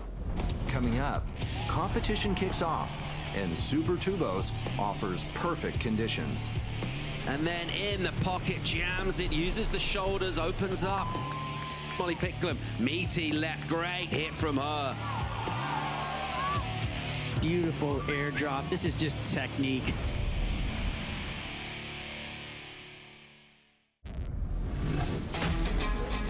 Welcome back to Peniche, Portugal for the Mayo Rip Curl Pro. Stop number 3 on the WSL Championship Tour. It's a fresh day of competition at Super Tubos, and the women's quarterfinals hit the water. Last year's Portugal champion, Tatiana Weston Webb, takes on world title frontrunner Molly Picklum. Tatiana Weston Webb advancing to the semifinals. Molly is one of the gnarliest adversaries out there, especially being part of the young generation. Picklum will keep the yellow leader's jersey heading into the next leg of the tour in Australia. Going home in the yellow jersey is everything, you know. Kind of feel pressureless and free to surf and rip. Australian Sally Fitzgibbons took down 8-time world champion Stephanie Gilmore in the previous round. She'll battle veteran Courtney Conlog for a spot in the semifinals. Courtney Conlog gets one over Sally Fitzgibbons. I need this result. You know, it's been grindy, but I love the grind, so let's go. Local Portuguese wildcard Yolanda Hopkins put an end to rankings leader Carissa Moore's run in the round of 16. She'll take on young Australian Macy Callahan in the quarters. Macy Callahan is on to the semifinals. Quarterfinal number 4, Caitlin Simmers coming up against Sophie McCullough. Katie Simmers has actually been brilliant here at Super Tubos. Sophie's got to go. Caitlin gets it. Wow, here we go. Are you kidding me? Snaps Oh underneath my God. the lip. Situation changed with that last wave. Caitlin Simmers into the semis. That was crazy. Somehow I got a little like rippy chip in and she didn't catch it and I just got it. That's gotta feel good, huh? It felt Wait, I hang tight till the end. yeah. Sitting at number 3 in the world, Joao Chianca eliminated Kelly Slater earlier in the contest. You gotta have goals and desires. I'm struggling with that a little bit. I'm trying to keep the fire alive a little bit, to be honest with you. It's going to be tough for him to make that cut. I really don't know where he goes from here. Good job, man. Thanks. Good job, man. Hi, I'm John. I'm John Chianca, 22 years old, Rio de Janeiro, Saquarema, Brazil. Joao qualified for the 2022 Championship Tour and struggled battling the world's best. Another massive performance by Joao without a result. Joao fell victim to the mid-season cut and was forced back to the Challenger Series to fight for a spot in 2023. I had the highest moments, and for sure I hit my lowest I ever been. I think I just have to find myself, find hope in the hopeless, you know?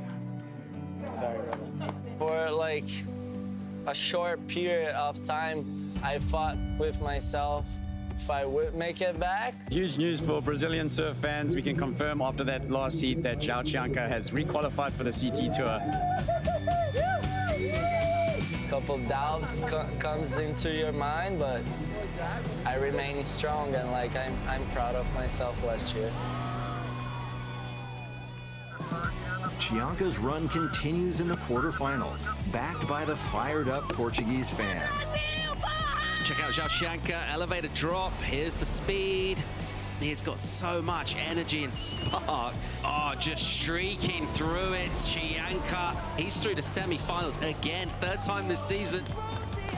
Australian Callum Robson earned the first perfect 10-point ride of the season in the elimination round. That was so sick. Robson went into the excellent range again in his win over Brazilian Samuel Pupo. Numbers in for Callum Robson, 9.57. Robson on to the semis. I'm just having fun and just seem to be getting in the right spot. In quarterfinal number 3, world title frontrunner Jack Robinson's rhythm with the ocean continued. Jack's still just coming in with so much confidence. He's just on fire. Wow! In the barrel, weaving Jack Robinson on a tear. We will see Jack Robinson in the semifinals. Just trying to stay ready and yeah, super grateful, you know. Beautiful day, so hopefully we can finish with a bang. Rounding out the quarterfinals, Iago Dora takes on last year's Portugal champion, Californian Griffin Colapinto. Nice wave for Iago. Perfectly reading and a very nice wrap right there to finish it off, and great way to start a heat. Here goes Dora, airdrops into it, pulls into the cavern, and comes out no problem. He is in the semifinals. The Mayo Rip Curl Pro semifinals are set. At 30 years old, American Courtney Conlogue has spent over 10 years competing at the highest level. She won the final event in 2022, the Women's Tahiti Pro at Tehupo. Courtney Conlogue takes out the outer-known Tahiti Pro. But Conlogue is now fighting for her spot on tour, tied for last place in the rankings heading into Portugal. She'll take on last year's champion, Brazilian Tatiana Weston Webb. This is a good one from Courtney. She was smart to do that kind of half hack underneath the bowl section right there. Here's Tachi, quick hit off the top, patient off the bottom. The 6-5 for the backhand attack, and it's good enough for the lead right now. Courtney Conlogue on the backhand. Wow, that was a beautiful wave. And she was feeling it. 6-1 drops in. Conlogue goes to the lead. Tatiana Weston Webb, 5.77 the requirement. Hard off the bottom, a hammer of a turn. A thumbs down from the panel. Courtney Conlogue, she's through to the final here in Portugal. Just really happy to be in the final. I really need this result. Give us a simple game plan for finals. Just get her done. In semifinal 2, rookie sensation Caitlin Simmers takes on Australian Macy Callahan. Live action here, and a nice swoop from Simmers, and again goes up so steep and vertical, takes on the section. Huge way to kick off your semi-final. 8-6-7. That was a sick forehand gouge right there. Shinra sets the fins in on the turn. I like that. Big congratulations for Caitlin Simmers. She's through to the women's final. Well, she'll take on Courtney Conlogue.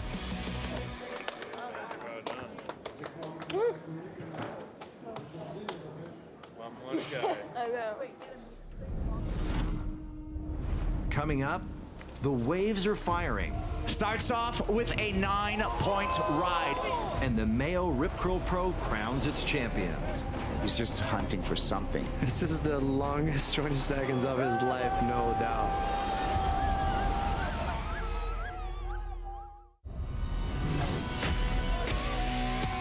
It's finals day at the Mayo Rip Curl Pro Portugal, the third stop on the WSL Championship Tour. The waves are firing and only 4 competitors remain in the men's draw. In semifinal number 1, event standout Joao Chianca takes on Australian Callum Robson. Here we go, Joao Chianca, Chumbinho, in and spit out. A 7.67 drops for Joao Chianca, so Chianca with an early advantage. Callum making that drop with cat-like reflexes, gets the board underneath him. How incredible is his technique on those style of waves? Here we go, Joao Chianca, foamy, barrel ride, makes it through there, Chumbinho. Thank you, Subachubos. Joao Chianca navigated perfectly through that cavern. A 9.43 for Chumbinho. Callum Robson is done. He's comboed. Chianca's rides earn him the highest scores of the event, and he'll advance to his first career final on the championship tour.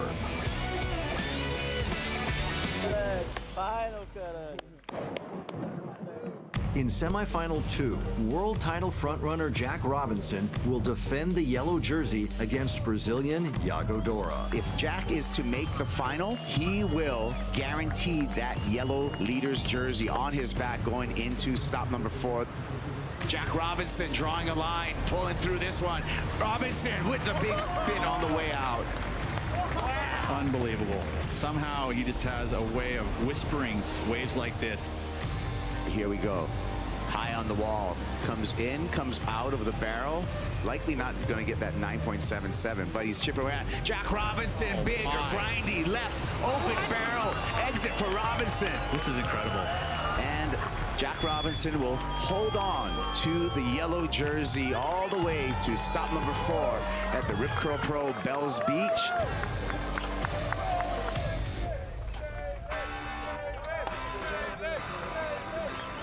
Caitlin Simmers represents the next generation of women's surfing. It's her first year competing at the highest level, and she's already beaten some of the biggest names in the sport. It's going to be Caitlin Simmers moving on into the round of 16 upset for the 8-time world champ, Stephanie Gilmore. My name is Caitlin Simmers, and I'm 17, and I'm from Oceanside, California. I usually go by Katie, but I really don't care.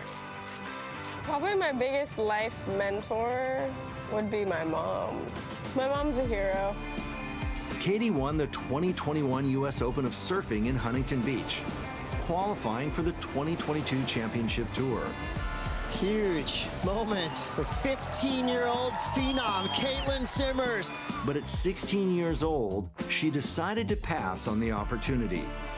She qualified for a second time in 2022 and kicked off the 2023 season at Pipeline.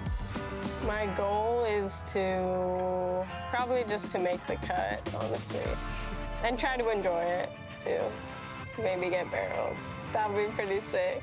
Anything else you want the audience to know about you? No.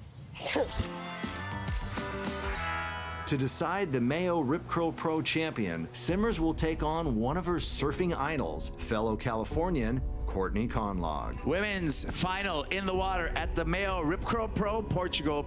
The Tour veteran versus the Tour rookie. This is the first wave, and it looks like... Starts off with a 9-point ride. Courtney, she's on her way to a nice backup. Courtney Conlog in a strong lead. I think that Caitlin Simmers, but she needs to take some opportunities. She needs to just get in that rhythm and actually start this heat. Here we go. Katie Simmers in the glare, little pit ride there. A 7.17. Caitlin Simmers breaks the combo in a way, and she just now needs a 5.67. Here she goes, looking for some open water. Throws a layback hack there on her way, looking for the finish, and gets the board under her feet for the finish. Coming back, Caitlin Simmers goes to the lead over Courtney Conlog. 3, 2, and 1. 17-year-old Katie Simmers wins the Mayo Rip Curl Pro Portugal presented by Corona. Yeah, girl. Somehow something up there sent me the wave, and then it just like started from there, and I just started feeling really good.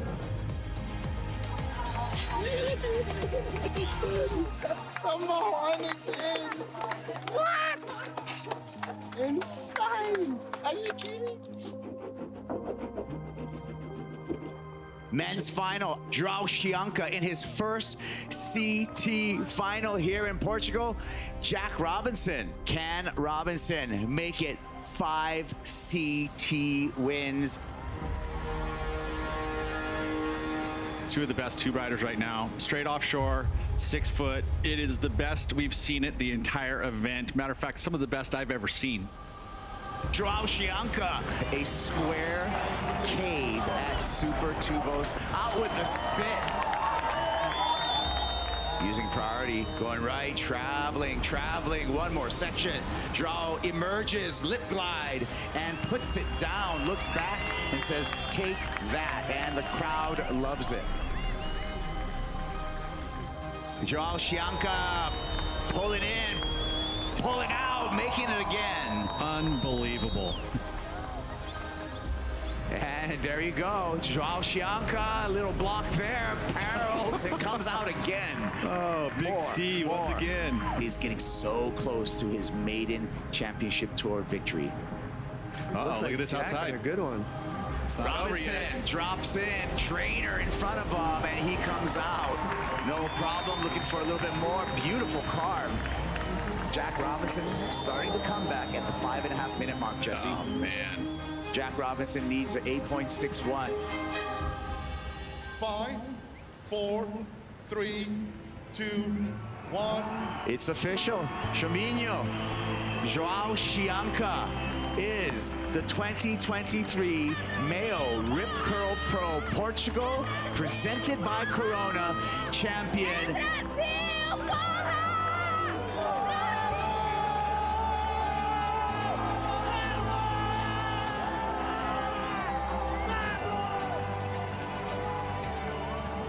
This is something else. This is what I've been dreaming for, like deep inside my heart, and pretty grateful for all of that.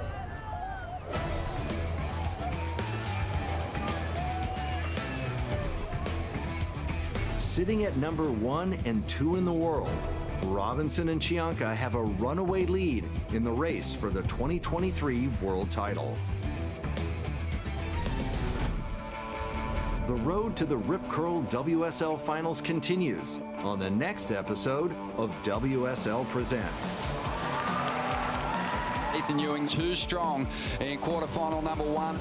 Follow the championship tour to stop number 4 in Australia, the legendary Rip Curl Pro Bells Beach. Current world number 1 and now a champion at the Rip Curl Pro Bells Beach.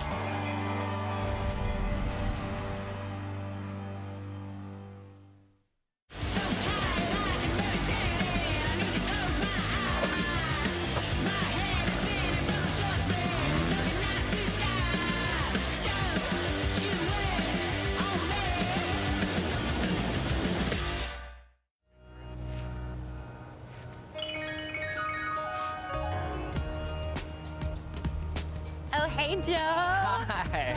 Good to see you, Red. Good to see you, too.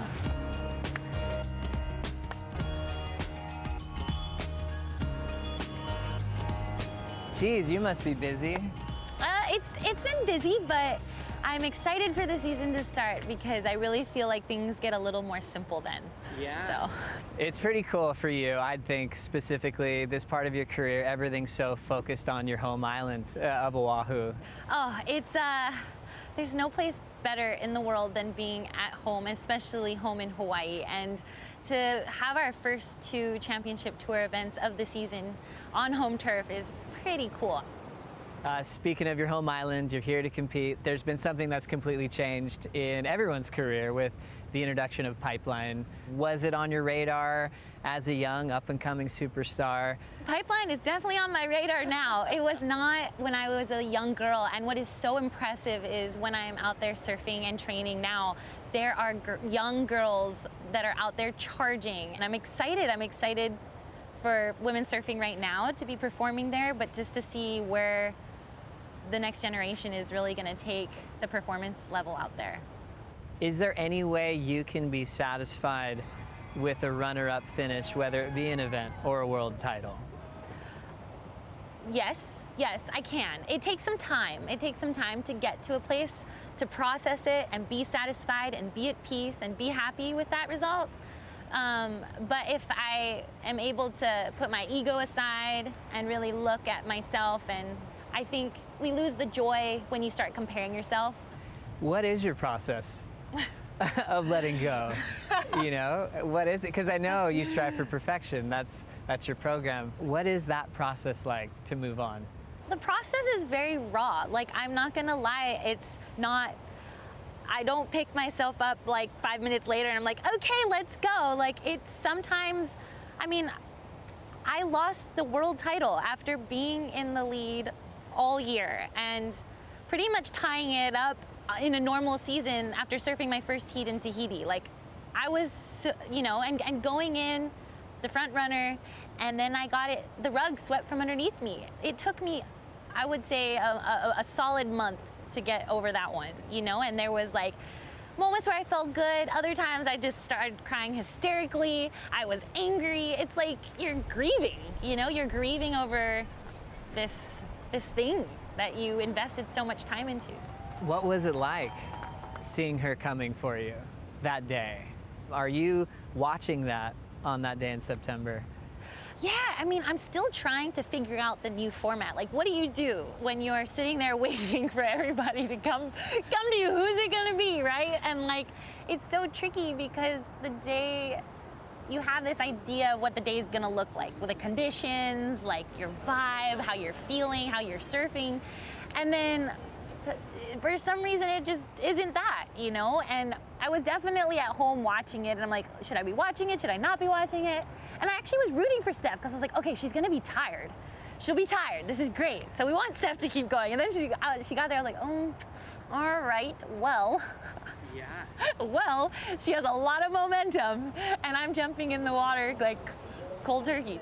It felt like I was swimming upstream that day, you know? Like when you have someone as talented as Stephanie Gilmore, 7-time now 8-time world champ, and she has this incredible flow with the universe. When she's in flow, it's pretty unstoppable. And looking at a brand new year, from all you've been through, you talked about that month that might have been your toughest recovery of your career, the heartbreak that you've been through. Are you over it now? And how are you feeling about the season starting?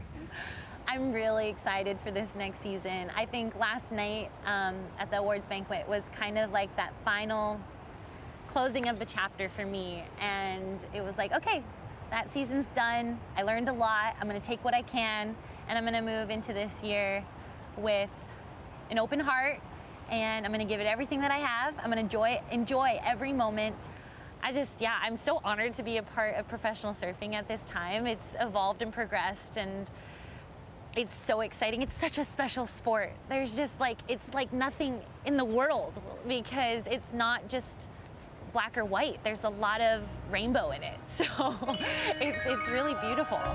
Carissa, you're so gracious with your time. Can't wait to see what you do on tour this year.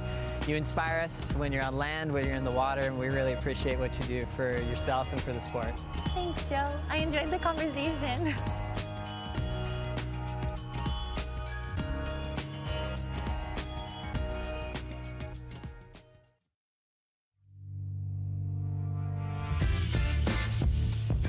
Yeah, the Olympics will be in Chopu. Chopu is a wave that I love. It's my favorite stop on tour.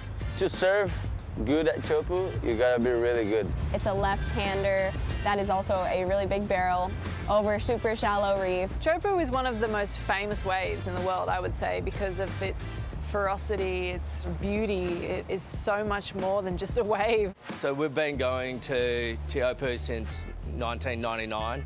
Teahupo'o is a unique location. The way it's set up, the wave breaks away from the coastline out on a reef, and we have a tower that's right in front to be able to view it. To judge Teahupo'o, it's one of the waves where we have such a perfect view.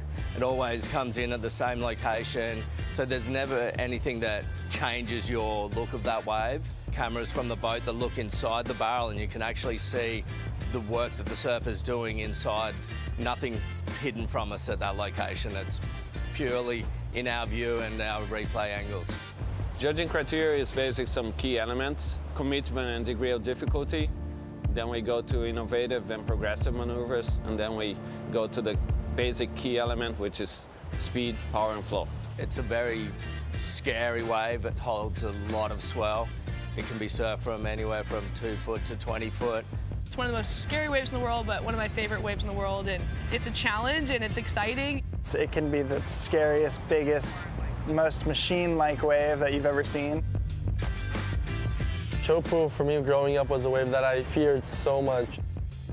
And it so happens to be an Olympic venue now, and I feel like it's one of my favorite events now. It's funny to kind of see that contrast of a wave that I was hoping to never ever see ever again to now looking forward to going there. Committed surfing, that's what we're there for. Surfers really needing to put their lives on the line to perform out there, and they have to decide to take the biggest risk to be able to get the big scores from the judges. You gotta go big. Yeah, if you do a mistake, you're gonna pay for it. You're looking for people that are taking the waves that others don't want, and that's kind of often where you get your 10-point rides or your high nines. Yeah, inside the barrel, you have like the safe place to be, which is right in front of the foam ball. And when the wave is really hard and you're really deep, you kind of have to go through the foam ball and ride the foam ball. And the surfers, they are able to ride that foam ball and control. Like a freight train barreling down the tracks, we enter the back half of the 2023 WSL Championship Tour. With the field whittled down, the focus narrows on the world rankings. From here on out, every result counts. Oh, yes. I'm mad at him. That is unbelievable. On the line sits a shot at glory at the Rip Curl WSL Finals and a chance for surfers to represent their home country next year on sport's biggest stage. Entering stop number 6, unproven contenders look to take on clear favorites. The fight for the WSL Final 5 starts here at the Surf Ranch Pro, presented by 805 Beer.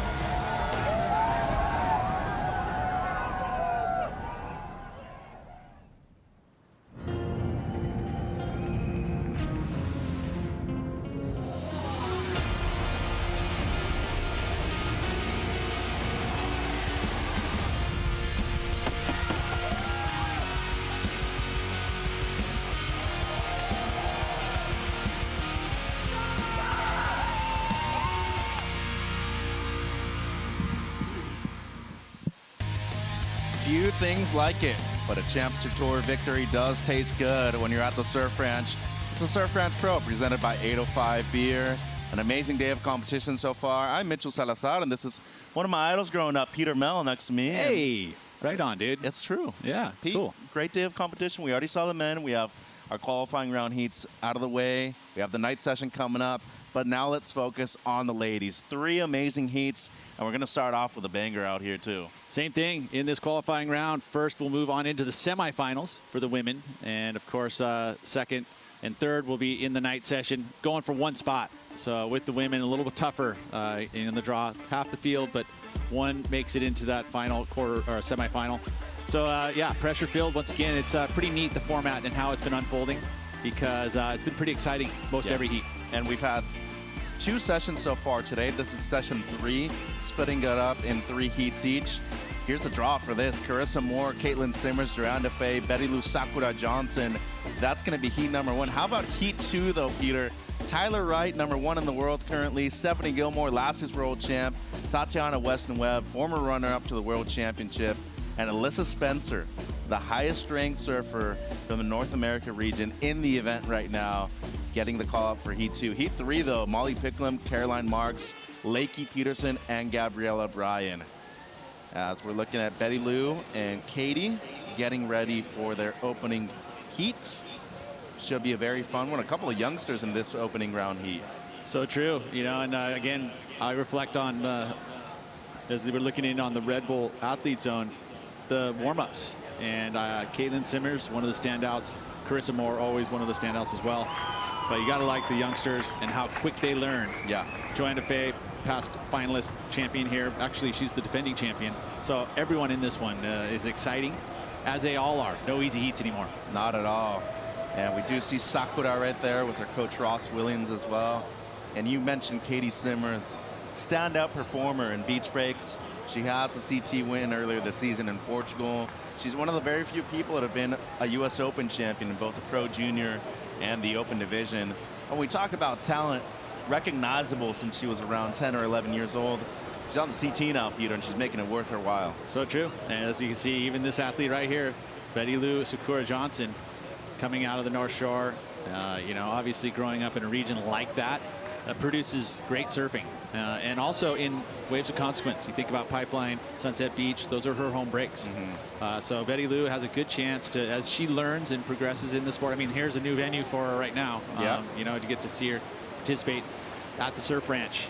And again, watching some of the, you know, numbers that she produced, or at least numbers I put in my head, she put good numbers up. You know, she surfed good in those warm-ups. Got Ross in her corner, which is always good because he is strategically very sound in regards to how he gets his athletes kind of set up for each and every event. No doubt about that. Carissa Moore will be in the red jersey, #2 in the ranks, coming off of a huge win in Margaret River. Caitlin Simmers, #5 in the rankings in the blue. Joanne DeFay, #18. She's been injured the majority of this year, but coming back, she got one of the wild cards for the back end of this year in the first 5 events of 2024. And Betty Lou Sakura Johnson, sophomore on the CT, made the cut this season, #8 in the ranks. Expecting big things from her, Pete. Learning, right? I mean, the youngsters are learning, and that's what it is. Betty Lou, you know, she wasn't able to make the cut the first year. That was tough, but right back on it. No worries. By the end of the season, right? So that's what happens. You don't make the cut. Generally, you're going to go there as you know, a CT caliber athlete. Yeah. You're going to braze through the Challenger Series. Although that's gotten harder these days, I think. But Betty Lou did it pretty darn easily, and I expect her to, now that she's in the cut, to keep up there on the top and you know, start vying for those world titles very soon. Had the chance to see Betty Lou mature through a lot of the amateur ranks here in the United States. #8 in the ranks right now on the championship tour. 18 years of age, 5'6", and you know, 2 Challenger Series wins in the last 2 seasons. One at Haleiwa to clinch her spot on the championship tour. One last year at the U.S. Open of Surfing. Let's go down to AJ with more on Betty Lou. So I've been talking to the girls. They are so excited to just finally get in the water. They've watched the boys have all the fun for most of this first day, but now the women in the water, and what a massive heat to start things off with. You have 2 women who have won this event before, and then you have 2 who are really trying to prove their spot here on the championship tour. I've been catching up with Betty Lou Sakura Johnson and her mom, and then Katie Simmers and her team. They are ready to show that they have what it takes to compete here on the championship tour level. They were part of the Rising Tides event here a few years ago, so a really cool opportunity, great heat we have in the water. Yes, it is. AJ and Betty Lou very deep on this one, and a bit too deep, stalled too much on the opening ride. So it's going to be a throwaway for her on her initial right-hander, Peter. So difficult when you want to and know that when you pull into this barrel, you want to get deep. I mean, perfect example. You talked about my wave today. I didn't want to talk about it, but I'll say that's exactly what happened to me. You want to get into that barrel. You want to get deep. You want to slow down, but you want to ride in it. And you want to be behind the curtain. That's what it's about. Tube riding is the ultimate, right? Yeah. I mean, we all want to get barrel. The first time it happens, it's the best thing ever. Unfortunately here, just getting a little bit too greedy, really, because she was pretty well set up into it. She sets it up, but you know right there at the handbrakes, you want to be deep. And that one ran off just that ever so quickly and just left her in the dust, fell through the trap door. So an unfortunate error here, because now she's going to unfortunately put pressure on herself to get a score on her last right-hander. So the double arm drag, you a yay or nay on this here at the Surf Ranch? You can do whatever you can to do, but it's really about managing that time and speed, really. You know, you can see it doing on the backhand or whatever, but you have to be able to read it. You want to be able to get that nose tucked in just deep enough, but any further back, it just becomes a trap door, and you've seen it. Saw it right there. In 2010, I saw you get a 10-point ride in Puerto Escondido at a QS event. Replicating a moment like that at a wave that is as perfect as at the Surf Ranch, how do you do that as a competitor? I mean, we obviously see the judging criteria, the scale, commitment, degree of difficulty, but when you stand up on a wave, are you thinking to yourself, okay, I can get a 10 out of this if I really put my mind to it? I don't think that, I mean, it's pretty tough to actually go, I'm going to get a 10 right now. it kind of just happens, at least in the ocean for sure. And even right here, I mentioned it earlier today about how I feel like that you can't just give 10s. For me, I would say that it helps to progress the sport, to especially at a place like this, it's an even playing field, to always want to push the surfers to go even further and do things they've never done before. And it feels like we've already seen the performance level lift at this competition in a big way, and a lot of factors for that. The wave itself is being more consistent. It's giving us more pace. The lefts for sure, like we saw that wave with John. In years past, if John had been that deep, he wouldn't have been able to get through that section. And now you can kind of get there. Well, you know who's had one of the best highlights out of the entirety of the events that we've had out here at the Surf Ranch Pro has been Joanne Defay, our defending event champion on the women's side. She has maybe the best barrel we've ever seen out here at the Surf Ranch, and she did it from a come from behind win, Pete, as well in 2021. Yeah, and she was self-admitted that it took her a little bit to learn how to get the tube riding skills in, and this was a place that the training helped, and she ended up becoming one of the best. Yeah, and she had a couple of waves I remember in Hossegor a few years ago as well. She was very deep, and I think it did come from honing her barrel skills here, and you see her win the event here in 2021. She is just a strong surfer when she is on point. Well, and she's just a very strategically sound competitor, right? She doesn't make a whole lot of mistakes. She makes good decisions, and this is a strategy-filled event as well, right? So you're out there, okay, what do you need to do? I want to post a 6.5 on my first wave, just a nice, that's the bar. Set the bar right there, get that on my first wave, get a good number, apply some pressure to the other competitors. Make them have to get good numbers right out of the gates. And if you can do that, then all of a sudden it releases the stress. We've seen today that actually the top seeds are probably feeling the most stress because all of a sudden they've had to kind of produce scores and thinking like the best thing is to put these seeded surfers last. Yeah. But it's actually creating more stress. Well, and it's putting more pressure on an even playing field too, I feel. Before, you used to see the high seeds, that they would perform well, but there's been a couple of low seeds today that have really stood out as well too. Maybe they haven't made the quarters or better yet. There's a chance they could do it during the night session on the men's side. Here goes Joanne Defay. Equally as good on the right and on the left. 5 CT wins in her career so far. A lot of them on left speed. And we see her here on the backhand now. Great opening combo here for Joanne. First wave in the event for her. That's more like it. Throwing a lot of spray outside. Get a pace of this one so far, Peter. So true, because her backhand is her strength, and she knows that. So she's super confident on these lefts. Growing up in Reunion, learning to surf left-hand point breaks, she's got it pretty dialed in. And especially when you make the move to France, mainland, you're surfing a lot of beach breaks. Get a variation with the waves over there. Stalling for the left. Great positioning. Not as deep as she could have been, but it's going to be a complete ride for her. Almost complete. the one fall after the barrel. She did get the barrel, right? Yeah. So again, solid number. I feel like what she saw from her competitor earlier there with the 1.6 with Betty Lou. Yeah, this is going to be a good number. It's nice and solid. We'll see where the scale is set in this heat. I mean, this is going to be the wave that's going to determine the scale. So looking at the replay here, decent opening combo on the outside. It seems like that performance zone in the middle was where she got most of her work done. Yeah, and the left, you start getting into that back 3/4 of the wave. That's where the wave does slow up ever so slightly. And then this barrel section. You're not going to see the barrel on the outside. Very rare that we do see that. It does happen. But ultimately, it's all in here. And look at leading with the head, always leaning forward. You can see the heel up on the rail of the board. That helps you get through that barrel with quickness. Unfortunate there that she wasn't able to complete this. I mean, I would have said, hey, 6.5 slam dunk, but with the fall, and Joe had mentioned it earlier, judges are pretty harsh if you don't complete your ride. They want to see it done, completed all the way from start to finish. So there's 4 names on the women's side that have not won a world championship that I think have been not only very close, but they are world champion material. Joanne Defay is one of them, Courtney Conlog, Sally Fitzgibbons, and former runner-up Tatiana Western-Webb. But Joanne Defay is a complete surfer, has the entire package to win a championship tour title. But looking at the crowd here, I think they're waiting to see Caitlin Simmers and Carissa Moore about to paddle out for this opening round heat. And again, when you come to this event, this is where you ultimately have to get judged both on your lefts and your rights. So your forehand and your backhand have to be solid. This round, you're going to get your top score from your right. You're going to surf 2 rights, 2 lefts. Your top score from your right, top score from your left is what counts. So you have to be able to produce going both directions. Well-rounded, a complete surfer, and be able to handle the pressure. Sounds easy, it ain't. And then you put yourself in the basin. And yeah, with everything on the line, you start thinking about stuff right now is where you got to clear it.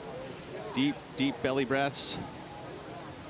That's a 6.67, excuse me, Peter, for Joanne DeFay. Even with the fall. So there's a scale set. So that kind of understands where they're going to be. All the rest of the scores now throughout this heat will be compared to that one. And there's Caitlin Simmers. CT rookie, has a victory already this season. She's number 5 in the rankings at the moment. Portugal, the place for her victory, has come from behind win as well against Courtney Conlog in the final. Huge win for her. The pride of Oceanside, only 17 years of age, won the U.S. Open Pro Junior in 2019. Bursted onto the scene in 2021. She won the U.S. Open that year. Yeah, she's one of the stars of the sport, really, right now. Denied her spot on the CT that year, though.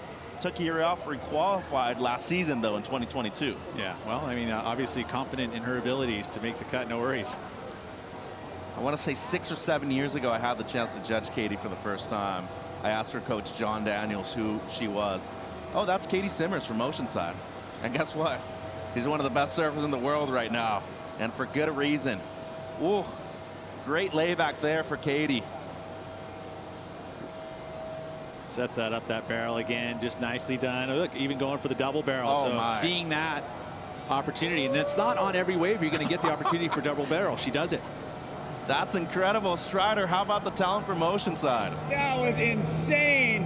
Grom looking like a veteran, just straight up through the lip right there. This wave just highlights her perfection in technique. I mean, whipping under the lip right there. Did you see that layback transition into the barrel? Was insane. This young lady is all-time right now. Beautiful down carve, flashes of Gurr right there. That was so sick. Well done, Katie Simmers. I will say, again, like she was one of the standouts that was able to produce during practice. Doesn't mean when you get a jersey on that you're going to be able to do it, but she's pretty stoked to get that completion, and she surfed that wave so good. All smiles from Caitlin Simmers at the moment after her opening ride on the right-hander here at the Surf Ranch. She is on fire. We'll be right back with more action here from Heat 1 of the qualifying round for the women at the Surf Ranch Pro.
Welcome back to the Surf Ranch Pro, presented by 805 Beer. Caitlin Simmers dropping a 7.33, the highest wave of the heat so far. And Pete, she did it with a lot of style and grace. Look at that. Steezy rail grab. That is so awesome. You don't see that every day, do you? Riding at Chris Borst Designs, and in comparison to the men, women, the winner of each heat moves straight into the semifinals tomorrow, so a lot on the line for Caitlin Simmers at the moment. This would be a huge result for her. Huge, right? Like you think about where she sits in the rankings. Number right 5. Now, right? So this is a straight result. Equal third would be guaranteed by just winning this heat right here. Great start for her. Yeah, and just remember though, we do have former champion out here, Carissa Moore, in the water, and she has still not caught a wave yet, as Betty Lou Sakura Johnson only a 1.5. Joanna Fay has a 6.67. And we see Sakura, the talent from Haleiwa, Hawaii. Great surfer on both the left and the right, Peter, but back up against the wall right now, only dropped a 1.5 on her initial right. Yeah, just pace yourself right here in the beginning stages, get the rhythm going, and then start hammering down the line. So gonna read this wave as well as she can on the outside section. You can definitely see the onshore on the left picking up a lot more now, making that crumble. Sometimes it's good though. Helps you identify this section. Yeah, no, it's coping. It's nice. You can get a little drift out of it, a little glide. Do you think that was designed by plan from Kelly to make it that way, so he knew he could surf the left better, maybe more rippable than the right? Could be. I mean, you're thinking of the foils running down both directions. It's got to produce waves going both directions. So ultimately, you got a barrel on both ends. Oh, and a missed time right there for the barrel section for Sakura. She has a 1.5 on the right. We're going to wait for this score on the left. Going to be her best score, though, out of the two that she's had so far, Pete.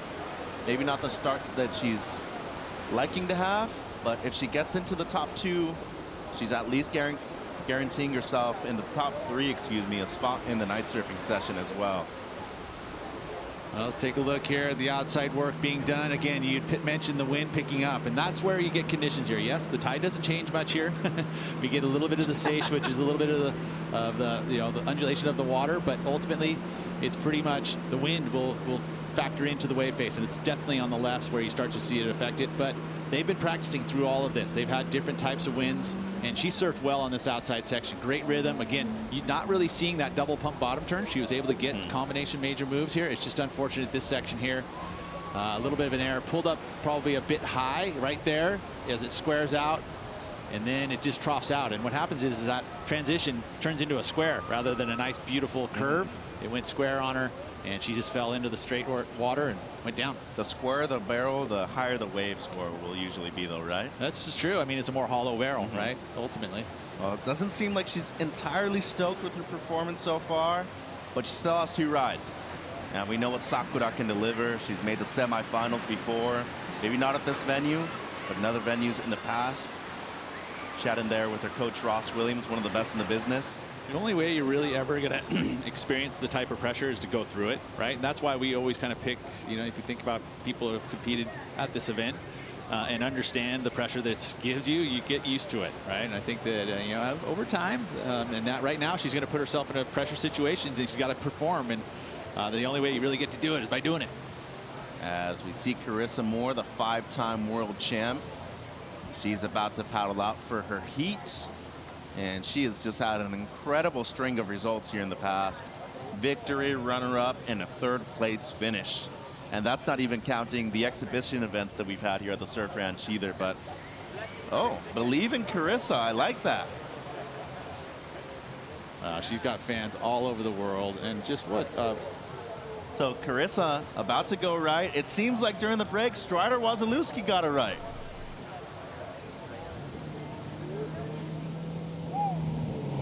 Okay, we're on. And we're up. So we're gonna get this thing moving. All right, here we go.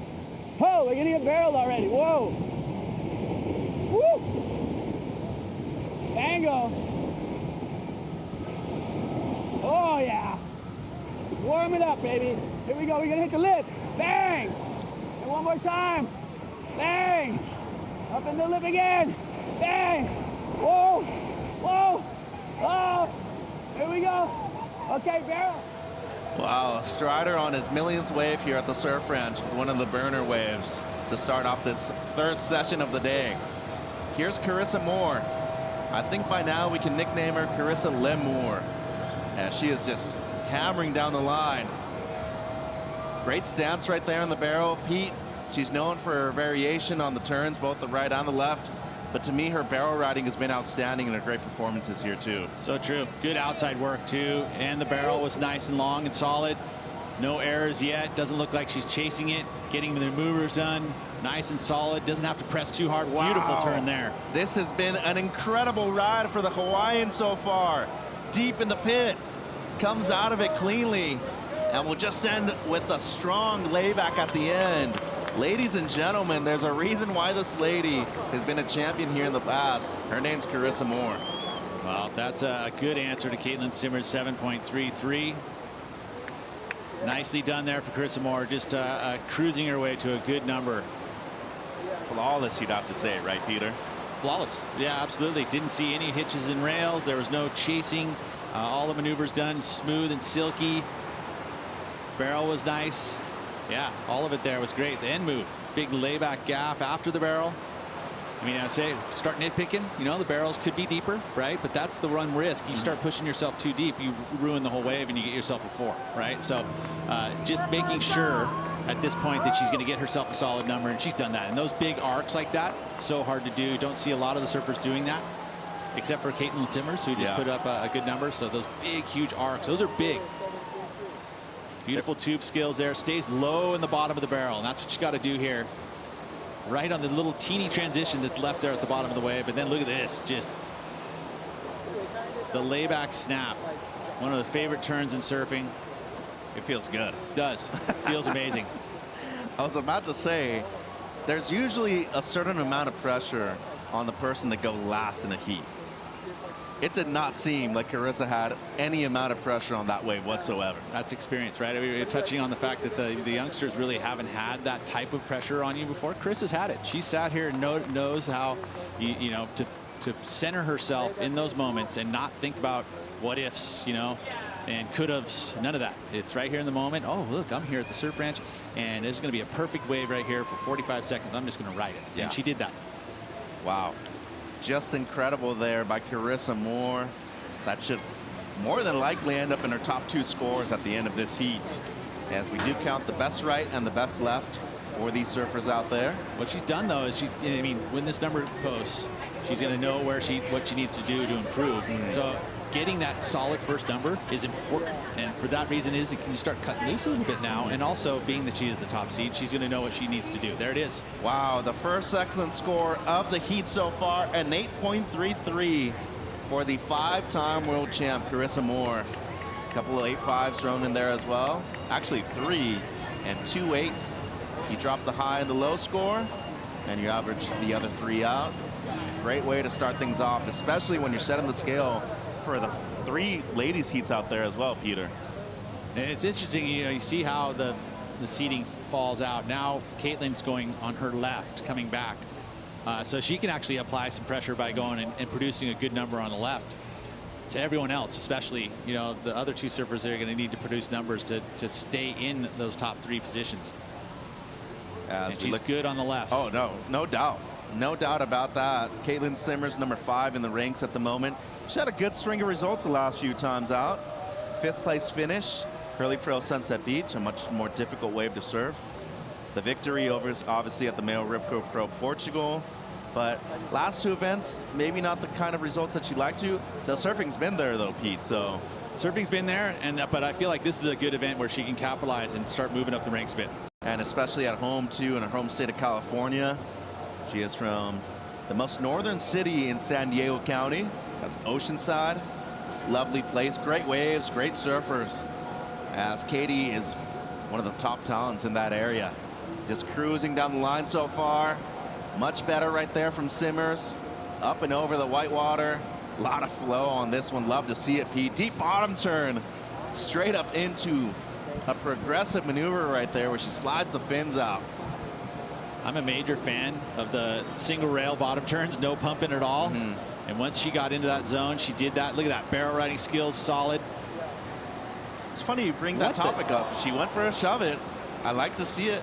You brought the topic up of the single bottom turn, or single rail bottom turn. Yeah. It's just a term I'm using, but that's literally just, you know, because you see it a lot of pump bottom turns. Right? I call it a hula hoop bottom turn, where they're actually, you feel like if you have a hula hoop on your, you know, and you're doing your bottom turn, you'll see it. It's a little pump of the board that way. Yeah. But if you do it with that single rail, look at straight to the rail, straight to the rail, straight to the rail.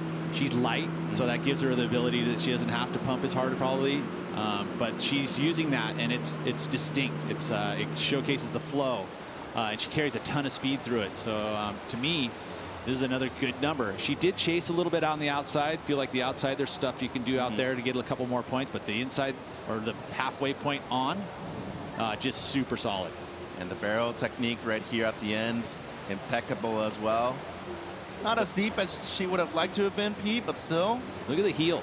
It's pressed up against the wall, just using the side of your foot on the rail for that technique. And that's why you see a lot of surfers grab the wall and then the shove it, showing us the progression, the innovation. Don't see a lot of shove-its. Rage is what it says right there on her traction pad. A lot of rage on that wave, I can tell you that. 6 points for Caitlin Simmers. 13.33 heat total, not bad, but she'd like to add up some more on both the right and the left. A lot of the reason why that score didn't get up into the very good range is a lot of it was because of that outside work. She missed a little bit out there. She chased a bit, didn't get any real major moves outside, just some glides. But then once the wave got nice and solid, again, you don't want to make mistakes, right? So she just wanted to get a solid number up there. She's got the lead and 2 solid numbers. And Joanne DeFay opened up with a 6.67. Simmers in the lead at the moment with a decent heat total right now, 13.33, a 7.33, and a 6. Carissa Moore, though, with the highest wave of the qualifying round heat number 1 at the moment, 8.33. And Betty Lou Sakura Johnson in the 4th spot, 4.43 her best on the left, just a 1.5 on the right. She only has 2 chances left, Peter. Yeah, bit of pressure there. Again, learning. It's all about learning. So this is going to be a big moment for Betty Lou as we look in on Carissa. Feeling pretty good about the performance already on that first wave. So the single rail bottom turn is what you're calling it, right? One rail. Okay. So one Chris rail. Grimm, one of our water safety lifeguards here at the Surf Ranch, actually, was mentioning that he sees too many people do the double pump, actually. Yeah, no, that's what I'm saying. Like that's one thing I've noticed, and I saw it, and I watched a lot of footage, and it's something that it becomes, everybody does it. At some point, you kind of need to do it on a wave. But if you, ultimately, I think the perfect ride would just be if you could just single rail bottom the whole ride, right? Tough to do. It's the most difficult thing to do. Right, but that's what I'm saying. If you can do it for 60 to 80% of the wave, bring it on. I like it. Listen to Peter Mel, ladies and gents. Here's Joanne on the right, her first right-hander. A lot of aggressiveness to start things off right here. I like it. Setting up for the barrel. She's in there. Parked in all the way. She's going to come out with a lot of speed now. Strider, how's this wave looking from your perspective? I mean, incredible. She was so excited to go right. She was, kind of feeling that energy from that tube time we were all talking about. But look at the progression in the lip line. Not just the tube, but actually going through the lip and really attacking. I mean, really powerful. It used to be her weak point, but now I feel like there's no weak point in her surfing. The front side and I mean, come on, you guys, it's insane. That was deep. One of the deepest we've seen today. Beautiful surfing by Joanne DeFay. Insane. Yeah. That's what we're talking about. Right on. You got the fist pump claim right there, too. Not every day you get to see that from the lady from Reunion Island in France. She knew she was deep. Stoked. That was rad because that one, you're like, she's gone. No way. Yep. And then all of a sudden, you saw the white jersey come flying out. So cool. She's had 2 of those in her career so far here at the Surf Ranch. And guess what? She might be moving up in the leaderboard in this heat. Don't go anywhere. We'll be right back with the Surf Ranch Pro.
The Surf Ranch Pro presented by 805 Beers, brought to you by Yeti, built for the wild, by Apple Watch, official wearable equipment of the World Surf League, and by 805 Beer, properly chill.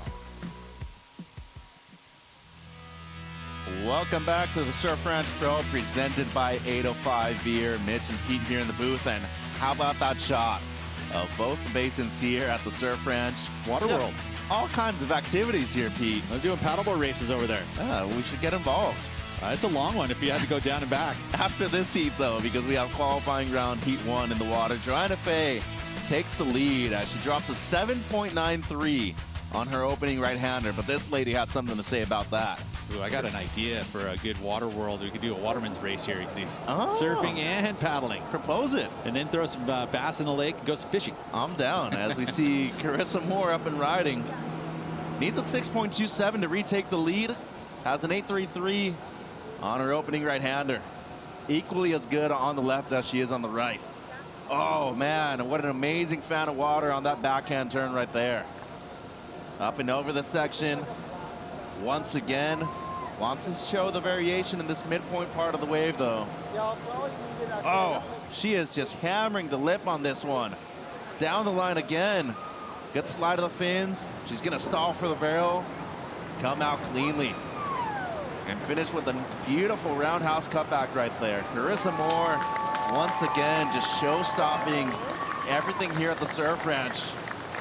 Even has to deal with the wake of the ski at the end, too, but people believe in Carissa. And there's a reason she is a 5-time world champion.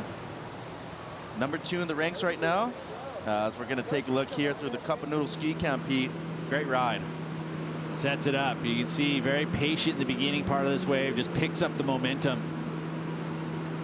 Not a lot in the very outside sections, but there she starts to get to work. The actual wave starts to steepen up as it went through that outside section. It got better. So surfing got better, obviously, as well. You can see the glide up and over, keeping the momentum, just turning back into the lip each and every time. Feels like another good solid number for her already. The best number with the 8.33 in the inside section. She's not going to make any mistakes. Not super deep, but complete. And again, now she's going to make these next rides so much easier for her because she's already got 2 solid numbers. Wow, those legs must be burning at that point right there. So physically demanding here, Peter. You think about strategy-wise that you basically, the worst case scenario is you don't want 4th, right? So ultimately put 2 numbers up. Then you can actually go, now what do I need to do in order to win the heat and move straight into the semifinals? And that's why it's so important to have that top seed. As we're looking at Betty Lou Sakura Johnson here. So she is up against the ropes right now. Bit of pressure cooker. Looking to improve on a 1.5 at the moment. So this is how warm it is here right now, and it's not even at the highest point yet. She just paddled out, what, like 10 minutes ago maybe? Yeah. And her hair is dry again. It's true. Need a little blow dryer. It's a natural blow dryer here in Lemoore, but you know, you bring up a good topic because I feel that even for a sophomore like Sakura, who is an incredible surfer, great motocross rider as well, she loves to be an extreme sports enthusiast.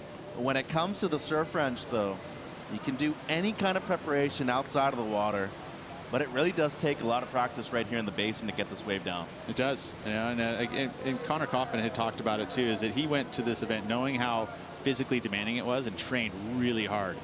And yet all that training still, it was, you're coming out of the water, legs are burning, and you can put as much as you want into it.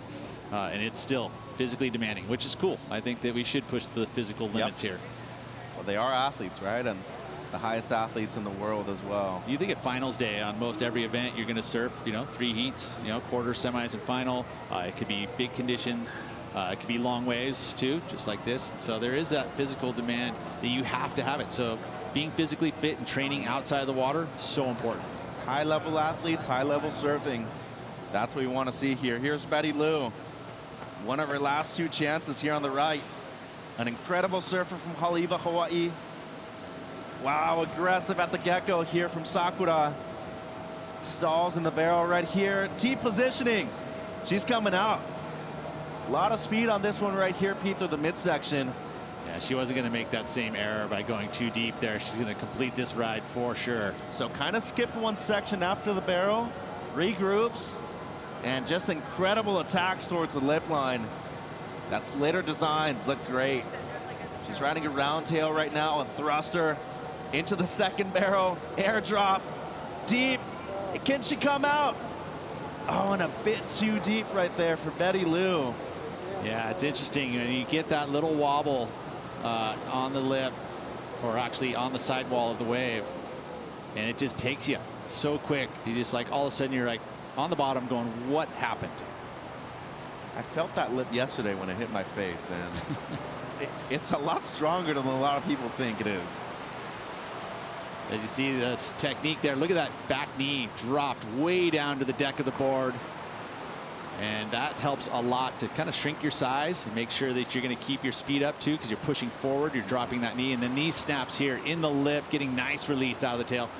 Also, the compression at the bottom, but that was sick. It was a great transition, but look right here. She's up against the top of the wall again, that little bit. The whitewater grabs the board, shoves her up, and then right into the trap door and gone, vanished instantly. Was it me, or did she stall with her front arm as well? Did you see that? Yeah, no, you can put your elbow in there, you know, put a little hand elbow. You could also, you know, the front arm too. Yeah, you can you put it. I mean, we saw Damien Hobgood was really the Hobgood, both right of them Tahiti, really. yeah. And they would do that on the forehand. It's harder to stall and slow yourself down on your forehand, at least for me. For me as well. Because you know, and even putting that extra arm over there, you're actually putting yourself in a, you know, you're twisting yourself away from the board, so your balance is going to be less when your shoulders aren't square. Especially for somebody as tall as us. But hey, you want to slow down, you want to get deep in the barrel, you got to slow down. So whatever you can use to slow it down. You got to do your squats basically is what you need to do right there for the forehand stalls. A 6.17. That's okay. Betty Lou Sakura Johnson. She's still in fourth. Now she would need a 7.17 for at least third place. So there's the leaderboard right now. She'd be happy with that, actually. You know, to turn that into a 6.17. I know it's not an 8, but ultimately with the fall at the end, she probably would have been a bit frustrated. So to come out there with a solid, pretty 6.17. Yep. She should be happy with that. And she needs a 7.17 or better on her last left. Still has one more chance. Joanne DeFay in second. Carissa Moore, 7.57 on her initial left. 15.9 heat total. Nearly excellent heat total for Carissa Moore on her first two rides so far. But meanwhile, Katie Simmers, 7.33 and a 6. She still has 2 waves to go. Well, and you look at what Joanne DeFay was able to produce on her right, the 7.93. That's a good number, and conceivably, you think about how strong her backhand is. She could turn the heat here over Carissa, who seemed to be, you know, strategically right out front, was a solid lead, but Joanne's right there knocking at that door. Yeah, so Joanne DeFay looking to improve on pretty decent score on the left. I would have to say most people struggle with the left for the most part. That hasn't been the case for Joanne DeFay, though. Over her career, 3 events here in the past at the CT level, and some incredible results so far for the French lady. 5th place in 2018, lost to Carissa Moore. 2nd place in 2019, lost to Lakey Peterson. And in 2021, she came out on top. Second left here, Pete. Expect anything different from her on this one?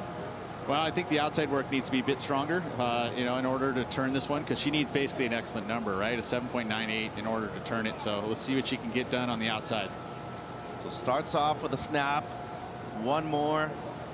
And this setup work on the outside, as Peter was saying, crucial to gain speed down the line. That was nice. There was 3 solid turns. And a wow moment right there, too. And I think those jaw-dropping moments are things that judges normally look for at the surf ranch. Yeah, it's a feeling. You know, I mean, it's in all judging, really. Unpredictability. And maybe an X factor from a lot of these surfers. Those wow moments, you know, all those things where you actually go, whoa, feel it. Much better here from Joanne. Still looking to better the 6.67. She's going to stall for the barrel. She's deep, and she's going to be able to come out easily. Easy work there for Joanne DeFay. Runner-up before, champion last time we were here in 2021. Looking to make it through at least to the night session, but a 7.98 would move her up into first, Peter. Yeah, I don't know if we're going to see it go upwards that high, but never know. I mean, we'll take a look at the replay here. I love that the outside snaps. Maybe one thing we could dissect, like a little variety more, you know, at the back end. Tough to do, but different angles of approach, little tail drifts. But good work on that outside. That one there, that one to talk about, that upside down snap. And she does it again. And, you know, single rails, she was trying to do it. There's those combination major moves where she's using that single bottom turn.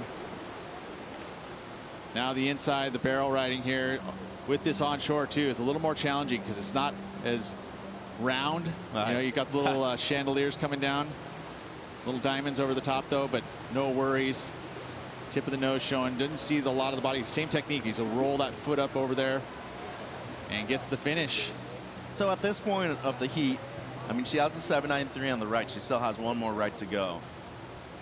But the goal was to improve on the left, right? 6.67. You need to at least be in the top 3. That's the opportunity, right? That's she could easily add. You know, she gets herself, obviously an 8. She gets herself you know, almost a perfect or a excellent scored heat in 16 points and above. We look at Katie Simmers now, 17 years of age, rookie on the championship tour, denied the opportunity after she qualified in 2021 to compete last year in 2022. And guess what? She still qualified through the Challenger Series last season. She is that talented. And, you know, Kaipo always talks about it. I think we've had this conversation before, Peter.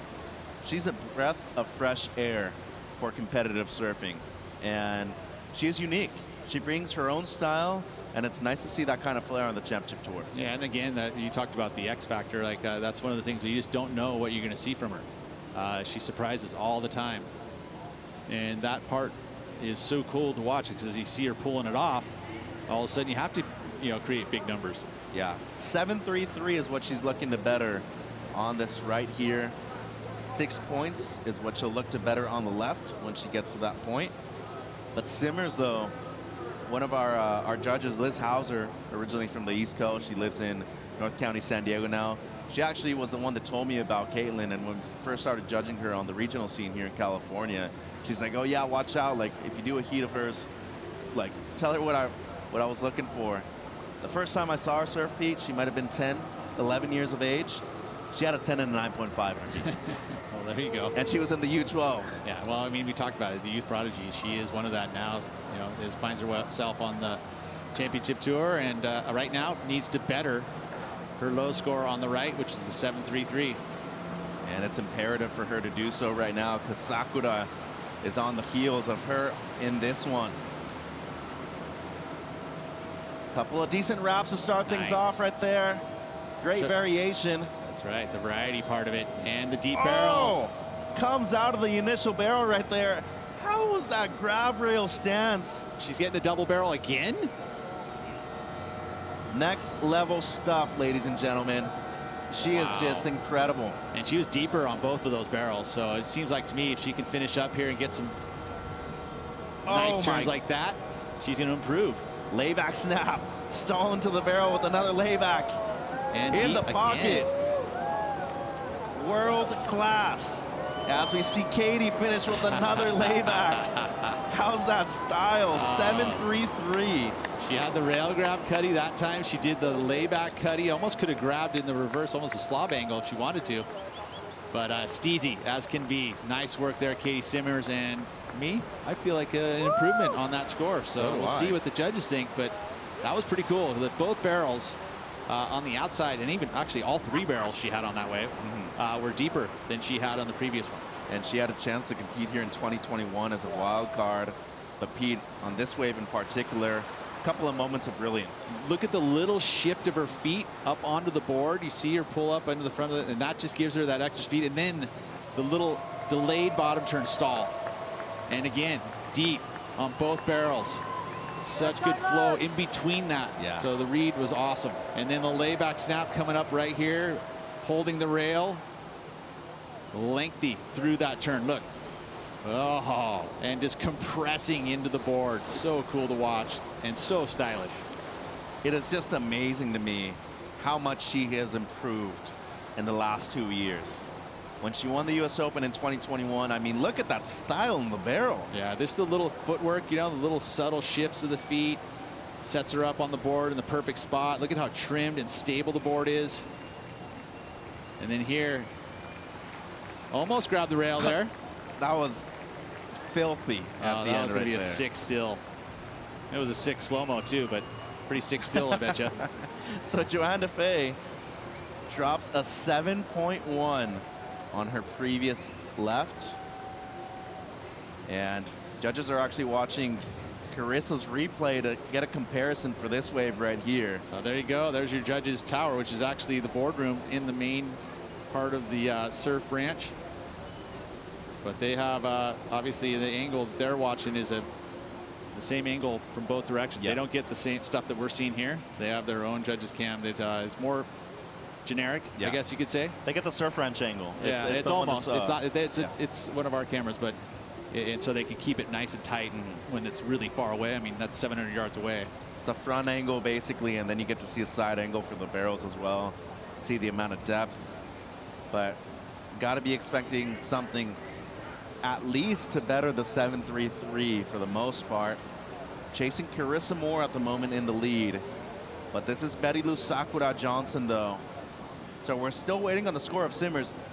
Might I add, if Simmers does improve, as she does, drops an 8.57, that means that now Sakura needs an 8.41 to move up into a qualifying spot for the night surfing session. That's right. Well, there you go. It needs to be a big number there, Betty Lou. And Katie got the best number of the heat, and I would agree with that. I would say that Kate, by 0.25, quarter point better than Carissa Moore. So look at the point totals for this heat already. Yeah. It's outstanding. Outstanding. As we see Sakura, big moment for her. More than capable of getting an 8.41 or better. We've seen it in the past. We've seen it in pressure moments before at home in Haleiwa, as she is up and riding. Great start for her. Needs more of that. Yeah, she has nothing to lose here, so going big is what she needs to do. Nothing to lose and everything to gain. Once more, carving it off the top, floats it. And this section right here is huge, Pete. Needs to come around it and really smash this wave. Not a lot of explosive moments. That's much better from Betty Lou. Really needs to get to work though. The combination of major maneuvers, there's one. And now into the barrel. And a miss right there from Betty Lou. Yeah, she was hurried, at the snap on that final turn. She knew that the barrel was coming up quick, and you've got to be quick on the feet. Fortunately there, with the quickness of the feet, everything went forward and goes down. Yeah, so I don't expect that to be the 8.41 for Betty Lou. So learning experience here. And she was looking for the second best wave of the heat too. So you'd have the comparison of Simmers, the 8.57, and Moore's 8.33. It's not enough. It's a 4.93 for Betty Lou Sakura Johnson. So she will be bowing out of the event right now. Carissa Moore still in the lead. Joanne Defay in second. Katie Simmers in third. We'll be right back.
I'm just gonna put my head down. I know there's a lot of really good Americans that I'll be battling out with for those 3 spots. That's a massive goal to qualify. It takes so much effort to get to something like the Olympics. It's the elite of the elite. And the people that have gone and done it and won there, it's incredible to be a part of that. It'd be an honor to represent my country and be there.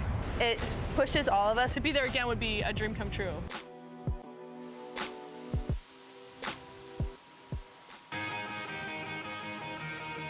You can follow Qualification 2023 season on WorldSurfLeague.com. Don't miss out. Carissa Moore, one of the front runners for Team USA. She is currently in the lead of this opening heat for qualifying round.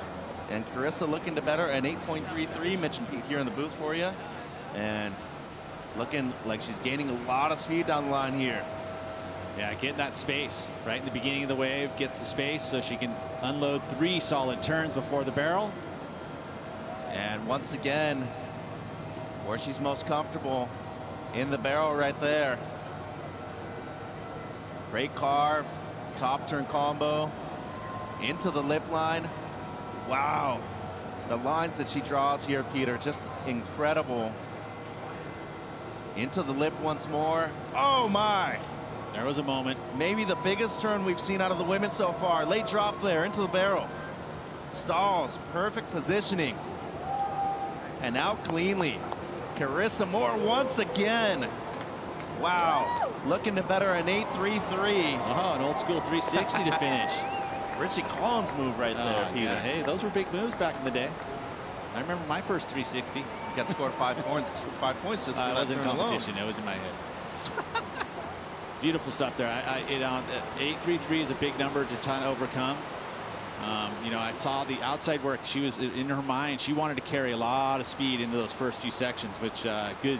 You know, understanding this wave and what you need to do here, create space. So she took off as far out as you could, and then pumped the board through that section. So then, actually, where the normal people take off, she was already carrying a ton of speed and was able to get a maneuver done. So she had lots of space to get the 3 turns on the outside before the barrel. I wish the barrel would have been a little deeper in my eyes. I think that her first wave, it definitely was a little bit better for that section. But the inside work, just as solid. So I feel like it's gonna be right there. If there's an improvement, it'll be ever so slight, but wow, pretty cool.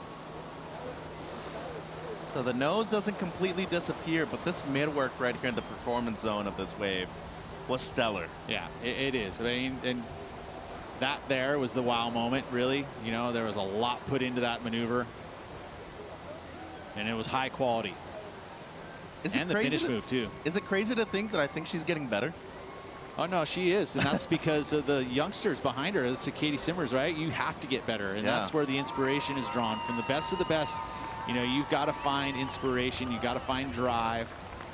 And she's been able to do that. And I feel like it's the youngsters that are, you know, bringing it on. Yeah.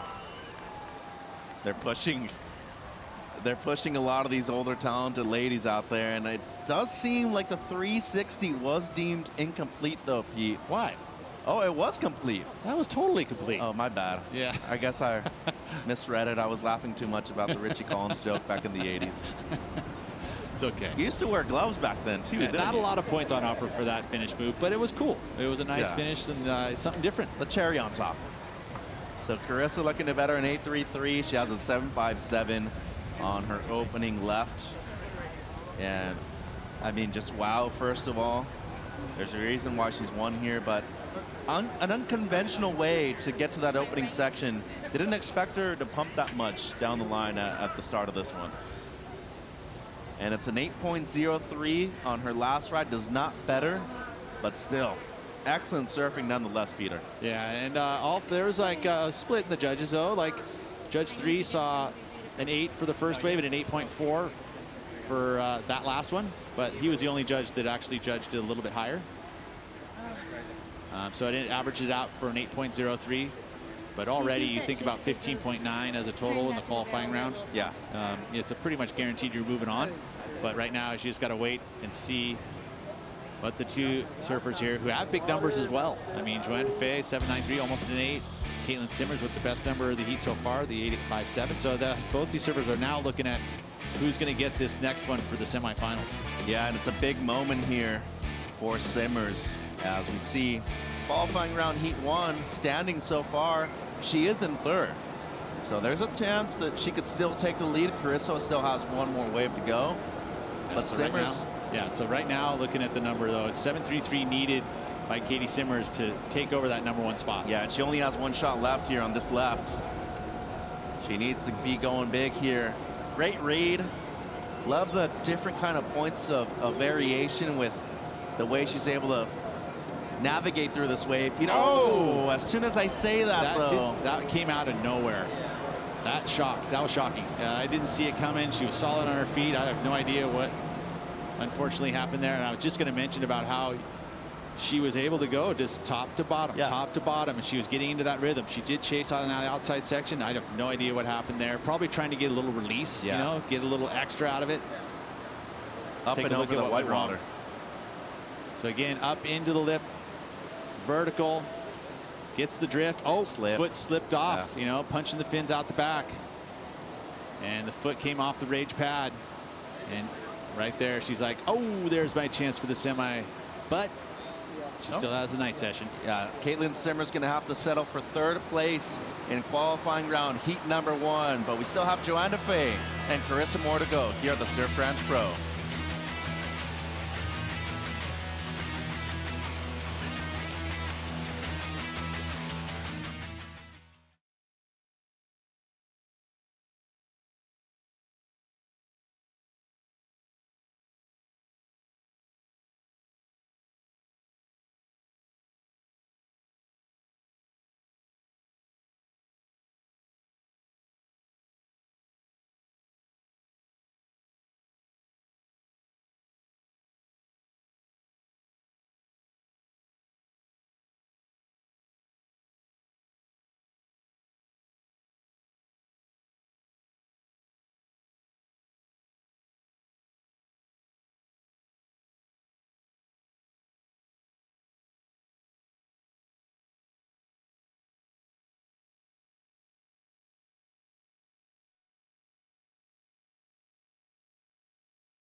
Great day of surfing so far. The Surf Ranch Pro presented by 805 Beer. Let's go down to AJ McCord. It is heating up here in Lemoore for the 2023 Surf Ranch Pro, so you got to make sure you come down here to our vendor village and pick up your boxed water. This is entirely carbon neutral. It's 100% recyclable, 92% plant-based. This packaging is, so it is good for the environment. Come on down here, hydrate yourself. Got to make sure you're ready to keep cheering on these surfers. That we do, AJ, and guess what, Pete? I probably had 10 or 12 of those so far today. Yeah, well, I need 10 or 12 more. so do I. Bring it on.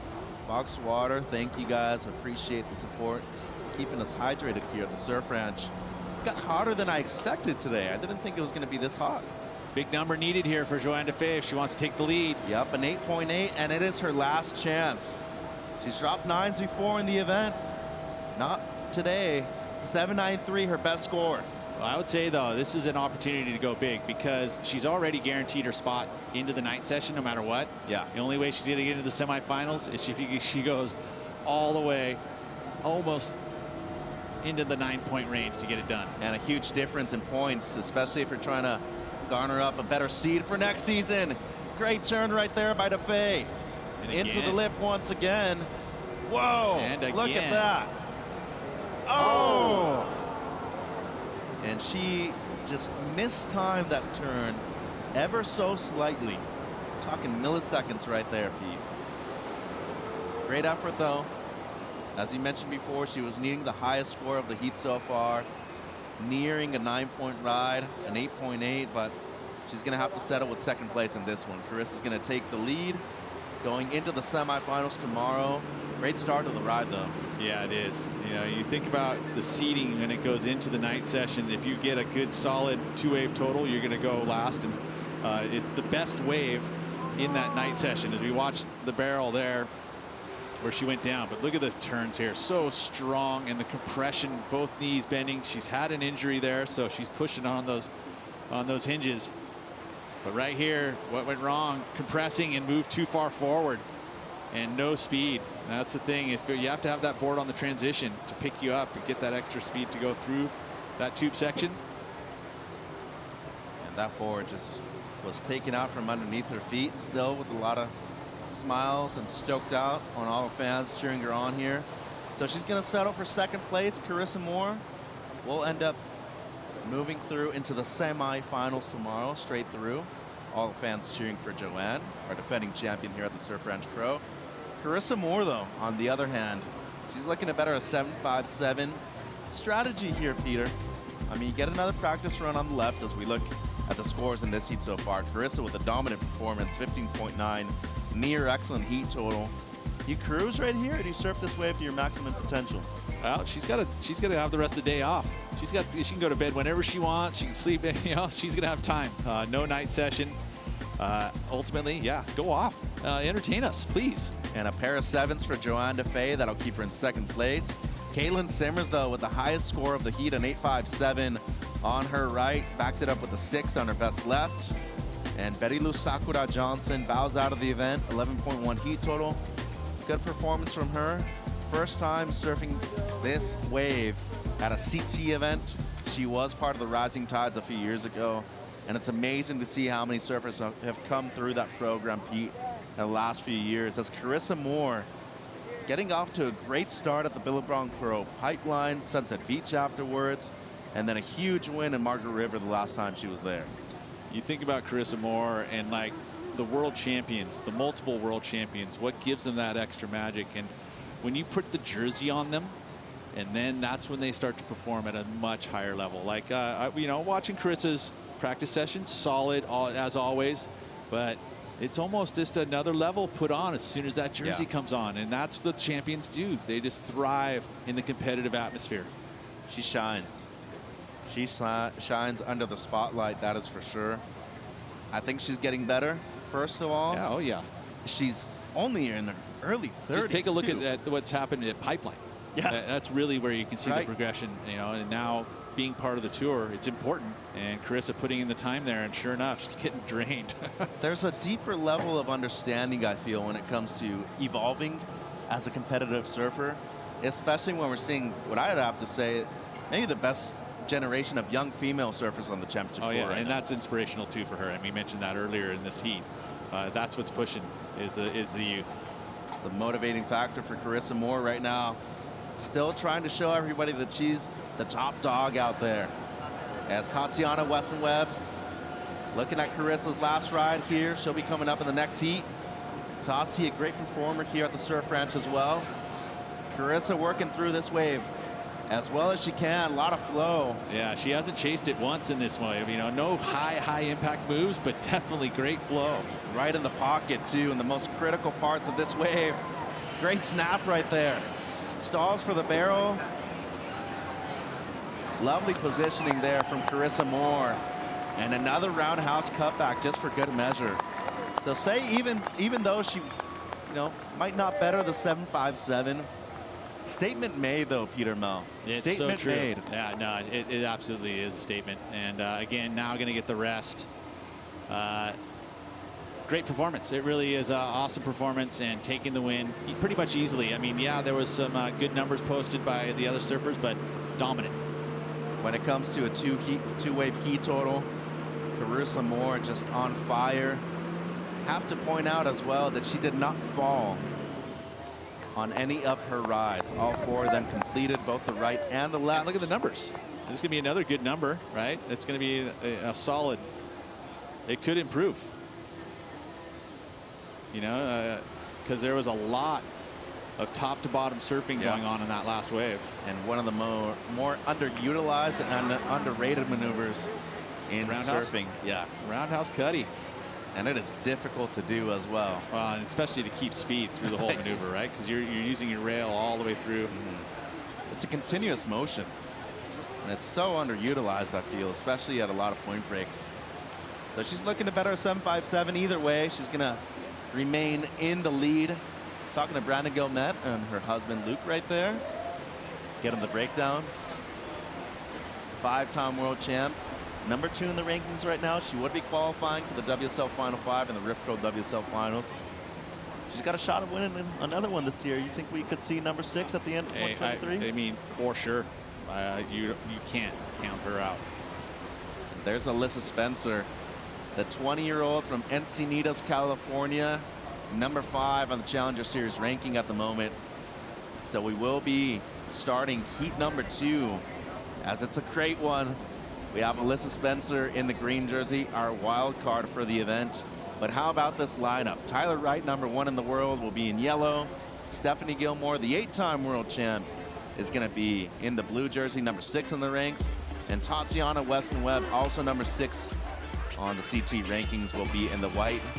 2 goofy footers up against 2 regular speeder. Yeah, it's cool. And Alyssa Spencer, one of the best that I saw in the practice on the lefts. Alyssa was just on fire. She's got that timing dialed in. Riding a CI Pro.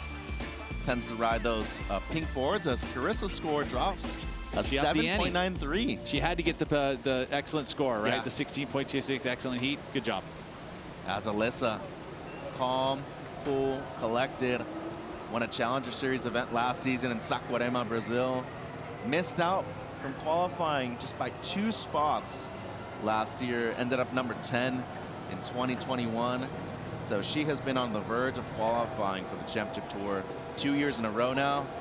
One of the best products to come out of the USA in recent years as well. For me, this is important. This right-hander for Alyssa, I've yet to see her really produce a big number on the rights in my eyes. So let's see if she can do it now, because it's important. If she wants to get that heat win and move into the semis, this is the rights. That's what it comes down to for her. And working with Matt Myers, she has great technique, a lot of poise and composure as well. Great top turn right there from Spencer. A lot of speed down the line here.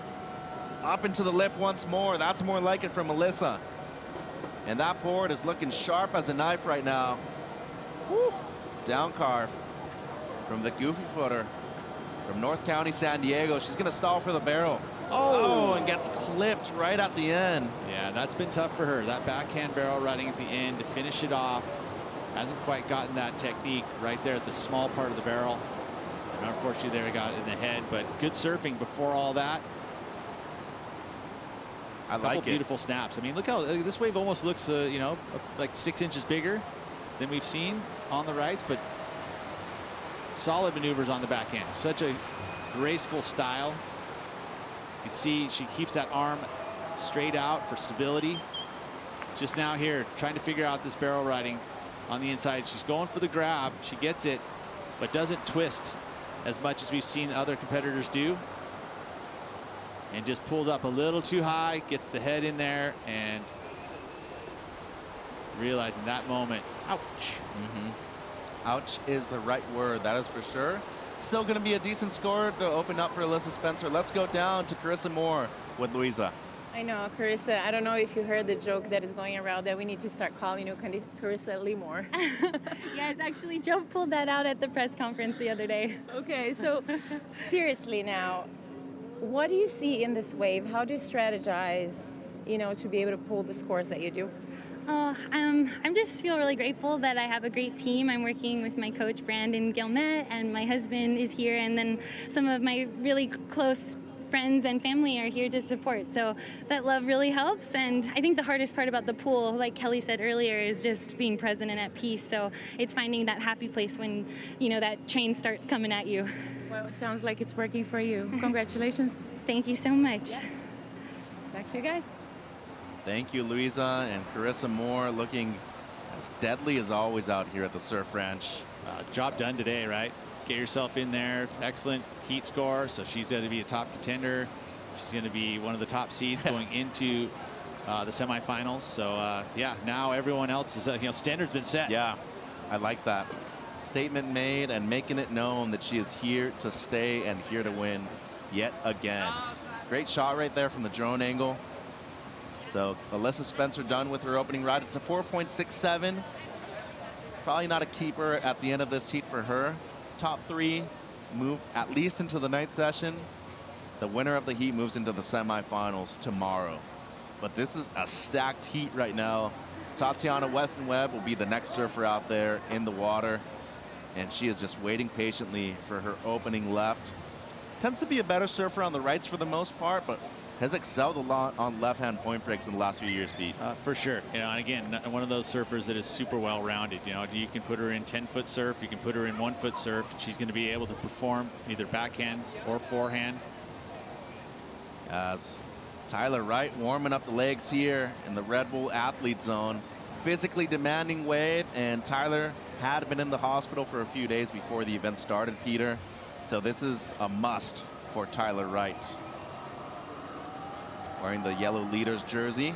She's #1 in the rank so far and looking to keep it after this event as well. Here goes Tati. First wave of the event for her. Riding a sharp eye under her feet. Seems like she's going to go for a PU design right here. Yeah, well, no, it's looked like she's on the epoxies, actually. Oh, you're right. Yeah, she's got a couple different boards, but this one she's been practicing on and liking the feel. Well, off to a decent start here is Tati. Nice snap there up into the lip line. Nothing major so far. That's more like it from Weston-Webb. The surfer from Kauai represents Brazil. Once again, I love the dynamics right there. She slides the fins afterwards into the lip line. That's a great combo for Weston-Webb. She's going to stall for the barrel. Great positioning. She's deep and comes out. Tatiana Weston-Webb with a great performance here on her opening ride. Yeah, that was solid. She needed to get the combos. She was having impact moments through the outside section, and then she got to that portion where it slowed up, and then she was able to put the 3 major moves there together with that deep barrel. This could be a good number. So Tatiana Weston-Webb opening up well. Joe and Rosie bringing in the special guest right after this break. Don't go anywhere. It's the Surf Ranch Pro.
You are watching the qualifying round of competition for the Surf Ranch Pro presented by 805 Beer. What a beautiful day.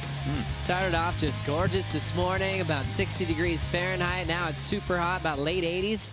And what a day to watch pro surfing. Thanks for being with us, Joe Turpel, Rosie Hodge, and how about this guy, our CEO of the WSL, Eric Logan. How are you doing, Elo? Good. How are you doing, Rosie? Great to see you. Good. The boss. Boss. Gosh, this is one of your favorite places in the whole world. Let's not spread rumors that aren't true, Joe. You love this spot. I do love this spot. And especially when you get to watch the world's best. Elo's going to join us for the call here.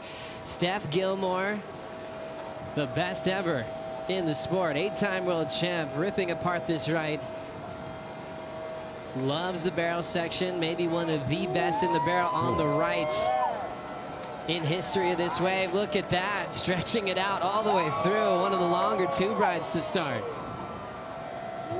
Gilmore was high-fiving everybody on the boat ramp. She was really fired up. Big hook on the open face.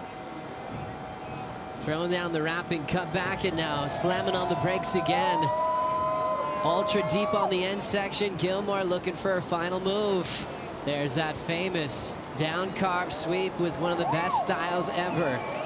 Gilmore on the board and trying out some new equipment lately. Always riding the Darren Hanleys, but now mixing it up with the Dark Arts technology. We saw her warm up on that technology at Snapper Rocks. This white one is the newer edition that she was thinking about riding on finals day, but brought it out early. Rosie, what'd you see here? Incredible performance from Steph. I get this strange impulse to clap when I watch Steph on this wave. It's so insane. I mean, just the depth of this barrel and the way that she manages her speed and how deep she is and comes out with a lot of velocity as she attacks the lip. The technique is just so superb. Obviously, growing up at Snapper, this feels right at home for her. And looking at the board under her feet, that swallowtail thruster, just able to hold that rail line for such a long time. So cool to watch her read and her first kind of bite at the apple here at the Surf Ranch Pro. This unbelievable technique. She knows how to manage her tube time with body positioning, but all the turns were brilliant. I think when she first came to the Surf Ranch, in the older versions of the wave, when it was a barrel from start to finish, that's all she wanted to do. She was pulling in and just getting the longest tube rides imaginable. And then she adjusted to the CT3, which really allows a lot of high-performance surfing, Elo. Yeah, and I think the other thing that I've always struck about is that when you start talking to like Kelly, because he watches everybody who surfs here, he still will talk about how the best person that's ever surfed the wave is Stephanie Gilmore, and how she just clicked into it. And I think, Rosie, your point about this is basically Snapper, yeah. You know, and it's like her home break is what it is. And it's like, it's clearly to see, you know, how great she is when she's in this wave. A lot to celebrate when we come to the Surf Ranch, Elo, especially 5 years ago when the announcement was made about equality, equal prize money for men and women. That's got to be special to be back at the place where it was announced. Yeah, we had a great press conference, and it was great to have Caroline Marks at the press conference as well, because she was the recipient of the first ever equal prize money check, and that happened. We keep saying at the Gold Coast, and you know, we know we finished at Durango, but you know, as we remember. But it was great. It was Italo had won that year, and she got a check the same amount as Italo Ferreira. And I think that that was just such a pivotal moment for women surfing, and we haven't looked back since. And it's been exciting. Oh, it's so great to see that commitment and progression for women surfing. Rosie, you're on tour for so many years, thinking about equal prize money, but also women and men at every event from start to finish. That's a massive statement. It's so huge. I mean, for me, looking at obviously equal prize money, that's a huge thing, and just to fuel everyone's careers. But then every stop on tour, watching the women break ground at Pipeline, watching them in Tahiti at Chopu, seeing them on the walls of Jeffreys Bay. It's incredible to see the way that they lift their level when they're given the opportunity. They rise to the occasion, and in my eyes, surfing, women surfing especially, is the most exciting thing about the tour at the moment. Especially when it's hard to predict who's going to be winning, with new names like Caitlin Simmers, who just was born at the right time. She just comes right into the mix when she's got world-class waves at every venue on tour to look forward to. And then getting this event back on the calendar brought us a lot of excitement, because we just had a brief break from it last year. So, Elo, that must have been fun for you, talking to the surfers again, saying we're going back to the Surf Ranch this year. Yeah, and you know what's great about it, I think a lot of people sometimes don't focus on the intricacies of the calendar. And our surfers have to get to El Salvador in a short amount of time to qualify for the Olympics. And we had a real narrow window sort of after Margaret River to like get a stop in. And it just sits up perfectly. And I think that the weather is better this time of year here at the Surf Ranch. You know, it's warm, but it's not a convection oven as it can be sometimes in the past. And we've been blessed with great. And I think, look, the hats off to the KSWC Wave team. The water level and how beautiful it looks and the consistency of these waves right now, it's the best tuning waves we probably have seen since we've ever been running here. Love the little improvements each and every year. They make adjustments to make this wave even more perfect. Hydrofoil setting up for Alyssa Spencer, the wild card that turned into 4.67 earlier. Riding a 5.3 from Channel Islands. Representing San Diego, California. Love what she can do on her forehand on the left. Frontside hooks are reliable. Nice point of difference being a goofy foot in the draw. Remember, all trying to avoid 4th place in the qualifying round. Alyssa driving off the bottom. Great connection there on that frontside wrap. Hits it again. A lot of water heading to the sky. Little power jam in the pocket for Spencer. So far, so good. Time to get barreled. Spencer gets deep, adjusts her line to make it, and here comes the finish. Very impressive ride from the wild card, finishing her opening run. Now she gets to catch her breath. We're not going back-to-back with waves this year in the qualifying round, and she can make little adjustments if she needs to. But loved her composure there, Rosie. What'd you see?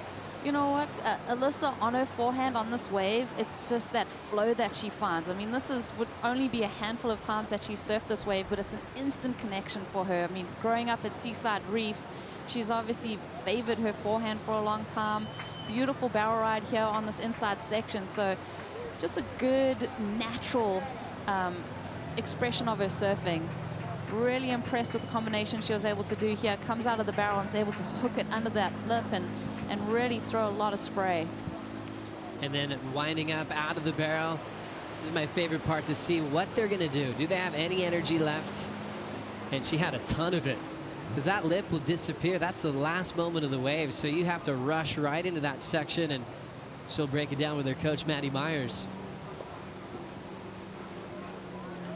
Matt Myers, great surfer. Had a nice little career going for himself up in Santa Cruz, and now turning into a super coach these days.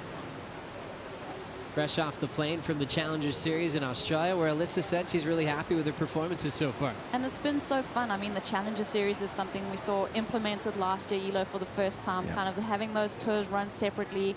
How has that format change and that kind of schedule change been so beneficial for the athletes? Well, you know what's funny? It's been very thoughtful, Rosie. I think when you look at what Jesse, as our chief of sport, has done with tours of competition, it was like when the midseason cut happens, to allow our men and women to immediately requalify. And I think one of the most significant things about the tour structure that doesn't get a lot of attention, because we focus on the cut and we focus on the finals, is the fact that you can have surfers requalify within the same calendar year.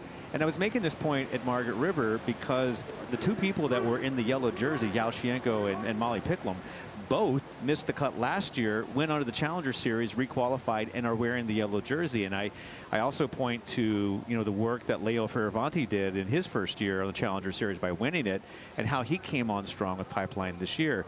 So I think for the first time we see this relationship between the CS and the CT in a more integrated way than ever before. And I think what that allows us to do when we have wildcards for events, we can actually reward surfers who are performing earlier in the Challenger Series, such as Alyssa Spencer. You know, she was the #2 ranked surfer in North America, and she gets granted the wildcard. So, you know, I think that, you know, there's a lot of talk that happens around a lot of the big things, but there is such a great benefit, you know, to a pro surfer doing that. Because again, think about it, Zhao Shienko and Molly Picklum would not be, you know, on tour right now. It's really cool to catch up with Elo, our CEO of the WSL, as we watch world #1 Tyler Wright getting started with some big turns down the barrel. Completely disappeared for a moment. Backed up her title this year at Bells Beach, going back-to-back at that prestigious venue. Throwing down that nice, clean re-entry. Nice pace for Tyler. Missed a few events here with some injuries in the past, but happy to be back now. Tube time for Tyler Wright. Comes out flying with some speed, and Tyler lays it down. Well executed opening ride for Tyler Wright. And just so cool to see her back in yellow. Remember when she started off that Maui continuation event at Pipe, she was able to continue on with her form and take the yellow jersey, and then sideline missing some events. And she just kind of took the jersey and was like, wow, it's been a long time. It felt really good to see her take over the rankings lead as we go back to the replay row. Yeah, Tyler just finding her flow, finding her rhythm on this first wave. Love the way she tucks into this barrel, disappears there. That depth is going to be taken into consideration by the judges. Just watch the shuffling of the feet. That's always so interesting to me. It's just the way that these surfers are kind of placing their weight backwards and forwards on their surfboard to find that sweet spot when they head into their turns or pull into the barrel. Just so intricate, just the way that they shuffle those feet forward when they're in that barrel, really using those arms and the leverage that they have in their weight to control their speed and maintain their positioning in the wave. It's so much balance that comes into riding that close in that little cupped out section. I like that. I was just staring at her footwork after you said that, Rosie, and she slid her foot back to the traction pad and a grab rail. Rosie, Tyler always loves switching up with a grab rail turn. Yeah, and it's interesting because you can watch a grab rail and you can go for it, and the board kind of lays a little bit flat, but she puts it right on that knife edge and turns it at that degree that's so difficult and holds it for such a long time. There's a lot of core strength that comes into that and a lot of technique. And it's cool when you see one of the pros or a world champ like Tyler ride this wave. You're reminded how much time you actually do have on it, where you see someone get their first wave out here and everything's just a rush. It's a panic. It's so perfect. You don't want to miss this opportunity. And you get to see there is a real cool pace to play to performing well out here as we have a chance for an update on numbers for qualifying round heat number 2. First place, member, straight to finals day. It's a semifinal result for the women. Second and third go to the night session tonight, and fourth place will be eliminated from the event. Tyler right in there with a 6.33. Tati Start a 7. Gilmore excellent with an 8.17. Talking about the lights turning on tonight, Elo. That is a new addition for this event. What do we have to look forward to? Well, you know, it was fun to see them turned on the first time a couple of years ago. We always dreamed about trying to look for an opportunity to use the lights. And you know, our chief of sport, Jessie Miley Dyer, will be the first to tell you that they're her lights. You know, she loves the lights more than anybody. Maybe Kelly's pool, but it's her lights.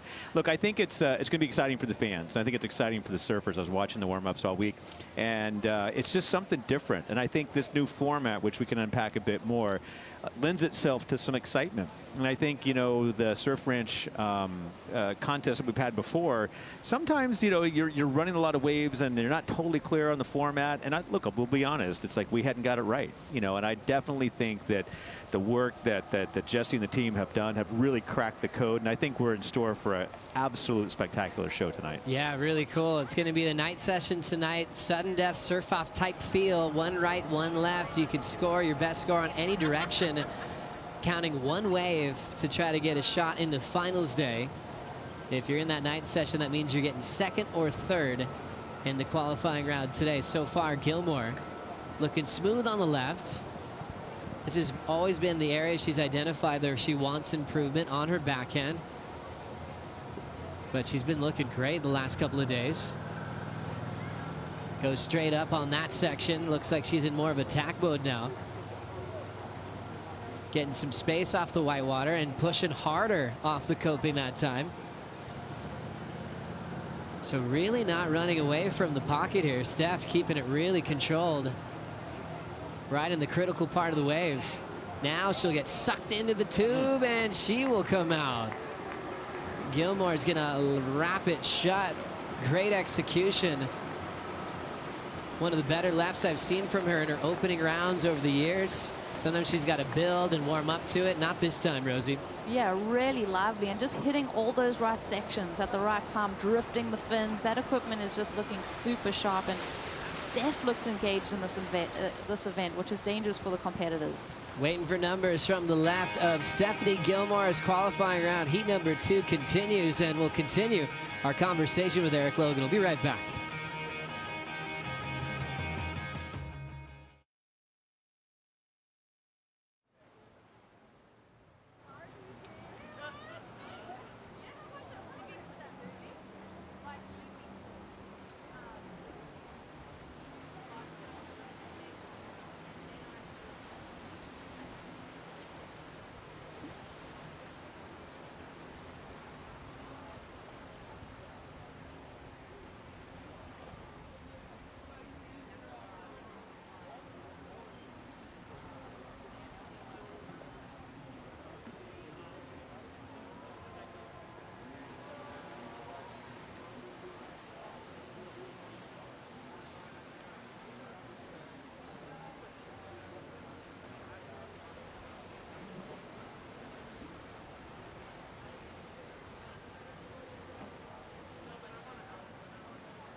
Welcome to Lemoore, California, right in the middle of this wonderful state.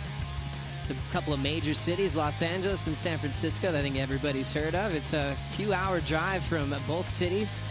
It's about 2 hours, probably to the closest little surf break where you can surf, a place called Pismo Beach. If you run into Walter Cerny, say hi to him, one of the legends from the California coast that watches every single matchup on tour. As we get right back into this one, Tatiana Weston Webb already threw down a 7. Representing Brazil, raised on the island of Kauai. Throws down the vertical. Staying nice and low. How's that backhand tube approach? He's been improving on that every single year. Right into a beautiful backside snap. Couldn't have been more perfectly placed. Going down a nice tight jam. Tati whips it off the lip again. Had a subtle injury at Bells, but not showing any signs of nursing that knee these days. Ooh. Drops down to a low road, which made Elo panic for a second, and then she will recover for that snap and a little bonus. And now feeling the leg burn. That tube section can play some tricks on you down on the inside, Elo. You know very well. Yeah, that was good. That was a great recovery. And especially backside too, Rosie, where it's a little harder to kind of adjust. She had to hang on and hope that that rail was going to re-engage. Yeah, she did so well on this wave. I mean, just watching her attack. And like you said, she was kind of nursing a little bit of an injury after Bells, but she's looking fresh legs, fresh perspective, reinvigorated for the back end of the championship tour. Wants to make that final 5. She's just underneath, sitting in 6th place position. Tati is always on the attack. I feel like she's always just right there in that top third of the wave, able to go vertical. Right here, she burns off that speed, gets super deep. She's kind of riding that foam ball, and she gets almost toppled over. Let's watch what happens right here. So she's got such a good read on it. She's repositioning those legs, that back leg. She's kind of dragging that butt in the wall. That's where she almost kind of loses it right there. Good composure. I love the slow-mo, because that just shows you just all the hard work that they're doing that maybe you'll miss on real time. There's so many subtle things happening. Yeah, really appreciate that recovery, Rosie. That was brilliant. Just that little rail just changing pace, and it's such a small area in that tube. There's so much time to get sucked up and over the falls. That happens a lot on that barrel, especially backside. Tati celebrating that finish. Already had the 7, as you can see. The Brazilian Storm, they're not just the athletes, they're the fans as well. All here at Lemoore supporting Tatiana Weston Webb. Chasing a 6.91 to take the lead off Gilmore. What is it about her backhand, Rosie, that she just looks like her backhand just attacks everything? I mean, it just, not that all the other women don't, but there's just something a little bit different about her backhand. I think when I watch Tati's technique, she never fully extends her body. So she's always able to transition through her turn. She's always got that spring-loaded effect. So her transitions through the turn to that vertical approach, the way that she comes from underneath it when she's doing her bottom turn, puts her in that perfect position to stay vertical, and then gives her the speed to go into that next turn. Great backhand work. Judges love it. 7.5. Her best so far, as she will take the #1 spot off Steph Gilmore. They both get 2 runs, so now Gilmore will have a chance to answer back. And that's a critical spot. First place straight to finals day, which is tomorrow morning. As we check out the numbers, Gilmore still at the high single score of the 817, but some room to move on the left. Alyssa Spencer, her best score of 6.0, is hanging on to 3rd, and Tyler right now is hoping just to get out of that 4th spot so she won't have to worry about elimination, especially being world #1. We saw that happen this morning on the men's side, more specifically with Jack Robinson. We'll see how that affects his positioning in the WSL Final 5. Wind conditions, Rosie, still looking all right? Yeah, I mean, it did. That wind kind of picked up a little bit as the afternoon wore on, and that kind of got that land breeze going as the sun really came out and started to heat things up. Now Tyler getting to work on the backhand. Dominant season so far this year. Very consistent. Back-to-back finals through the Australian leg, including that win at Bells. This one, she's going to sit down for just a second, just trying to catch up to some clear water here. So a little downtime. Just want to see some more activity. We'll see Tyler pick up the pace here.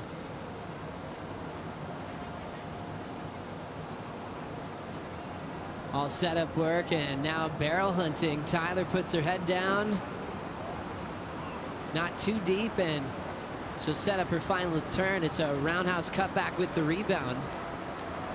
So chasing a 4.34. And we'll see how close she gets to that number. Felt like she was trying to find her timing at the start of that wave. Yeah, I definitely feel like that was a bit of a reserved approach from Tyler. She doesn't really find that opportunity to get vertical on this wave, just kind of going through the motions, obviously completing her ride, and that's going to be a good base point for her as she heads into that second round of waves.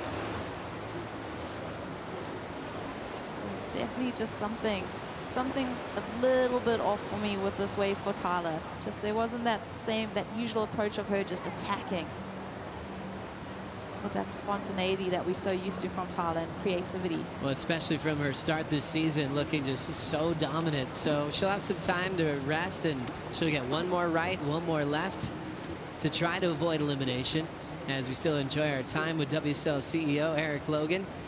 Talking to all the surfers is one of your most important jobs and responsibilities, making sure that you are always available to them. And especially at a venue like this, where people aren't really too far away, I'm sure it's been nice to catch up with the best surfers in the world. It's been great. It's you know, it's an interesting thing to see, you know, what happens, you know, sort of pre-cut and then post-cut, and then you know, to compare that, because when I was at Margaret's versus here, and getting the feedback in terms of now that people know that they've qualified for the following year, there's a bit of a exhale and there's a bit of conversation, and you start really having an opportunity to sort of get under the skin a bit about, okay, let's talk about the next 2 or 3 years. It's like, what is it that you're liking? What's working? What's not working? And how do we feel about, you know, the surf ranch? And you know, and again, there's a lot of conjecture about Surf Ranch. We can't hide from it, but the surfers love it. I mean, I was here for 3 days watching practice, and it's like they all come out with the same smile. And it's like you get to a place where it's like maybe the only people who are angry are the ones who can't surf Ranch, possibly. And so, like Joe Chappelle, right? It's but I think what I love about this venue on tour, and Rosie as a competitor, is that it flips the pressure on its head, and it's like, if you're in a heat and you're needing to get an 8, and if the 8 wave doesn't show up, you can kind of like say, well, hey, I didn't get the wave. And in this case, you're going to get a 10-point wave every time. And I think hearing from our surfers about that dynamic and the pressure, and I think this new format has really sort of pulled out a different level of pressure that goes right out of the gate from the first round. Yeah. So true. Loving the new format, loving all the time that you guys spent talking to athletes to make it even more exciting here in 2023. Alyssa Spencer getting excited for run number 2, Rosie.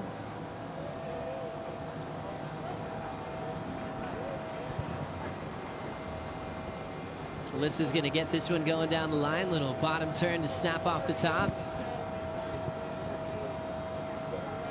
Love that we have representation from San Diego here at this event. Driving hard off the bottom. There's a nice clean paced re-entry on the back end. Riding boards from Channel Islands as well. Attacking the lip.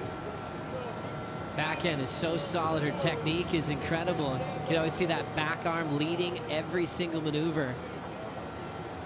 And now waiting for a little backhand tube ride, a little bit out in front. She misses the pin, but she'll shut it down with a nice vertical hack and a bonus second effort. So since we already saw Alyssa's opening right, it was a 4.67. We just know that is the number she's trying to improve on. If she doesn't, she's stuck with the 4.67, but I feel like she did enough work to put up a good fight to try to get out of 4th place. Great opportunity always to hang out with our WSL CEO, Eric Logan. Elo, appreciate your time. Always, Joey. Let's do this more often, my friend. Let's do it. Where else are we going? We're here all night. Yeah, let's do it. We're going to take a quick break. The action continues here in Lemoore, California. We'll be right back after this.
How about this day? And check out the setup we have here. Used to be a water ski testing site years ago, but that's all behind us now. Yeah, this has become a prime piece of property.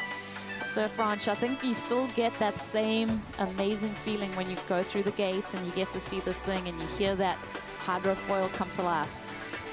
As you can see, there's a lot of open space around here, a lot of friendly people. They got to work years back and created a perfect wave. Kelly Slater had the vision, met up with a great team of engineers, found this plot of land and made a prototype to kick things off.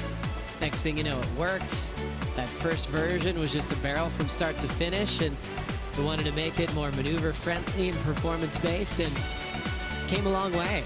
Now in his 4th edition at a championship tour venue.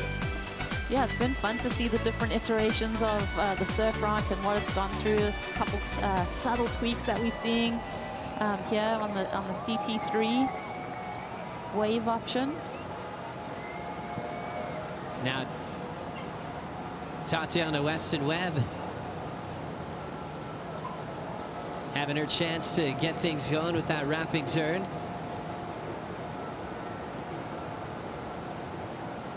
Plenty of pace off the bottom, and now jamming it nice and tight in the pocket.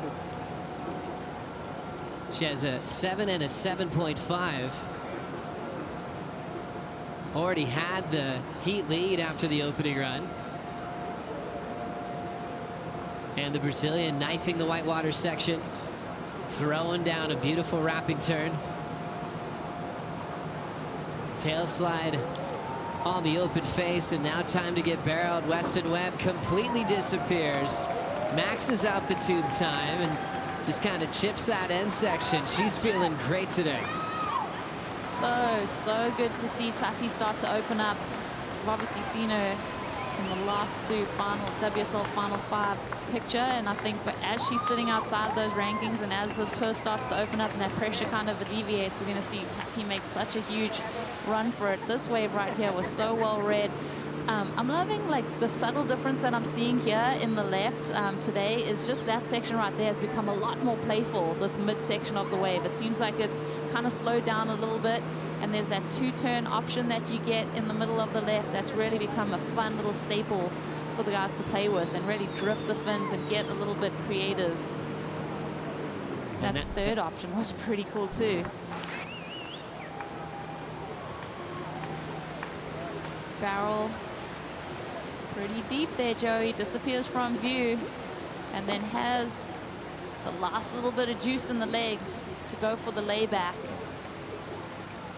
Almost lays it on the rail the whole way. Got a little bit flat there, but Tati just a completed ride. Just impressed with Tati's technique. Ross is going to be happy with that one. Her coach gives her a pat on the back. Great effort there. She's always been one of the best frontside tube riders on tour, and now she's got the ability to go both directions under the hood. As we get an update now on the Vissla CT Shaper rankings, Tati putting some points up for the Sharpeye team, who's number 3 on the list. Paisel number 5, Channel Islands number 4, Matt Biolis sitting at number 2, and wearing the yellow, dominating, representing Australia. Darren Hanley himself is hanging out with Mitchell Salazar.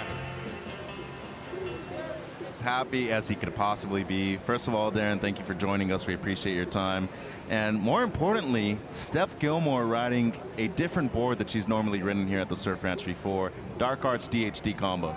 Yeah, it's like when she went to Trestles and won last year and we clustered those fins, she was really interested in trying different things now. So she's opened up to all this new technology, and we put one under her feet at Snapper and she really enjoyed it. So I threw a few swallowtails in for here and just a few different things. Just she's been doing it for so long that she sometimes gets bored riding the same board all the time. So yeah, she's open for all different things, and it seems to be working really well for her. She got an 8 on that first wave, which is great. And I was about to ask you about your personal relationship with all your riders. Ethan Ewing, you have Molly Picklum coming up in the next heat. You just picked up Callum Robson.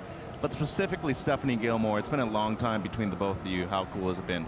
Oh, it's been great. It's been since she's been 13, like same with Mick. So it's been so good to be a friend and make her surfboards and see her win all those world titles. All right, let's hear it, Joe. 817 is what she's trying to better. Good man, Mitch. You're in some good company there. Number 1 on the Vissla CT Shaper rankings. There's this white version that DH was telling me about. This is the newer board that she brought here to the Surf Ranch, and it looks really spicy. A little bit longer than that board she rode at Snapper. Always loves the 2-time. Stephanie Gilmore, the 8-time world champ, really ripping that carve off the top. Looking really engaged now. She drills it right in the pocket, right back to the lip again, and moving quickly through her turns. Gilmore looks inspired, blows the fins out, recovers without a problem, and now sitting deep on the inside cave.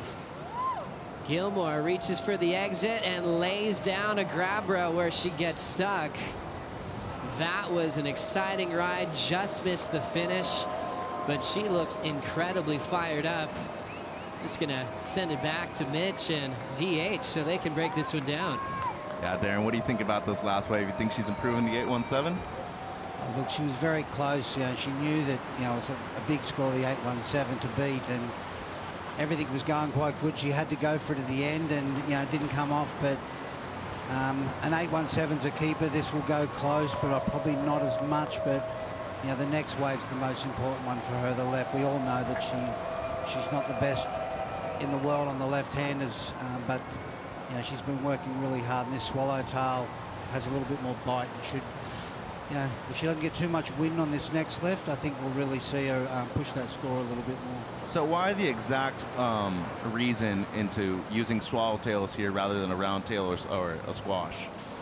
The big thing for swallows is they give you a lot more drive off the bottom, and if you can get that board in the rail at the right time, it acts as like two pintails, so you can actually get in, put it in the water and rip into it. And that's what Steph, you know, sometimes you see she gets halfway through a turn and her board slips out a little bit. So that swallowtail, you know, look at Matt Hoy, was a big swallowtail person, and she's got a lot of power now, Steph. So I think the swallowtail is going to be a good little thing for her, and, you know, I'm looking forward to see her ride that at J-Bay even. You know, we might even make her a few longer ones for J-Bay as well. So am I. I'd like to see that. We also have Molly Picklam, another one of your riders coming up in the next seat. What do you think about her performance so far this season?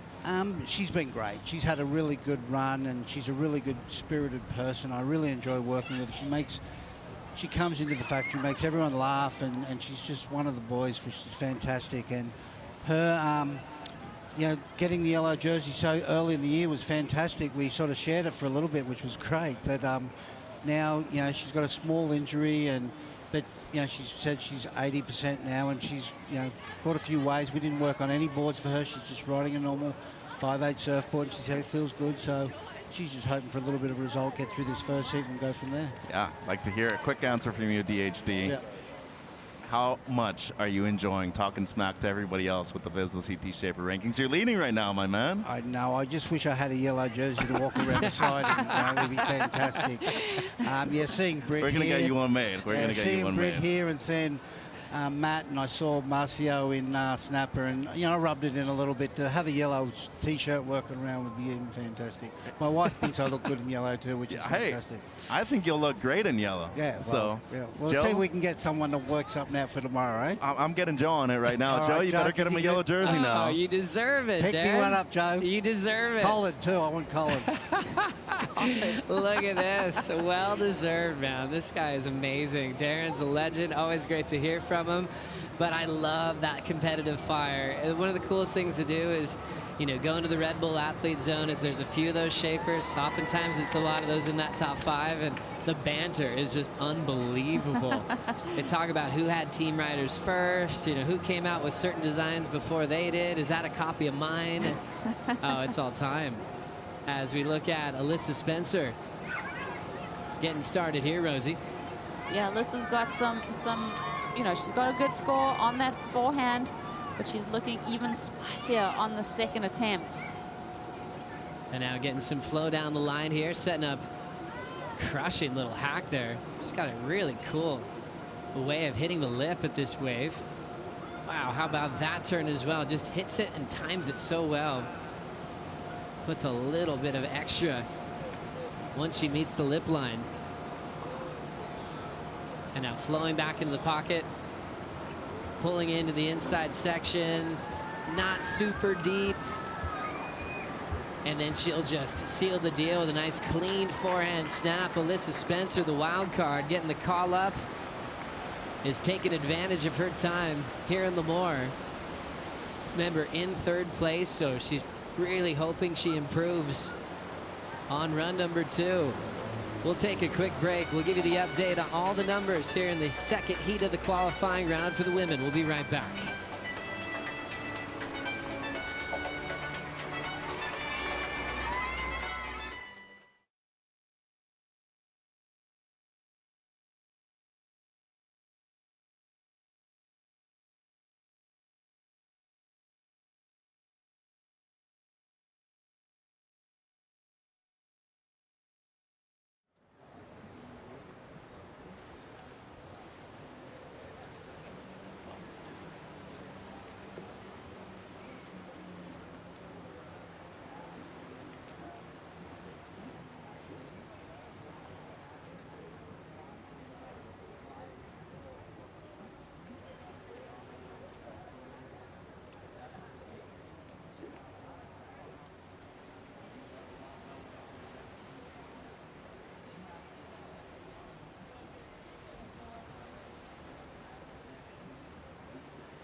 action continues here at the Surf Ranch Pro, presented by 805 Beer. Tatiana Weston-Webb has been stellar today.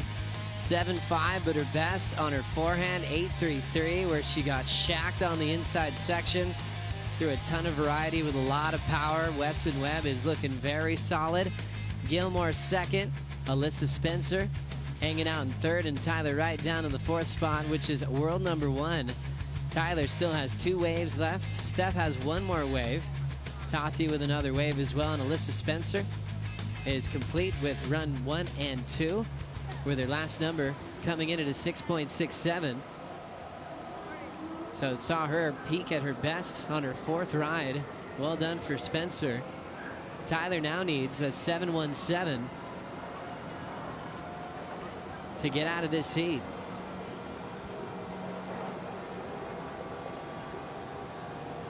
Her high score in the first run was a 6.33 on the right. So the requirement once she goes left will change, because it's all about just improving on her right score here. Tyler, a couple of big turns off the lip, pulls in. The entire Wright family loves to get barreled. And a beautiful retirement party at Bell's for her big brother Owen. And she is fighting for a 3rd world title this year. Looks like she's opened up a bit further on this one. Some nice energy out of that hook from Tyler. Now a nice casual way to pull into the pit. Tyler gets barreled, and end section approaching. Lays into it, but can't hang on.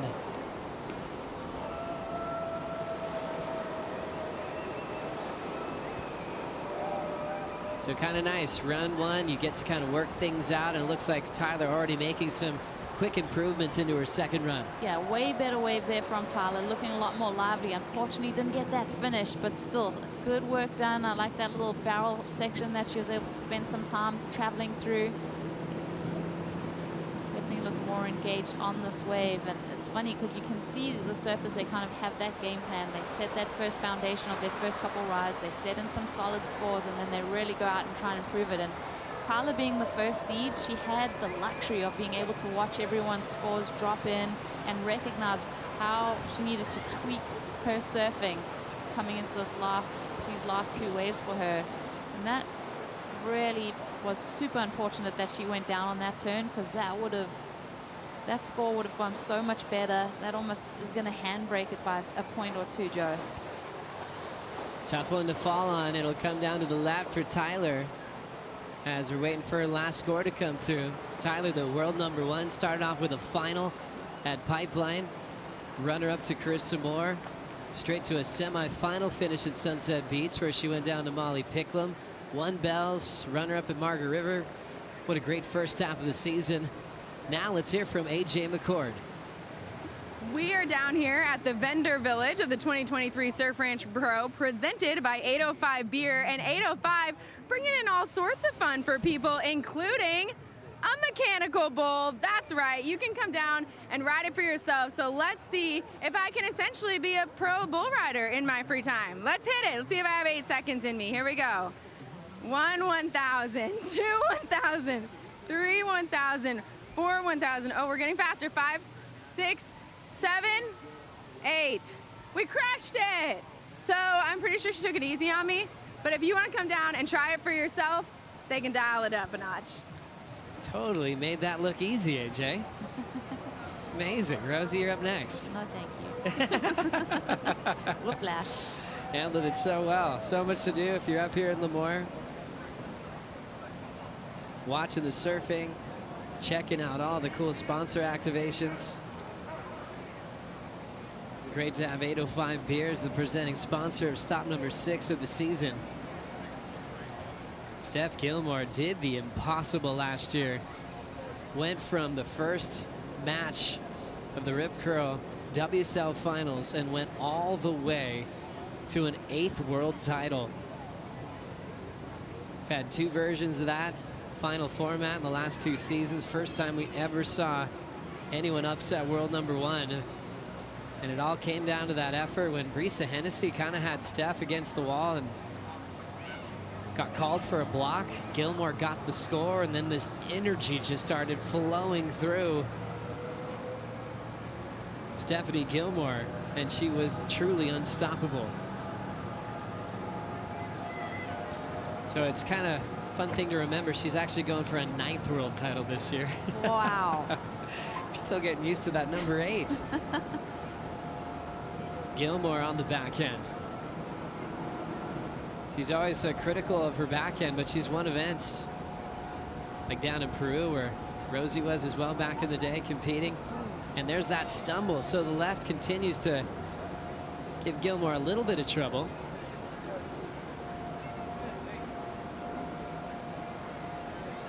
So she goes down there. Just a tough fall. But it looks like she's gotten a lot of great numbers to put herself in a position to definitely move forward as we see what happened here. Yeah, so Steph, like locking in these second opportunities, she's trying everything. I mean, the 7.77 that she's looking to improve upon, she's really got to look alive on these sections. It was pretty funny because it started off, she was looking so engaged in the wave. That turn was just beautiful.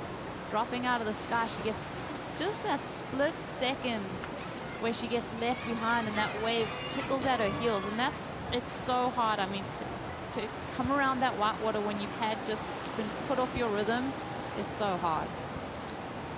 Tough one there for Steph, but she's all smiles because she's thrown down some big numbers. Tati out front. Steph Gilmore looks like she's hanging on to that 2nd spot for a moment. Alyssa Spencer still 3rd, and standing by for numbers for Tyler Wright, who has one more wave to lock in. Let's now get caught up with the great work that WSL One Ocean has done this year. I guess for us surfers, the ocean is our playground, and so it's really important for us to protect it. We're all connected to the animate and inanimate world around us, which is the environment. That we need country, and country is part of all of us. The WSL brand helped us continue our work and feel supported to then share what we're doing scientifically with the surfing community. The team that's turned out behind us, they're doing this every single day. It's so amazing. It's super important that we celebrate and value the local people that are doing amazing stuff on the ground, because we couldn't do it without collaboration. As surfers, the ocean is our playground and our stadium. Show us what you're doing to protect our One Ocean by posting on social media with the hashtag WSL One Ocean and tagging WSL and WSL One Ocean in your post. WSL One Ocean! New look, same mission.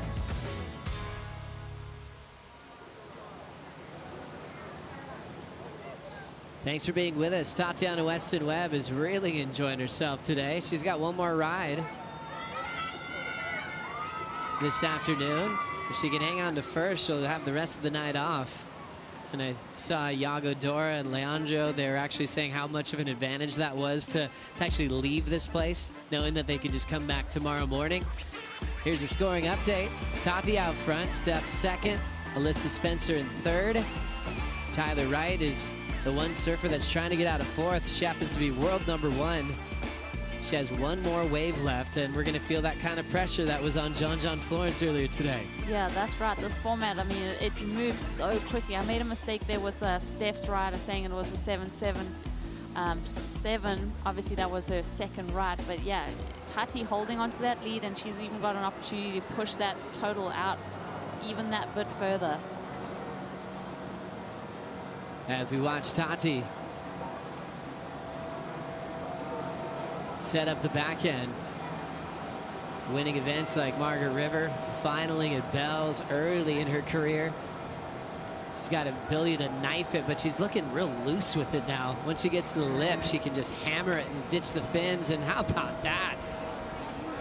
I'm loving to see the way she approaches these backhand tubes, Strider. Yeah, that was just threading a needle. I mean, she just buckets out the back, the knife right through hot butter, and then right into the bowl. I mean, look at those verticals she's throwing up there. There's not, that backhand is just unbelievable. Right before she paddled out, she said, "I love getting barrel backside." Oh, that lip took her out right there. That is a violent eruption right there. That was not fun to feel on your head, but Tatiana looking amazing up until that point. Still smiling, still stoked. And I think it's because all the fans are chanting and cheering her on.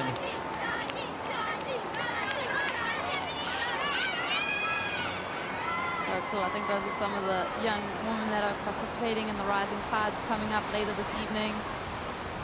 Man, she's so good in the barrel on her backhand. No wonder she loves it. Her technique is just impeccable, and obviously she's had a couple chances here at the Surf Ranch. But yeah, just a little bit mistimed there. And that wave seemed a little bit hollower and quicker paced on that inside section. I love how every wave's just a little bit different. You never know sometimes what you're going to get on that final section. We'll take a quick break. We'll give you an update on heat number 2 of the qualifying round after this.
Always a great place to hang out with the 805 Beer Crew at a venue like this. So happy to have them on board as a presenting sponsor of the event. Doing some great things in pro surfing. We got to catch up with Connor Coffin. So they're making a new film that will be released at August 3rd around US Open time. So keep your eyes open for that one. Also giving fans some shade with those great umbrellas as we check out the numbers from qualifying round heat number 2. Tati out front looking for that spot to go straight to finals day. Gilmore still second. Remember, her runs are complete along with Tati's. Alyssa wrapped things up a while ago, and she's hanging on to third, and it's coming down to this. Tyler with one more wave, one more chance to move on to finals day. Chasing a 5.75. We saw John go through this pressure earlier today where it came down to his final wave. Tyler feeling it now. Throwing down her first backside snap. Hits it harder on the second effort. Rips it off the lip, coming down in a critical part of the wave. She's got to lay low, but this is going to push her behind. Tyler Wright in trouble. She goes down and will be knocked out of the contest, losing world number 1 here at stop number 6. Yeah, man, this is really uncharacteristic for Tyler. I just feel like there's something going on, and maybe we'll get more to the story, but definitely not the surfing and that we used to from Tyler Wright. So that was really unfortunate to see her get caught behind on that wave so early on this ride. Started off really strong and just gets caught behind, and we've been talking about it all day, how difficult it is to come around that section. Once you do that little bit of a misstep, it's nearly impossible. 9 times out of 10, you're not making it around. Tough moment for Tyler Wright. Her turns to start look brilliant. But as soon as that lip is breaking on your heels, Rosie, especially backside, you know you're in trouble. Yeah, it's pushing you towards that kind of flush out basin area. So it's really tricky to make your own speed and come around it and get through that section. So it's not really giving you forward momentum towards the beach where you actually can free your tail up from the white water that it's attacking. It's sort of still shoving you out of position. So our biggest seed out of the draw, Tyler Wright. still have a great position in the WSL Final 5, but will she hang on to the yellow jersey? We'll keep you guys posted on that. And great job for a wild card. Alyssa Spencer will get another shot under the lights tonight with Steph Gilmore. And Tatiana Weston Webb moves straight to finals day, guaranteed at least an equal third place position. But you know she's ready to win. That's huge. I mean, Tati's been very consistent at this event. She's had some great results and great performances. So she's a danger woman. Now let's flip the page here. We've got another heat in the qualifying round. Molly Picklum taking on Caroline Marks, Lakey Peterson, and Gabrielle O'Brien. Starting off with Molly Picklum, Rosie, what do you think? Yeah, it's going to be so fun to watch Molly. Obviously, she hasn't had the opportunity to compete here at the Surf Ranch, so that's going to be fun. Lakey Peterson, she's a former champion. Caroline Marks, I think she's made semis here before. And Gabrielle O'Brien, man, I saw some beautiful visions of her in the practice rounds. You brought her up earlier in a break. You're really impressed with what Gabby's done in a short period of time. Oh, so insane. Just watching her evolution as a rookie on tour. Now she's looking more like a veteran, that CT standout. So excited to see her brand of surfing at the Surf Ranch. Won Rookie of the Year last year. Showed up at Gromfest, a local comp on the South Shore of Kauai. Gave away one of her surfboards to the next generation. Such a cool